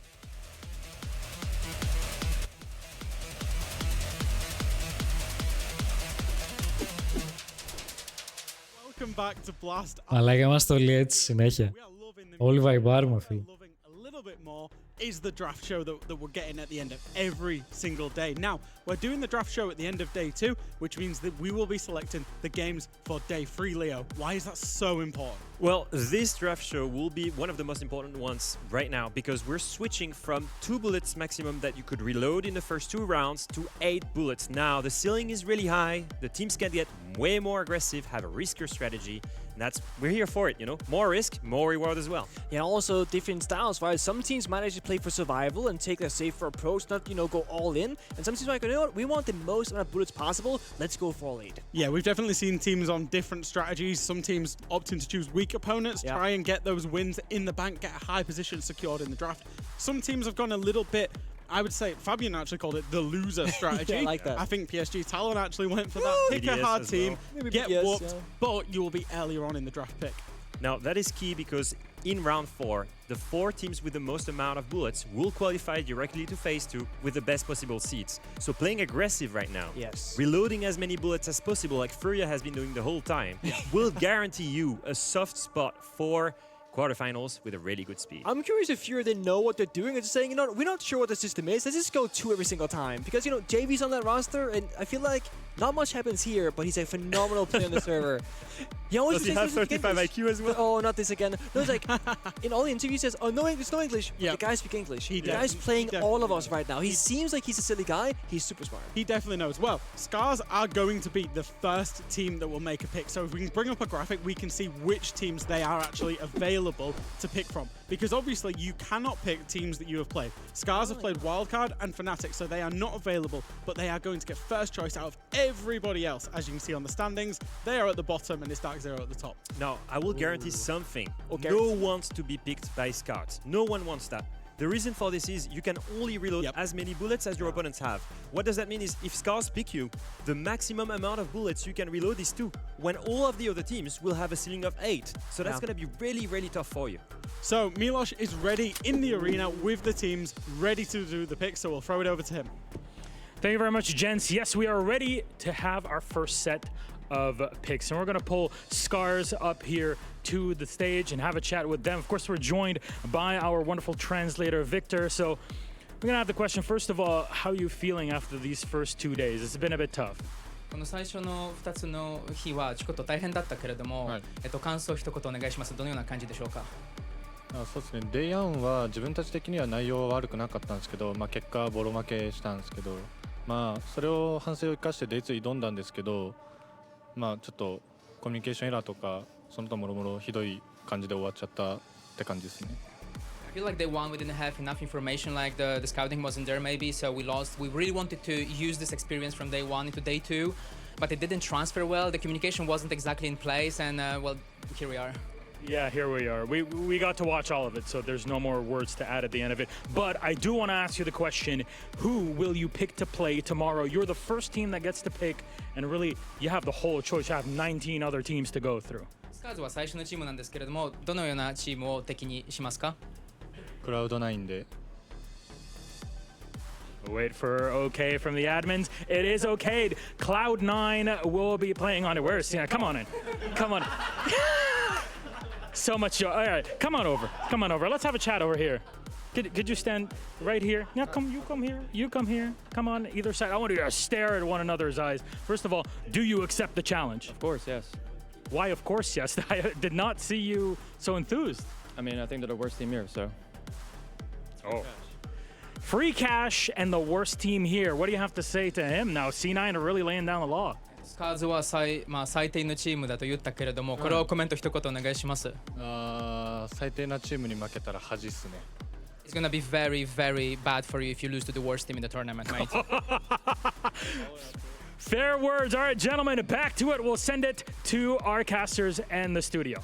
Oh my god. These teams are throwing shade already. I absolutely love it. I think, obviously, for Scars, they only had 2 bullets, so it was a pretty difficult proposition for any team to want to play them because there's limited returns that come back. Yeah. But for Cloud9, they suck today, so they probably need a Scars game, right? Yeah, I mean, I was kind of theory crafting here that maybe they go with like something like CHE, familiar territory, but instead saying, you know what, we might not be ready for that because our performance hasn't been good so far. Let's go with something that doesn't know our playstyle in C9. I think theoretically, this kind of fits Cloud9's strategy. The reason I'm saying this is, yes, they lost today, but they're already on 6 bullets, if I remember well. Yeah. So they're not really, far down. They need to make sure that they win consistently a little bit more bullets to stay in the game. They can hang in that midfield. Exactly. So they should be happy with the amount of bullets they have right now. They're given a freer opponent right now, a weaker opponent. Yes, they can only make 2 bullets of that, but the reality is they only need 2 to be at 8, which would still make them in middle of the pack in round 4.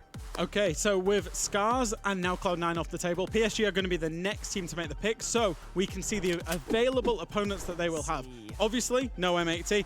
Obviously, no Cloud9, and obviously no Scars as well, because they're already off the board. So I feel like PSG, they have 2 options right now. Either they go for a team and they go, all in, 3 bullets, so to speak, or whatever they can afford, and see what happens there, or they're gonna try and just play it safe and go 1 or 2 and just kind of play to live, scale, if you will. Which one would you do if you was PSG? Honestly, technically you are. I would go all in. Pick the team you are guaranteed thinking that you can beat and go all in and then see what happens. Is that Fear X?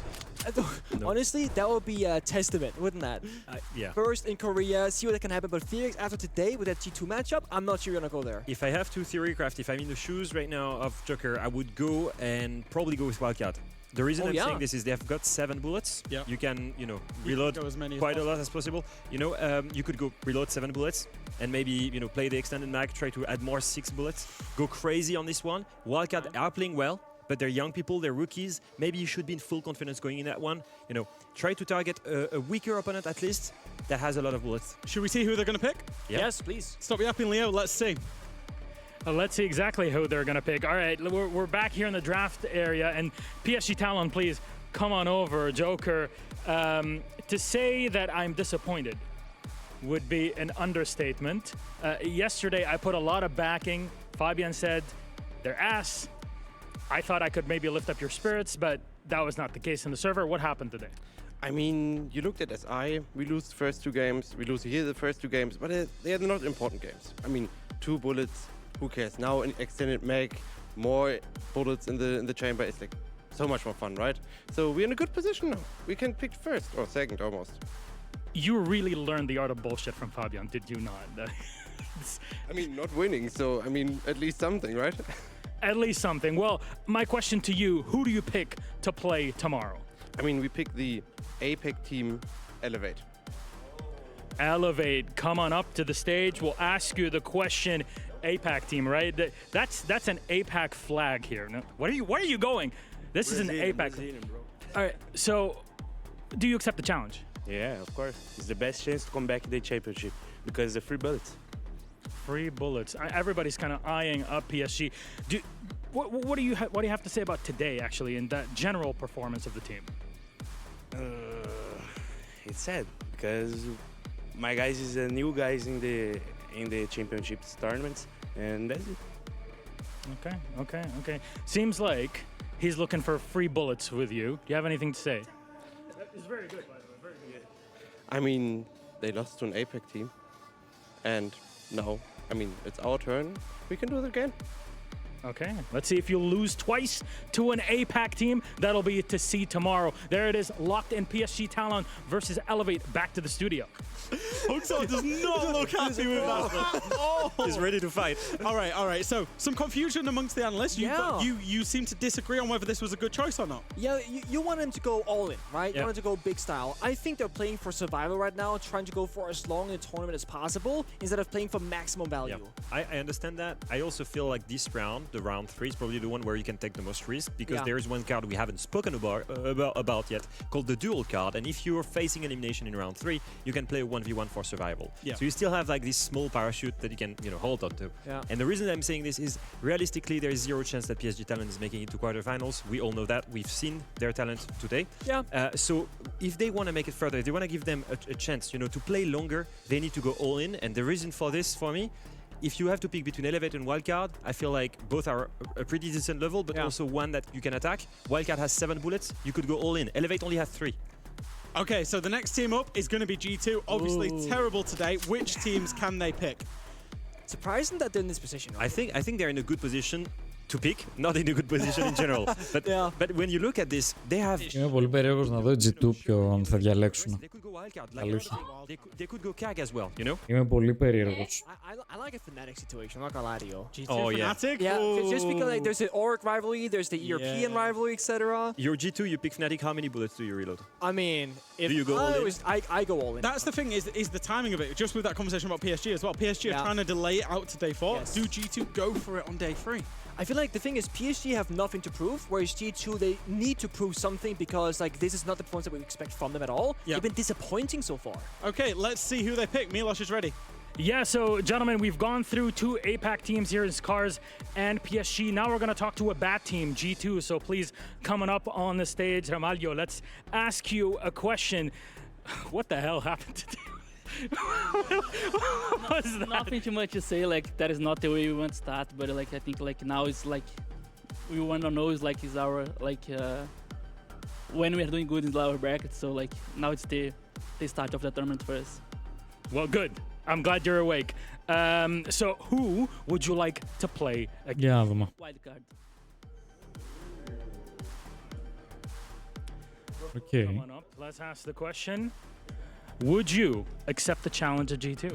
Absolutely. And why is that the case? I wanted to play these guys. These guys are BDS. Want some EU teams. All right, look, I will join you in trash talking EU teams. Why then? What is it about EU teams that you think is terrible? Because that can go on as well. Well, they only ever have 2 good teams, VP and Falcons, but VP's not here, so. Falcons are barely here either. Well, we lost to them, so. Yeah, well, you get what you get. Anyways, you see here, Wildcard are throwing it down. They think you guys are just peanuts. What's going to happen tomorrow, you think? Let's see what they have first. Yeah. All right, gentlemen, please, back to your seats. We got it set. G2 versus Wildcard. It was always going to be the case. We think G2 had to go for it in terms of this event, in terms of the situation that they were in, and they did. Yeah, I think they made the right choice. I mean, I kind of wanted the Fnatic situation, but you called it perfectly. You said Wildcard. Yeah, weaker opponent compared to the others, but great amount of bullets. I think it's a really good pick for G2. The question is tomorrow, are they going to go big or are they going to go small? Because, come on, you got to go big, G2. Yeah, we need to know how many bullets they reload. That's it. I want to know now. So tell us. Yeah, I know. I wish we got to find out live just how many bullets they would reload. Right then and there before the map veto. I was honestly half expecting Wildcard to throw a chicken card out there and try and extend it a little bit. But then just cannon fodder for the next big coming team, right? So I feel like, does that matter? They can afford to lose a little bit of bullets. They could reload a little bit less in that matchup and then a lot in the next one. Yeah. Okay, so the next team that was on a loser strategy is going to be BDS. So let's see who they can pick. Obviously, they did lose against FaZe, they did lose against Fury, and there are a few teams off the board, Leo. Yeah, it's been part of their strategy so far. They are now in the position to pick who they want. BDS για να δούμε. BDS πιστεύω θα διαλέξουν Fnatic. Yeah, I'm with you. I actually Fnatic πιστεύω. teams over Fnatic just because of that lack of experience from APAC teams and easier to abuse. Fnatic είπε και ο Pengu. Το ίδιο είπε. Juicy there. So Yeah. you can reload into Sitting on 6 bullets. Yeah, you get yourself They're up to sandwiched 10. in. I would be fancying CAG, I think, if I was BDS. But this is where their strategy comes into play, Yes. right? They've played against two really, really strong teams. They now get quite an early pick to be able to go for it. I'm curious. I mean, we saw him today against Fury on Cafe, and it was a 1-7 loss. It was not pretty. So where will they pick? I just want to see them play 100% tomorrow. Well, Milosh is ready down at the studio, so let's see who they go for. Yes, so we can go for our next team. Now, everybody's trash-talking EU teams, and honestly, fair enough. BDS, please, would you join us, Liloon, on the stage? Now, I understand the 6D chess that you were playing and only putting one bullet, and oh yeah, we go phase, then we go furious, so we can play around other teams. Did I find what's going on in your head? I mean, you know, they're the two best team in the world.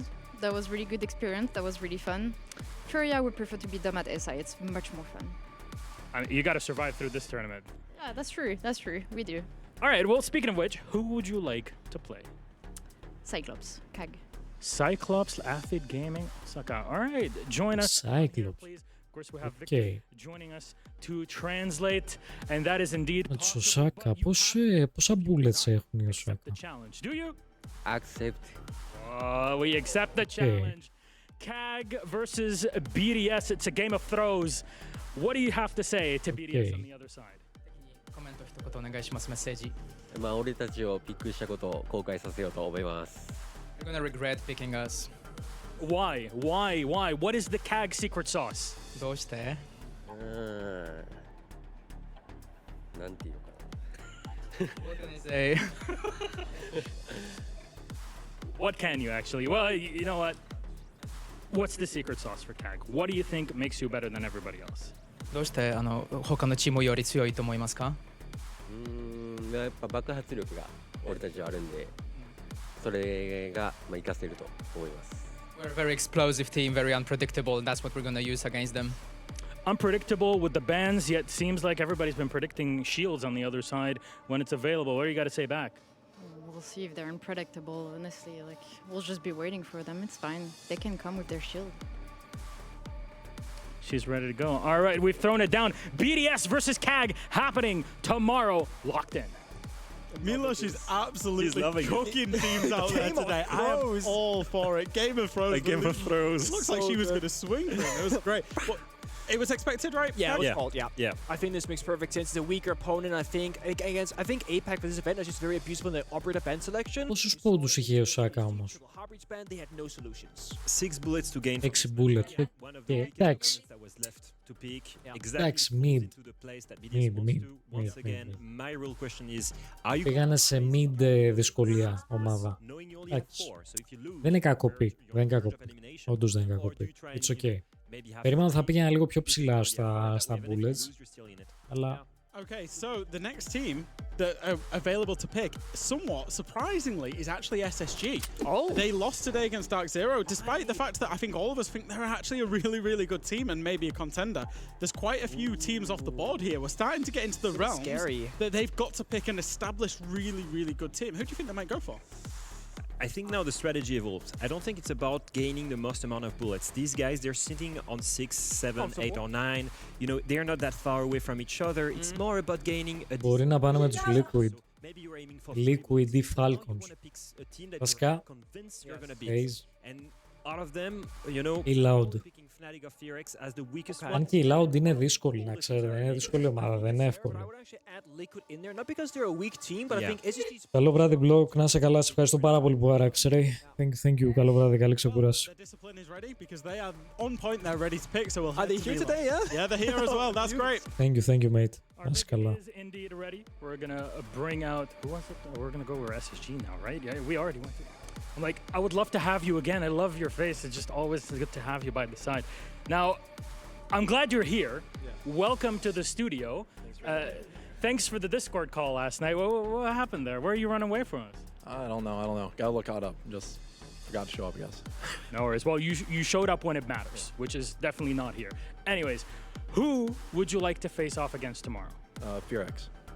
Fear X on the other side. Now, chicken card has already been used here, Dark. So, do you accept the challenge? Yeah, of course. Yeah. Tomorrow have a good match. You can't say no, anyways. This is a trick question. What do you have to say then to SSG on the other side? Because you guys look incredible today. I don't have nothing to lose, bro. So good luck. Nothing to lose. Back against the wall. What do you got to say? We got nothing to lose either. Just here to play. Very good. Gentlemen, please shaking hands. SSG versus Fear X. I'm very much looking forward. Καλό ματσάκι αυτό. Καλό ματσάκι. I think what's curious for me actually is how Fear X are going to play this one. They're the one that's a traditionally weak team internationally. Yeah. They're up out there in front at a high level. Will they look to try and just conserve that, do you think? I'm also curious if they think they have beaten expectations or just met them themselves, because we don't know what to expect from them from the outside in. I think, do they reload the minimum amount of bullets? Do they try to hold on to what they have right now? They're like, oh my god, we secured 10? Yeah. Is that unexpected? Okay, let's try and save as much as possible to try and hopefully make it. Do you think 10 is enough to make it to quarterfinals? Probably not. Probably not, no. Yeah, we cannot You go had to with get a win somewhere at least. Our next team is the first Brazilian team to be making a pick. That's going to be Loud. Woo! And here's the opponents that they are now available from. There's lots of Brazilian teams remaining. Will they go for them? Wow. I think if you're allowed, you need to avoid Brazilian teams because they scrim so much internally. They probably know them so well. It screams Fnatic, no? It screams Fnatic. Screams Fnatic. A blatant Fnatic. Unless you want to send a message. Yeah. We picked FaZe and we're going to go all in. That would be great. I don't think it will happen, but it would send a message, certainly. It would, yeah. The pick is ready, so let's head straight to Milosh. I'm just saying, if you want to have fun. We want to have fun. We're just discussing here about the chicken cards. Like, guys, somebody's got to use it at some point, right? Yesterday, we got it from Fear X. What do we get here today? Loud, please join us on the podium. We so much to talk about between all of us here. It's like a family reunion. First of all, how do you feel in general after these first 2 days? Today, we were a bad team, but the championship starts tomorrow. Literally everybody has said that down the line. It can't be where like 8 different teams start actually playing tomorrow. Anyways, who would you like to play against tomorrow? Fnatic. Fnatic. Can we get a zoom? Fnatic, okay. We're on holiday. We're on holiday. Okay. Με τα Crocs ο τύπος. Tristan, Mr. Τι κόσμο είναι αυτός? As you're officially called, what's the deal here? Fnatic, you know, you're going into this team that a lot of people are still asking questions about, and yet today, you absolutely smashed it. Yeah, I mean, look, everyone's made their jokes about scars here. Everyone's had a little bit of a laugh. Surprised that Cloud9 didn't use a chicken card. Look, honestly, we got a good side on Skyscraper. We knew it was going to be that way. We'd have been really disappointed not to win 7-0, and it'll be the same tomorrow. Fair enough. So do you accept the challenge? We do. We do. Easy peasy. All right, gentlemen, that is it. Fnatic versus Loud. They're in for it. We're going to get to see this game, and maybe it'll be another 7-0 one way or the other. What do you think? No. Not a 7-0. Not a chance. You cannot do that, Milosh, no. Like, if there is a 7-0, it's all the other way around. It's not getting it for sure. Yeah, no, I think that one was probably the most obvious pick of the day. Yeah, now it gets tricky though, because now you got a lot of good teams left in the mix of backs here, a lot of Brazilians too. Yeah. You're gonna have a Brazil match eventually. Yeah, I was saying this yesterday actually. It feels like a FaZe Fury is coming at some point. God. Just because nobody's gonna pick either of them. No, Well, they're apart from not. BDS, they were stupid enough to pick Fury, but you know, we move. Yeah, they had a plan in mind. So who else is after this? Is it FaZe? It is going to be FaZe. They are actually technically the pick seed number 10 after. Πάντως μέχρι τώρα Bring up the graphic to show their opponents that they can pick from as well. Maybe, if not. The Space Station they're left with the best teams in the tournament in IMO. Like when we were out here, I would. It's ίσως είναι ok αυτό το match. Τα άλλα είναι... who's better or not. Like honestly, like I everyone's don't in know. really good shape. I And the don't know. matches that have been played have been extremely close. Okay. Δούμε αύριο. Μακάρι να δούμε καλύτερα μάτσα. Μακάρι. Yeah, thank you, gents. I'm gonna Γιατί σήμερα ήταν πολύ μέχρι τα μάτσα. It's FaZe now on the block. Πολύ μέχρι. Come on up here. Reminder, as the analysts were saying, you cannot play the same team again. Today you played W7M. It was a really good game, but hey, Gasterat CO. What do you think about the first 2 days of competition so far for the team? W7M is a good Brazilian team, so we made a lot of mistakes, and they punished us, so it's not a problem.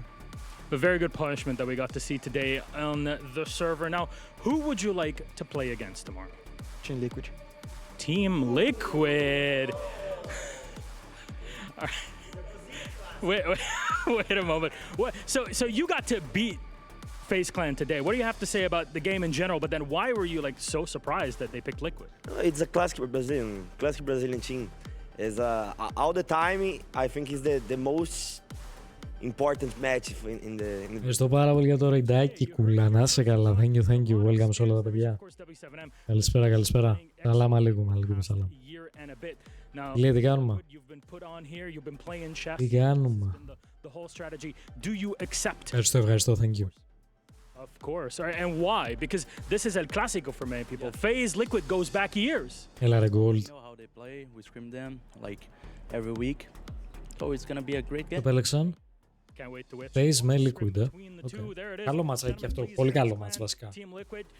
Πολύ καλό ματσάκι αυτό. G2 vs Vikalt. Ναι, αύριο. Ουσιαστικά είναι κλήρωση για αύριο. Που ξέρετε να ακούω. Ήρθαμε να δούμε γκεϊμάρες. Την κλήρωση βασικά θα δούμε και αύριο ελπίζω να δούμε γκεϊμάρες γιατί σήμερα ήταν λίγο μεχ.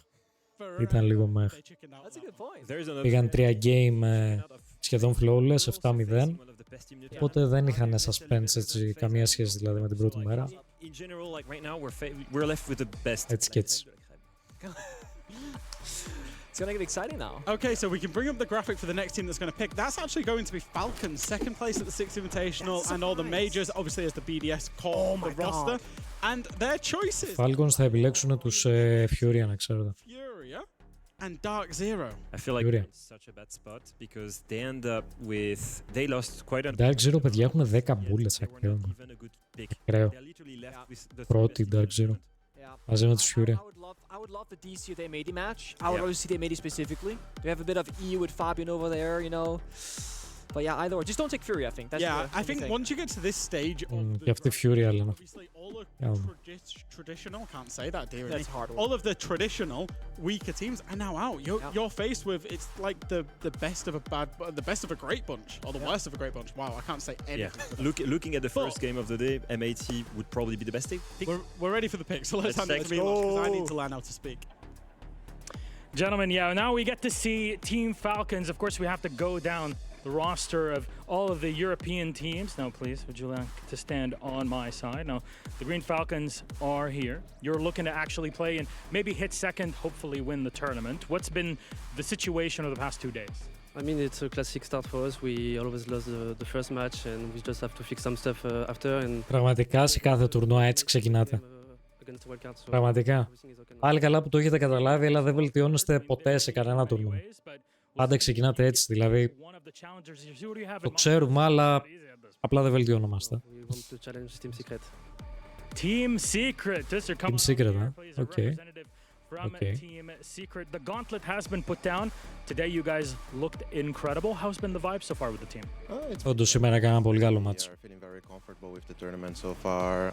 Getting the chance to play against different teams that we are used to. Πού είσαι ρε Greek? Καλησπέρα μάτι μου. Άλλο. Team Falcons can ruin that tomorrow. Do you accept the challenge? No. Όπα ρε. Chicken card! It's done, it's in!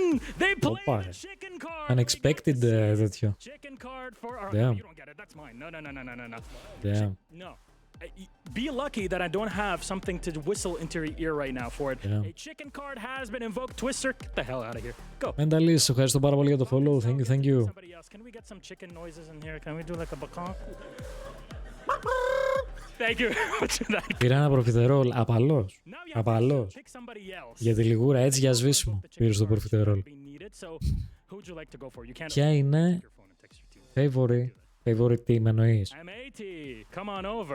Γενικά στο CG η αγαπημένη μου ομάδα πάντα ήταν με το roster Pengu, Σατέκαν, το Ρακέτι. Very visible. Fabian was behind. Everybody was happy. G2, Penta. Yeah. Easy peasy, but αυτές οι ομάδες γούσταρα πάρα πολύ. Τώρα δεν μπορώ να πω το ότι έχω αγαπημένη ομάδα. Δηλαδή, it's okay. Απλά μου αρέσει να βλέπω ωραίο θέαμα, ρε παιδί μου. Αυτό.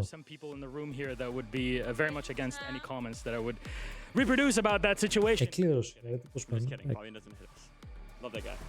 Blink twice. No, we're good. Anyways, so it's accepted. Team Falcons versus MAT locked in for tomorrow. Gentlemen, please shake your hands. We will be seeing this matchup tomorrow. Definitely one you do not want to miss. We've had a chicken card invoked. We have, Twister was finally. so casual about this. Do you want to play? Bro, δεν το περίμενα αυτό το chicken card, αλήθεια. Just to go like, nope. Nope.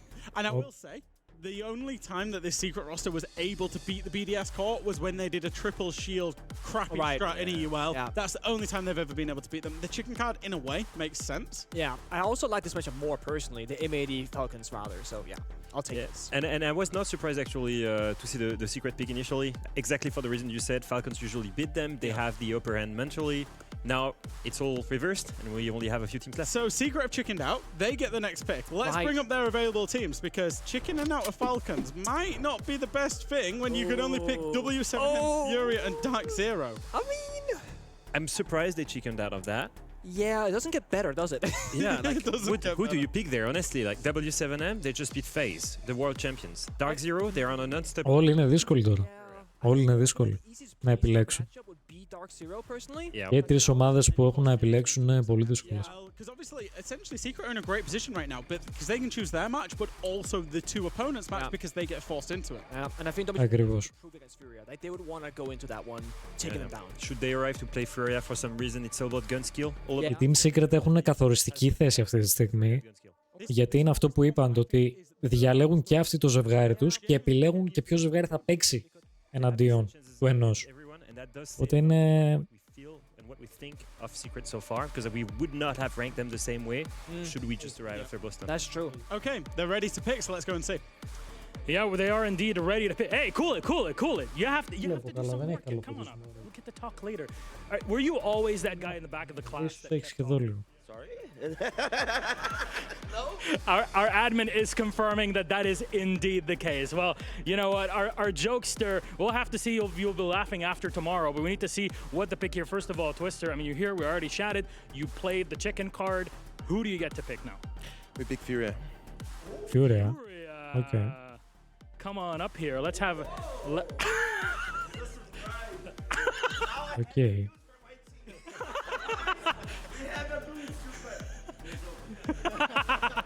So, Fury, they haven't accepted yet. Cool. We haven't accepted yet. You don't know. Maybe they're chicken out of it. Will you? Do you accept it? Of course. Of course. And why? Is it because to you deserve to be the best team in the world or what? Because we can do the job.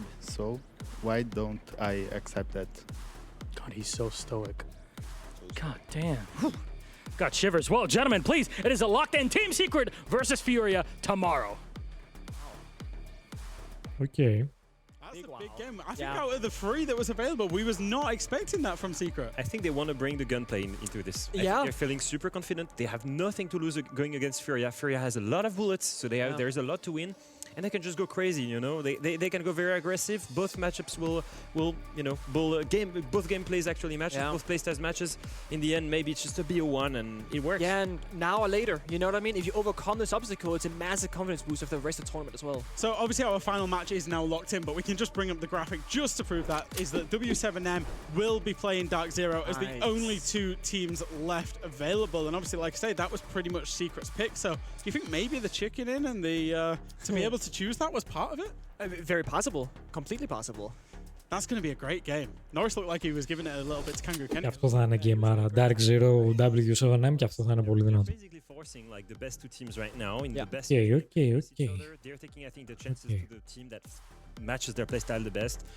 Once again, I think it's like they want a flip coin moment, you know, where they want to go really aggressive on one of the maps. If they land border, for example, I think it's a border map Secret versus Furia. We're looking at team deathmatch. It could be absolutely crazy. That could be great. Okay, so we're going to send it down to Milosh at their studio just to finalize the day. Trust me, I can predict what game is coming up next, and that's my level of prerogative here as an analyst. Please come on up, W7M. No, sit down. Come on up. Now you're serious. Yeah, now I'm serious. No joke more. Okay, come here. Stand by my side. So, first of all, everybody here is already picked. You don't really get the choice in it, but it seems like W7M are really rocketing through the bracket. How are you feeling overall as a team? I'm very grateful because it's a start of the team, and Palu entered a good player. And now we're gonna win two matches. We are okay, safe on tournament, and wait to what DZ come tomorrow. Well, there it is now, Kenny. We can bring you. Πού είσαι ρε Flag. Τι λένε τα μάτσες. Σήμερα ήταν μια περίεργη μέρα, μπορώ να πω. Δεν είχε καλά μάτς. Δηλαδή είχε 1-2 καλά και όλα τα άλλα ήταν σούπα. Δηλαδή δεν είχε ανταγωνισμό και από τις δύο ομάδες. Δηλαδή πάντα μονοπολούσε μία ομάδα. Δηλαδή απλά ας πούμε 7-0 η μία, 7-0 η άλλη, 7-1 η άλλη. Δεν είχε ξέρει suspense. Οπότε γι' αυτό κιόλας δεν είχε και καλό θεάμα σήμερα. Ελπίζω αύριο να έχει καλύτερα μάτς. Έγινε η κλήρωση τώρα για αύριο. Played 4 Brazilian teams now. I've played FaZe, Furia, Loud. How many did you beat? No, none. Well, there you go. That's all you need to know. Do you think you're gonna keep that streak down to 0? No. But thank for the respect. I respect you too. And let's go for tomorrow. Let's go. Well, win the better. It's going to be a good game between them. Dark Zero and W7M are locked in for tomorrow as one of our matches. Please head on in. Thank you again, gentlemen. Ladies, please, can we give us a quick round of applause and appreciation for the entire staff and, of course, all of our teams that have participated in the draft. We hope that you guys had fun with our entire show back at home. This is what we want to do, really bring it in, really make you feel what all these players are going, because you're seeing the sweat kind of drip around with their phones, holding, texting the teams and seeing what they want to do and prepare next up. Though that is it for us today, to see how many bullets have been reloaded, because now the cap is pretty much all open and any. Και αύριο θα χάσουν και πάρα πολλές bullet αρκετές ομάδες και θα πάρουν κιόλας. Οπότε αύριο όντως είναι μια καλή μέρα για θα δούμε πράγματα αύριο. Λοιπόν, τσατάρα αύριο. Έχουμε καινούριο wave drops, άλλα 3 packs, ντροπάρουμε έτσι όπως και σήμερα και χθες. Αύριο απλά κάνουν reset, άλλα 3 packs. 2, 4, 6 ώρες πρέπει να παρακολουθήσετε το stream. Θα είμαστε πάλι από νωρίς live, οπότε stay tuned. Ελπίζω να είναι δυναμική μέρα. Αύριο. Αυτά. Ναι.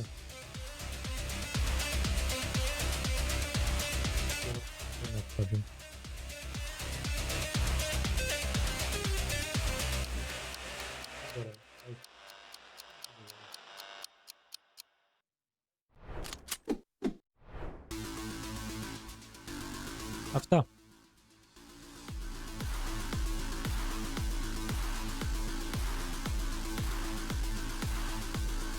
Αύριο, παιδιά, ξεκινάνε τα match πάλι 6 ώρα. 5:30 ανοίγει το official channel του Rainbow με loading screen. Και εμείς εκεί θα ανοίξουμε περίπου. 5:30 με 6 εκεί πέρα θα ανοίξουμε. Ενεργοποιούνται και τα drops εκείνη την ώρα. Οπότε να είστε από την αρχή του stream ώστε να προλάβετε και το 6ωρο το ντροπάκι. Αυτά. Ευχαριστώ πάρα πολύ. Δεν θα κλείσω ακόμα γιατί έχουμε ακόμα drops για όσους φαρμάνουν τα drop. Μέχρι να κλείσει και το official channel θα το κρατήσω και το δικό μου ανοιχτό για να μπορέσετε να πάρετε τα drops όσοι δεν έχετε προλάβει. Τα λέμε αύριο. Ευχαριστώ πάρα πολύ για το support σήμερα, για τα follows, για το raid που έκανε εκεί, για όλα τα παιδιά που κάθισαν μέσα στο stream. Thank you so very much. Έχετε ένα όμορφο βράδυ. Τα λέμε αύριο. Να προσέχετε και πάλι. Ευχαριστώ πάρα πολύ για όλο το support. Ήσασταν τρελοί σήμερα και μ' αρέσει που γουστάρετε και γουστάρω κι εγώ παράλληλα. Αυτά. Φιλάκια. Καλή συνέχεια σε όλους. Καλό βράδυ. Σιγά μαγιές.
There are many ways to describe the emotion behind the game. It's strategic, nail-biting, electric. Working as a team, tactically clearing your way through a map, or setting up an impenetrable defense is key. As a player, you experience those hair-raising moments every game. But the esport, well, that takes it to a new level. You must remain within the designated mission area. Let us take you on a journey. Even if you've just started your Siege esports adventure, you can get behind your local team, right? Across the world, there are hundreds duking it out for a slice of glory in the regional leagues from North America to Asia. A season is broken down into stages where teams fight every year for regional supremacy. Seemingly around the clock, there's action going on, and you can follow their climb all the way to the top. You can enjoy a game from Brazil here, South Korea there. This is where the true legends are born, at the bottom of the mountain. And you can say, I was there. This is where the cream of the crop ply their trade. The next level are the majors. Only a select few teams have the honor of testing their mettle here. If they can prove they are the best in the regional league, they make it to one of the majors across the year. Op 4 eliminated. Touring the world, one major after another, these events bring Siege esports directly to fans. And let me tell you, the energy is so electric, you'll feel it. The majors bring everyone together. In person or at home watching along, you ride the exhilarating highs and lows and storylines collide. It's a test of nerve, both for those playing on stage and the fans. The team who manages to reach the summit, though, they are truly on top of the world. They are the best, for now. Because nothing crowns a true world champion like the Six Invitational. Oh, the Six Invitational, this isn't just where Siege history is made, but esports. It is the pinnacle of competition. Siege's world championship and yearly celebration of our entire community. Heroes and villains are made here, logic defied and spectacle created.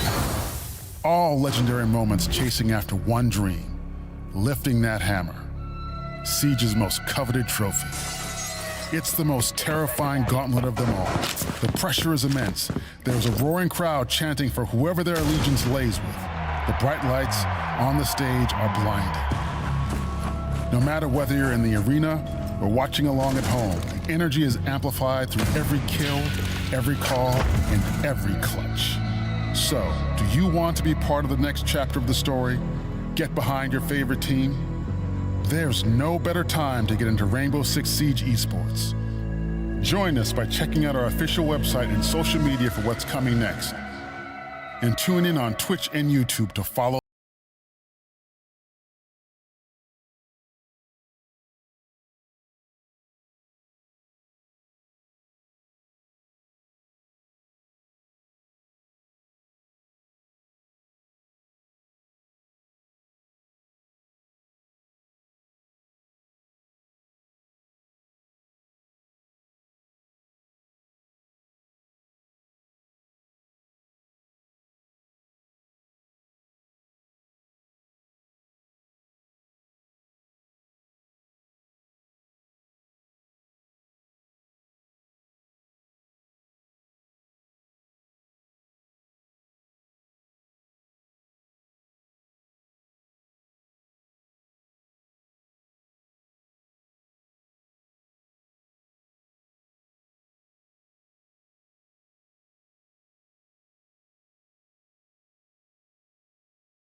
que o próximo reload vai ser no Rio de Janeiro.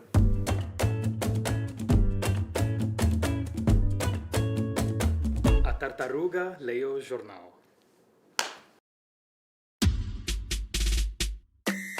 My name is Alex Gold 47, but around here, for some reason, they just call me Gringo.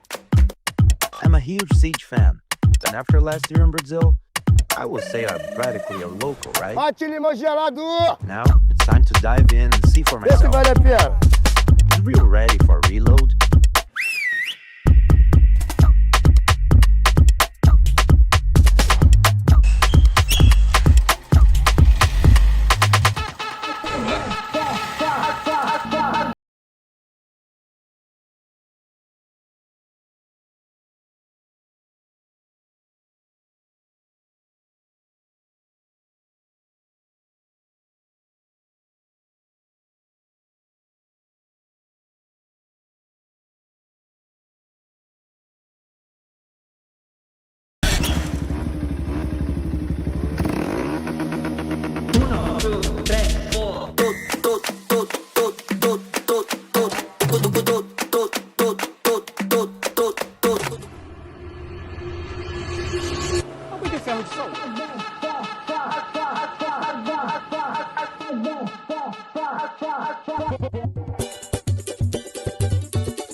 Welcome to Reload, a bold...